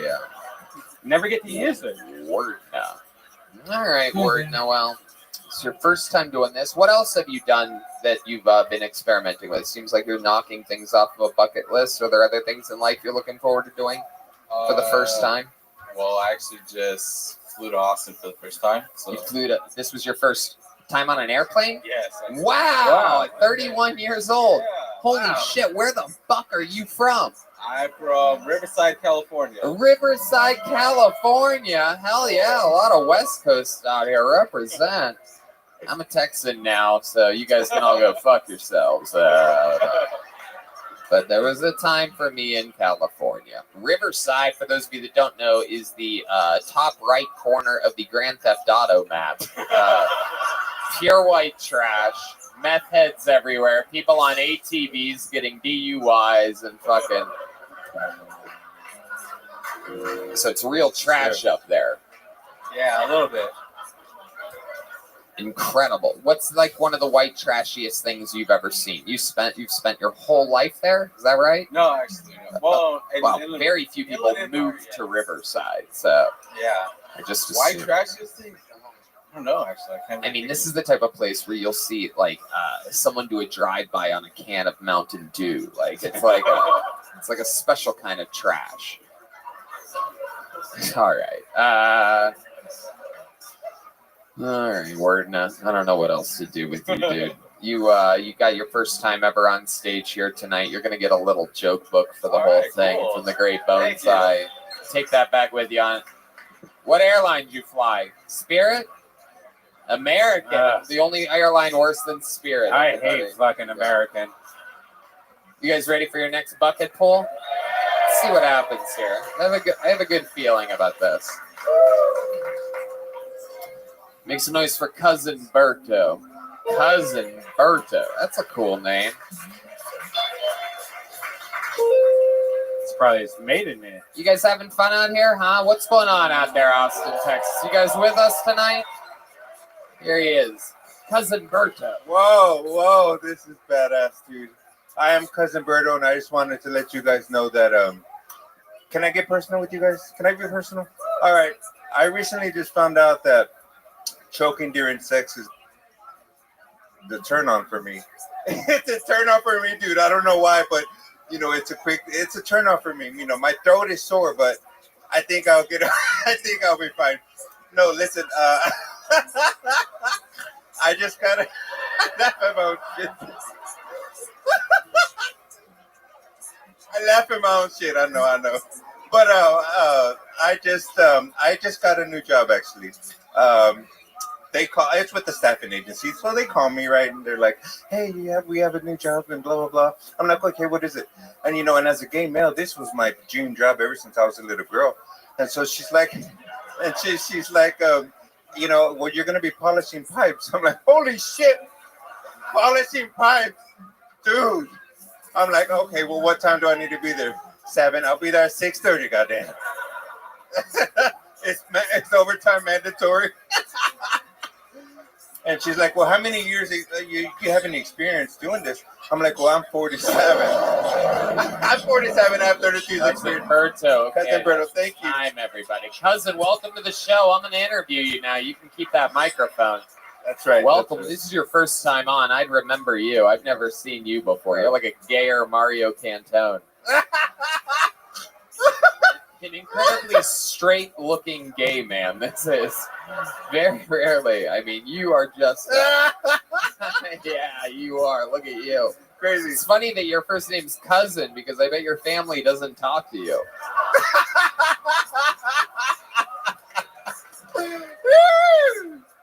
I love it. Keep it up. Keep them coming. Am I right, Cousin? What's going on here? How long you been doing stand-up? For about 6 years now. 6 years. Where at?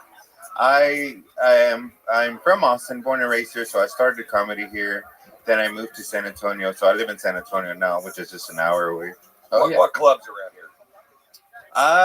Well, I'm an open micer still, so I do a lot of open mics and stuff. Right. Every you day. do open mics, gyms, bobs. You do it all. I do everything. And you can find me on 35 in Runberg at the Coochie Corner.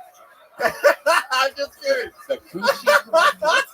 What's the Coochie That's where Corner? the Coochie Corner is, 35 in Runberg. Why do they call it the Coochie Corner?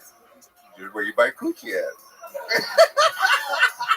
You look like literally. I think you're literally the last guy I think that would ever buy coochie.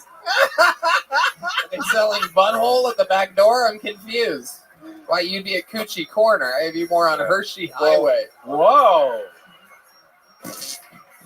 Well, my sister works there. I'm just kidding. The fuck was that shit, dude? I dropped her off before the show, all right? Cousin Berto, you are a wild man. You look like you work at Homo Depot.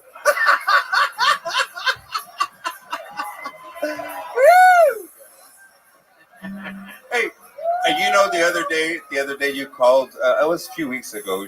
You were looking for a female comic, but you came across my name. I'm like, damn, I could tell him I identify as a woman. That is true. I'm just kidding. So, when did you have you? What's your love life like? Nothing. It's nothing. But you're a single, we would say, gay man, right? Right. And are you on any of the dating sites or anything like that? I just want to know if Hans is going to bring you into the green room next week or something like that. All right, cousin, that is literally the gayest thing we've ever seen before. Somehow that little thing that you do with your tongue is gayer than a penis in a butt. It doesn't make sense, but so gay. Absolutely incredible. Did I ask you what you do for work already? What I do for work, I don't. I am currently unemployed. Really? How do you survive? I save people's. Well, I'm actually in the process of looking, but I'm saving people's lives right now by donating plasma. So that's getting me. Oh my gosh! You're donating your plasma? No, I'm just kidding. Oh my god! People are being injected with plasma. I'm totally kidding, but right now I'm working with the staffing agency, so they're looking for a job. I just stopped last week because my assignment ended. With the staffing agency, when your assignment ends, you have to wait for another assignment. Ooh, it's kind of weird. Yeah. But yeah. Wow, that was a lot of information. But real funny. Yeah. Real funny. That was incredible. You were on top for a while. Now you're on bottom. All right. Oh. I've always been on bottom since I was a little kid. I bet. When's the first time you? Yeah, we get it. We get it. When's the first time you had sex? When did you lose your virginity? How old are you? I was probably about 16. 16. And this was with a boy? Yes. Okay. And where were you guys like hiding? You come from a real strong, tough Mexican family? Brown Rock, Texas. Brown Rock? Oh, Brown Rock, not Brown Rock. I didn't. So yeah, I'm like, wow, that's even a gay sounding city. That's incredible. Well, I'm from Brown Hole, Texas, Tony. Love where I'm from. It's a real shithole. All right, man. That's enough fart noises. Jesus. Yeah, from Round Rock is where I went to high school. But Round Rock. Okay. So you're out there. What happens? You like on lunch break at school? Like what goes on? How do you end up with this boy? Where does this happen at? Wait, during soccer practice? Why would that be a secret? Because it was at school. All right, so you guys are at soccer practice. Is this a true story? I want the real truth. Yeah. I was 16 and it was a friend from. He really wasn't. No. I'm listening to you. Go ahead. It was a friend from school, but at his house. At his house. Yeah. Okay. Hell yeah. That's got to be a fun thing about being gay. Is like the parents will let you go to the bedroom and close the door behind you. You know what I mean? Because it's like they're good. They're just being buddies in there. Yeah, well, we're working on a science project. Just fucking. We're working on a science project. I bet you were. Hell yeah. We were trying I've been listening. They've been working really hard on that science project. Putting a lot of elbow grease into it. We're trying to see if the volcano would erupt correctly. I bet. You little fucking dirtball, you. I love it. Cousin, what do you like to do for fun? You seem like you have hobbies. You good at darts or something like that? My soul, everything that I do is actually comedy. So Right. I don't really have time to Other than stand up, there must be something where you take your mind off of even this, and I really, you go camping or anything like that. I mean, I like to go hiking and stuff, and I like to go to the parks and stuff. Okay. What do you do when you go to the park? You just watch the children at the playground, or? No, I like to watch. I like to get high and walk. I love Get it. high and walk. Okay. It's fun, dude. And nature's nice. So It is. It is. Yeah. Nature's nice. This is something we all can agree on. All right, cousin. You got up. You're very, very interesting, man. Very charismatic. Very likable. Thank you. Keep writing, man. Keep performing. Keep putting yourself in position to get seen out there. There's a lot of people that'll have a gay opener out on the road with them. I would never do that, but I mean. Well, I actually, for a while I didn't talk about being gay on stage. I kind of held it back for a while, but recently I started talking about it, and ever since I've been talking about it, like I've been able to come out of a shell, I guess. I think you should talk less about it. All right. Right? I think it's okay to talk about it, but if it's everything, there's so more to you than your sexuality. I think there's a lot of things to explore that you don't have to hit that note every fucking time, right? With every question, and I realize that's where you were kind of being led in panel, but just remember that there's other stuff too. But yeah, that's true to your nature, so that's fucking great. Whatever that nature is, right? So. But there's more to you than that. So just get off that note a little bit. That's what I do if I was. There he goes. Advice from one of the best to ever do the damn thing. Ron White. Cousin Berto. You know what? Cousin, come here. I liked you so much. I'm going to give you a big joke, Buck. There he goes. 6 years at the game. Bottom bonus. Nobody loves the feeling of leathery skin more than Cousin Berto, so. You know what? Let's do something fun up here. Exactly 1 month ago, 4 weeks ago, we had two guys that got pulled out of this bucket that were, just so happened they were both completely morbidly obese. And we thought it was so funny that they got pulled out like basically back to back on the show. I had them both on the stage at one time just to stand next to each other. And then I decided, let's do something fun. Let's go 1 month, have a weight loss challenge, and see who can lose the most weight in 4 weeks. Are you guys ready for the final weigh-in right here, right now? Here we go. Ladies and gentlemen, this is Sam Hunter and Trey Pack, everyone. These guys looking to fill the shoes of Tom Segura and Bert Kreischer as the new big men in comedy. A couple big fucking boys up here. Look at you guys. This is what I like. Just a couple of the last firefighters. It's a full half acre of man right there. Right there, a half acre. Come on. You guys are fucking big as hell. Now, Sam Hunter. Wow, look at those results. It is incredible what we've been able to do in just a month. You should have seen them a month ago. Woohoo! So, Sam Hunter, you weighed in originally 4 weeks ago at 335 pounds. Is that correct? Yes, that's All right. correct. And how do you think it's gone for you this past month? It's gone well. I feel like shit right now, actually. I'm like dehydrated. I'm ready to like suck a dick for some water right now. I swear to God. Oh wow! I was praying to Christ we would do this at the top of the show because I may pass away. But well, that's I love that you think of all the things you would die from. Dehydration would be at the top of that. 100%. No, you're more likely to have that random heart attack that you're going to have any day now than just any other time. That's not true. That's son not of nice, a Tony. bitch. You son of. So you've stopped drinking water. Did you try to eat less food over the past 4 weeks? Tony, I'm gonna be honest with you. I haven't had water in 3 weeks, but I had 4 cheeseburgers 10 minutes ago. Doing this, it's a new diet, food only. It's good. It's nice. So, what have you been doing the past month to cut weight for this? I've been eating one meal a day, around 1,700 calories. Nothing but chicken breast, eggs, kale, blueberries, pineapple, like 2 gallons of water. Wow, a day. this And is the hard gym- work. Now, just as fast as you were doing that, tell us what types of things you were eating and drinking before that, the month before that, for Dude, example. When the episode dropped when we first weighed in, I was horrified at how I looked Yeah. because I just moved down here, and that was 3 weeks of like hotels on the road, nothing but like face fucking Whataburger, and like going on like 6-day benders. Like I was fucked up. Dude. So you could admit that me putting some pressure on you and you randomly getting selected next to Trey Pack on an episode has helped your health the past month. Yes. Okay. Just wanted the world to hear that real quick.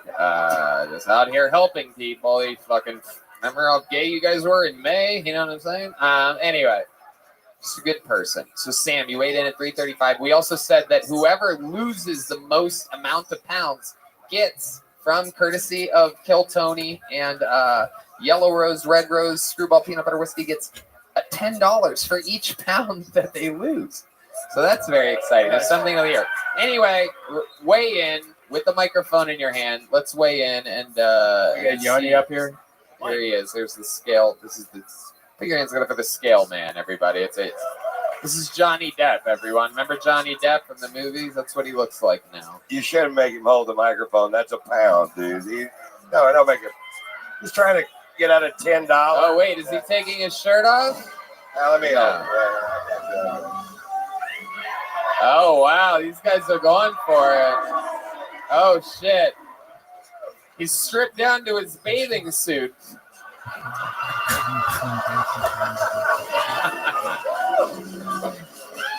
Let's see. 335. Yoni, what do you got over there?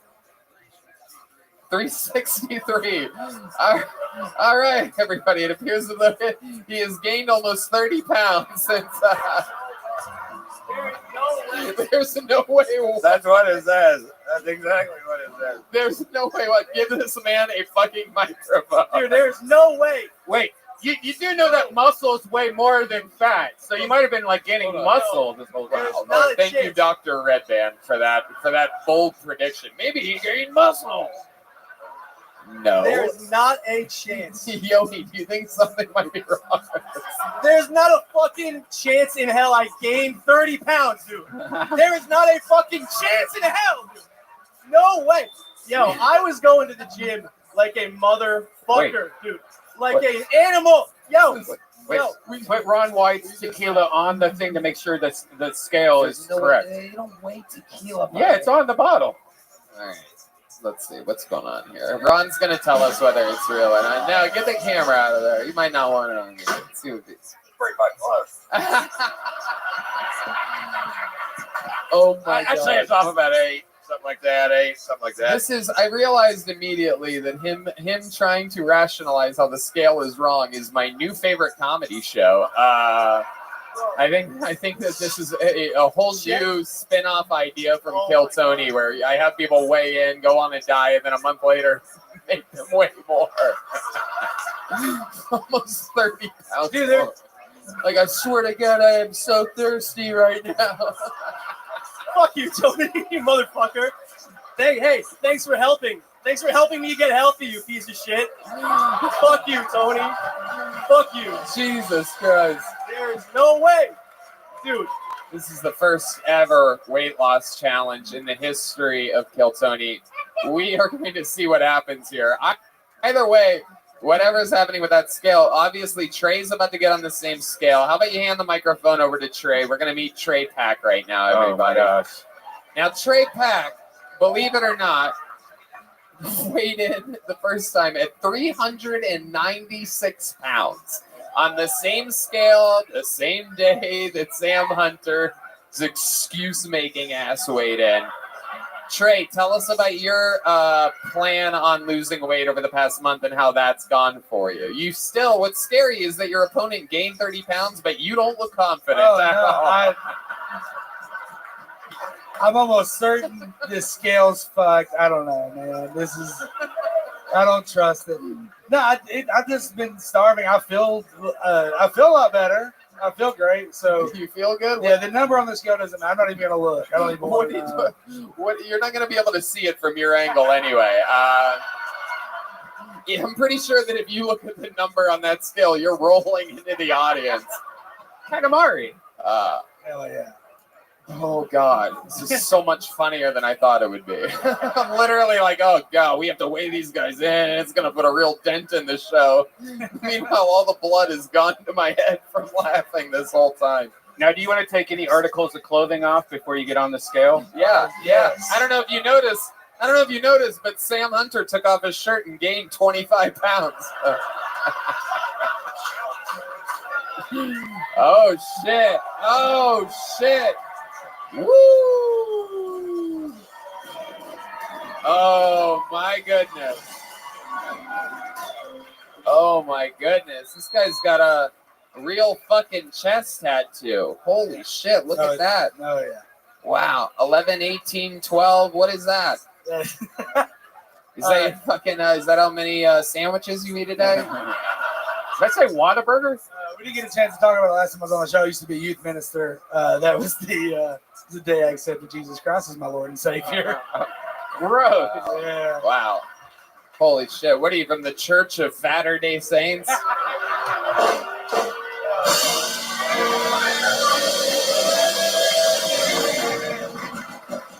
All right. It's time to weigh in. Trey Pack, again, he was 396. Can I get some drum roll or something for this? Trey Pack, 396. Eoni, what do we got over there? Whoa!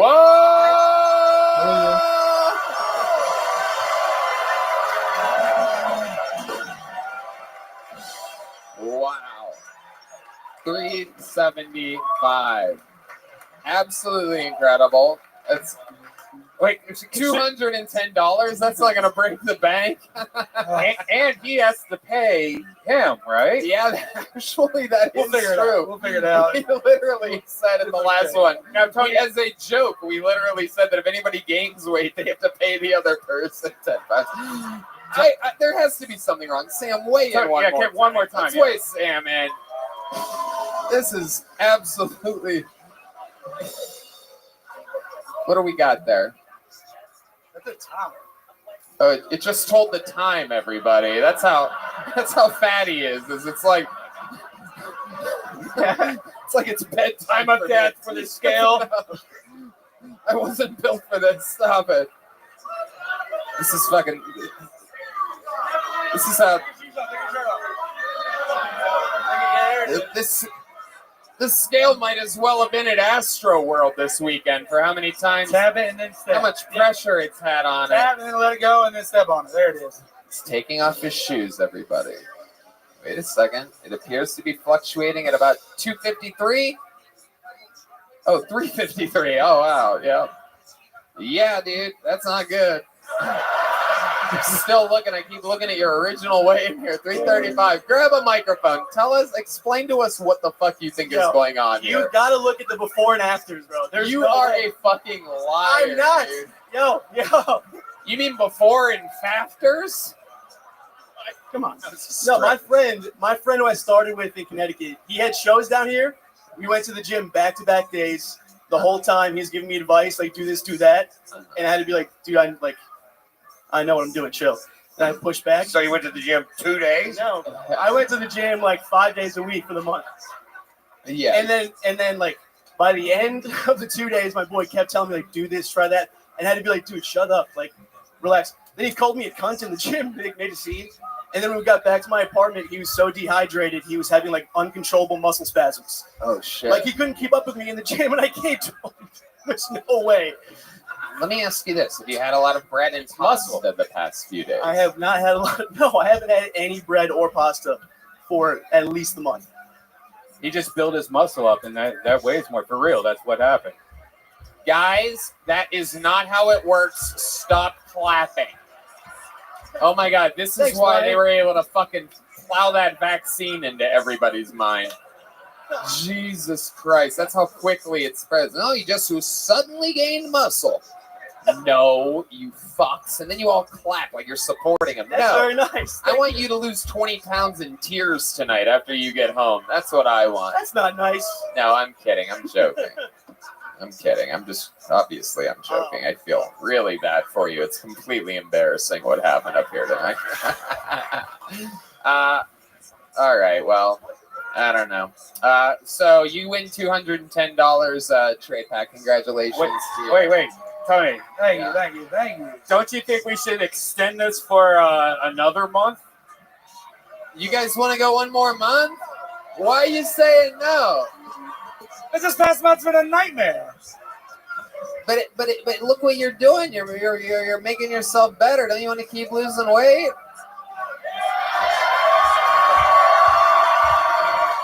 All right, 4 weeks from today, the saga will continue. We will weigh these men in again. Sam Hunter, we'll see if he brings 22 pounds of excuses with him next AM. Congratulations to Trey Pack, who's lost 21 pounds in 4 weeks. Wait a second, is that a fucking bag of Swedish fish? What the fuck? And a pack of fucking camels. I'm gonna like pass out, I swear to God. I need Swedish fish? That's what you meant when you said you were eating nothing but fish and vegetables? This is after Swedish fish? Are you fucking kidding me, dude? This guy, what the fuck? How dare you bring a bag of Swedish fish? This is what, like, after weigh-ins, he's like, I just gotta... And a pack of cigarettes. Oh, my, yeah, those smoke some Marlboro Heavies. How about a hand for these guys, huh? I mean, I don't know. We're just trying to improve people's lives here. It's not always easy. Back to the bucket we go. God damn, that was fucking hilarious. Oh my God, we literally joked about them gaining weight. Oh, unbelievable. Sometimes real life, you just can't beat it. Your next comedian, John Papao-Anau. Papao-Anau.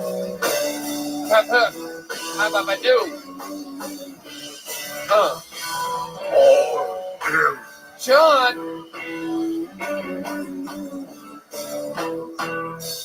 Here he is, ladies and gentlemen. John Papao-Anau.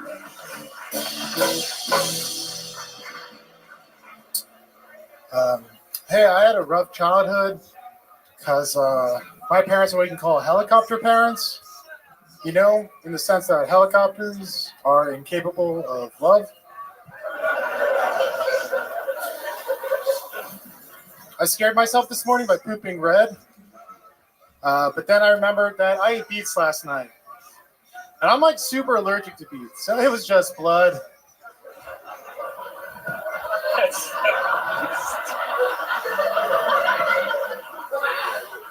Did you know that the Golden Gate Bridge was built with Depression era relief funds and continues to be used for depression relief to this day.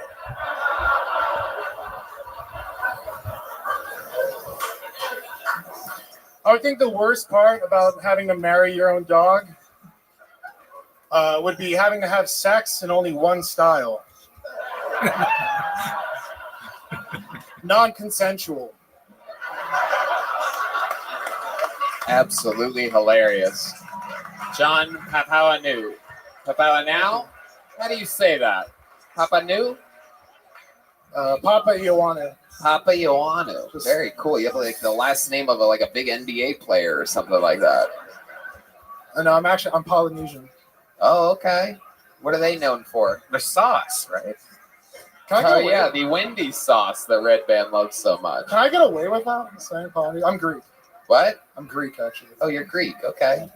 All right. Okay. How's it going? I love it. John, this is your first time on the show? You seem familiar to me. I'm familiar because we met on my first day in Austin. Okay. 4th of July. Okay. 4th of July. CM Smokehouse. Smokehouse. Yeah. Absolutely. Yep. I go back with Ryan. Go back with Montgomery. William. Oh, I love it. Yeah, you're friends with William. Used I to, love that. You originally from Memphis? No, I'm from Long Island. Okay. How do you and William know each other? We met at La Quinta Inn. Amazing.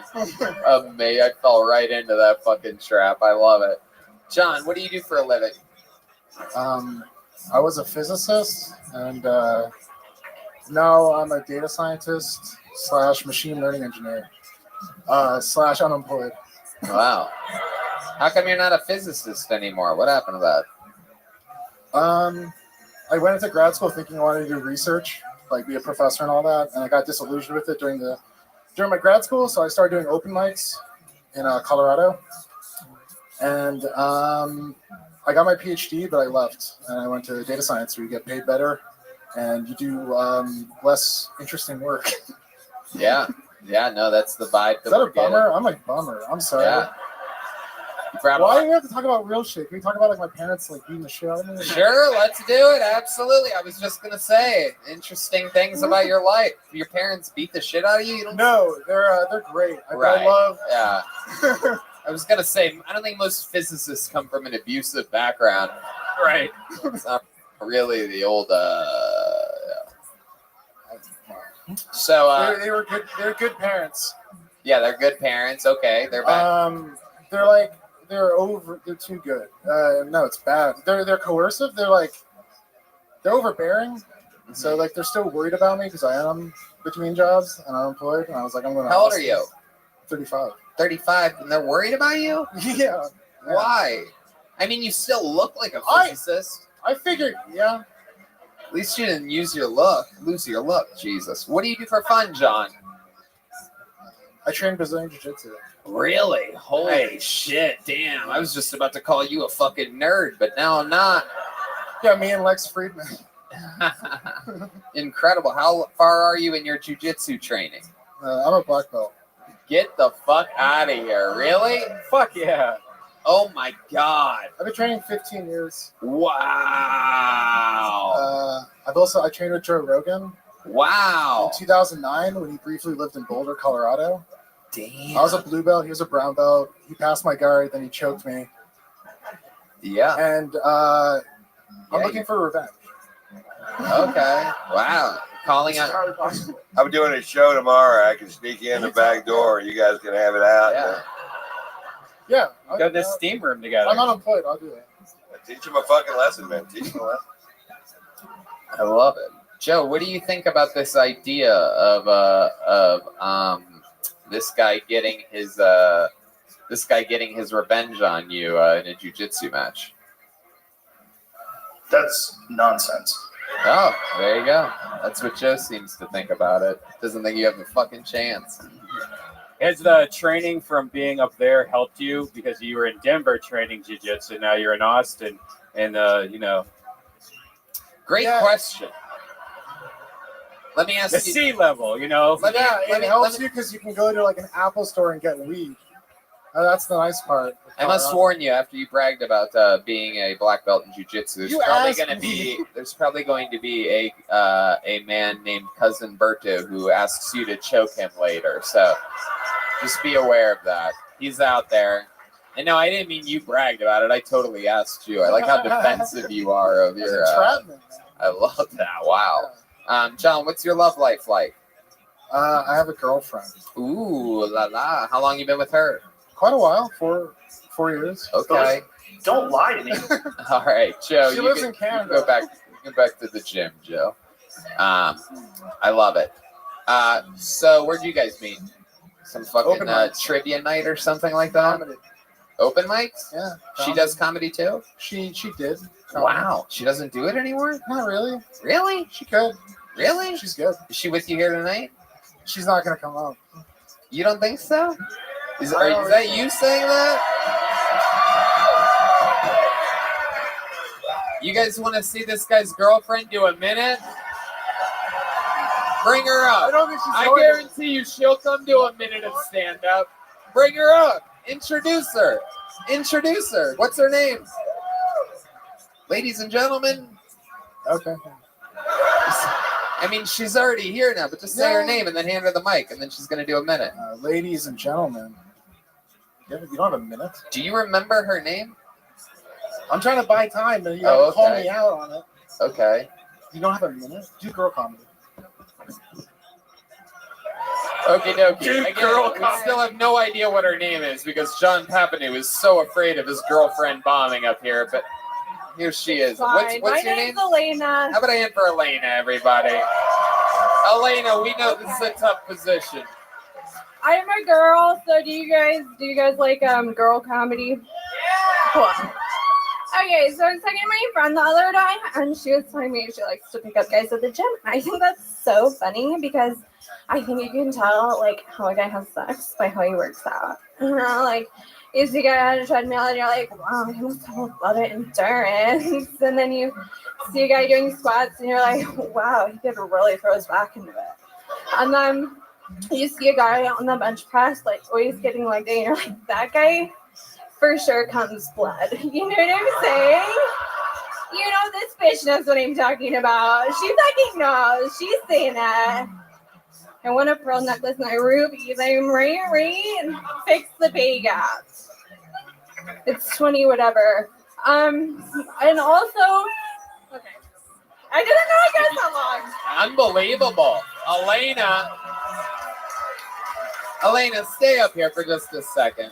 I can't believe your boyfriend didn't believe in you. Yeah.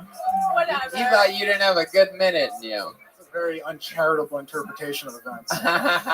And what was up with you saying, and here's some broad comedy or some lady comedy? That seems It's really girl rude. comedy. You know how people like girl comedy? That was Look great. me up, look. That was You good know, stuff. like that hair and. So know. you used to do stand-up more often, and now you don't? Yeah.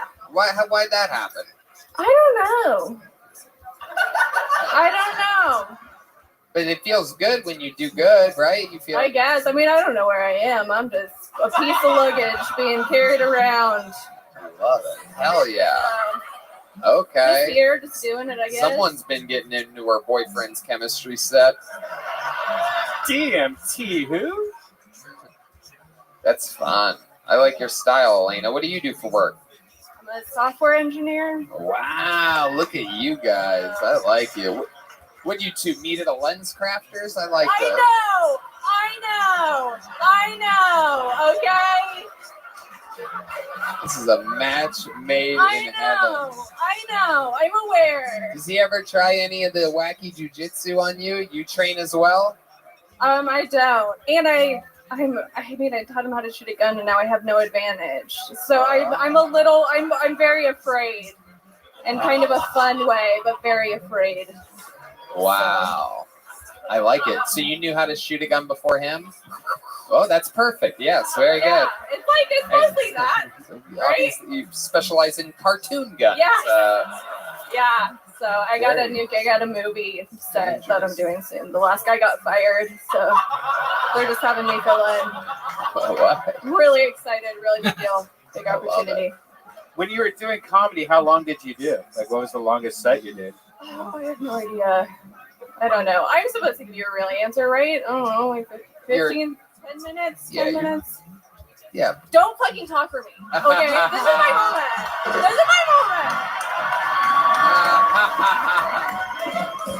Oh my god.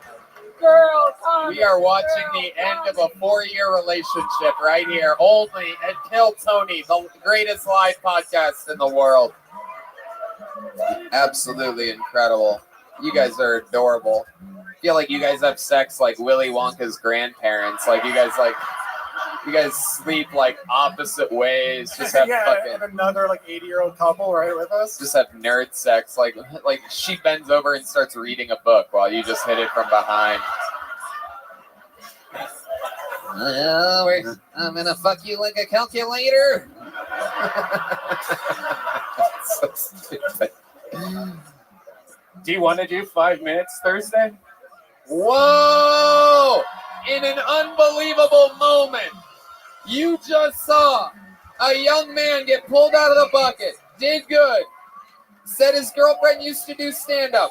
She came up, did a minute, killed, and got a real comedy gig out of it here on Kill Tony. Elena's going to be at the Secret Show on Thursday.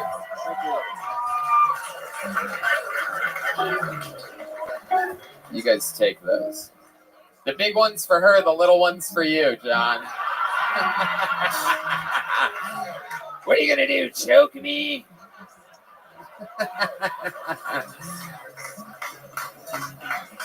Wow.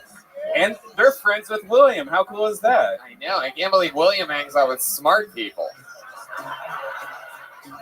Well, I have to tell you, William, the molecular structure of that raisin bread is damaging to your future health. I love a good couple of dorks. This might be the last bucketful of the night.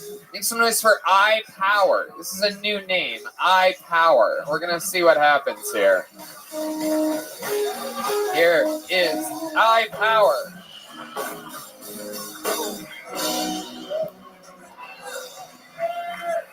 Check, check. Hey, what's up, guys? You know what's worse than getting fired in real life? Getting fired on Zoom because you get to see your own live reaction to your life crumbling. Oh, man. I feel like Hennessy is actually the price that it is, not because of the quality of the beverage, but because of public safety. If you picture a bunch of college kids drinking that shit, man, oh, man. So I flew here from Boston on Saturday, and I don't understand why airports are so strict, because like you can totally eat fish and chips at 10:30 in the morning and that's legal, and bring it out on a plane, stink out the whole cabin, man. I don't get it. That's what I got. Thank you. Yeah, I like your style, I-Power. You're not funny at all, but I like you, dude. Thanks, bro. You have great stage presence. Thanks, bro. You're fucking up here. You have the balls to sign up. You have fucking swagger. You have confidence. You're taking it like a man. Thank You you, should man. have seen the fucking teary-eyed fat boys I had up here, fucking. And they know how to do God. stand-up, too. Meanwhile, they're up here fucking making excuses for their existence. Anyway, I'm kidding. I'm trying to make these boys healthy. I love it. I-Power, let's talk about it. How long have you been in the rap game? The rap game? I actually threw a lot of rap shows back in the day, man, but I never rap myself, no. No, you don't know how to rap? No, sir. Okay. What do you do exactly? What type of fucking... I sell commercial paint and renovation jobs, and I DJ. Oh, DJing is the energy that I'm getting off of you. That's what it is. It's not a rapper, it's a DJ. That makes sense. How long have you been DJing for? 3 years. Is that your DJ name, I-Power? Yes, sir. Okay, what made you go with I-Power? My last name's Power. Okay. And yeah. Yeah. That's the vibe we're getting. DJ Power. Whoa! Are you guys ready for the music? DJ I-Power. Is that what it sounds like at your shows? Are you guys ready? That's the hi-hat. Is that the snare too? Is that what your music sounds like? I play a lot of house music, some rap music. It depends on the night, man. What about you play apartment music, bro? House music. Can you give us an example? Like, is there a popular song that comes on that everybody goes wild on? When I usually play shit that people don't know, man. Okay. I like Isaiah Rashad. He's a really dope rapper from Chattanooga. Oh, shit. All right. Well, a lot of people know the guy you just mentioned after you bragged about people not knowing the people that you play. Let's get a drink after the show. You know, guys. I like to play music a lot of people don't know about, like Leonard Skinner. Son of a bitch. iPower, you from Boston? You live there? No, I'm from New Bedford, Massachusetts, about an hour south. Okay. I know what's up with that. Is that near Swansea? Yo, the Venus de Milo, man. That Yeah, place man. is fucking. Whew. Absolutely. They're still open, man. I love it. I love it. Fucking lobster tails the size of this goddamn table. We've Yes, done sir. it. It's an unbelievable place. The home of Kiltony East, where we would do a big run of 1,000 plus. I heard they were. Yeah, I heard they were closing though. They so closed, soon. but you can They still changed their eat mind. there. Like Yeah. we're still gonna do shows there when they figure out their fucking COVID shit up on the Upper East Coast. These people are so scared. It's creepy. They're old timey Paul Revere buildings. They're like, we can't go outside anymore. It's okay. I need to get vaccinated. It's gonna be figured out. We're just probably months away from everybody getting their minds back. iPower. So you live in Boston though. You have to go back there. You just flew in here on Saturday. Yes, sir. Yeah. Okay. I got How some- long you in Austin for? I'm here till Thursday. I got some family in Dripping Springs, so I figured I'd say what's up. And then, honestly, man, your show got me through the pandemic. I broke my leg real bad, and it was the only thing I had to look forward to. So I appreciate you, bro. Thank you, man. Thank you. Thank you. Damn, interesting. So you're going to Dripping Springs. What else about you, iPower? Give me something else. What else do you do for fun? You seem like a guy, other than DJing, like you know a magic trick or two. Am I right? No tricks up my sleeve, man. I like to disc golf. Fly kites. Smoke a lot of weed, man. Shit, I go to music festivals, drink beer, golf. How'd you break the leg? Playing basketball, man. I got hit midair. Been playing ball my whole life. I came down awkwardly. I Gordon Haywarded myself, so. Okay. Yeah, man. Hell yeah. Broke a leg. God damn. Broke my leg, but dude. That is, for those of you that don't know, that's not gay sex. That is Tom Segura after breaking his leg. That is literally Tom Segura on the ground after, one more time, let's hear it again. It's just Tom. Again, you might be thinking like, well, who's the other guy? Nope, it's just Tom. One more time.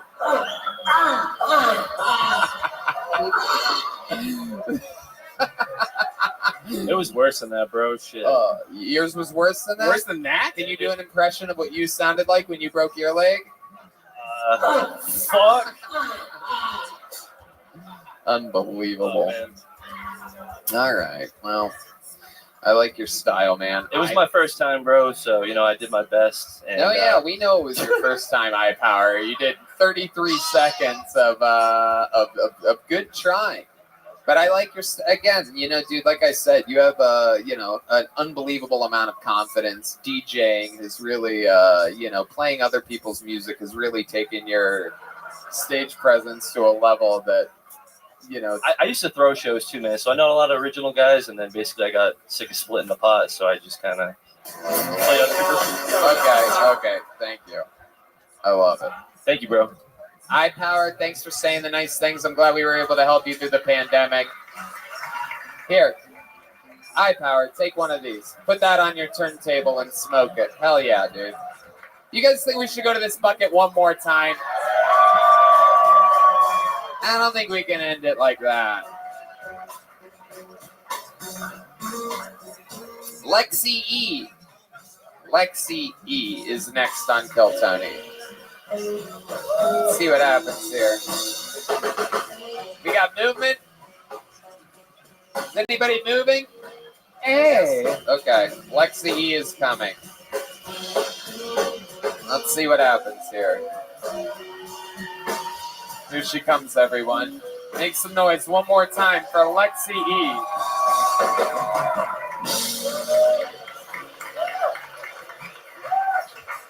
So wore this shirt because they remind me of a zebra on acid. My best friend asked me the best question the other day. Lexi, what's wrong now? Are you okay? Girl, I have double horn pimples growing out of my head, and Halloween's over. Yeah, I'm doing great. Feeling fire. Oh, I'm really interested in bull sex. Mainly because I've worked around animals, so you really can't help but stare at them because they're just hanging out there daily, dangling. When it's not ball sex, though, guess what? It's a bunch of peni. Plural for penis. That's what I like to think. I understand why some rhinoceros species are going endangered because I'd be in danger too if I was dealing with something that big on the regular. Thank you. Lexi E, everybody. Wow. Little did I know that going back that we were all wanting the DJ back up here. I mean, you know. Lexi, you are like so. I think you're literally too sweet to be a stand-up comedian. You Yeah. seem like literally too nice of a human being to have any power up here. I have a lot of power. Okay. It's a shame you don't have eye power because turns out he had.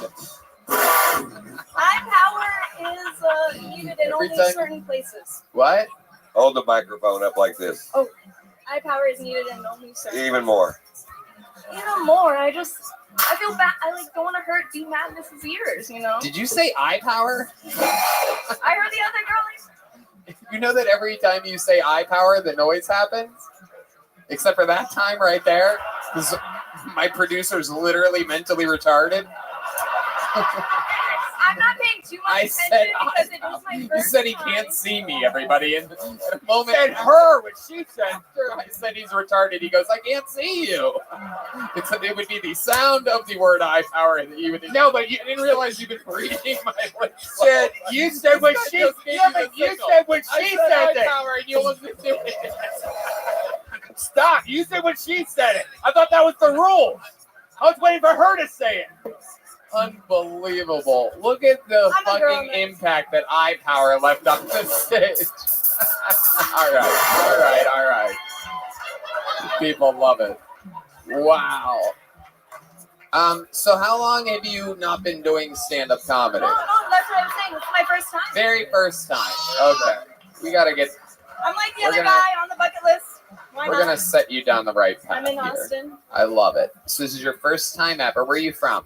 Orlando. Oh, okay. You got those Disney World energies. I see it. Yeah, because that's where I saw all the ball sacks. What? You have to project. That's where I saw all the ball sacks. Okay. Yeah. Maybe They're you are beautiful. funny. I mean, when we hear what you can actually say, it might be good. Yeah, I'm not used to this mic. She's a dirty bitch. Everyone knows that, right? Whoa. Hey, all right. Hell yeah. Okay. Lexi E, are you just visiting Austin? I am. I'm actually leaving Florida, so I'm really just seeing where I end up. Okay. All right. Well. Life's an open road, baby. Oh, what? What? Life is an open road. Oh my goodness, you're just filled with fucking calendar bullshit, huh? Like daily calendar. Life's an open road. Leave Florida. Wow, what do you do for fun? What's like a wild thing about you that we'd be surprised to know about you, other than you call the police on black people at parks?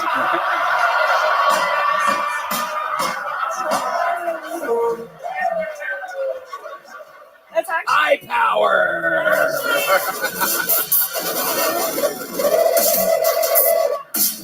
All right, hold on. Honestly, that actually offends me because that's not like me at all. What's not like you? I love dancing.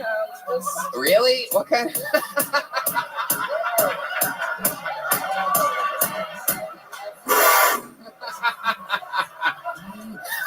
Wow, when you put your finger out like that, it made a weird sound. Did you hear that? Yeah, well, it's like Xenon, you know? Boom, boom, boom. Oh my God, what is happening? There's been people on acid, there's been people on Swedish fish, and now we have Lithium and Zoloft joining the party, everybody. This is very, very exciting. Welcome to America, where everybody is on something. All right, Red Band, that's enough. What's going on? Why do you have it on your lap for the first time? I can see her. Okay. What do you like to dance to? You really actually dance? Honestly, I went to the team show last night like the other guy. Hold on, I Red found Band. out I'm really into air drum. That's a new thing, I guess. You know how to air drum? No, you don't know how to do shit, do you? Jesus Christ. I bet you don't even vacuum. I bet you have one of those robot things that just go around your place. I prefer sweeping. What? I actually prefer traditional sweeping. Oh, okay. Yeah, great workout. All right. Lexi, who told you in your life that you're funny? In the history of your life. This could be a teacher at school. It could be your mother. It could be...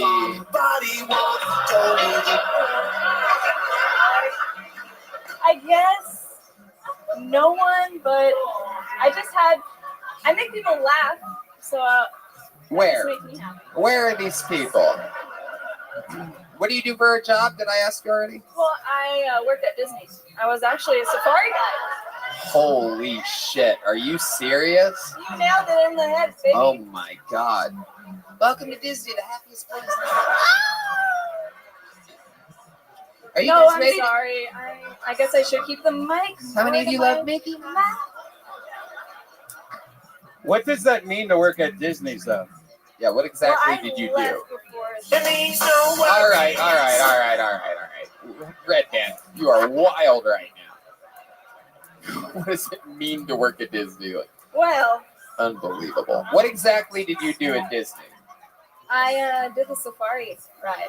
Really? Can you give us an example of what you would say on the safari? You don't need to. I do like Twin Day, which is Swahili for let's go. Okay. Lexi. But I can't. I gotta tell you, I would try to give you advice, but I told you to hold the mic closer to your mouth, and you never fucking did it. No, you didn't either. You didn't either. Ron, I'm sorry. Anyway, You're right here, and it's just yeah, my mind is blown. I don't know. I'm just saying you don't take direction very fucking well. That's all I'm saying. It took me 11 years to graduate, so yeah. I don't. You really did? I just graduated. Oh my God, are you like a... Or not high school, college, obviously. Wow. 11 years? No, I just love learning.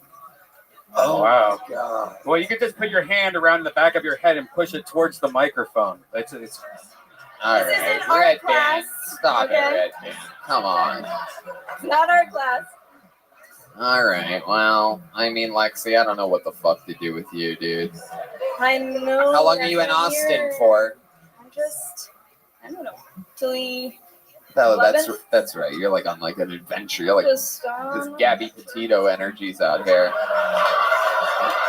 I'm leaving Florida. I don't know where I'll end up exactly. Perhaps in a swamp. Everyone's so worried, but Lexi, I have got to get you off this stage. There she goes, Lexi E, everybody. We're going to keep it moving. Congratulations. Her first time ever doing stand-up. Make some noise for Lexi, everybody. Lexi, take one of these back with you.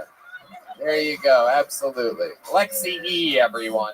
All right, there's only one way to end a show like this, and that's with a guaranteed fucking knockout punch. This young man has been a regular on the show, writing and performing a brand new minute every single week, longer than anyone in the entire history of the show. He now spends his evenings opening for the likes of Joe Rogan and a lot of the best comedians in the world. He's about to debut another brand new minute for you guys right now. This is the Big Red Machine, William Montgomery. There he is, live in the flesh. After a very successful weekend at Skankfest, he has arrived back home to Austin, Texas. This is William Montgomery. Hello, my name is William Montgomery, and my pronouns are those and under. Does anybody know if milky discharge from your penis is a coronavirus symptom?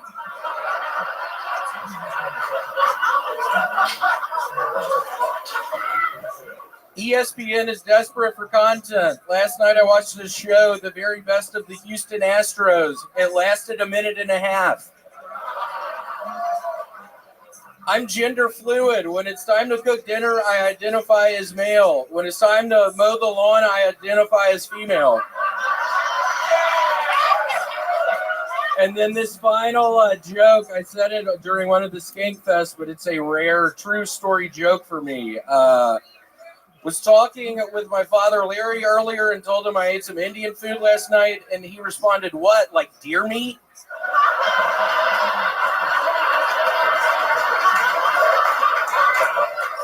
I was like, "What the fuck are you talking about, Papa? Deer meat?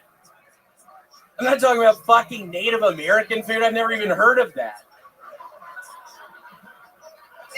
But deer meat, I'm sure, I mean, that sounds like Native American food, but it just shocked me. William Montgomery, everybody, I do believe. Oh. One of my favorite jokes ever, maybe, Tony. Yep, definitely favorite joke of that I've heard in a while. That gender fluid is absolutely hilarious, William. You've done it again. You've shown everybody exactly how it's done. I am sure that the people that have been called out of here are in the back taking notes. Lexi E is probably back there taking notes. You know who else is probably back there taking notes? Is iPower, everybody. Blatantly the thing that iPower, everyone. Would have been a great moment, but there you go. There it is. There it is, right on cue. Where is iPower? I'm a little worried about him. Yeah, okay. Did you see his performance here tonight, William? I did not. Okay, all good. Did you have fun at Skankfest? I did. I actually ended up making a ton of money there, and I got a little cosmetic thing done with me. I got some new nails while I was there. Whoa! What? Oh, shit. Oh, shit.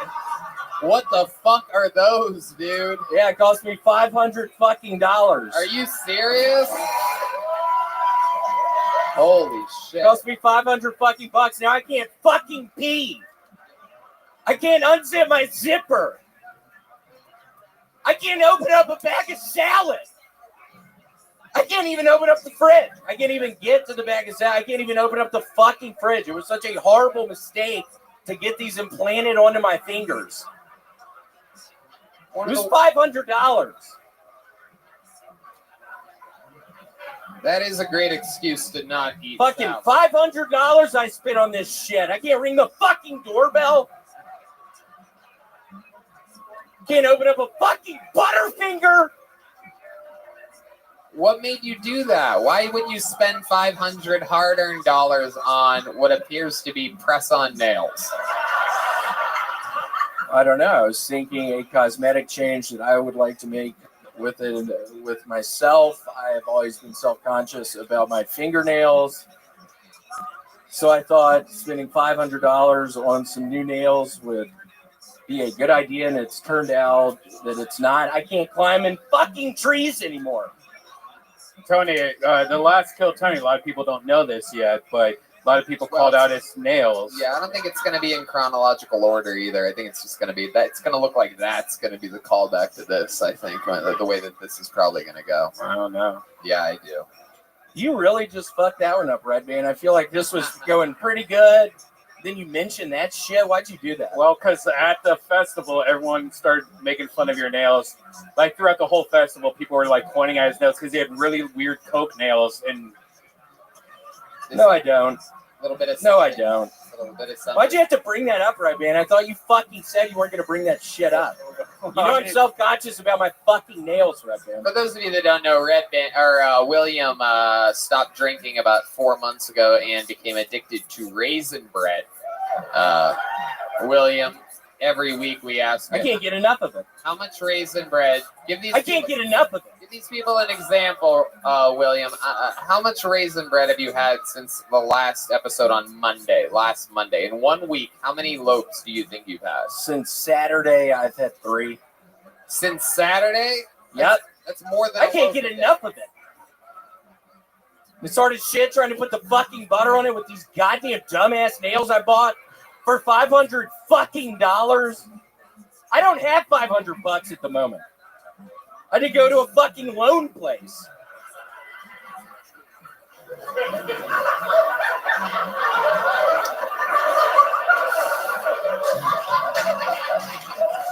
William, I don't think I've ever asked you this. What's your favorite thing about raisin bread? Why do you love it so much? What part of the raisin bread is it that you love? Why raisin? Man, what a hard question. Whoa. I've never really thought about it. I think you're gonna probably nail the answer. So thank you, Michael. Michael's the only one that caught that one. I like it. Oh, my fingernails. It's good when it's always good when only the that went drummer over my laughs. head as well. I didn't understand. Sometimes it's good to only make the drummer laugh. You know, they work hard back there. Look at those fucking shiny big ass nails. I'm telling you, they look like $600 nails, bro. Do they really? Yeah, they really do. It's beautiful. Cool. It's really beautiful. Wise investment. How long are those? Yeah, I thought 500 fucking. What do you mean wise investment? I think it's a good. I said that. I said wise investment. How long do you think those are gonna last for? He really doesn't like. No, he's so catty, and like with those nails, he's extra catty. He's like, "Who said that?" Like. God, Oh, shut God. up, Red. Shut up, Red Man. No. Shut up, dude. Why don't you go eat some raisin bread, bitch? Okay, Whoa. bitch. Okay, bitch, I might. For those of you that don't know, Red Fucking Man is bitch. addicted to regular bread, so this is quite a great. Yeah, less calories. What do you mean it's less fucking calories? What the fuck are you talking about? Raisins have calories, bitch. Okay, bitch. Okay, Red Man. Thank you so much. Okay, you bitch. You're riling William up. God. Everybody likes a happy William. So Well, what- I have been real happy lately about these fingernails. I really do think it was a wise choice for me. I regret nothing. Did they say how long they're gonna last for? 2 years. Wow. Damn, that's deep, dude. All of a sudden, 500 doesn't seem like that much. Yeah, not at all. Yeah, it's like $10 a month. I don't know. I didn't think about it. I didn't really do the math on that at all. So don't hold that one against me. Might be 20. I don't know. I still can't even remember what we were talking about. So wow, 2 years, and then what? Do you think you're gonna do it again? I don't know. Who's fucking planting a pipe bomb up there? What the fuck was that? This place is chaos. Austin knows how to party, man. Sold out shows every single week here in Austin, Texas. Since we got here. Oh, I don't know if you guys saw my new Vulcan Gas Company jumpsuit, by the way, but Hey, that looks familiar. Can we see the back of it, Tony? Yeah, it's, I mean, it looks like it says something else with a bunch of patches all over it. yeah, no, it's the real deal. That's a real Vulcan Gas Company fucking jumpsuit right there. William, you're just unbelievable. Is there anything else you want to talk about before we end this thing? So, I don't know how weird this is going to be specifically to you, Red Band. I don't know. It shouldn't be. I don't think it is going to be, but I am. I think it is going to be, actually. I'm just reading your energies. I have no idea what you're going to say, but it seems like it's going to be super fucking weird. I have started doing a podcast. We filmed 4 or 5 episodes. We're going to try to release it the Wednesday before Thanksgiving. Oh, that's great. Okay. Where will people be able to find it? What's it called? What are you doing with it? Where's it at? It's a website called theswamps.com. No, I'm kidding. I don't know. Okay, well, when you plug things, that's when the joke would stop. Just a moment. Do you know what it's called? The William Montgomery Show. Oh, wow. That sounds great. Everybody loves William. So keep an eye out for that. Of course. You have an amazing legion of fans that have found you. Even D Madness is going to keep his eyes open. I'm sure you're going to do really good, man. I'm sure you're going to do really good. It's great that D Madness is nobody has eye power like D Madness. Eye power. It's actually, I guess you guys don't know, it's spelled EYE. That's why it's. All right. William, cool. I feel like I could have plugged my new podcast in a much better way. I feel like that was a horrible downer. It was good. The William Montgomery Show coming soon everywhere podcasts are available. There's William Montgomery, everybody. Austin, Texas. How loud can this room get right now for the great Ron White, everybody? Thank you. We love you so much. I love you, Tony. I love you, Tony. Look at this amazing drawing from the great Ryan J. Ebelt all the way back in LA. He just drew that while the episode was happening. He draws every episode of Kill Tony. All those prints are available at ryanjebelt.com. Super fucking cool painting on this one. And guys, how about one more time for the Screwball Peanut Butter Whiskey Kill Tony Band, everyone? Michael Gonzalez, Matt Mueling, and Deed Madness. Follow them on social media. They're performing always live shows here in Austin. And Yellow Rose, Red Rose, Blue Norther, Vodka Seltzer, CM Smokehouse, Bone's Eye for the joke books. Austin, we love you guys. Thank you so much. We'll see you again next week. Thanks, guys.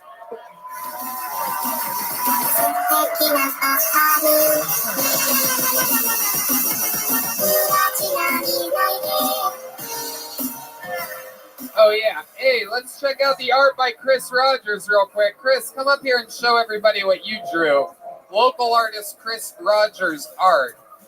Also true. What I believe has to be a picture of the great Hans Kim, everyone. Famously, kisses all over his head. Chris Rogers' art. After party starts in just a bit, guys. Stick around, grab another drink, unlock your phones if you want to, hang out, or you can do whatever you want. We love you. Good night again. Good night. Good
Hey, this is Rabbi coming to you live from Vulcan Gas Company here in Austin, Texas, for a brand new episode of Kill Tony.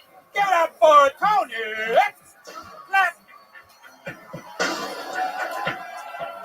Austin, it's Monday night. You have to make more fucking noise than that. Let's do this shit.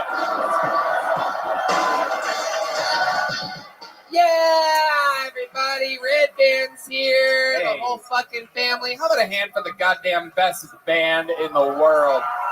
The Kill Tony Band. Screwball Peanut Butter Whiskey brings us the amazing Matt Mueling on guitar, Michael Gonzalez on the drums, and the incomparable D Madness on the bass guitar, everybody. A little bit of those sweet, sweet vocals from him tonight as well.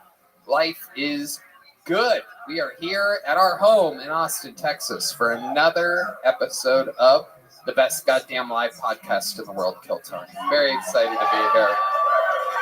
You guys are very excited to be here. Brought to you by the Yellow Rose and the Red Rose. The best strip clubs in the world happen to be here in Austin, Texas. Does that excite you guys? We got fucking... Fuck yeah. Those guys like pussy. Got Fuck fucking yeah. Jorge Masvidal right here in the front row tonight. You look like you're strip club type of guy. This episode also brought to you by Blue Norther, amazing vodka seltzer, and the great CM Smokehouse, our favorite barbecue joint here in town. Thanks to our friend Yoni, Best Barbecue Show. He's right over there with that camera. He's a barbecue guy. He's a videographer, a producer. He does it all, Yoni. He was a little worked up before today's show. Yeah. Why'd you go camping, Yoni? Come on, do it. Anyway, we're going to have a lot of fun tonight. We have amazing handmade joke books by taxidermist turned joke book designer, the great Bonsai, everybody. This is real Texas leather Kill Tony joke books going to people that that impress us tonight, and little tiny joke books for people that just did less than mediocre. And for the holidays, you can get him to make a custom one. Yeah, just go like to Instagram, Yeah. Bonsai, Bonezeye. It's that easy. Get your holiday Kill Tony joke book. We're going to have a lot of fun tonight. Before we start tonight's episode, here's a little bit more from the amazing sponsors that made tonight's episode available for you here, right now. Hey, y'all. When the moment for intimacy arrives, you need to be ready. Roman ready. Whether you've been in a relationship for years or just getting started, having the confidence that comes from preparation means you're free to enjoy the moment when the moment comes, if that moment comes for you, podcast fan. Even though you are far from ordinary, the truth is that ED is really common. In fact, 52% of the guys aged 40 to 70 experience some form of erectile dysfunction. Stand-up comedy is hard, and you should be too. Go to GetRoman.com/Tony now to speak to a U.S. licensed healthcare professional about erectile dysfunction and get $15 off your first month of treatment. ED is more common than most people think. In fact, 52% of the men between 40 and 70 look for us. Hey, you're between the ages of 40 and 70, Red Band. Why don't you tell us more about this? I'd love to. The benefits of ED treatment can help you reconnect with your partner and rediscover the joy of sex. Roman's system is completely confidential and totally discreet. No big logos or labels on the packages. With Roman, you can get a free online evaluation and ongoing care for erectile dysfunction. With Roman, you can get a free online evaluation and ongoing care for erectile dysfunction, all from the comfort and privacy of your home. A U.S. licensed healthcare professional will work with you to find the best treatment plan.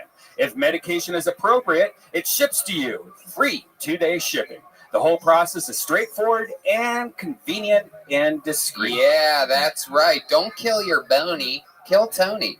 Getting started is simple. Just go to GetRoman.com/Tony, complete an online visit, and take care of your ED without leaving your home. Complete an online visit today to connect with a U.S. licensed healthcare professional and take care of it. Go to GetRoman.com/Tony today. And if you're prescribed, get $15 off your first month of ED treatment. Make sure you're ready to have the confidence and control this fall. Roman ready. Yeah, my pubes are looking amazing because support for Kill Tony is brought to you by Manscaped, who is the best in men's below-the-belt grooming. Manscaped offers precision-engineered tools for your family jewels. They obsessed over their technology and developments to provide you the best tools for your grooming experience. I absolutely love this stuff. It's classy, it's made for men, and I love it. My favorite thing is the new and improved Lawnmower 3.0. Their third-generation trimmer features a cutting-edge ceramic blade to reduce manscaping accidents. Millions of balls are about to be nick-free thanks to Manscaped's advanced skin-safe technology. Red Bam? Manscaping accidents are finally a thing of the past. When I tell you this is premium, I mean premium. The battery will last up to 90 minutes, so you can take a longer shave. That's a long time. Ow! The water-resistant technology allows you to groom in the shower, which is really cool. One of the coolest features is the LED light, which illuminates your grooming area for a closer and more precise trimming. Wow. Do you use that LED light? Do you look under your belly at what you're doing down there? I can't see anything. They've also upgraded the 7,000 RPM motor with quiet stroke technology. And let's not forget about the charging stand. That's right. Show your mower off loud and proud because this intelligently designed stand is a convenient charging dock powered by a USB. If you are listening to me speak right now, I want you to experience it firsthand for yourself. Trim that junk of yours. Get 20% off plus free shipping with the code KILLTONY at manscaped.com. Your balls will thank you. Get 20% off and free shipping with the code KILLTONY at manscaped.com. That's 20% off with free shipping at manscaped.com. Use the code KILLTONY. Your balls will thank you. That's right. They will wake you up in the middle of the night and they will thank you for purchasing. Manscaped.com. Use the code KILLTONY. Don't be an idiot. Trim your junk. Do it now. All right. You guys ready to start tonight's episode or what? All right. Anything can happen here. I'm really excited about tonight's guest, everybody. I met this comedian here in Austin. She is an amazing talent. Ladies and gentlemen, making her debut as a guest on Kill Tony.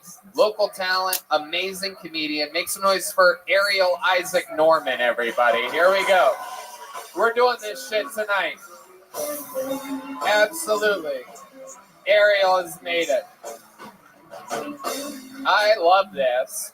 You are the first of a ton of amazing local comedians that I have chosen to sit in the panel here. Normally it's been filled historically with comedy store comics and, different shapes and sizes from New York. So this is exciting. That's great. I thought you were going to say I'm the first woman you've had since you got here, but actually just a local comic at all. You know what? A feminist. You didn't even mention it.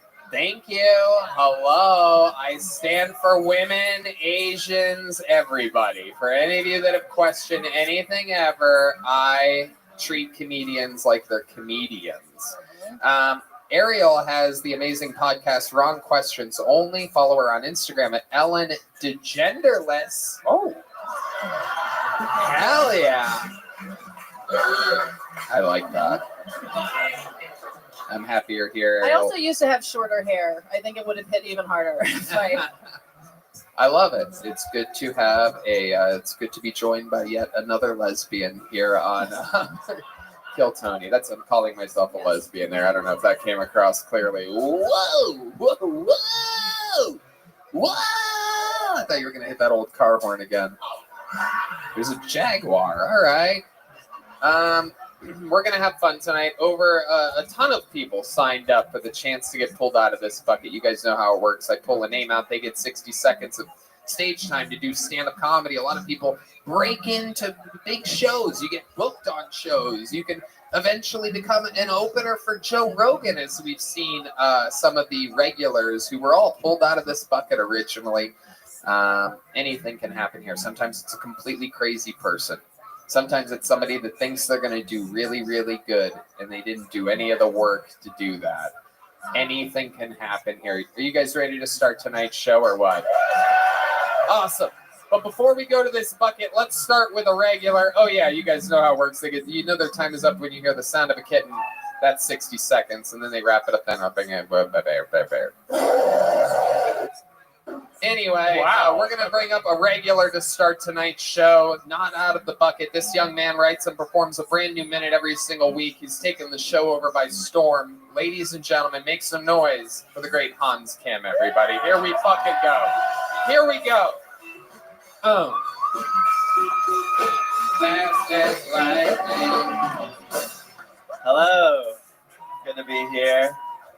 So Kyle Rittenhouse is in the news. Kyle Rittenhouse says he was in Kenosha to provide first aid, which makes sense because I always like to include an assault rifle in my first aid kit. That way I can provide first aid indefinitely. Do you need first aid? Well, you do now. I can provide you first aid and your last aid.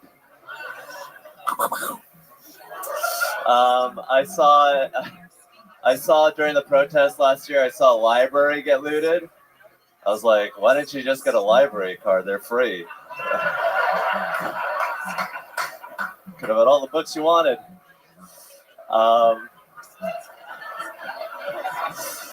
Sometimes when I'm sad about how little money I have, I go to a building with a revolving door and I make rich people spin me around. Remember the bailout? I paid for this. Thank you guys. Hans Kim makes it look so easy. Super likable. Look at that fucking smile on his face. Just a happy guy, doing jokes, living the dream. I especially loved your act out of the shooting. I believe the words were. Is that what you think guns sound like?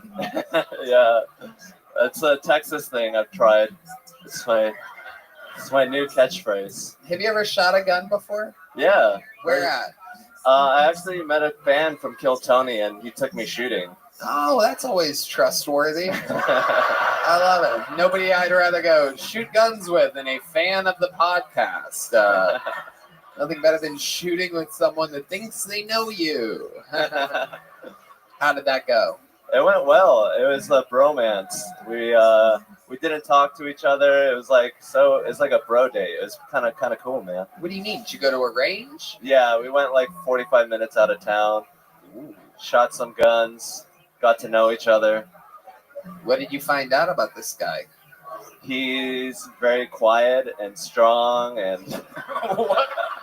Wow, this guy sounds autistic too.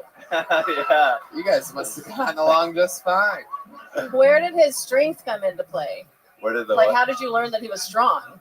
He was strong. Oh, just physically, he just looked very beefy. Oh, he just looked muscular, is what you're saying. Yeah. He didn't have to use his strength at any point. Oh, Hans, no, don't shoot that, bro. I love it. Did you guys eat lunch or anything like that? 45 minutes out, it's a long way to just shoot guns. Yeah, we didn't eat lunch. We had little cups, and he poured beers in the cups, and we were drinking and driving. Oh, you were drinking while shooting guns. Yeah. Great, To go Hans. shoot guns. Yeah, great stuff, Hans. Yeah. Nothing better than mixing those two things. Did you drive or did he drive? He drove. What kind of car? A big old pickup truck. Ooh, he picked you up in the pickup truck, took you 45 minutes out to go shooting, cracked open some beers. At any point, were you worried at all? You don't really feel emotions, do you, Hans? Yeah. Fear is for the weak. What about concern? Were his concern for the week too? Honestly, I'm not that attractive, so it's like I got carte blanche to go anywhere, meet anyone. Like I go down dark alleys. Wow. You think because you're not attractive, nobody will rape your corpse? Right. That's incredible, Hans. I mean, Hans, you have really good lips. I don't know if you know that. Thank you. Yeah, dude. I don't know. And when you're dead, everybody's butthole's the same. Yours is cleaner. It probably has no hair. Why? Less hair. Why do you Less assume that it doesn't have hair? All right. I just think that he probably shaves it. No. Or that It he's was Asian. better when you said nothing, and then that laugh happened. Well, then you have to. I think he shaves it. No, he doesn't fucking shave his ass. This guy lives in a van. There's no asshole.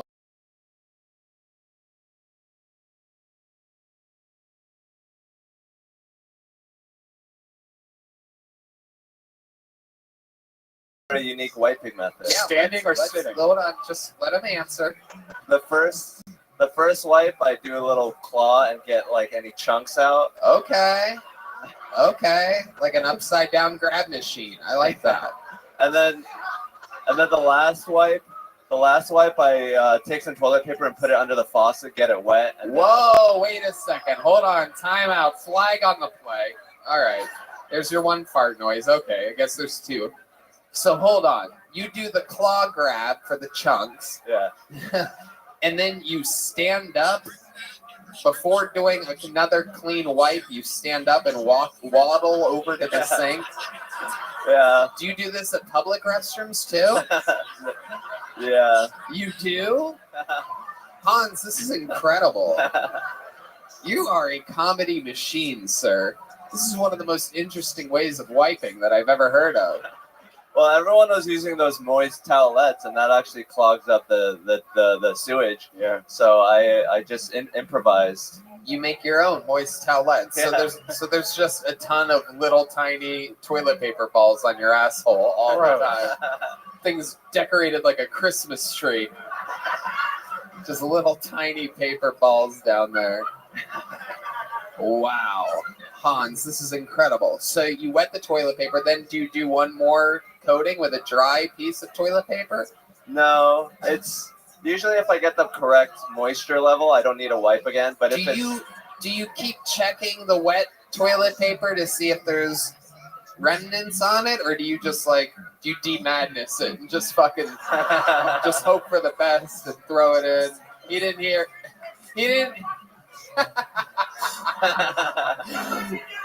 D-Madness, I thought you were plugging your fucking ears. Don't plug your ears and still listen. You can't have your cake and eat it too, dude.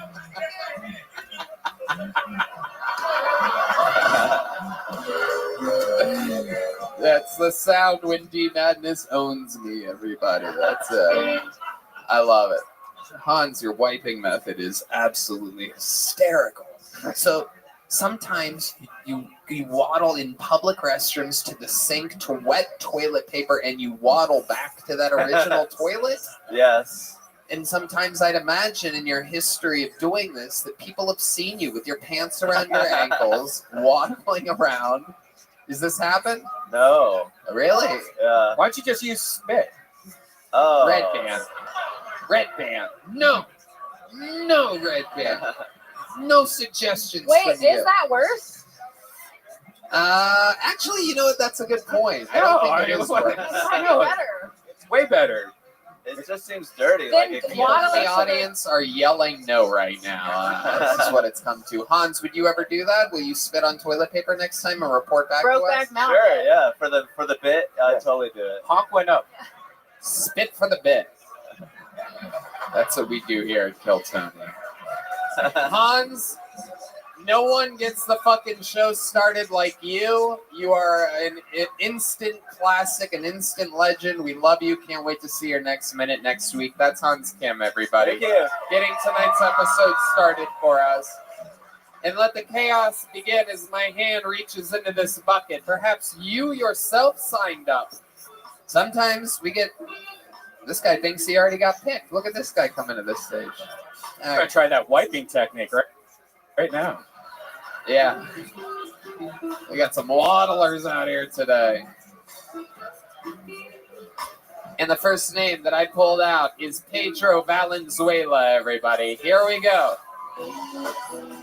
It could be a local legend. It could be somebody's first time. Anything can happen. Here, Kill Tony live, Austin, Texas. We know this guy. One more time for Pedro, everybody. What's going on, Vulcan? Hey, so I'm Dominican, and if you don't know any Dominicans, we're a lot like Puerto Ricans, except we don't do tacky shit like wear Puerto Rican flags on our shoes. We just wear Dominican ones. You know, Dominicans are very multicultural people, and I'm not saying that to brag. Really just means we had the island with the most rapeable native population.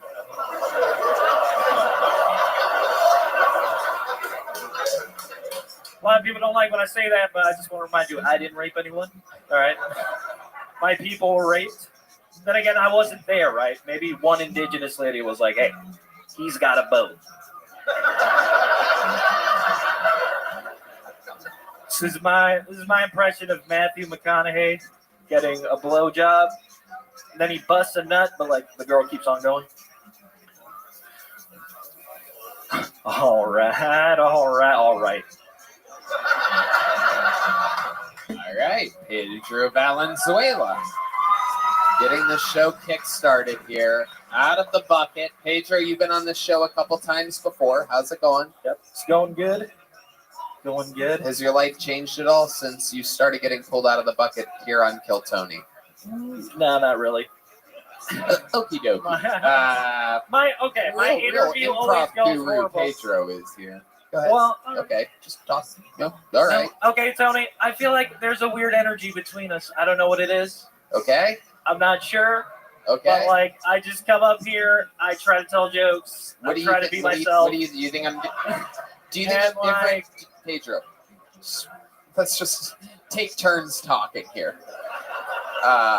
Pedro, do you think that are you saying that I treat you maybe differently than I treat other people? No, I just feel like you got the wrong impression of me. Maybe. What do you think?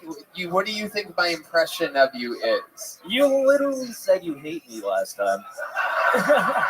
Like, what else? What else am I supposed to think? I say that all the time. I'm starting to remember why I fucking hate you, dude. It's all coming back to me now. Tony, we have a weird energy. All right, People's Court. That's it. I love it. Okay. I don't think that at all, Pedro. I like you. All right, well, that's good. Ariel, It's news to me. what do you think about this guy? You know Pedro? Well, no, I think we have met before, but I didn't recognize your name. I listened to your episode from last week on the way over here, and your jokes were horrible last week. Yeah. So it's like these were actually good tonight, like mostly. The Dominican thing a little predictable, but the rest of it was actually good. So it's like, what happened? But of course he hated you last week. Okay. That's why your jokes, like, I don't know what happened, if you wrote these are new, or you just don't know which of your jokes are good. See, even the nicer version of me kind of hates you, dude. Come on. Legit. I actually, listening to the episode last week, he was the one I told you about where I thought it was this other insane comic in town who's going under a pen name because he didn't want people to like hear him get roasted by his real name on the show. I thought you had made this name up because you were this other insane person, but you didn't sound insane this time. It was actually funny. It was good. Pedro, you're one of the few people that I think does better and better every time you're on the show. Thanks. That's a good thing. It's a very, very good thing. Because of your performance tonight, I learned that rapeable is a word. I didn't even know that was an actual thing. Rapeable. You said that you have a rapeable population. I mean, is there an E in that? I don't. At the end? Is it rap? Is it spelled like rappable? Yeah. Okay. All right. It's like lunchable. I'm learning. It's like lunchable. Yeah. Except with rape, everybody. Your favorite. Instead of lunch meats and crackers, it's your worst nightmare. Alleyways. All right. So rapeable population. Is that true? A lot of Dominicans got raped. I was trying to keep up there. Because like I was talking about like indigenous people and how like the Spanish came over. Gotcha. Raped everyone. Those are my ancestors too. I don't blame anyone. There's right. I have to Half of your ancestors were getting raped in that scenario. Yeah, but the other I like how he half, identifies the with other the other half were the rapists. Right. No, I know, but you don't have to identify just with that half. Pedro, remind us, what do you do for work? You're a food delivery driver? Yeah, I deliver for HEB, but for the pharmacy. So. Oh, okay. That's right. Now it's all coming back to me now. I love it. So you deal with like a lot of old people? Is that right? Yeah, pretty much. Just delivering to older people. A lot of times they're happy to see me. Sometimes they're not. Like, if I'm late, then they're kind of mad at me because they're like, I'm waiting on my Xanax or whatever. But if I'm early, they're like, someone told me they loved me the other day.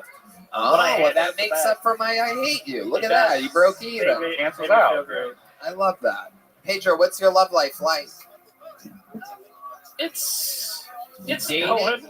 You have a girlfriend, a boyfriend? What's going on? No, not right now. No, nothing? Yeah. You dating? No, not really. Last date you went on, what was that like? How did that happen? Last date was like right at the beginning of the pandemic. Okay, that's not a time that a lot of people went out, but look at you. I was busy. I was busy trying to save the world, Tony. What do you mean? I have an undercover life, and I do fucking crazy shit. Like what? Tell us more about this. This is exactly what I want to know about. Okay. This sounds a lot more interesting than delivering pharmaceuticals for let's just HEB. say I started this podcast. Okay. Moved to LA beginning of the pandemic. Started this podcast. I was searching. Starting a podcast. I was trying to fight the powers that be. Okay. What powers are you talking about? Corporations? I'm not sure. Corporations, could be reptiles. I'm not going to get into it. Okay. All I'm saying, dude. This is all a I'm Q&A. saying. I mean, obviously, not seriously, but kind of. Have you guys? All right. All right. No Alex Jones fans. Keep going. Keep going. Stick with it here. So you're double trying to fight the powers that be. Okay. But you don't know what powers you're talking about. I wasn't sure. I just knew I fucking didn't like it. Okay? Wow, this podcast sounds terrible. Keep going. It was horrible. Uh-huh. But so I was doing that, you know what I'm saying? And then they got mad and I got sabotaged. Wait, who's they? We all know who they are. No. We literally don't know what the fuck you're talking about. Okay. So who's they? They. Don't let D-Madness distract you, Pedro. Stick with the show. You're on a live podcast right now. All right. They is none other than the Republican Party. No, I'm sorry. This is. I knew that was gonna happen. We're in Texas. You forgot we're in Texas. Like a motherfucker. I love it. You are like you have those Kyle Rittenhouse energies. You know what I mean? Like I wouldn't trust you. Yeah. With a weapon. Jesus, Pedro. But, you ever shoot a gun? Yeah, actually I did. You seem like not only do you do shooting practice, you seem like you do stabbing practice every once in a while. You ever just stab a pillow with a kitchen knife just to practice? Yeah. Leather coats. What? I practice on leather coats. Okay. I just read that that's a thing serial killers do. Not a serial killer. Why do they always yes and you? It's like they think that's gonna work. I don't think was the moving to LA and podcast even real, or are you just making all of this up? What is real? What was okay? the podcast called? I'm in communication with psychic fairies that may inhabit. Pedro, I hate you again. Yeah, I you're the officially worst. hate you again. The worst. Congratulations. You did another minute and I hate you. There goes Pedro Valenzuela. I'm going to pull another name out of this bucket. We're going to keep it moving along here. I warned you. That was horrible. I warned you people. He gets weird during those interview parts. Rachel Lamb is your next comedian on Kill Tony. Could be her first time. Could be a local veteran. Here she is. One more time, everybody, for Rachel Lamb.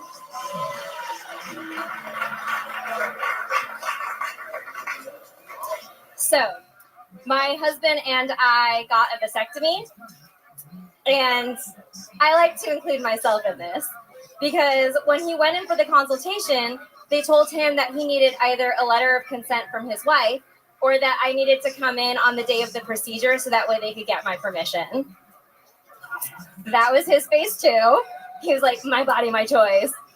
So we went to the procedure, our vasectomy, and he comes out after looking really guilty, high as a kite, and he takes both my hands in his hands and looks me in the eyes and says, Rachel, I need to tell you something that happened. And I'm like, okay. And apparently the beautiful new nurse whose first day of work it was cleaning the surgical area with iodine, and something happened that prompted her to say, in order to continue, that needs to relax. And I was like, whoa. I don't think this guy's ever going to cheat on me. I'm like, babe, it's okay. I get it. A penis gets touched, it gets hard. That's just what it does. It's like if the housework gets done without me asking. Okay, that's the bear. That happens on this show so that people don't go over their time, but I'm genuinely interested in where you're going with this. So I'm going to let you continue now. Maybe she should just give you the blog post. So you can just read it. It's Go ahead, like Rachel. if the housework gets done without me asking, a vagina gets wet. It's just science. That was my punchline. Oh, shit. Play the bear again. Give me the bear again. Oh, my goodness. All right. So let's talk about it. Rachel, how long have you been doing stand-up comedy? Like on and off for 6 months. Yeah, on and off for 6 months. Okay, good. And that is that a true story? Yes. Wow. How long have you been married for? In August, it's been 10 years. Wow, that's such a long time. Congratulations. What does your husband do for a living? He's a carpenter. Ooh, a carpenter. Oh my goodness. Look at that. Carpenter with did he end up getting the vasectomy? Yes. Okay. All right. Now, what do you do for work? He mostly supports me. Oh shit. Hell yeah. Peer. So he's supporting your ability to do comedy on and off for 6 months, or I'm also an actor. Okay. Oh, you're an actor too. Hell yeah. All right. I love it. You live here in Austin? No, actually, I'm just in town from Atlanta. Okay. No better place for an actor to be than Atlanta, Georgia. Have you ever, you do forensic files like type of acting, like reenacting? No, just like commercials, and there's television shows out there. Awesome. That makes sense. And your husband's vasectomy, so he got erect during the iodine part of everything? Yes. Really? Apparently this is common though, because he's had friends do it, and they're like, "Oh yeah, we forgot to tell you that part." They like went up like a flagpole.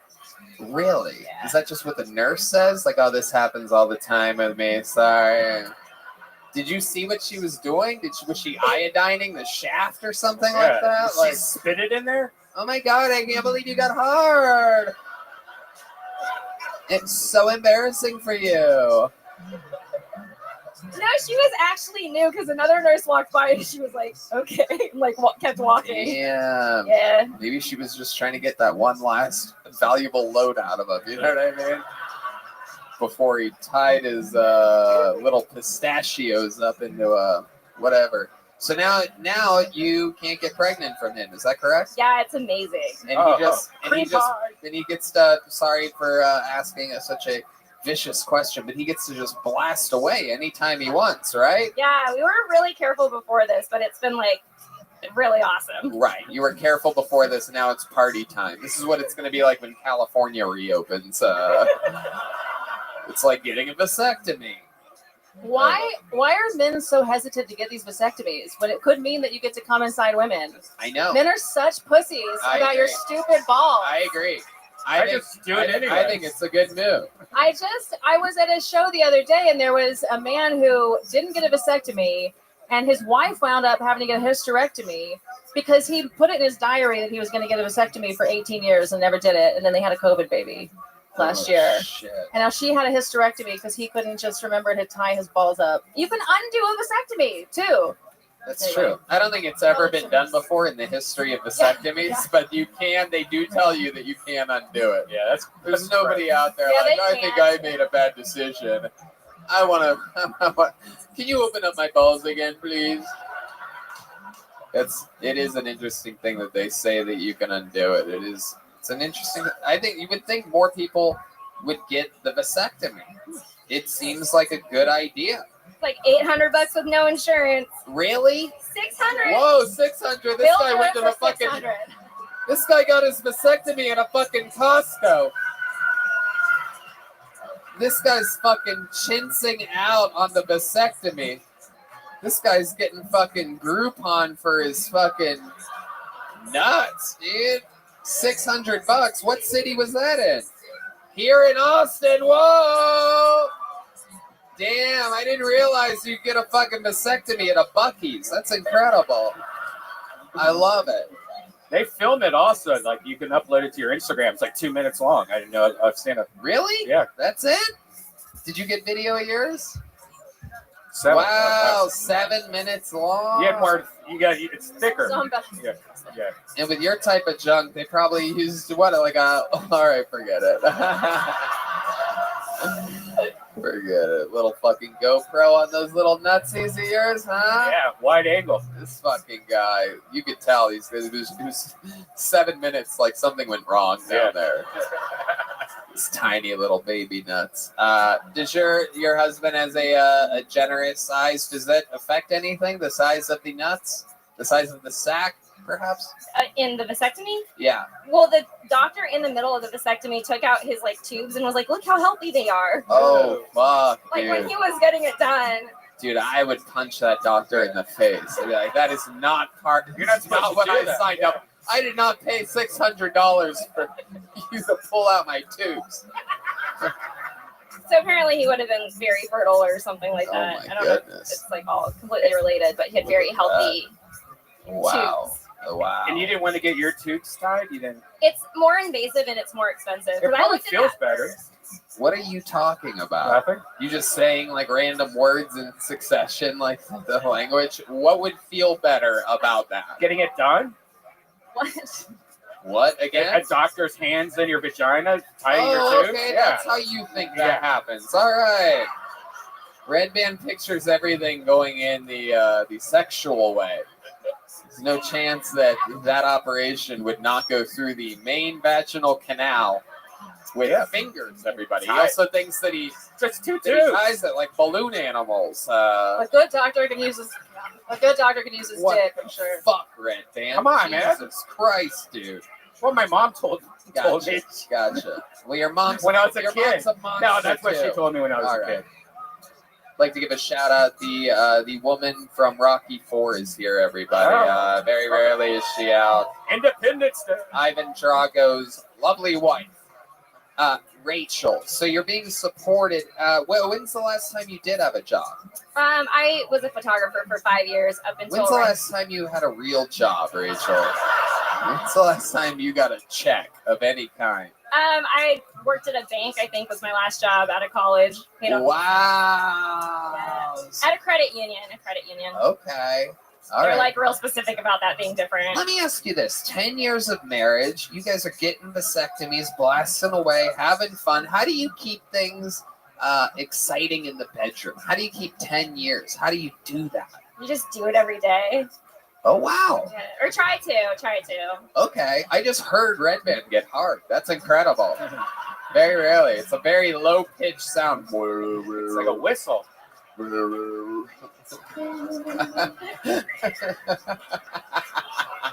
D Madness is trying to hit that note over there. D Madness, give me the sound that Red Band's boner makes. What is it?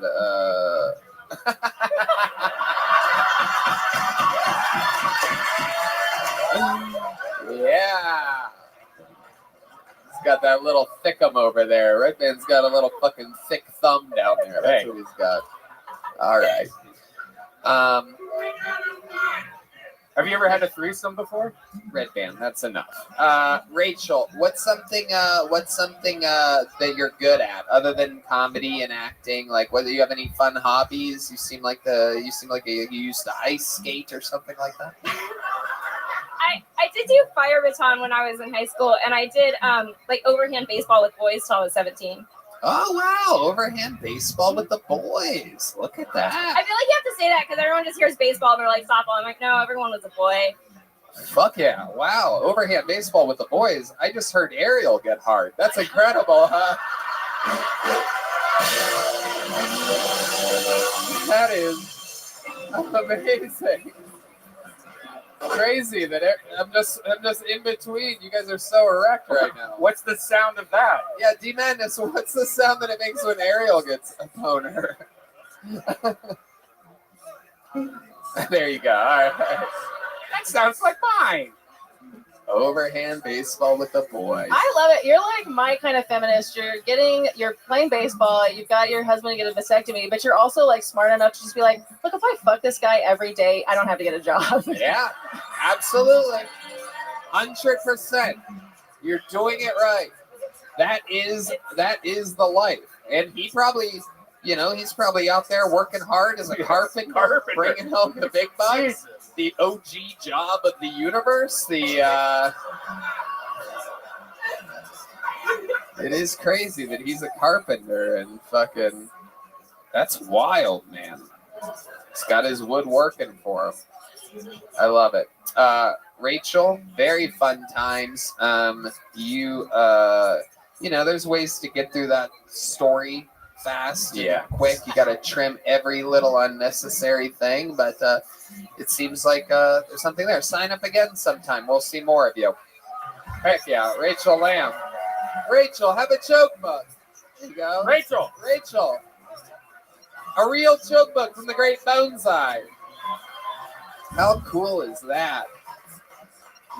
I mean, she was really just okay, but after Pedro Valenzuela's unlikable ass, she seems like a superstar. And he was right. You do hate that guy. You talk about him all the time, how much you hate him.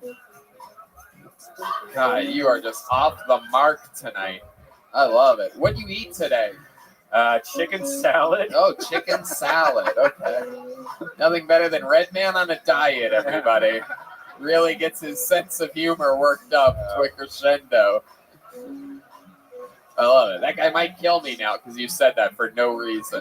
For a non-comedic reason, you said that. Ladies and gentlemen, your next name pulled out of the bucket is Jason Brendel, everybody. Jason Brendel, we're doing this shit.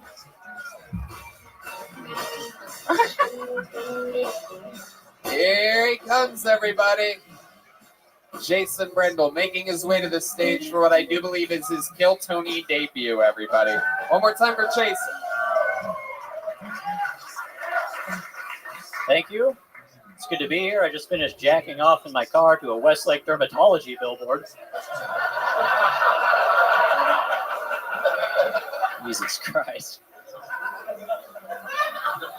Been feeling really good though. I actually lasted an hour in bed last night. Yeah, it was great. She talked for 57 minutes and then we had sex.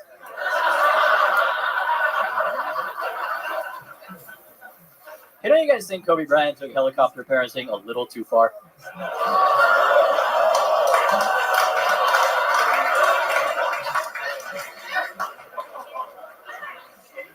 If I was a hip hop artist, I would name myself The Week, and I would fucking suck.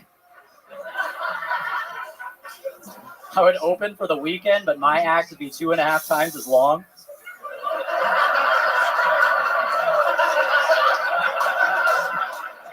Everyone's gonna be like, Jesus Christ, The Week sucks. Can it be The Weeknd already? All right, thank you guys. Jason Brendel, an amazing performance. Wow. Welcome. Thank you. Indeed. How long you been doing stand-up comedy? Almost a year. Almost a year. That's it. Wow, very impressive. Are you from here in Austin? No, I'm from Northern California. Northern California. Okay. What are we talking about? Stockton? Sonoma County. What? Sonoma County.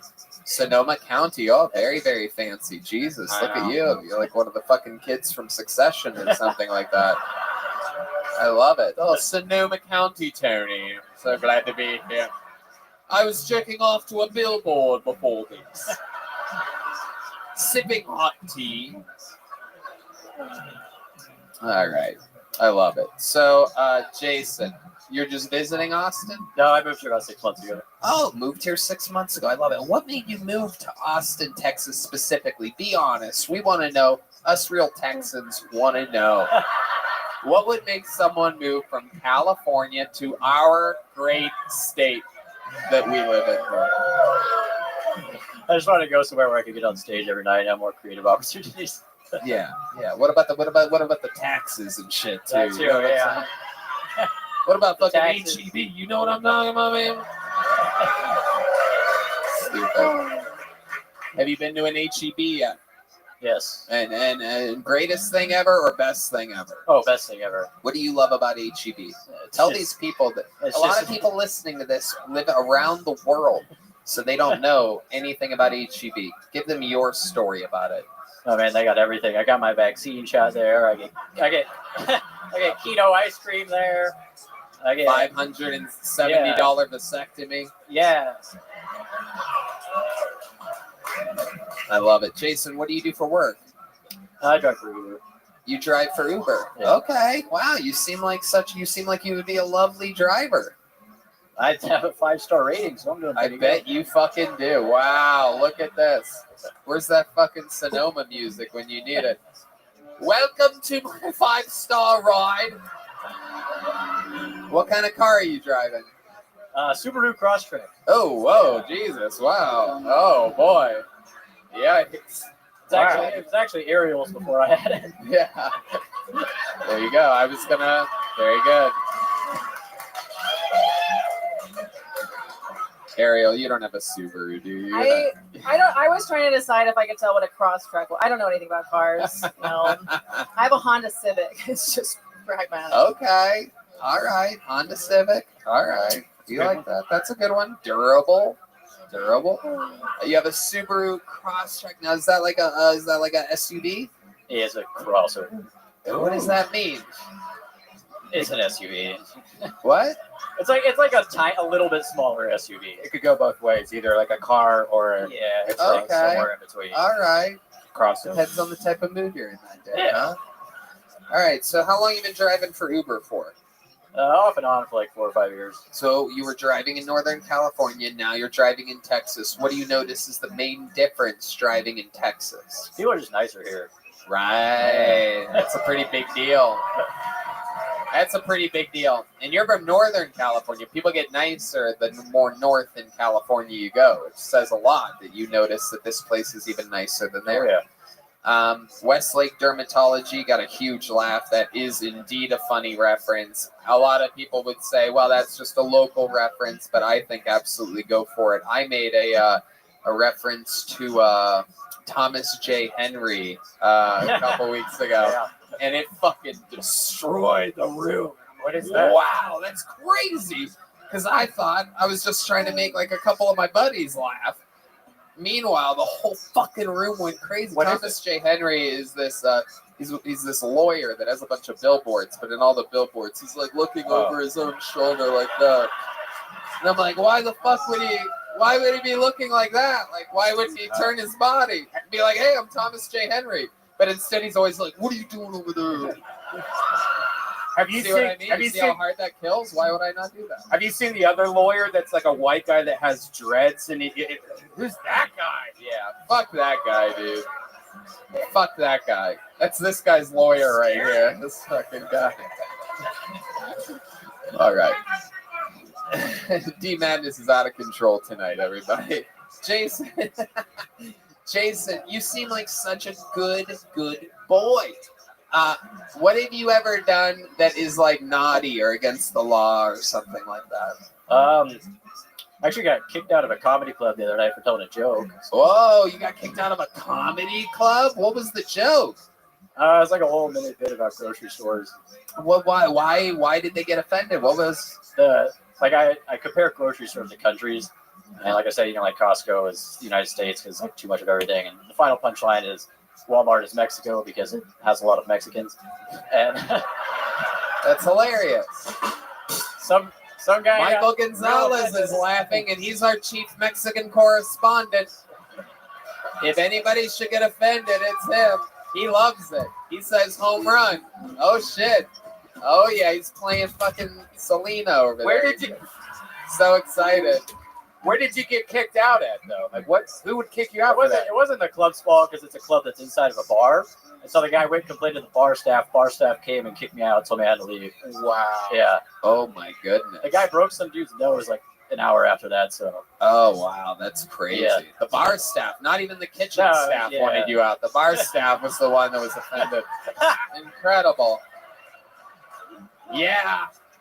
Yeah, I did it. All right.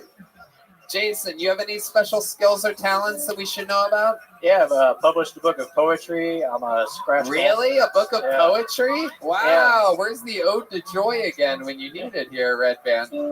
Well, I've been writing poetry in Sonoma County. I'm also a scratch golfer and I can rap.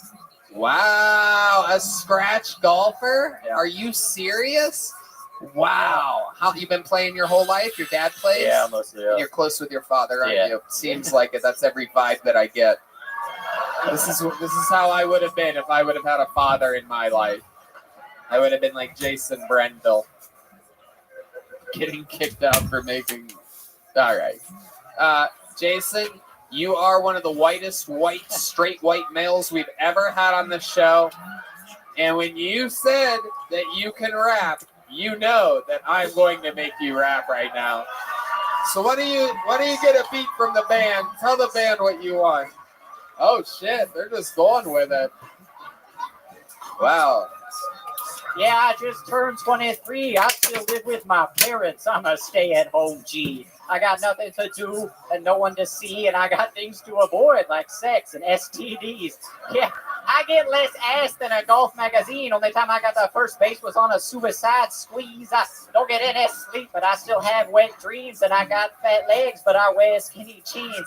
Yeah, I'm a stay-at-home G, and it's as bad as it seems. I ain't got no job, I got no money, ain't got nothing to rob while you fancy fools in the city eating kebabs. I'm just sitting at home with a bowl full of corn that my mom took out the cupboard, and I'm going to give it right back because I don't do dishes. I'm a stay-at-home slob. Wow. Yeah, you see me now. Wow. Wow. Oh my goodness. I bet you have got to be one of the best rappers in all of Sonoma County. I mean, that is incredible. Out of all the people rapping in wine country, he's got to be the best. I can't believe I made this Succession reference earlier. I don't know how many of you watched that show, but there's literally a scene in it where the character that you would play, Kendall Roy, actually raps to his father, and that's exactly what that was like. Do you have any idea what I'm talking about? You are a character. Like, that's what he does, and it's embarrassing, and it's super white and weird. And you just did it. Oh, yeah. But he writes poetry. I mean, Yeah. you know, it's like, was that in your book of poetry too? Do you have raps? Just spaced weird? No, it's like, so I wrote a book of sonnets, like really formal poetry. Yeah. Ooh, sonnets, everybody. Sonnets. Yes. I've been writing sonnets while I'm not Should rapping. you recite one of those too? Okay. I love it. Well, I mean, Jason, I could spend all day up here just milking your straight white male fucking what are your political what are your political thoughts? Are you a staunch Republican? No, I just don't really give a What does your father do for work? He owns a gas station. He owns a gas station? Oh my God. You got kicked out of a place for making fun of Mexicans? That's crazy, dude. I know. That just goes to show you what Sonoma County is like. The white people own gas stations there. Just to let you know how weird Sonoma County is. That's just real talk right there. You have a Jason, very, very great performance. So much fun up here. You gave it everything. It was absolutely great. A great fucking set. Take a big joke book. Come back again, Jason, will you? Sign up. I want to hear more of this guy. I love it. That was great. You guys want to do something special right now? All right. Ladies and gentlemen, it turns out that one of our regulars is in town from Los Angeles, California. He's on and off again here, between here and LA. Unbelievable comedian, great roaster. This is David Lucas, everybody. Live in the flesh here on Kill Tony. Woo!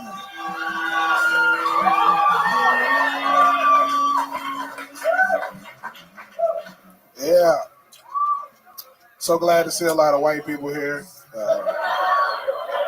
When I say a lot of white people, I just know everything's gonna be all right. Y'all know what I'm saying? Like, would y'all go to a place just full of hookers and Mexicans? Hell no. Like, I wouldn't get on an airplane full of this again with Mexicans. Like, I'm like, this plane ain't gonna have a lot of gas in it. Fuck that.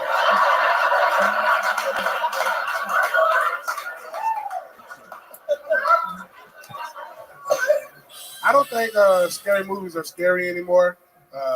Like, we're adults, we get it. That shit's fake.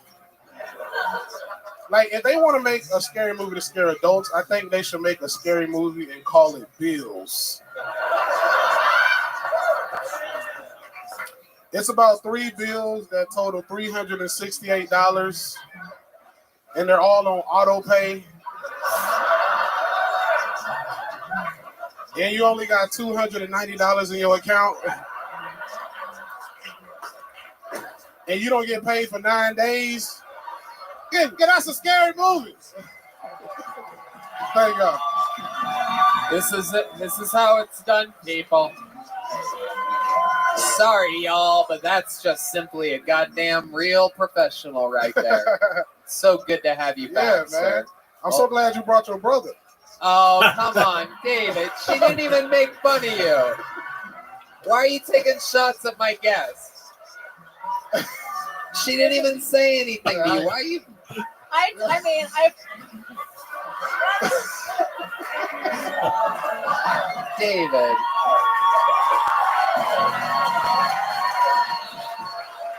You have to know. I take that as a compliment. Yeah. I've like grown my hair out, and you can still see it. I love that. Yeah, y'all wear the ace bandage on y'all titties. Okay, David, come on, stop making fun of my guests like that. Not all of us wrap the ace bandage around our diabetic feet like you do. Son of a bitch. Hey, Tony, you look like a busted banana condom. What the fuck, man? You look like if somebody put all the Wayans brothers in the microwave at the same time.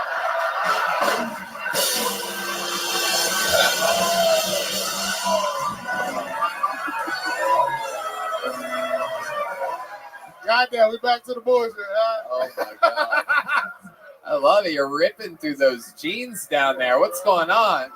Your thighs are like the audience members at Astro World right now trying to escape. Your thighs are trying to squeeze out of that. You guys can't see. Square up to the camera a little bit so that people can see your fucking... Look at those ribs, dude. What happened? You eat a fucking hot lunch today on your lap? Nah, fuck Tony. Your collar loose because your boyfriend was trying to make you stable when you was going out. Oh, come on. That's not even true. He grabs me by the back of my head, not my collar. No, you even turned Ric Flair gay on your shirt. He ready to suck a dick. Oh, come on. Not everything. Woo! How dare you insult the nature boy Ric Flair like that? You're the Gator boy. Oh, you son of a bitch. You motherfucker. What made you put on yellow today? I'm trying to fuck. Well, that is you know. That shit look dumb as fuck, bro. Oh, come on. Your ass look like a loose Allen Iverson sleeve.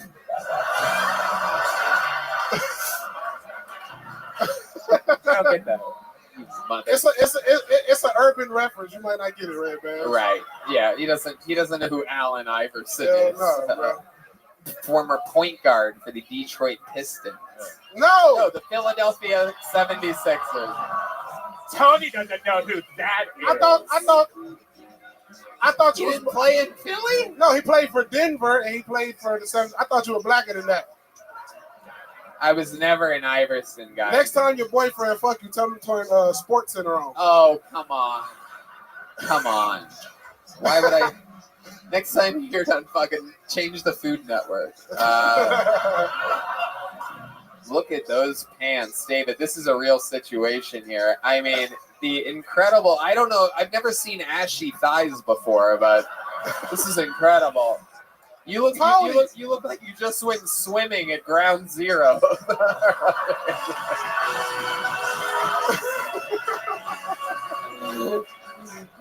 Tony, your shirt needs lotion. That shit look like Ashley Larry hand. Your shirt needs lotion, bro. Oh my god. What's up, Sean? David, what do you tell your hairdresser to like make it look like cocktail weenies? Look how mad he gets when the guest makes fun of him. I know if I make fun of him, he laughs. If the guest makes fun of him, he looks like he's about to cry up here.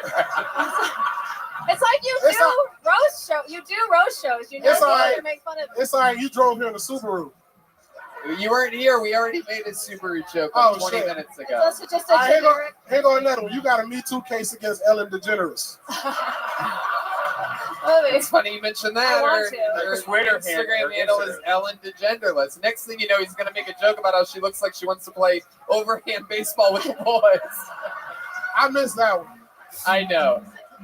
There's been a whole. It's all good. You're doing good. And all the jokes you are making did kill earlier in the show. So you're right. You are right. You're doing good. You're doing good. Her tubes tied themselves. No, stop it. All right, David. I'm sorry. Normally he's not like this to the guests. Trying to make people comfortable here. Man, meanwhile, they got the fucking look at what is that hairdo exactly? It's all good. I respect the HD TV community, bro. I love it. Is your barber Tim Burton? Nah, man, I got a female that do my hair. What? I got a female that do my hair. Oh, I bet you do. Look at that. Wow. What do you ask for? Who do your comb over? I do it myself. You go to the barbershop and ask for the offended. Oh. Asked to get offended. I didn't really get that one. David, you're on. You don't have to look like it's about to ask for a manager.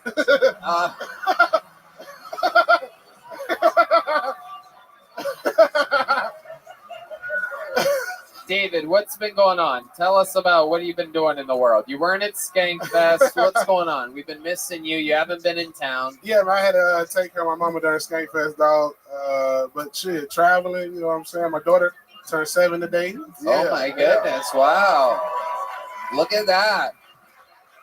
Wow. That is so incredibly. And she's bigger than you, Tony. Oh, she is? More testosterone, too, bro. I bet. And she can actually pee standing up, bro. That's crazy. Oh, well, that's next time she comes to town, I want her to teach me how to pee standing up. I'm really interested in learning that.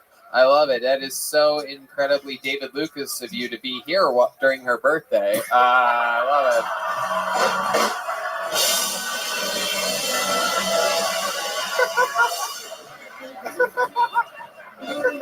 Yo, what up?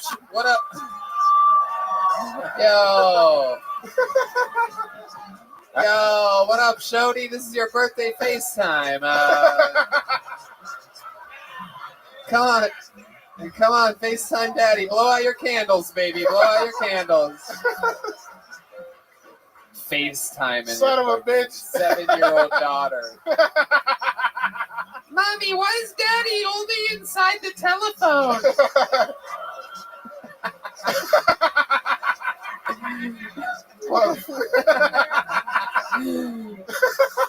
I love it. You made D Madness stand up. Oh shit. D, what's going on? Grab that microphone. Hold up, bro. Tell everybody. And you walk right into a tree. Hell yeah. I was thinking the same thing. D Madness is a badass motherfucker. It doesn't always have to make sense, people.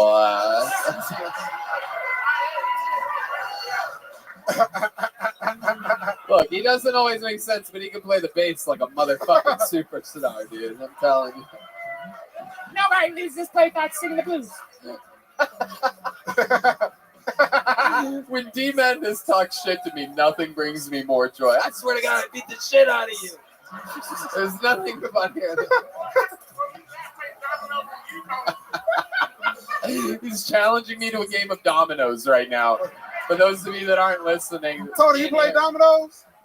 I just got the D Madness actually bought me a set of dominoes for the first. Like the hood? You gonna teach him the hood way?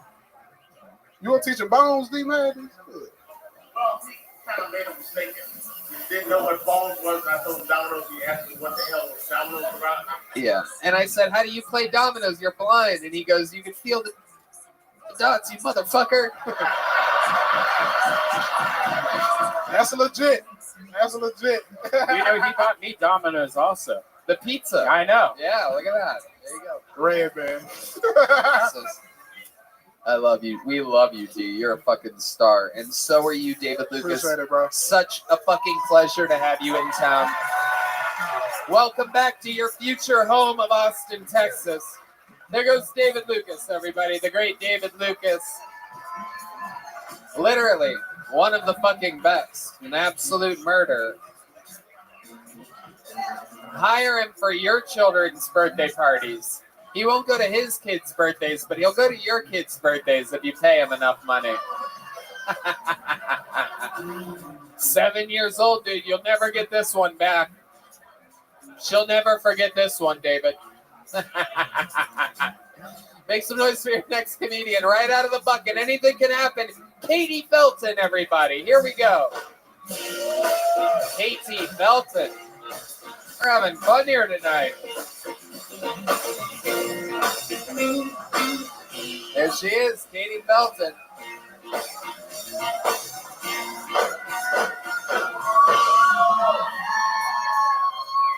Hi. I'm 32, which means my biological clock has started to kick in.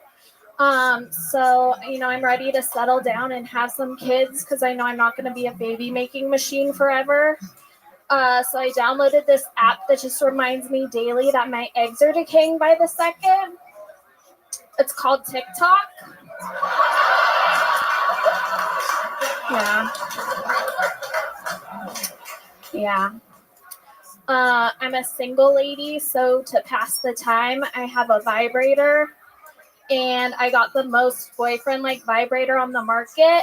Ladies, I suggest you spend the money. As soon as I'm about to climax, it just completely shuts off. So.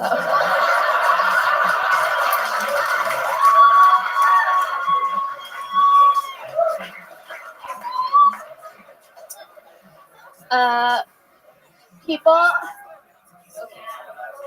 That's it. You want to do another one? Sure. Okay.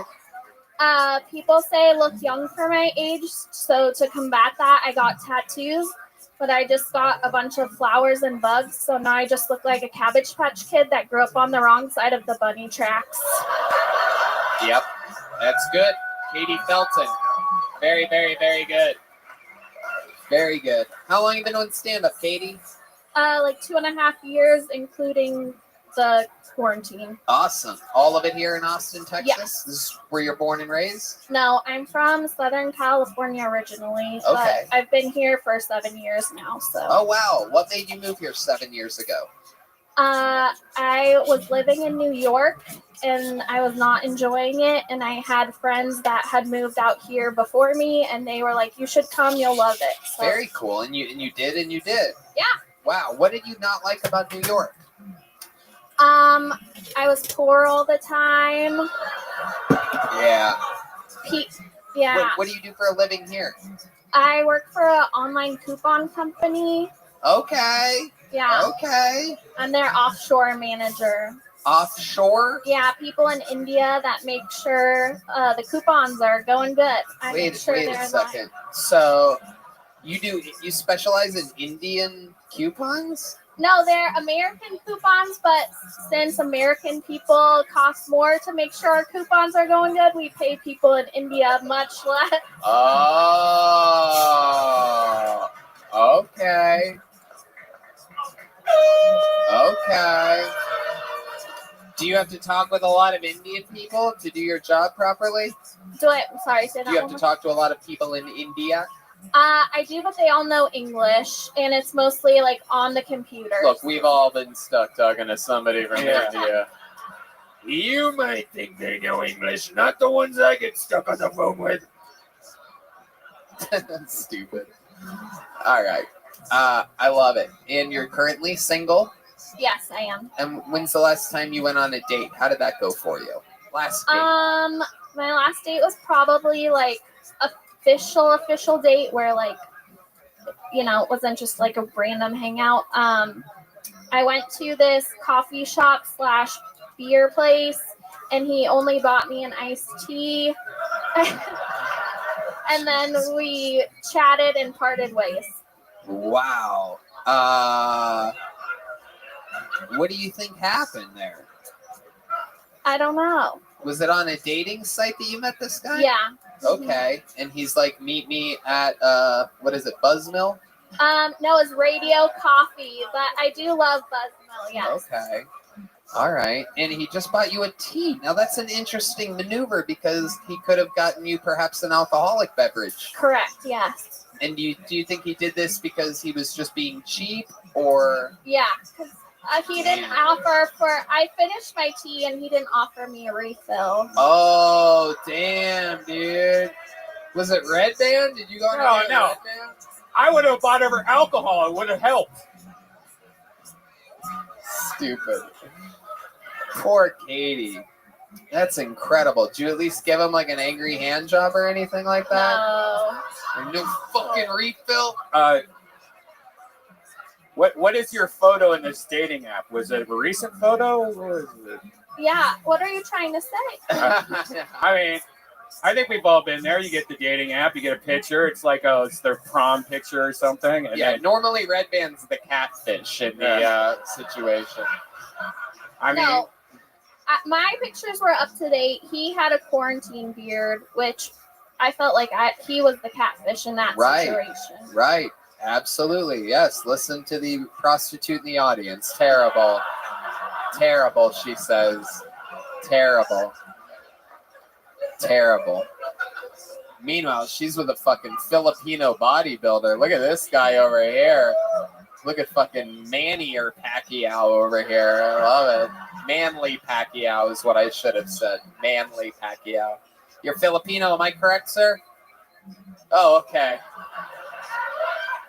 Yeah, the lighting's a little different in here tonight. I'm sorry, sir. It appears as though this might be an African American. Am I correct? Okie dokie. Yeah. It's all right. It's all right. That's what editing's for, everybody. That's what a good old edit point is right there. No, I'm kidding. What? Okay, well, yeah, you listen to your African American boyfriend. He is correct. You know what they'll do to you. All right. We don't need the Migos. You're scaring this old white man in the audience, Red Band. Look at this guy. This is the only guy. This is the only guy that's like, iced tea? Well, what's wrong with that? Put a little lemonade in there. Seems like a proper date to me. I love it. Katie Felton.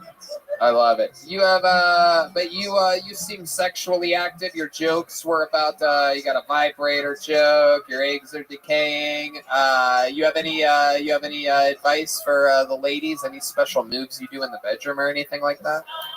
Ooh, no, just have rhythm. That helps. Okay. Yeah. I like that little bit advice from you and Johnny Cash. I love that. Have a rhythm.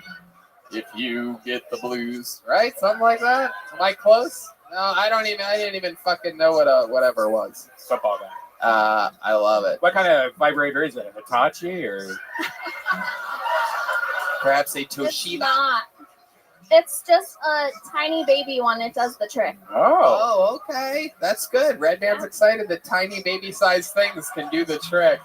That's exactly what he was asking for. I love it.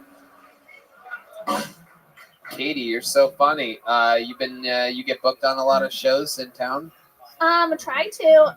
My goal was to get on at least one show a week. And then the end of October was really crazy, and now it's kind of slowed down. Yeah.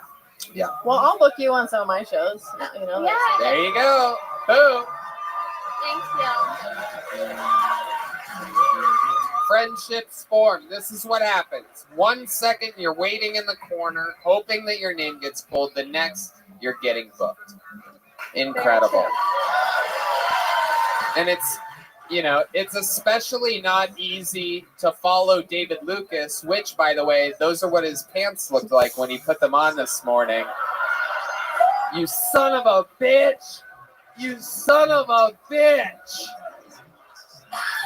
We're having fun here. Katie, an unbelievable performance. You get a big joke book. Thank You're super you. cool, super likable. Katie Felton, everybody. Damn, this episode is just flying by. What do you guys think? Should we go to this bucket again, huh? You guys having fun out there? Yeah, I had a fucking feeling. Sam Hunter, everybody. This is a really big deal. This guy's part of the weight loss challenge for the month of November. Sam Hunter. This is actually amazing. I'm so excited about this. This is a new minute from Sam Hunter. We have a lot to talk with him about. I'm going to catch you up afterwards. Everybody make some noise for Sam Hunter, everyone.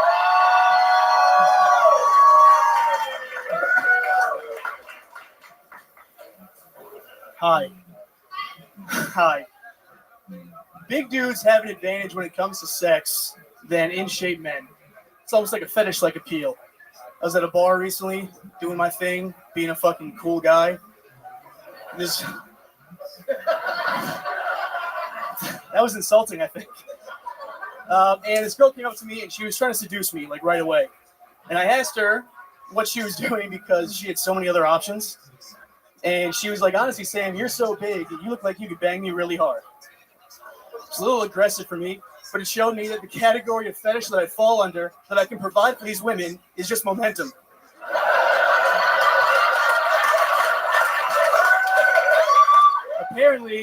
Apparently, my double average mass multiplied by my velocity equals enough momentum that with a single thrust, I can send this bitch into a different dimension.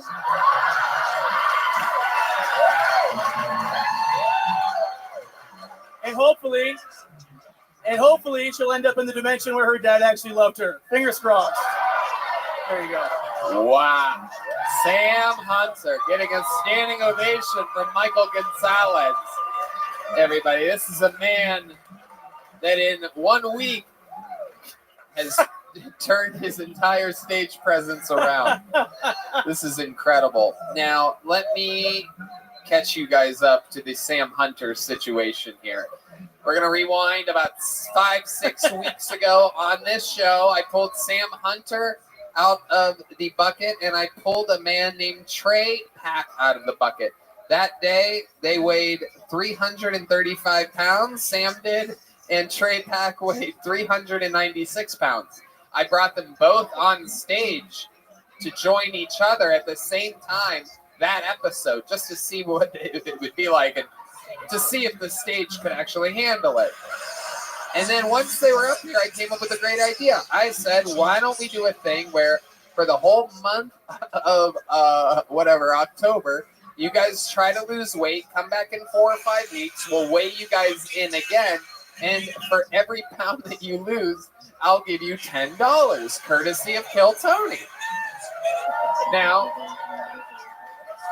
I specifically, hold on, wait, I love it. There it is. The scale is back, everybody. For those of you just listening to the podcast. Fuck that. Okay, so then they weighed in a month later. First, I asked Sam, what have you done to help lose weight? A couple of the people that were here last week are literally dying of laughter right now. And he named all these things that he did. He also said, Tony, I'm dizzy. I want to get this over with. I need to weigh in. Yes.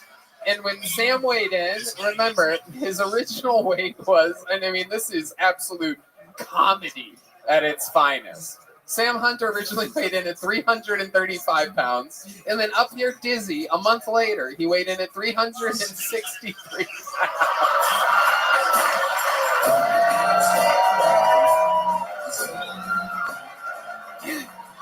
All right. And then so he literally gained almost 30 pounds in a month. His opponent, Trey Pack, managed to lose almost 30 pounds. And again, one more time, just in case anybody missed it, he gained almost 30 pounds in a month. Oh, man, it's funny as fuck. It's like, Tony, I gotta get this over with. I think I'm going to die, is what he said, to which I responded, you're not going to die from that. Not going to die from dehydration. I heard you had a rebuttal, and when I heard this rebuttal, it makes zero sense. Yoni tried to tell us something before the show because we were literally, just to let you know, we were literally cracking up in the green room before tonight's show talking about you last week. About how it just doesn't get any funnier than someone trying to lose weight, gaining 30 pounds. Yes. It is comedy brilliance. Yes. And your set tonight was amazing, but now let's talk about it. What's going on with your weight? I gained all of that weight so I could fuck harder.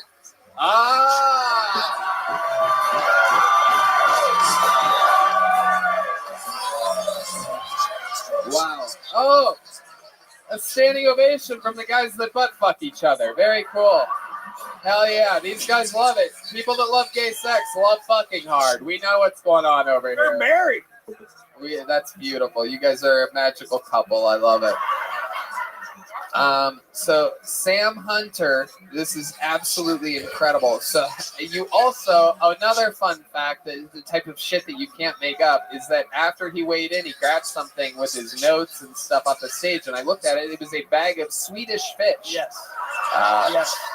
because he couldn't wait to weigh in because that's what he was craving was literal fucking Swedish fish. And you might be thinking, oh, that's hilarious because he's a comedian. He brought the Swedish fish up here to be funny. He did not do that to be funny. He literally just feeded his Swedish fish immediately next to him so that he could eat them, to be happy, to bring himself joy. Yes. Yeah. Yes. It is absolutely incredible. Did you eat those Swedish fish, Sam? Dude, no. I was way too embarrassed. I gave it to another person. Are you serious? So dude, I took this. I'm not fucking with you. Wait. Let me just remind you that the more serious you say you take it, the funnier it becomes. Perfect. So every time you're like, no, you don't even know. Like, I sort of die inside every fucking time. But please scratch this itch that I have. Tell me how seriously you tried at the weight challenge. The weight loss challenge. I'm sorry. I like to state an appeal to this challenge. Right. What are you peeling? What are you peeling? Fruit by the foot? That's not. I have eyewitness sources that said this very scale in front of me was taken out of the box and then placed on the stage. All right, so what you're saying, it wasn't calibrated, right? Wait, listen. Calibrated? Yeah, but is that the word you're looking for? Yeah, calibrated. But so calibrated? No, calibrated. Oh my God. So what you're saying is that it wasn't. So maybe the weight wasn't right. How many of you think Red Bear should get on the scale right now?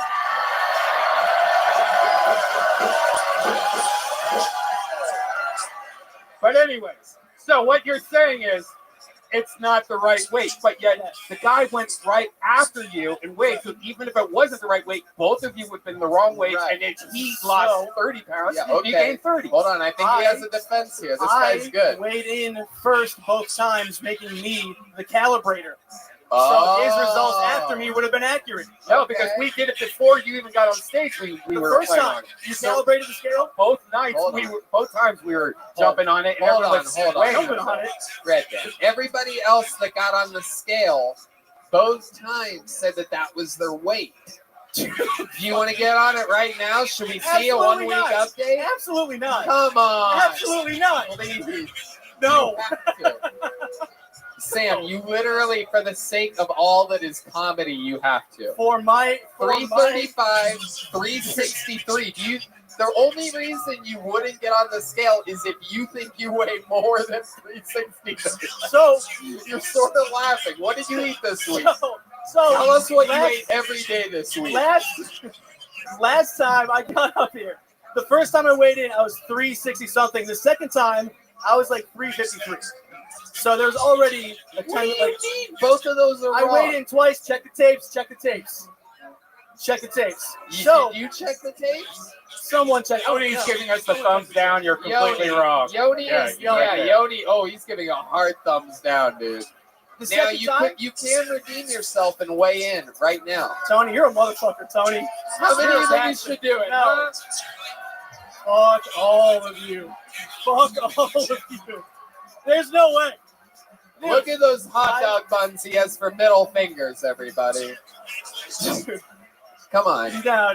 Come on. No. Sam, Tony, you have to. Tony, I will walk away. Dude, you have to. He had Swedish fish on him, obviously. Tony, Sam, stop it. Come on. Get on this stop fucking thing. Tony, stop it. Come on. Tony, Get I'm on not. it. I'm not. There it doing is. Come on. Tony, I'm not stepping on the scale. Come on. 160. 160. And you're normally like 120, so this makes sense. The No, scale's not accurate. I'm not. I'm gaining weight. Joe Rogan has me on human growth hormone, bitch. Nice. Yeah. Those are gang signs. And if you don't know what these mean, you're not a fucking gangster. So Joe Rogan also has me on human growth hormone. That's why I gain weight during the month. That's why I'm fucking jacked now. You are on inhuman growth hormone, my friend. Dude, Sam, come on. What's I'm not the worst weighing that in. could happen? What's the worst that Why? could happen is shut up. I took the comedy beating of my life last week while I watched a speechless Ron White look at a fat retarded guy and be like, holy shit, he gained 25 pounds in a month during I a weight swear loss to God, contest. Sam, I'm not I kidding. went into Listen a to me. spiral, Tony. Sam, listen to me. I golfed with Ron White today. Uh-huh. Okay? Listen to me. Listen to me. At a fucking baller-ass country club. And you want to know what Ron and I talked about? What's that? You. Hell yeah, dude. Yeah. Swish. You want to know what other comedian we talked about from that entire fucking episode? None of them. So now, with all that said, still no. Get on the scale. Get on the scale. Come on. Here he goes. Yeah! Yoni with the camera. Whoa!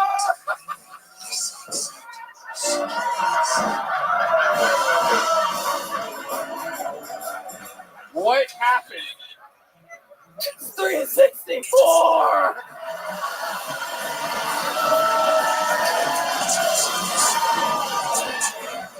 Oh! Oh my God, he gained a pound. He gained a fucking pound since last week. Dude, human This growth is hormone. unbelievable. The train is off the tracks.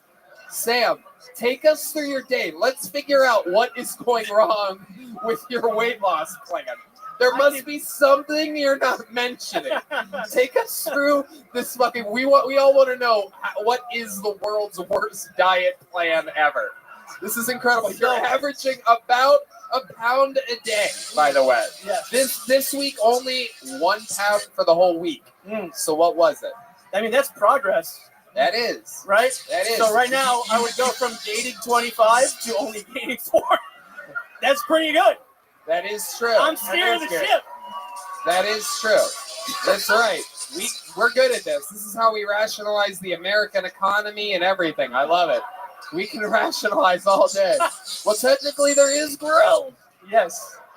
I'm about progress. I'm about progress. Sam, yeah. As the final level of this, we've spent way too much time with you, but it's just so goddamn amazing. Take us through like a day. Like you wake up, what's breakfast like for you? A pound of Swedish fish. Yeah. Come Start on. off, pound of Swedish fish. Come on. Dude, I'm telling you. You have cereal? I do. I have HEB fiber cereal to make sure I poop. Does it work? Are you pooping? No, I guess it's all just hanging out. What kind of milk are you using with this fiber cereal? Unsweetened vanilla almond milk, 35 calories per serving. Okay. That's good. All right. Let's move on to after breakfast snack. Today, dude. So the last week, I was spiraling, and I was just drinking. You're literally laughing. Because you're not gonna believe me when I tell you the truth, motherfucker. I know. I'm probably not. Go ahead. So I took that beating last week, and I immediately just started drinking bourbon and chilling. Because I worked my ass off last month and gained 25 pounds. I'm not gonna do it again. So wait a second. So, but today, yeah, I righted the ship. Uh-huh. So I had eggs and kale for breakfast. Wow. I drank about a gallon of water. Proceeded to go to the gym. Did you have egg yellows or whites? Yellows, bro. I'm not fucking. Yeah, that's right. It's all right. It's all right. Go ahead. You go to the gym, then what happens? Go to the gym. Thanks, man. 20 minutes of cardio, lift, sauna. Go back to the crib. Yeah. Smack one out. Okay. And, there you go. That's a couple pounds. Yeah. That's at least one hot ounce. Yeah. Okay. Everything counts. Okay. And then so you jerk off. This kind of fucks my day. I had gluten-free mac and cheese before I came here. Oh, that's. I'm not gonna lie to you. That's what it does. Gluten isn't really what you need to avoid at this point. Right. It's the mac and cheese. Yeah, it's mostly mac and cheese. I would have to agree. Yeah. I would have to agree. Wow. One box? Yeah, one box. Have you ever tried keto? I feel like you would be good at keto. Nah. Do you do like butter with the mac and cheese? You put a little butter in there? No, that's like straight. What do you do for frozen. flavor? You do hot sauce, ketchup? Hot sauce and pepper. Yeah. It's like the lowest calorie, like seasoning type shit. Okay. One box only? One box only today. Yeah. Family size? God damn it, Red Band. It is. There's nothing worse than getting fat jokes by Red Band over here. That's incredible. It's really. Is that really all you ate? Today, yes. I'm telling you, I drank Yeah, like. so what's yesterday then? Yeah, what's I drank like a bottle. Muscle, thanks, lady. I drank like a bottle of bourbon and 8 tacos. A bottle of bourbon? Yeah, dude. Oh, that's your problem, man. You got all this sugar. That's all sugar. That's all sugar. Yeah. I love it. Oh my gosh. Wow. Sam, you are a living legend. We need you to keep signing up. We need you to keep coming back. The weight loss challenge, by the way, is still on. We agreed at the end of that. Then in 3 more weeks, you're going to weigh in again. And we're all very excited. Pretty much anything you do at this point is going to be amazing. You're on track to get big laughs even if you gain weight. It's really a win-win for you. An unbelievable comedic set tonight. You already have a big joke book, right? Life is good. We'll see you again soon. Sam Hunter, everybody. There he goes. I believe in you. We believe in you, Sam. I believe in you. Love that guy. I love it. What do you think? What's that? Should we do it? Yeah, we should. You guys ready for your final comedian of the night? Huh? All right. That's it for the bucket pulls, ladies and gentlemen. Your final regular of the night is a legend in Kill Tony folklore history. I mean, this fucking guy has set every single record. He currently opens for Joe Rogan multiple times a week, getting all these local Austin shows kickstarted. The crowd goes absolutely wild. He's coming off of a skank fest in which he got the pop bigger. A lot of people say he got bigger pops than Bob Saget at that festival. He is the longest standing regular in the history of Kill Tony. This is the Big Red Machine, William Montgomery.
Oh my goodness. It really is him. The real William Montgomery.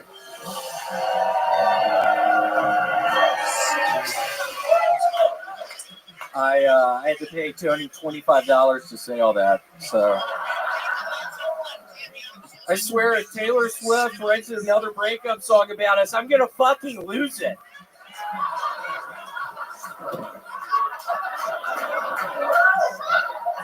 I'm serious. Two songs was the limit. Now 3. Taylor, get over me already.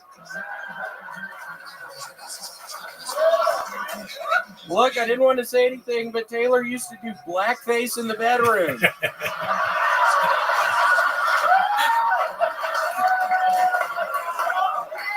Granted, it was my fetish, but she was into it.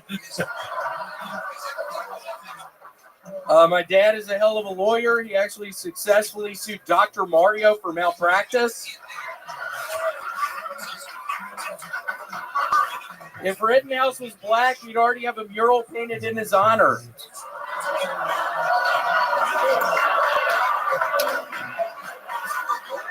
All right, that's thank you.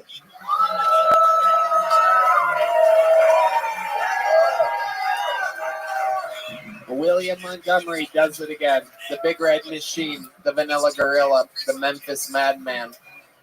The Memphis Madman. Tennessee Tickler. The Tennessee Tickler. Many more nicknames you have. Am I correct? What are some more nicknames of yours, William?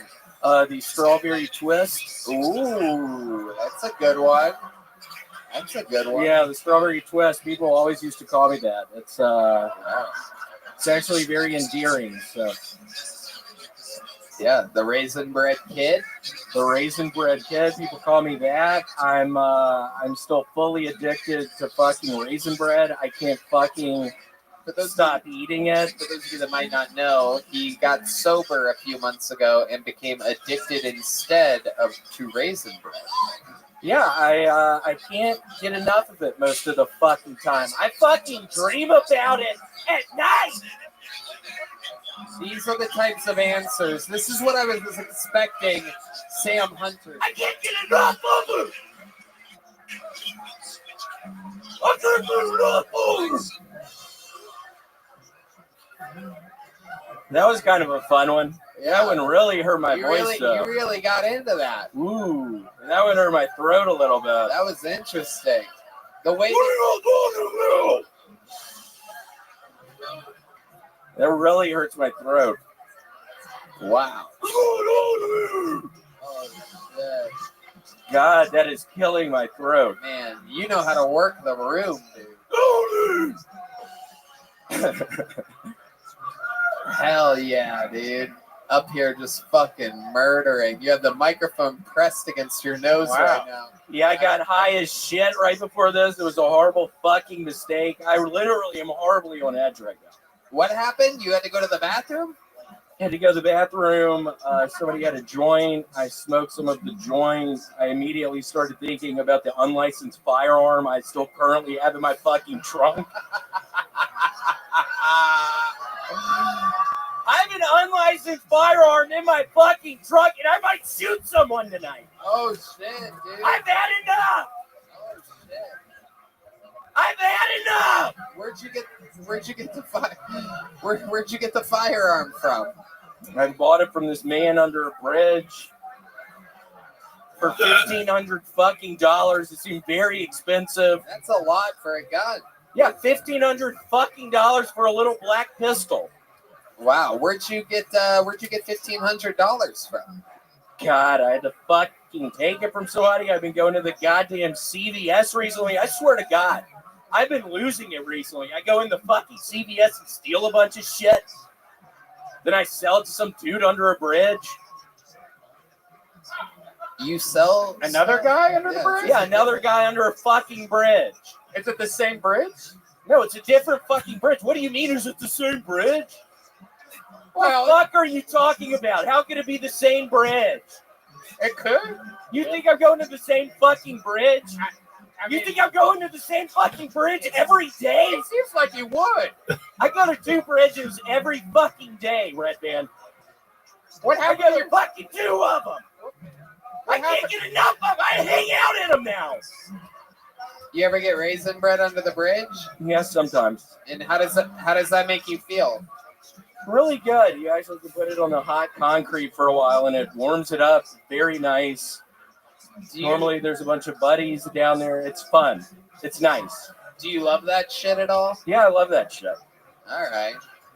Okay. I fucking love being under the bridge with my friends. stealing a bunch of shit from CVS, heating up raisin bread on the asphalt. It's been a really bad week. It's been a really bad week. Yeah, I'm good.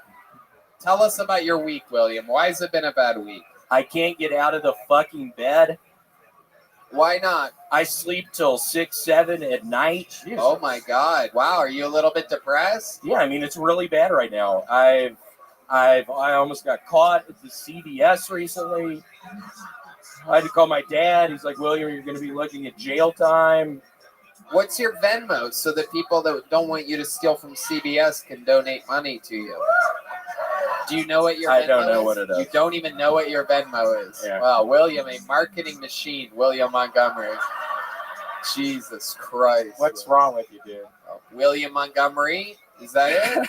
Is it William Montgomery 1, perhaps? No, I think it's like William.Montgomery.16. Wow, perfect. Nothing better than having a password for your Venmo name. What happened to your beautiful nails? You had really nice, beautiful nails last week. You've been doing, working on your nails. Yeah, I had to get them removed. Why? They were really expensive. How much were those? They were $1,500. Wait. No. William, no. That's the number of the gun. No, they were $1,500. It seemed like they were super expensive. I mean, it was the fucking guy under the bridge. There's another guy. Wait, you had a guy do press Yeah, on third nails? bridge. And it's not a press-on situation. It was a surgical. He put me under.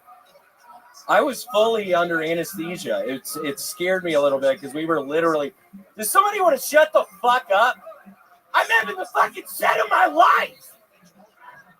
There is a young lady yelling from the audience. One of these Austin girls with the Gary Clark Jr. hat. Everyone trying to fit in. Everybody goes to the same hat shop on Congress and thinks they're original. I love it. Yeah, I mean, you're really going to have to shut the fuck up. We're trying to have fun up here, and then you really fucking derail it with that. You really derailed it. It seemed like we were having a bunch of fun. What did you yell, young lady? Come on, let us know. Yell it again. It's okay. Don't be afraid. Do you have your organs? Do I have my organs? What the fuck does that mean, bitch? Because of the surgery. The fuck do you think, bitch? Hold on. She's with a little Mexican boy that's about to yell something right now. This guy's in way over his head.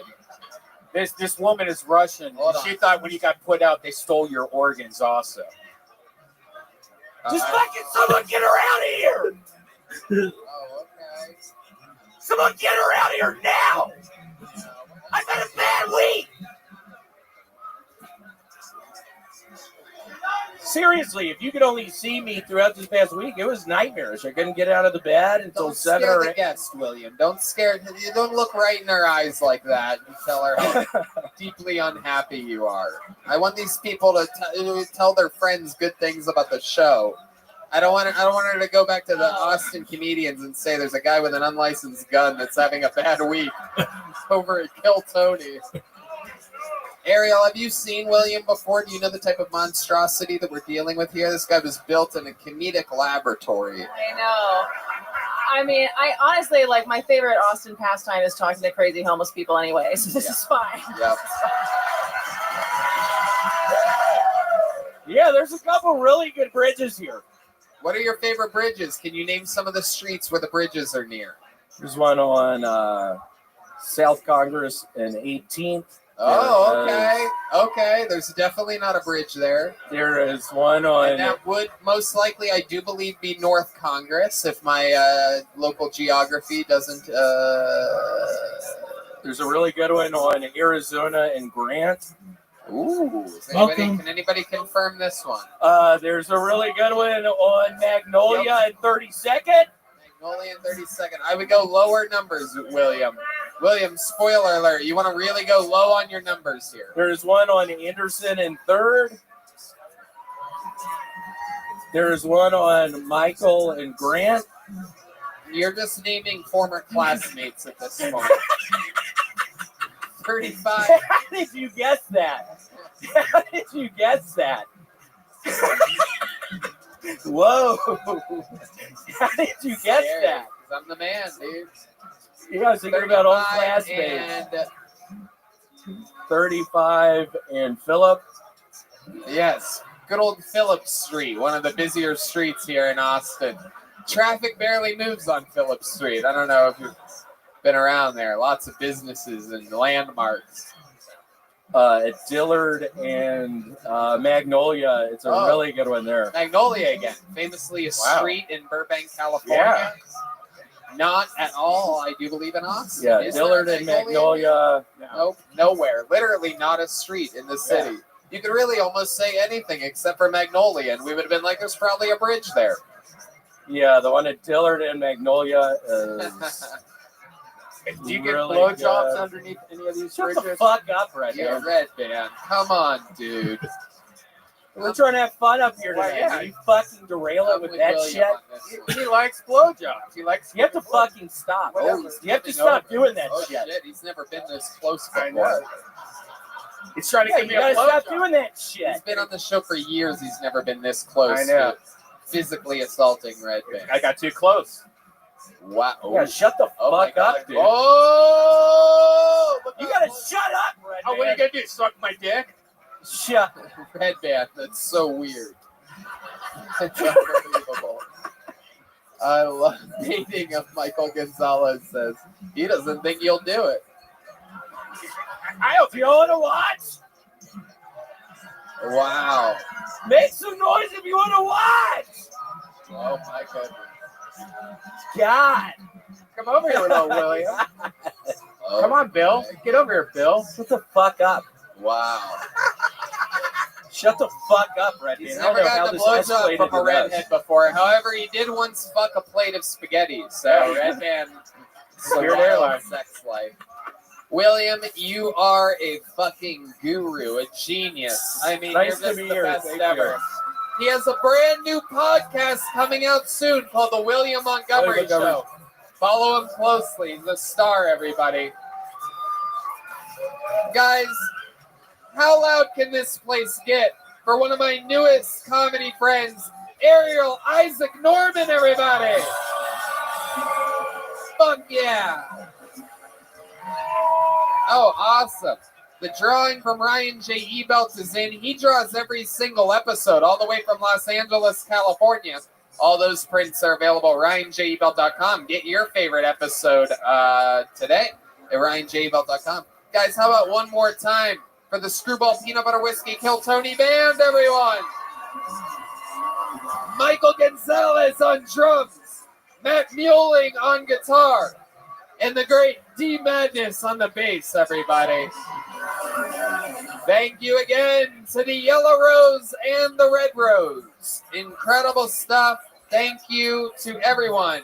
Just a reminder that there will be a ton of merch for sale right in the corner of that room. You can unlock your phones and hang out for the Kill Tony official after party with the great local band, The Nether Hour, about to play up here. Thank you, live audience, so much. Good night, everybody. Thanks, guys.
Coming to you live from Vulcan Gas Company here in Austin, Texas. For a brand new episode of Kill Tony. Give it up for Tony!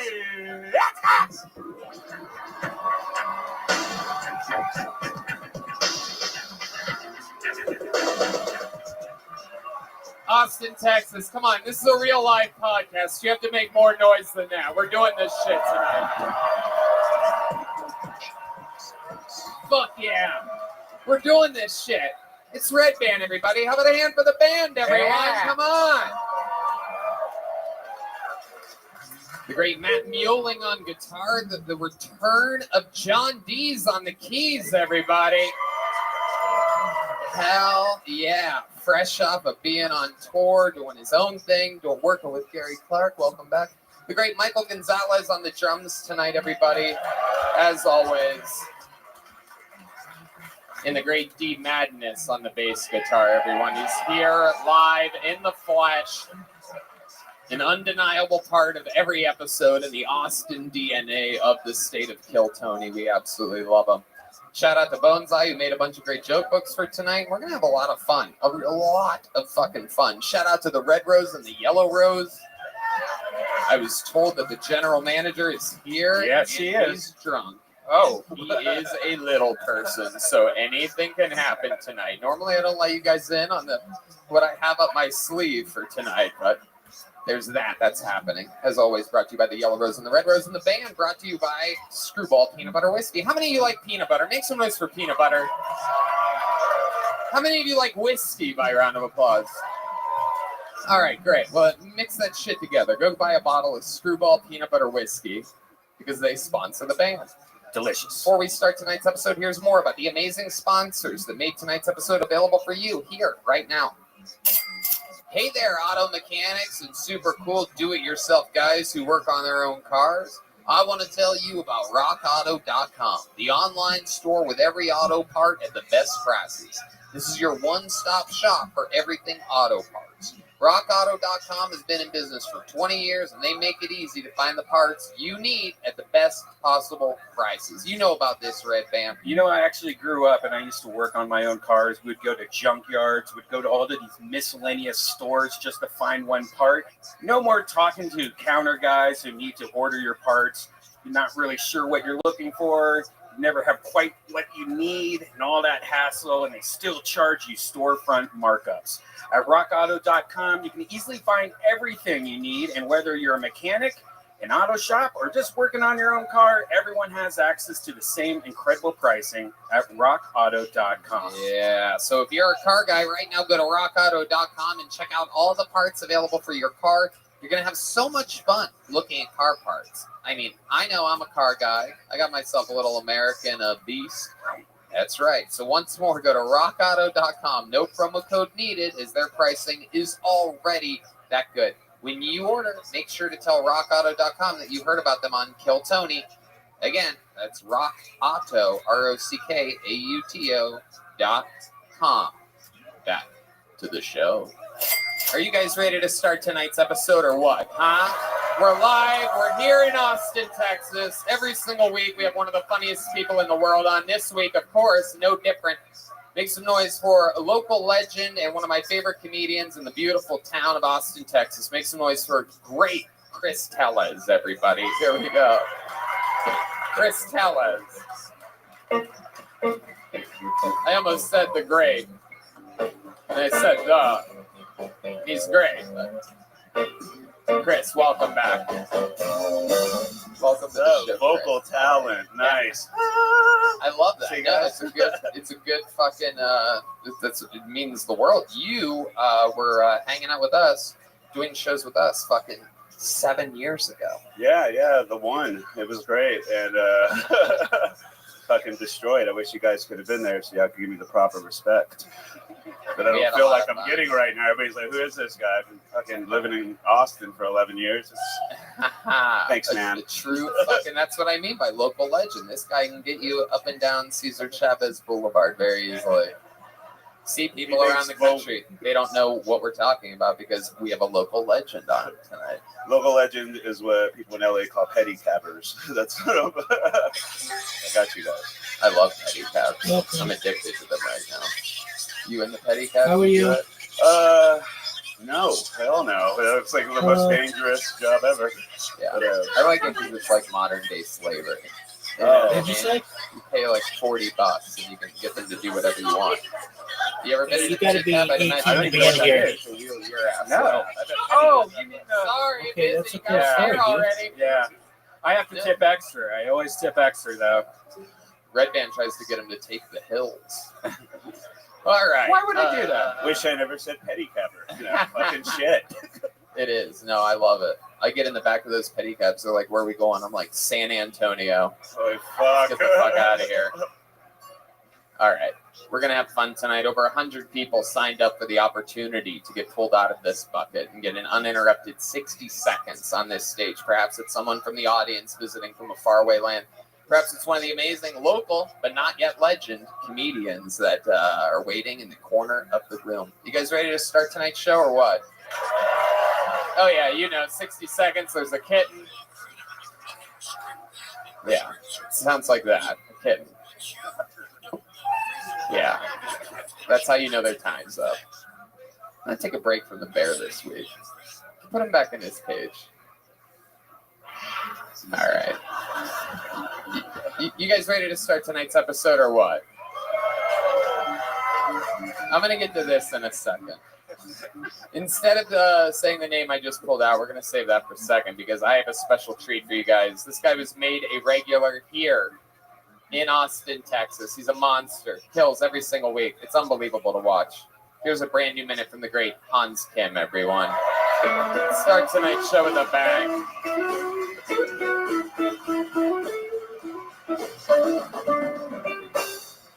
Hey, what's up, guys? Good to be here in Texas.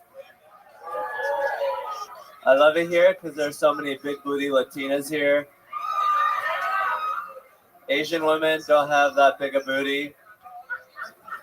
It's like, damn, have you never picked up anything off the ground before? Not even a paperclip? It's interesting, you know, it's like we're doing squats now. It's 2021, get with it. But I do love the ladies. I think it's weird that I'm dating in my 30s now. Dating in my 30s is weird because I'm like, oh, hey, look at that girl. I can imagine hitting her in 5 years. You know, women, they're all about pro-choice until it comes to deciding where to eat for dinner.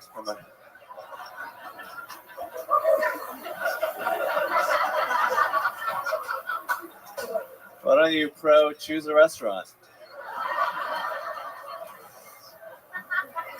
Hey, I'm done. Thank you. Wow. Is that a fake setup there at the end? Did you even have anything you wanted to go to with that hey-ya? Yeah. What were you going to say? I was going to say this hilarious joke on scissoring. Okay. All right. Maybe we'll be lucky enough to see it next week. I don't want to put you in a position if you don't want to do it. You want to do it? No. All right. Perfect. That's probably a good idea. That's probably a good choice. I love it. Hans, welcome back. Another fun new minute. Yeah, I really enjoyed it. Thank you for having me. Hell yeah. I love it. Sounds like stuff Elon Musk would program into a robot. I had a lot of fun. Thank you for the enjoyment. Hi. Arigato. All right. There you go. Hans Kim is indeed Asian, for those of you that didn't notice.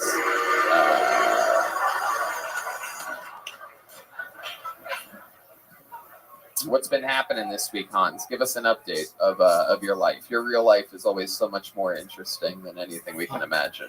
My real life is pretty fun. This weekend, I went to Dallas, Texas, to do a little comedy. Met a beautiful older woman. Whoa, you said older twice there, dude. Older, malfunction, old. Jesus Christ. How old are we talking, bro? Because right now we're thinking fucking like 130. Well, she liked it. Whoa. Oh, shit. She was about 43. Oh, shit. Wow. She had a couple strokes. A couple strokes? Yeah. Holy shit. When you were hanging out with her? No. Oh my god. I'm not that pale. Jesus. She had a couple strokes. Do you think that affected the way that she looks at all? Strokes can leave people with facial structural damage. Yeah. Definitely. I mean, she kind of abandoned me in the middle of Dallas, so I'm kind of pissed at her. Wow. But she was very, she was there. All right. And she abandoned you. Was this a date? How did this happen? I met her after the show. She went to my show, and then I was like, come to this other show. And then she came, and then she was like, I'll take you to a second location. I was like, I can't. My friends give me a ride. I don't want to abandon them. And then she was like, I'll give you a ride back. And I was like, okay. And then she was like, I'm not giving you a ride back. And I was like, wow. You must have fucked up. What did you do? I touched her thigh a lot. Whoa. Whoa, Hans. The way you said that, super creepy. I'm willing to bet he didn't touch that thigh. I'm just assuming. It was pretty real. Was she driving when you touched her thigh? No, we were in the back seat. Her friends were in the front, and she would like cross her legs, and I put my hand like right here. Oh, that's very forward. Yeah. And I'd imagine you were probably sitting next to her in the backseat of a car, and I picture you sort of looking at her in the eyes while you do that. Am I right? Yeah. So your head is turned at a 90-degree angle. Wow. Yeah. While you're sort of right in the region of, I guess we'd call it slightly molesting at that point, right? I think she was into it. It was pretty hot. I was man-spreading, which is a no-no, but it was sort of like a forward move and a sexual advance. Wow. Would 43 be the oldest woman you've ever hooked up with? No, I actually hooked up with a 58-year-old. Oh, disgusting. Damn, Hans is into like reverse pedophilia or something like that. This is some fucking kinky shit, Hans. What did you do with a 58-year-old, bro? What the fuck? How old were you when you hooked up with the 58-year-old? Like about 26, 27. Whoa, damn. Cool, man. It was really hot. She did this thing where we were having missionary sex. Ooh, missionary sex. I love that. It's when you go to church afterwards. And then she sort of put her legs together, and then I was still having sex with her. Like, oh, that's called rape. Pretty sure that's where the rape referee would throw a flag. We got a rape on the play. We got it. Raping. Legs closed. That's no longer the missionary position, my friend. That is the crucifixion, if anything. She has kids, right? Maybe she just has a really loose pussy. She's trying to squeeze it together. Oh my God, Red Band. Red Band still doesn't know how vaginas work, everybody. So she closed her legs. And what was that doing? Was that like making it? It changed the angle. It made it tight. It was just a totally different. Was it not tight before? No, it was adequately tight. Wow. Doesn't seem like it's that tight. I wouldn't trust that screw in my wall if that's how you described it. Like, you sure we can hang this up on this? Yeah. It's adequately tight. I give it 4 months until you hear a bang in the fucking middle of the night. Adequately tight. Wow. Yeah. What else did you learn hanging out with this older woman? 58 to your 26, you said? I learned that just because we have sex once doesn't mean that other sex is guaranteed. Like, it was. Did she die after the fucking? Did you murder her? Because that doesn't mean it's not guaranteed. It is always weird when you have sex with a chick and then she dies from natural causes. He's like, oh, no more? What? I didn't even get half her belongings in a marriage. I learned that women very very mysterious. They have a mind of their own. Well, yeah, they do, dude. What the fuck? That might be the most insulting thing ever in the history of the show. Just we all just witness Hans saying that He's just canceling himself within a minute set. It took a 58-year-old. I'm also a convicted child molester. What else was there? I think that's how Asian men treat Asian women, though. Isn't that like kind of like a part of the culture? No, they're great people all the time, all the way around, no matter what. Anyway, yeah. Wow. So you realize all women have their own mind.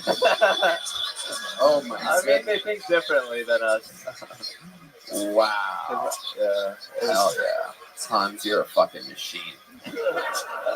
I love it. What else has been going on? What else did you do this week? I hung out with my friend Philip Garcia's house. Met his mother. We heard the Kyler. Oh shit! Look out! Oh shit! Oh my god! Keep your moms away from that man. This is the 58-year-old fucking dragon slayer over here. This fucking guy. All right.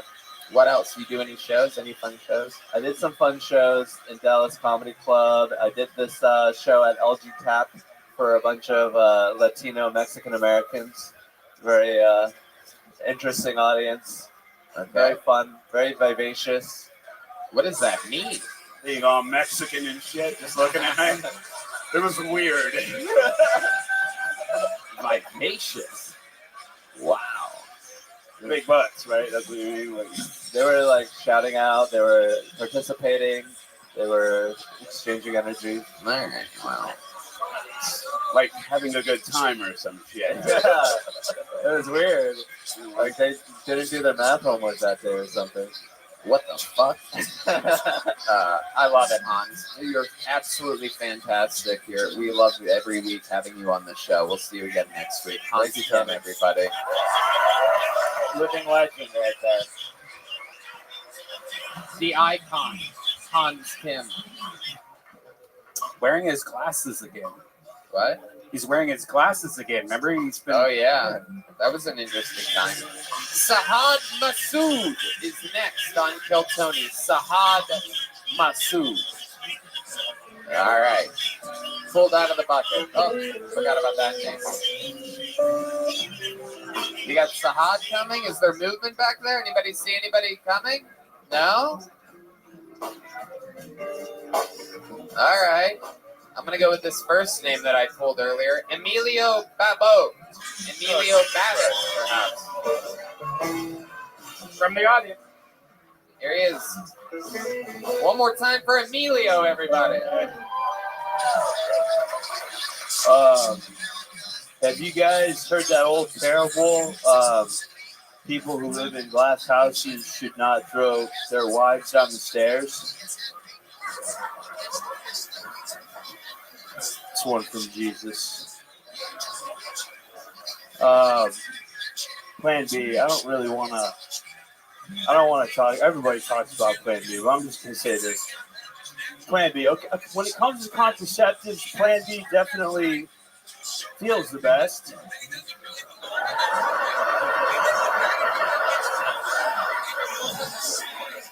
You know, because it means you drop one deep. You know? What's going on, dude? Give me some.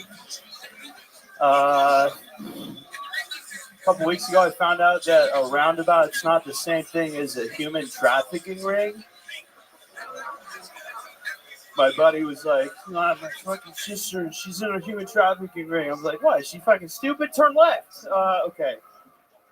Sorry. Fuck yeah.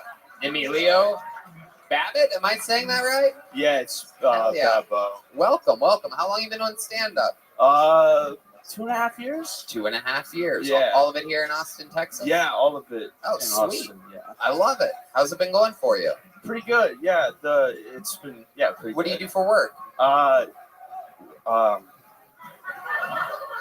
shit. Yeah, that probably clears it up. Yeah.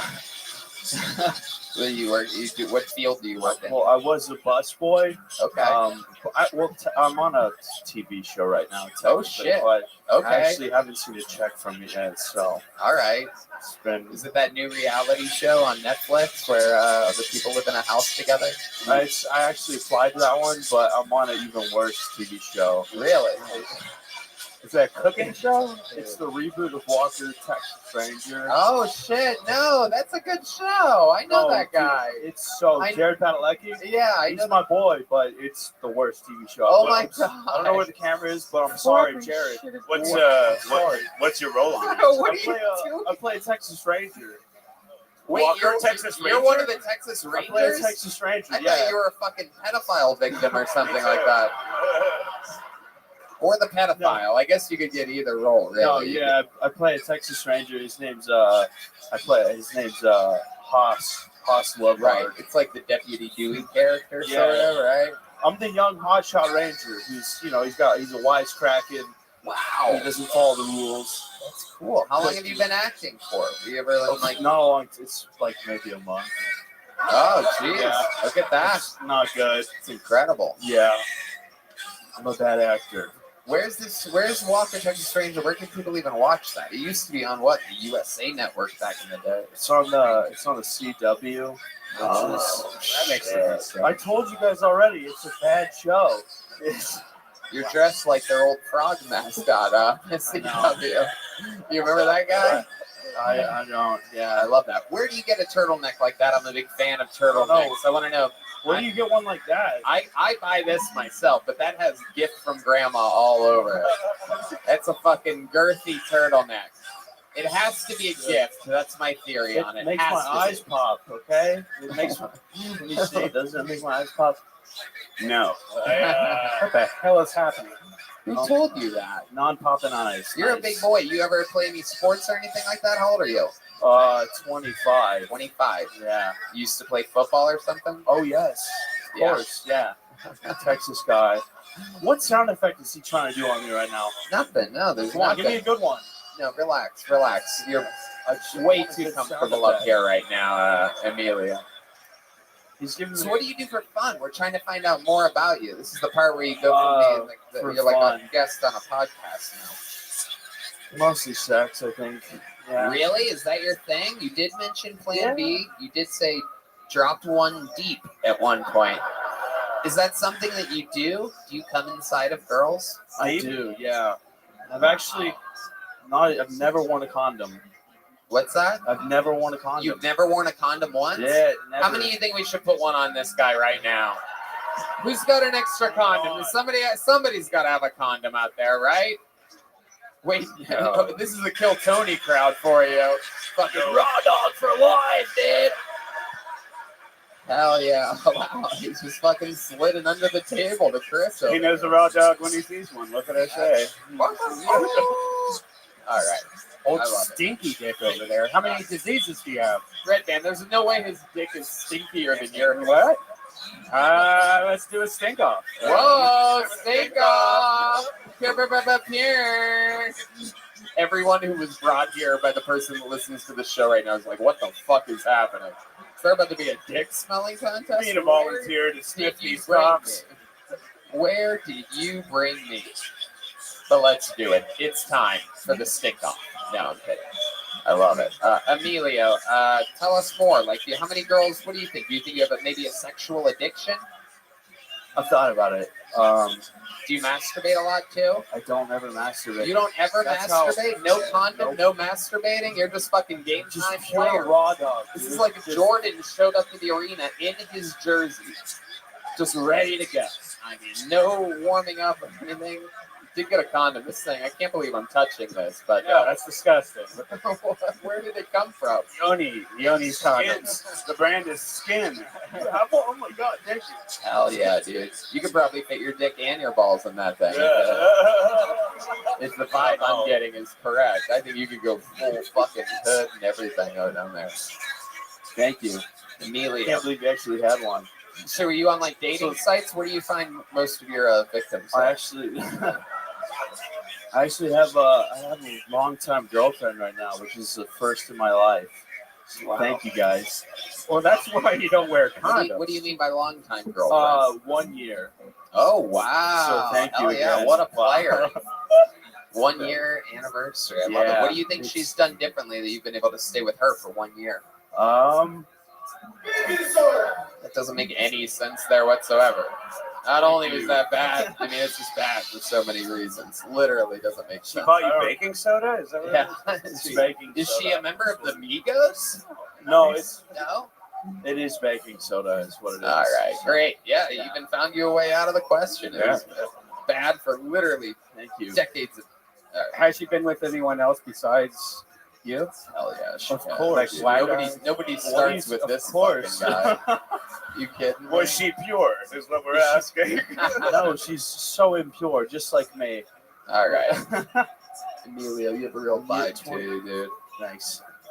So you, how much did you make enough money acting on Walker Texas Ranger to survive? No, I don't make So enough how do you money. survive, It's Emilio? Emilio, don't get distracted. You're being a bad guest.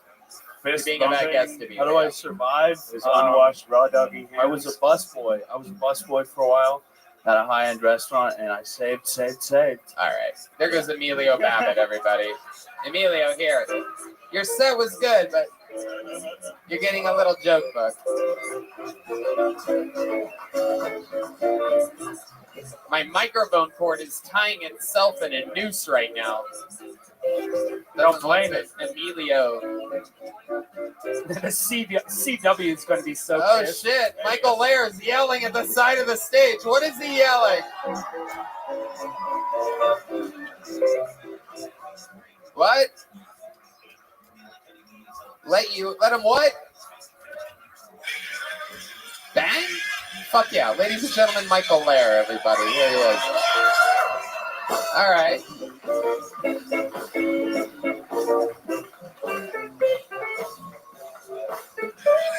Michael Ladies and Lair gentlemen, the guy that retired. is coming back on stage right now with his passed away beard.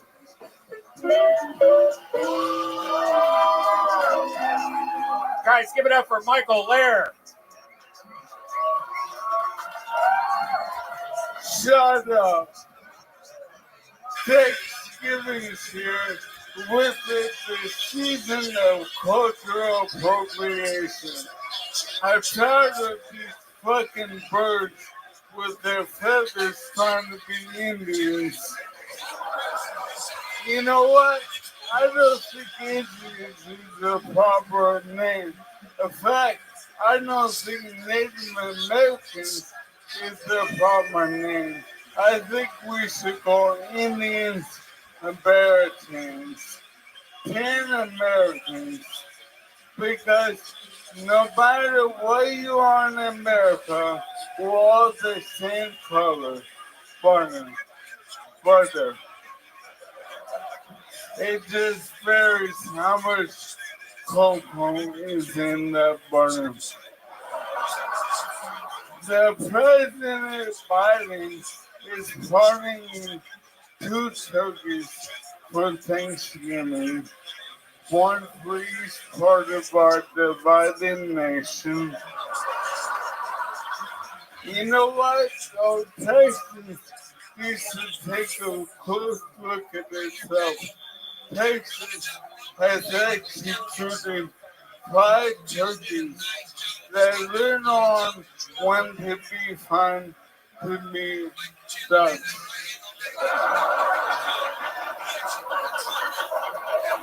Look, hey, we need to come together as a country, but it won't come with shaming people for their white privilege.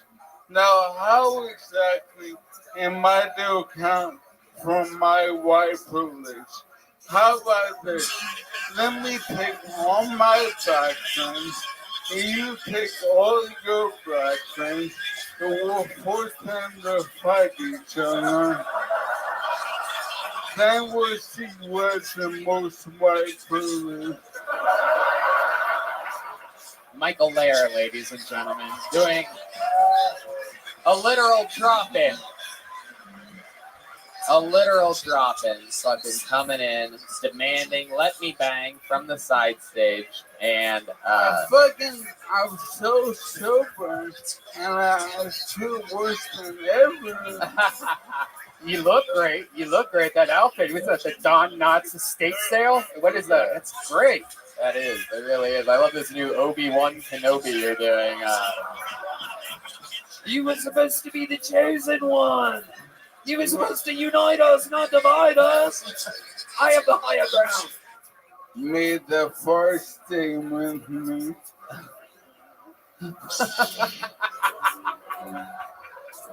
His lightsaber's out. For those of you listening to the podcast, Michael has pulled out a lightsaber. An actual, we've never seen this technology before.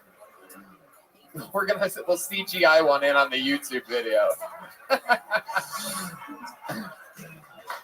I love it. The Jedi, Michael Lair. I wanted to do my comedy and yeah, I love it. I know. Okay. I mean, yeah. What are you saying? I don't get to call you Obi-Wan Kenobi when you come up looking like that? No, I'm not a sci-fi fan. Oh, you're not? No, I like dramas. All right. Okay. Michael, I love this. What I love about this show is that this is the kind of chaotic show where you're like, wow, did I just watch a dying man come in, demand a spot, go up, do whatever he wanted for any length of time, and then literally do it and then demand to leave right afterwards? Yeah, this is the show that you're at. It's a live podcast. Michael Lair has the eternal platinum. You've heard of the golden ticket. He's the only man ever to have the platinum ticket. That's the part where I kind of killed. Oh, yeah. Oh, absolutely. You destroyed. You're always unbelievable. Yeah. Yeah, that goes without saying. Michael Lair is amazing. I love it. Your unbelievable performance. I love you swinging by. You're always more than welcome here. How loud can this place get for the great Michael Lair, everybody? Come on.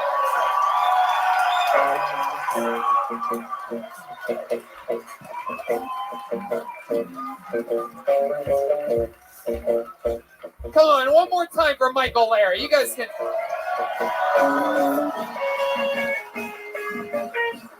Former regular. For those of you that don't know, he used to do what Hans just did, where he would write and perform a brand new minute every week. Retired a couple months ago, but not so retired. He retired Mayweather style, where he keeps coming back every once in a while. Then he says he's retired again, and then he comes back. I didn't know what the fuck was going on that entire time. I know him, and I barely. Yeah. He surprised me there. Can I get a water by chance? John Foran, you're next on Kill Tony. John Foran.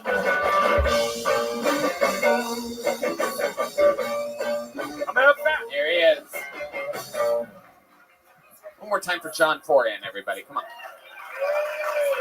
What's going on, Austin? Wisconsin is so fucking irrelevant. They're trying to start the next Civil War. I don't know what's attracting these agitators, but it's just in time for the holidays. Like, oh, come all ye hateful. From Kenosha to Sheboygan, that is a coastline of lunatics. But you know who's really salty right now? That dude from Making a Murderer, right? He's like, that boy got 2? Shit. But I think this is just retribution because for like 30 seconds, that guy actually convinced us he didn't do that shit. So I don't know about you guys, but I was just picturing his 2 lawyers fucking each other the whole time. So maybe that's why.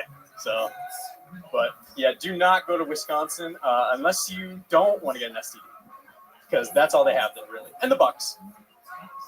And that's all I got. Thank you. All right, John Foran. I love it. Hell yeah. You're like the opposite of Emilio from earlier. I could tell. You're just pure. This interview's going to go good. I can just fucking tell, dude. First of all, let me tell you, after that performance, I must say you're one of my favorite cisgender comedians in the world, without a doubt. I think I'm using that word right, I think. Welcome, John. How are you? I'm good. How are you, Tom? I'm good. How long have you been on stand-up? This is my first time, everybody. And I'm guessing you're from Wisconsin. Oh, hell no. Philadelphia. Really? Yeah. You just come here, talk shit about Wisconsin, and then fucking... I got no problem with that, but I'm a traveler. You born and raised in Philadelphia? What are we talking about? Right outside Villanova. Wow. Oh my goodness. Wow. Another white suburban lady over there. I'll take it. I love it. Wow. So that's where you're born and raised. Have you been to Wisconsin? Oh, I got some cousins there. Is there any truth that on the playground is where you spend most of your days? Playing chess, am I right? What a nerd. All right. Stupid. How long are you in Austin? Did you just swing by and decide to Yeah, just man, fuck I'm it? like fresh, 24 hours. Today, did Yeah, you decide man, to do stand-up for the first time? Yes, sir. First time in Texas. Fucking love it. So where'd you write your Wisconsin bit? Like, Well, I mean, that was just from the heart? Yeah, it's like I played that. I mean, it was a tragedy, unfortunately. That kind of spurred some creative thought. I fucking hate to say it, but I'm gonna just call it that. But it's just like just curious. I used it. Hell yeah. We should get together and listen to Weezer sometimes. You like Weezer? Right when you walk up, I was like, Rivers Cuomo does comedy now? John, what do you do for fun? Everybody wants to know. So I just quit my job. Yeah. What was your job? And why did you say that like you're on a game show right That's now? like the new thing you do, right? You quit your job. Yeah, right. So higher or lower? Higher or lower? Nobody has a job here. What was your job? I was working at the Aria in Vegas. Oh, wow. I know the Classic. Aria. Yeah, classic Wow. joint. Interesting. What were you doing there? I worked at the pool. Whoa, look at the pool boy, everybody. Fuck yeah. Cisgender pool boy. Ladies just out there squirting when you walk by, huh? Look at this fucking... It's hard to quit. Yeah, dude. Look at that. Fucking Harry Potter, the pool boy over here. I get that a lot. That's why I never read the books as a kid. Right. Were you doing drinks or were you just like doing towels? 'Cause there's a big difference. I was the receptionist. Whoa. Holy shit. So you could get in, but you had to grease me up a little bit. Wow. Damn, I bet they did.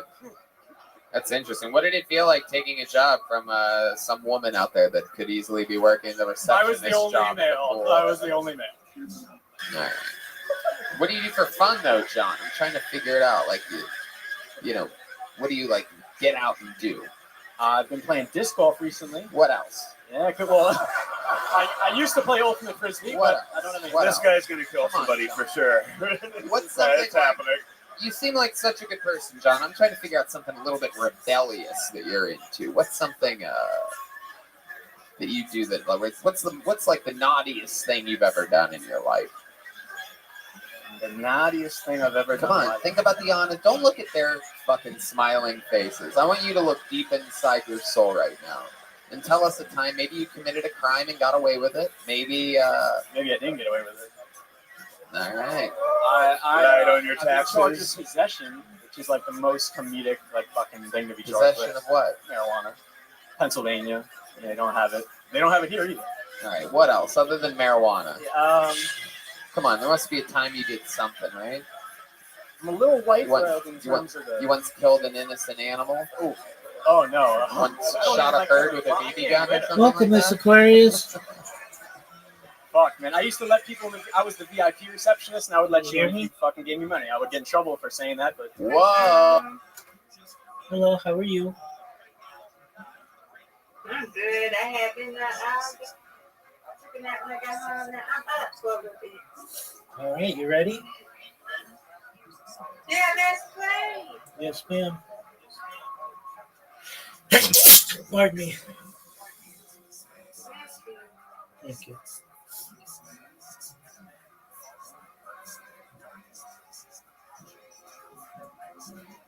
How are you doing? So far, so good. Let's see, let's go.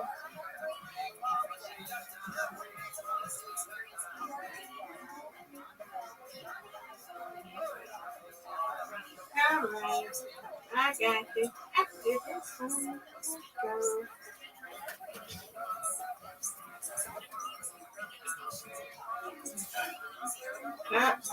Okay. Come on, Rabbi.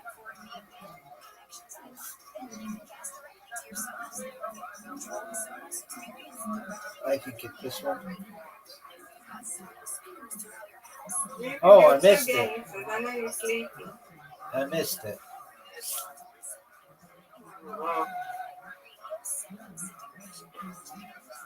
Get it. Well,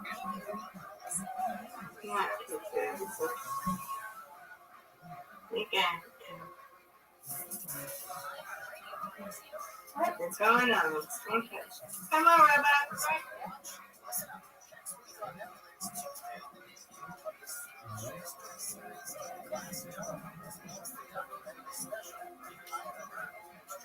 There we go.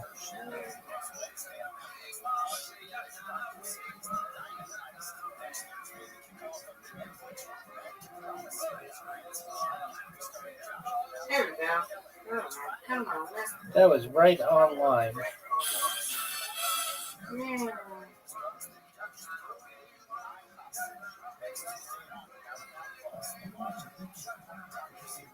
Okay, I only got one. Okay, all right, come on. Strike it.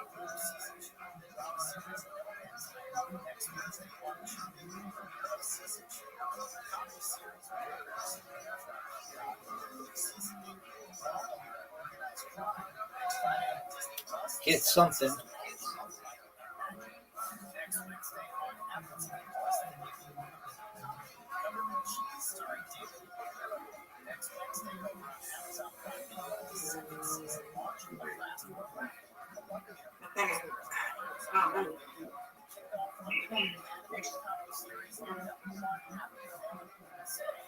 There we go.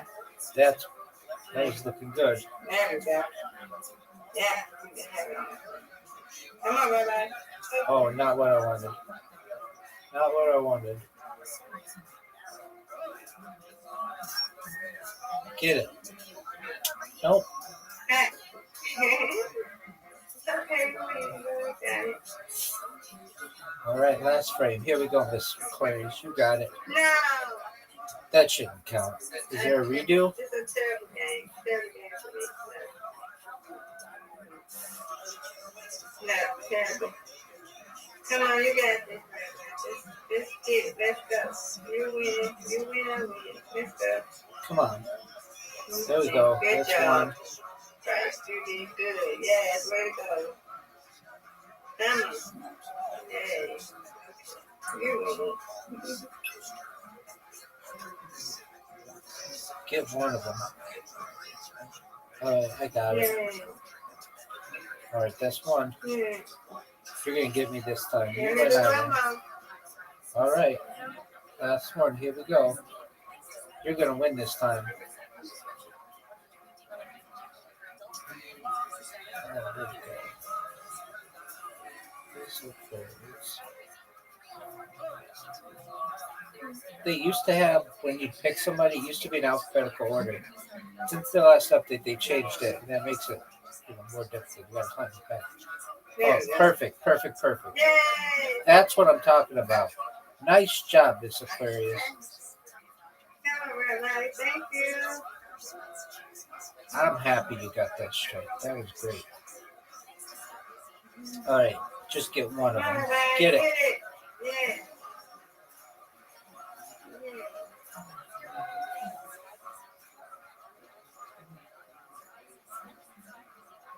What's going on my there?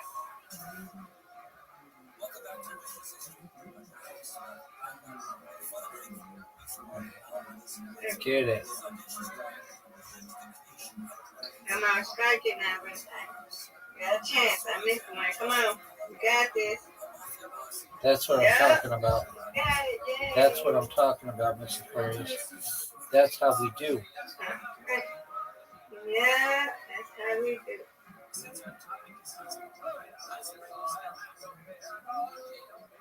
That's All good. right.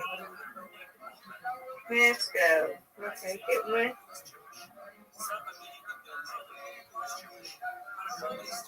No, yes, yes, yay.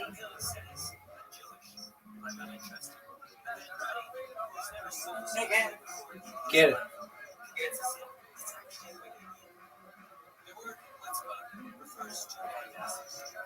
No, Rabbi, Get it. get him. Good job. Good step.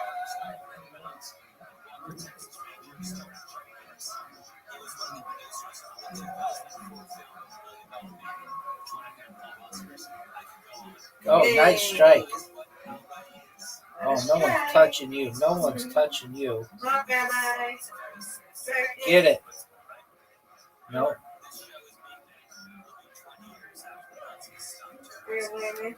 Get it. Uh-oh. You got it.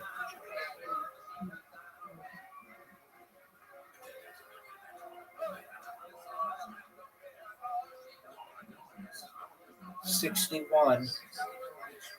Get this. Get this, Miss Aquarius. You got it. Oh. Wow. That popped back out.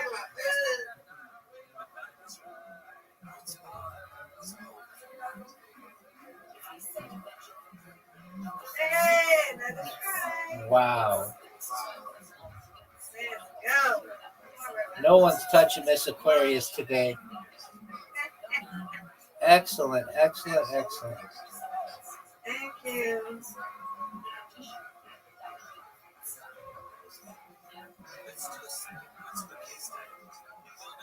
Yeah, come on. Nice job, Miss Aquarius. You win. You win, I win. Good job. That was really good. You win, I win. I win, you win. We won. We both win. Great job. Go to sleep now, Rabbi. Thank you, ma'am. You take care and sweet dreams to you. I'm sorry for being late. Oh, you're fine. Don't you worry about it one bit. Sweet dreams. We'll take tomorrow. I can stay with you a little bit longer tomorrow because I ain't really got to do that Monday, but go to business second. I want to go to the stuff. Sounds like a plan. Alrighty. Sweet See you dreams. tomorrow. Take care. Good night. You too. Good night.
Such a big part. You don't get any younger.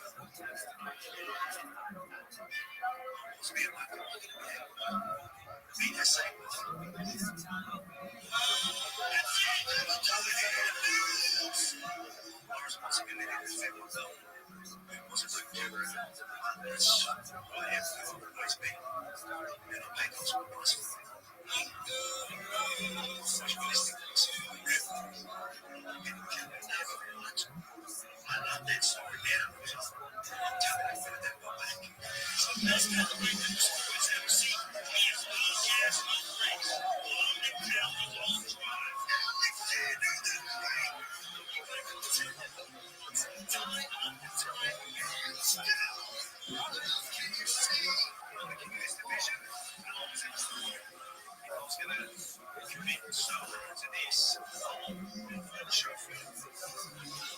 Defending champ and an active defending champ. You say it's you're gonna see him again.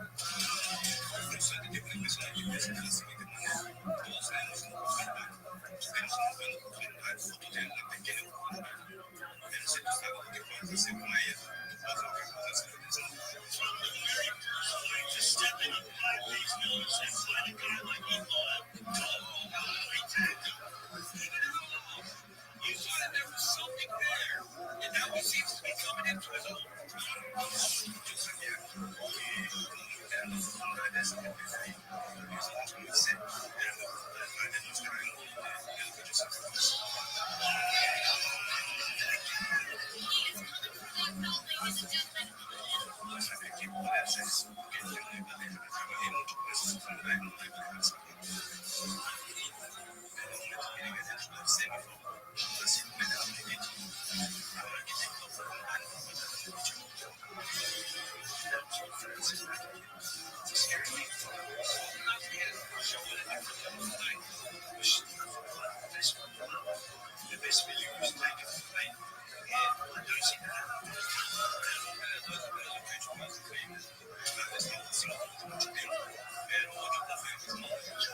Sean would sign that if we could be that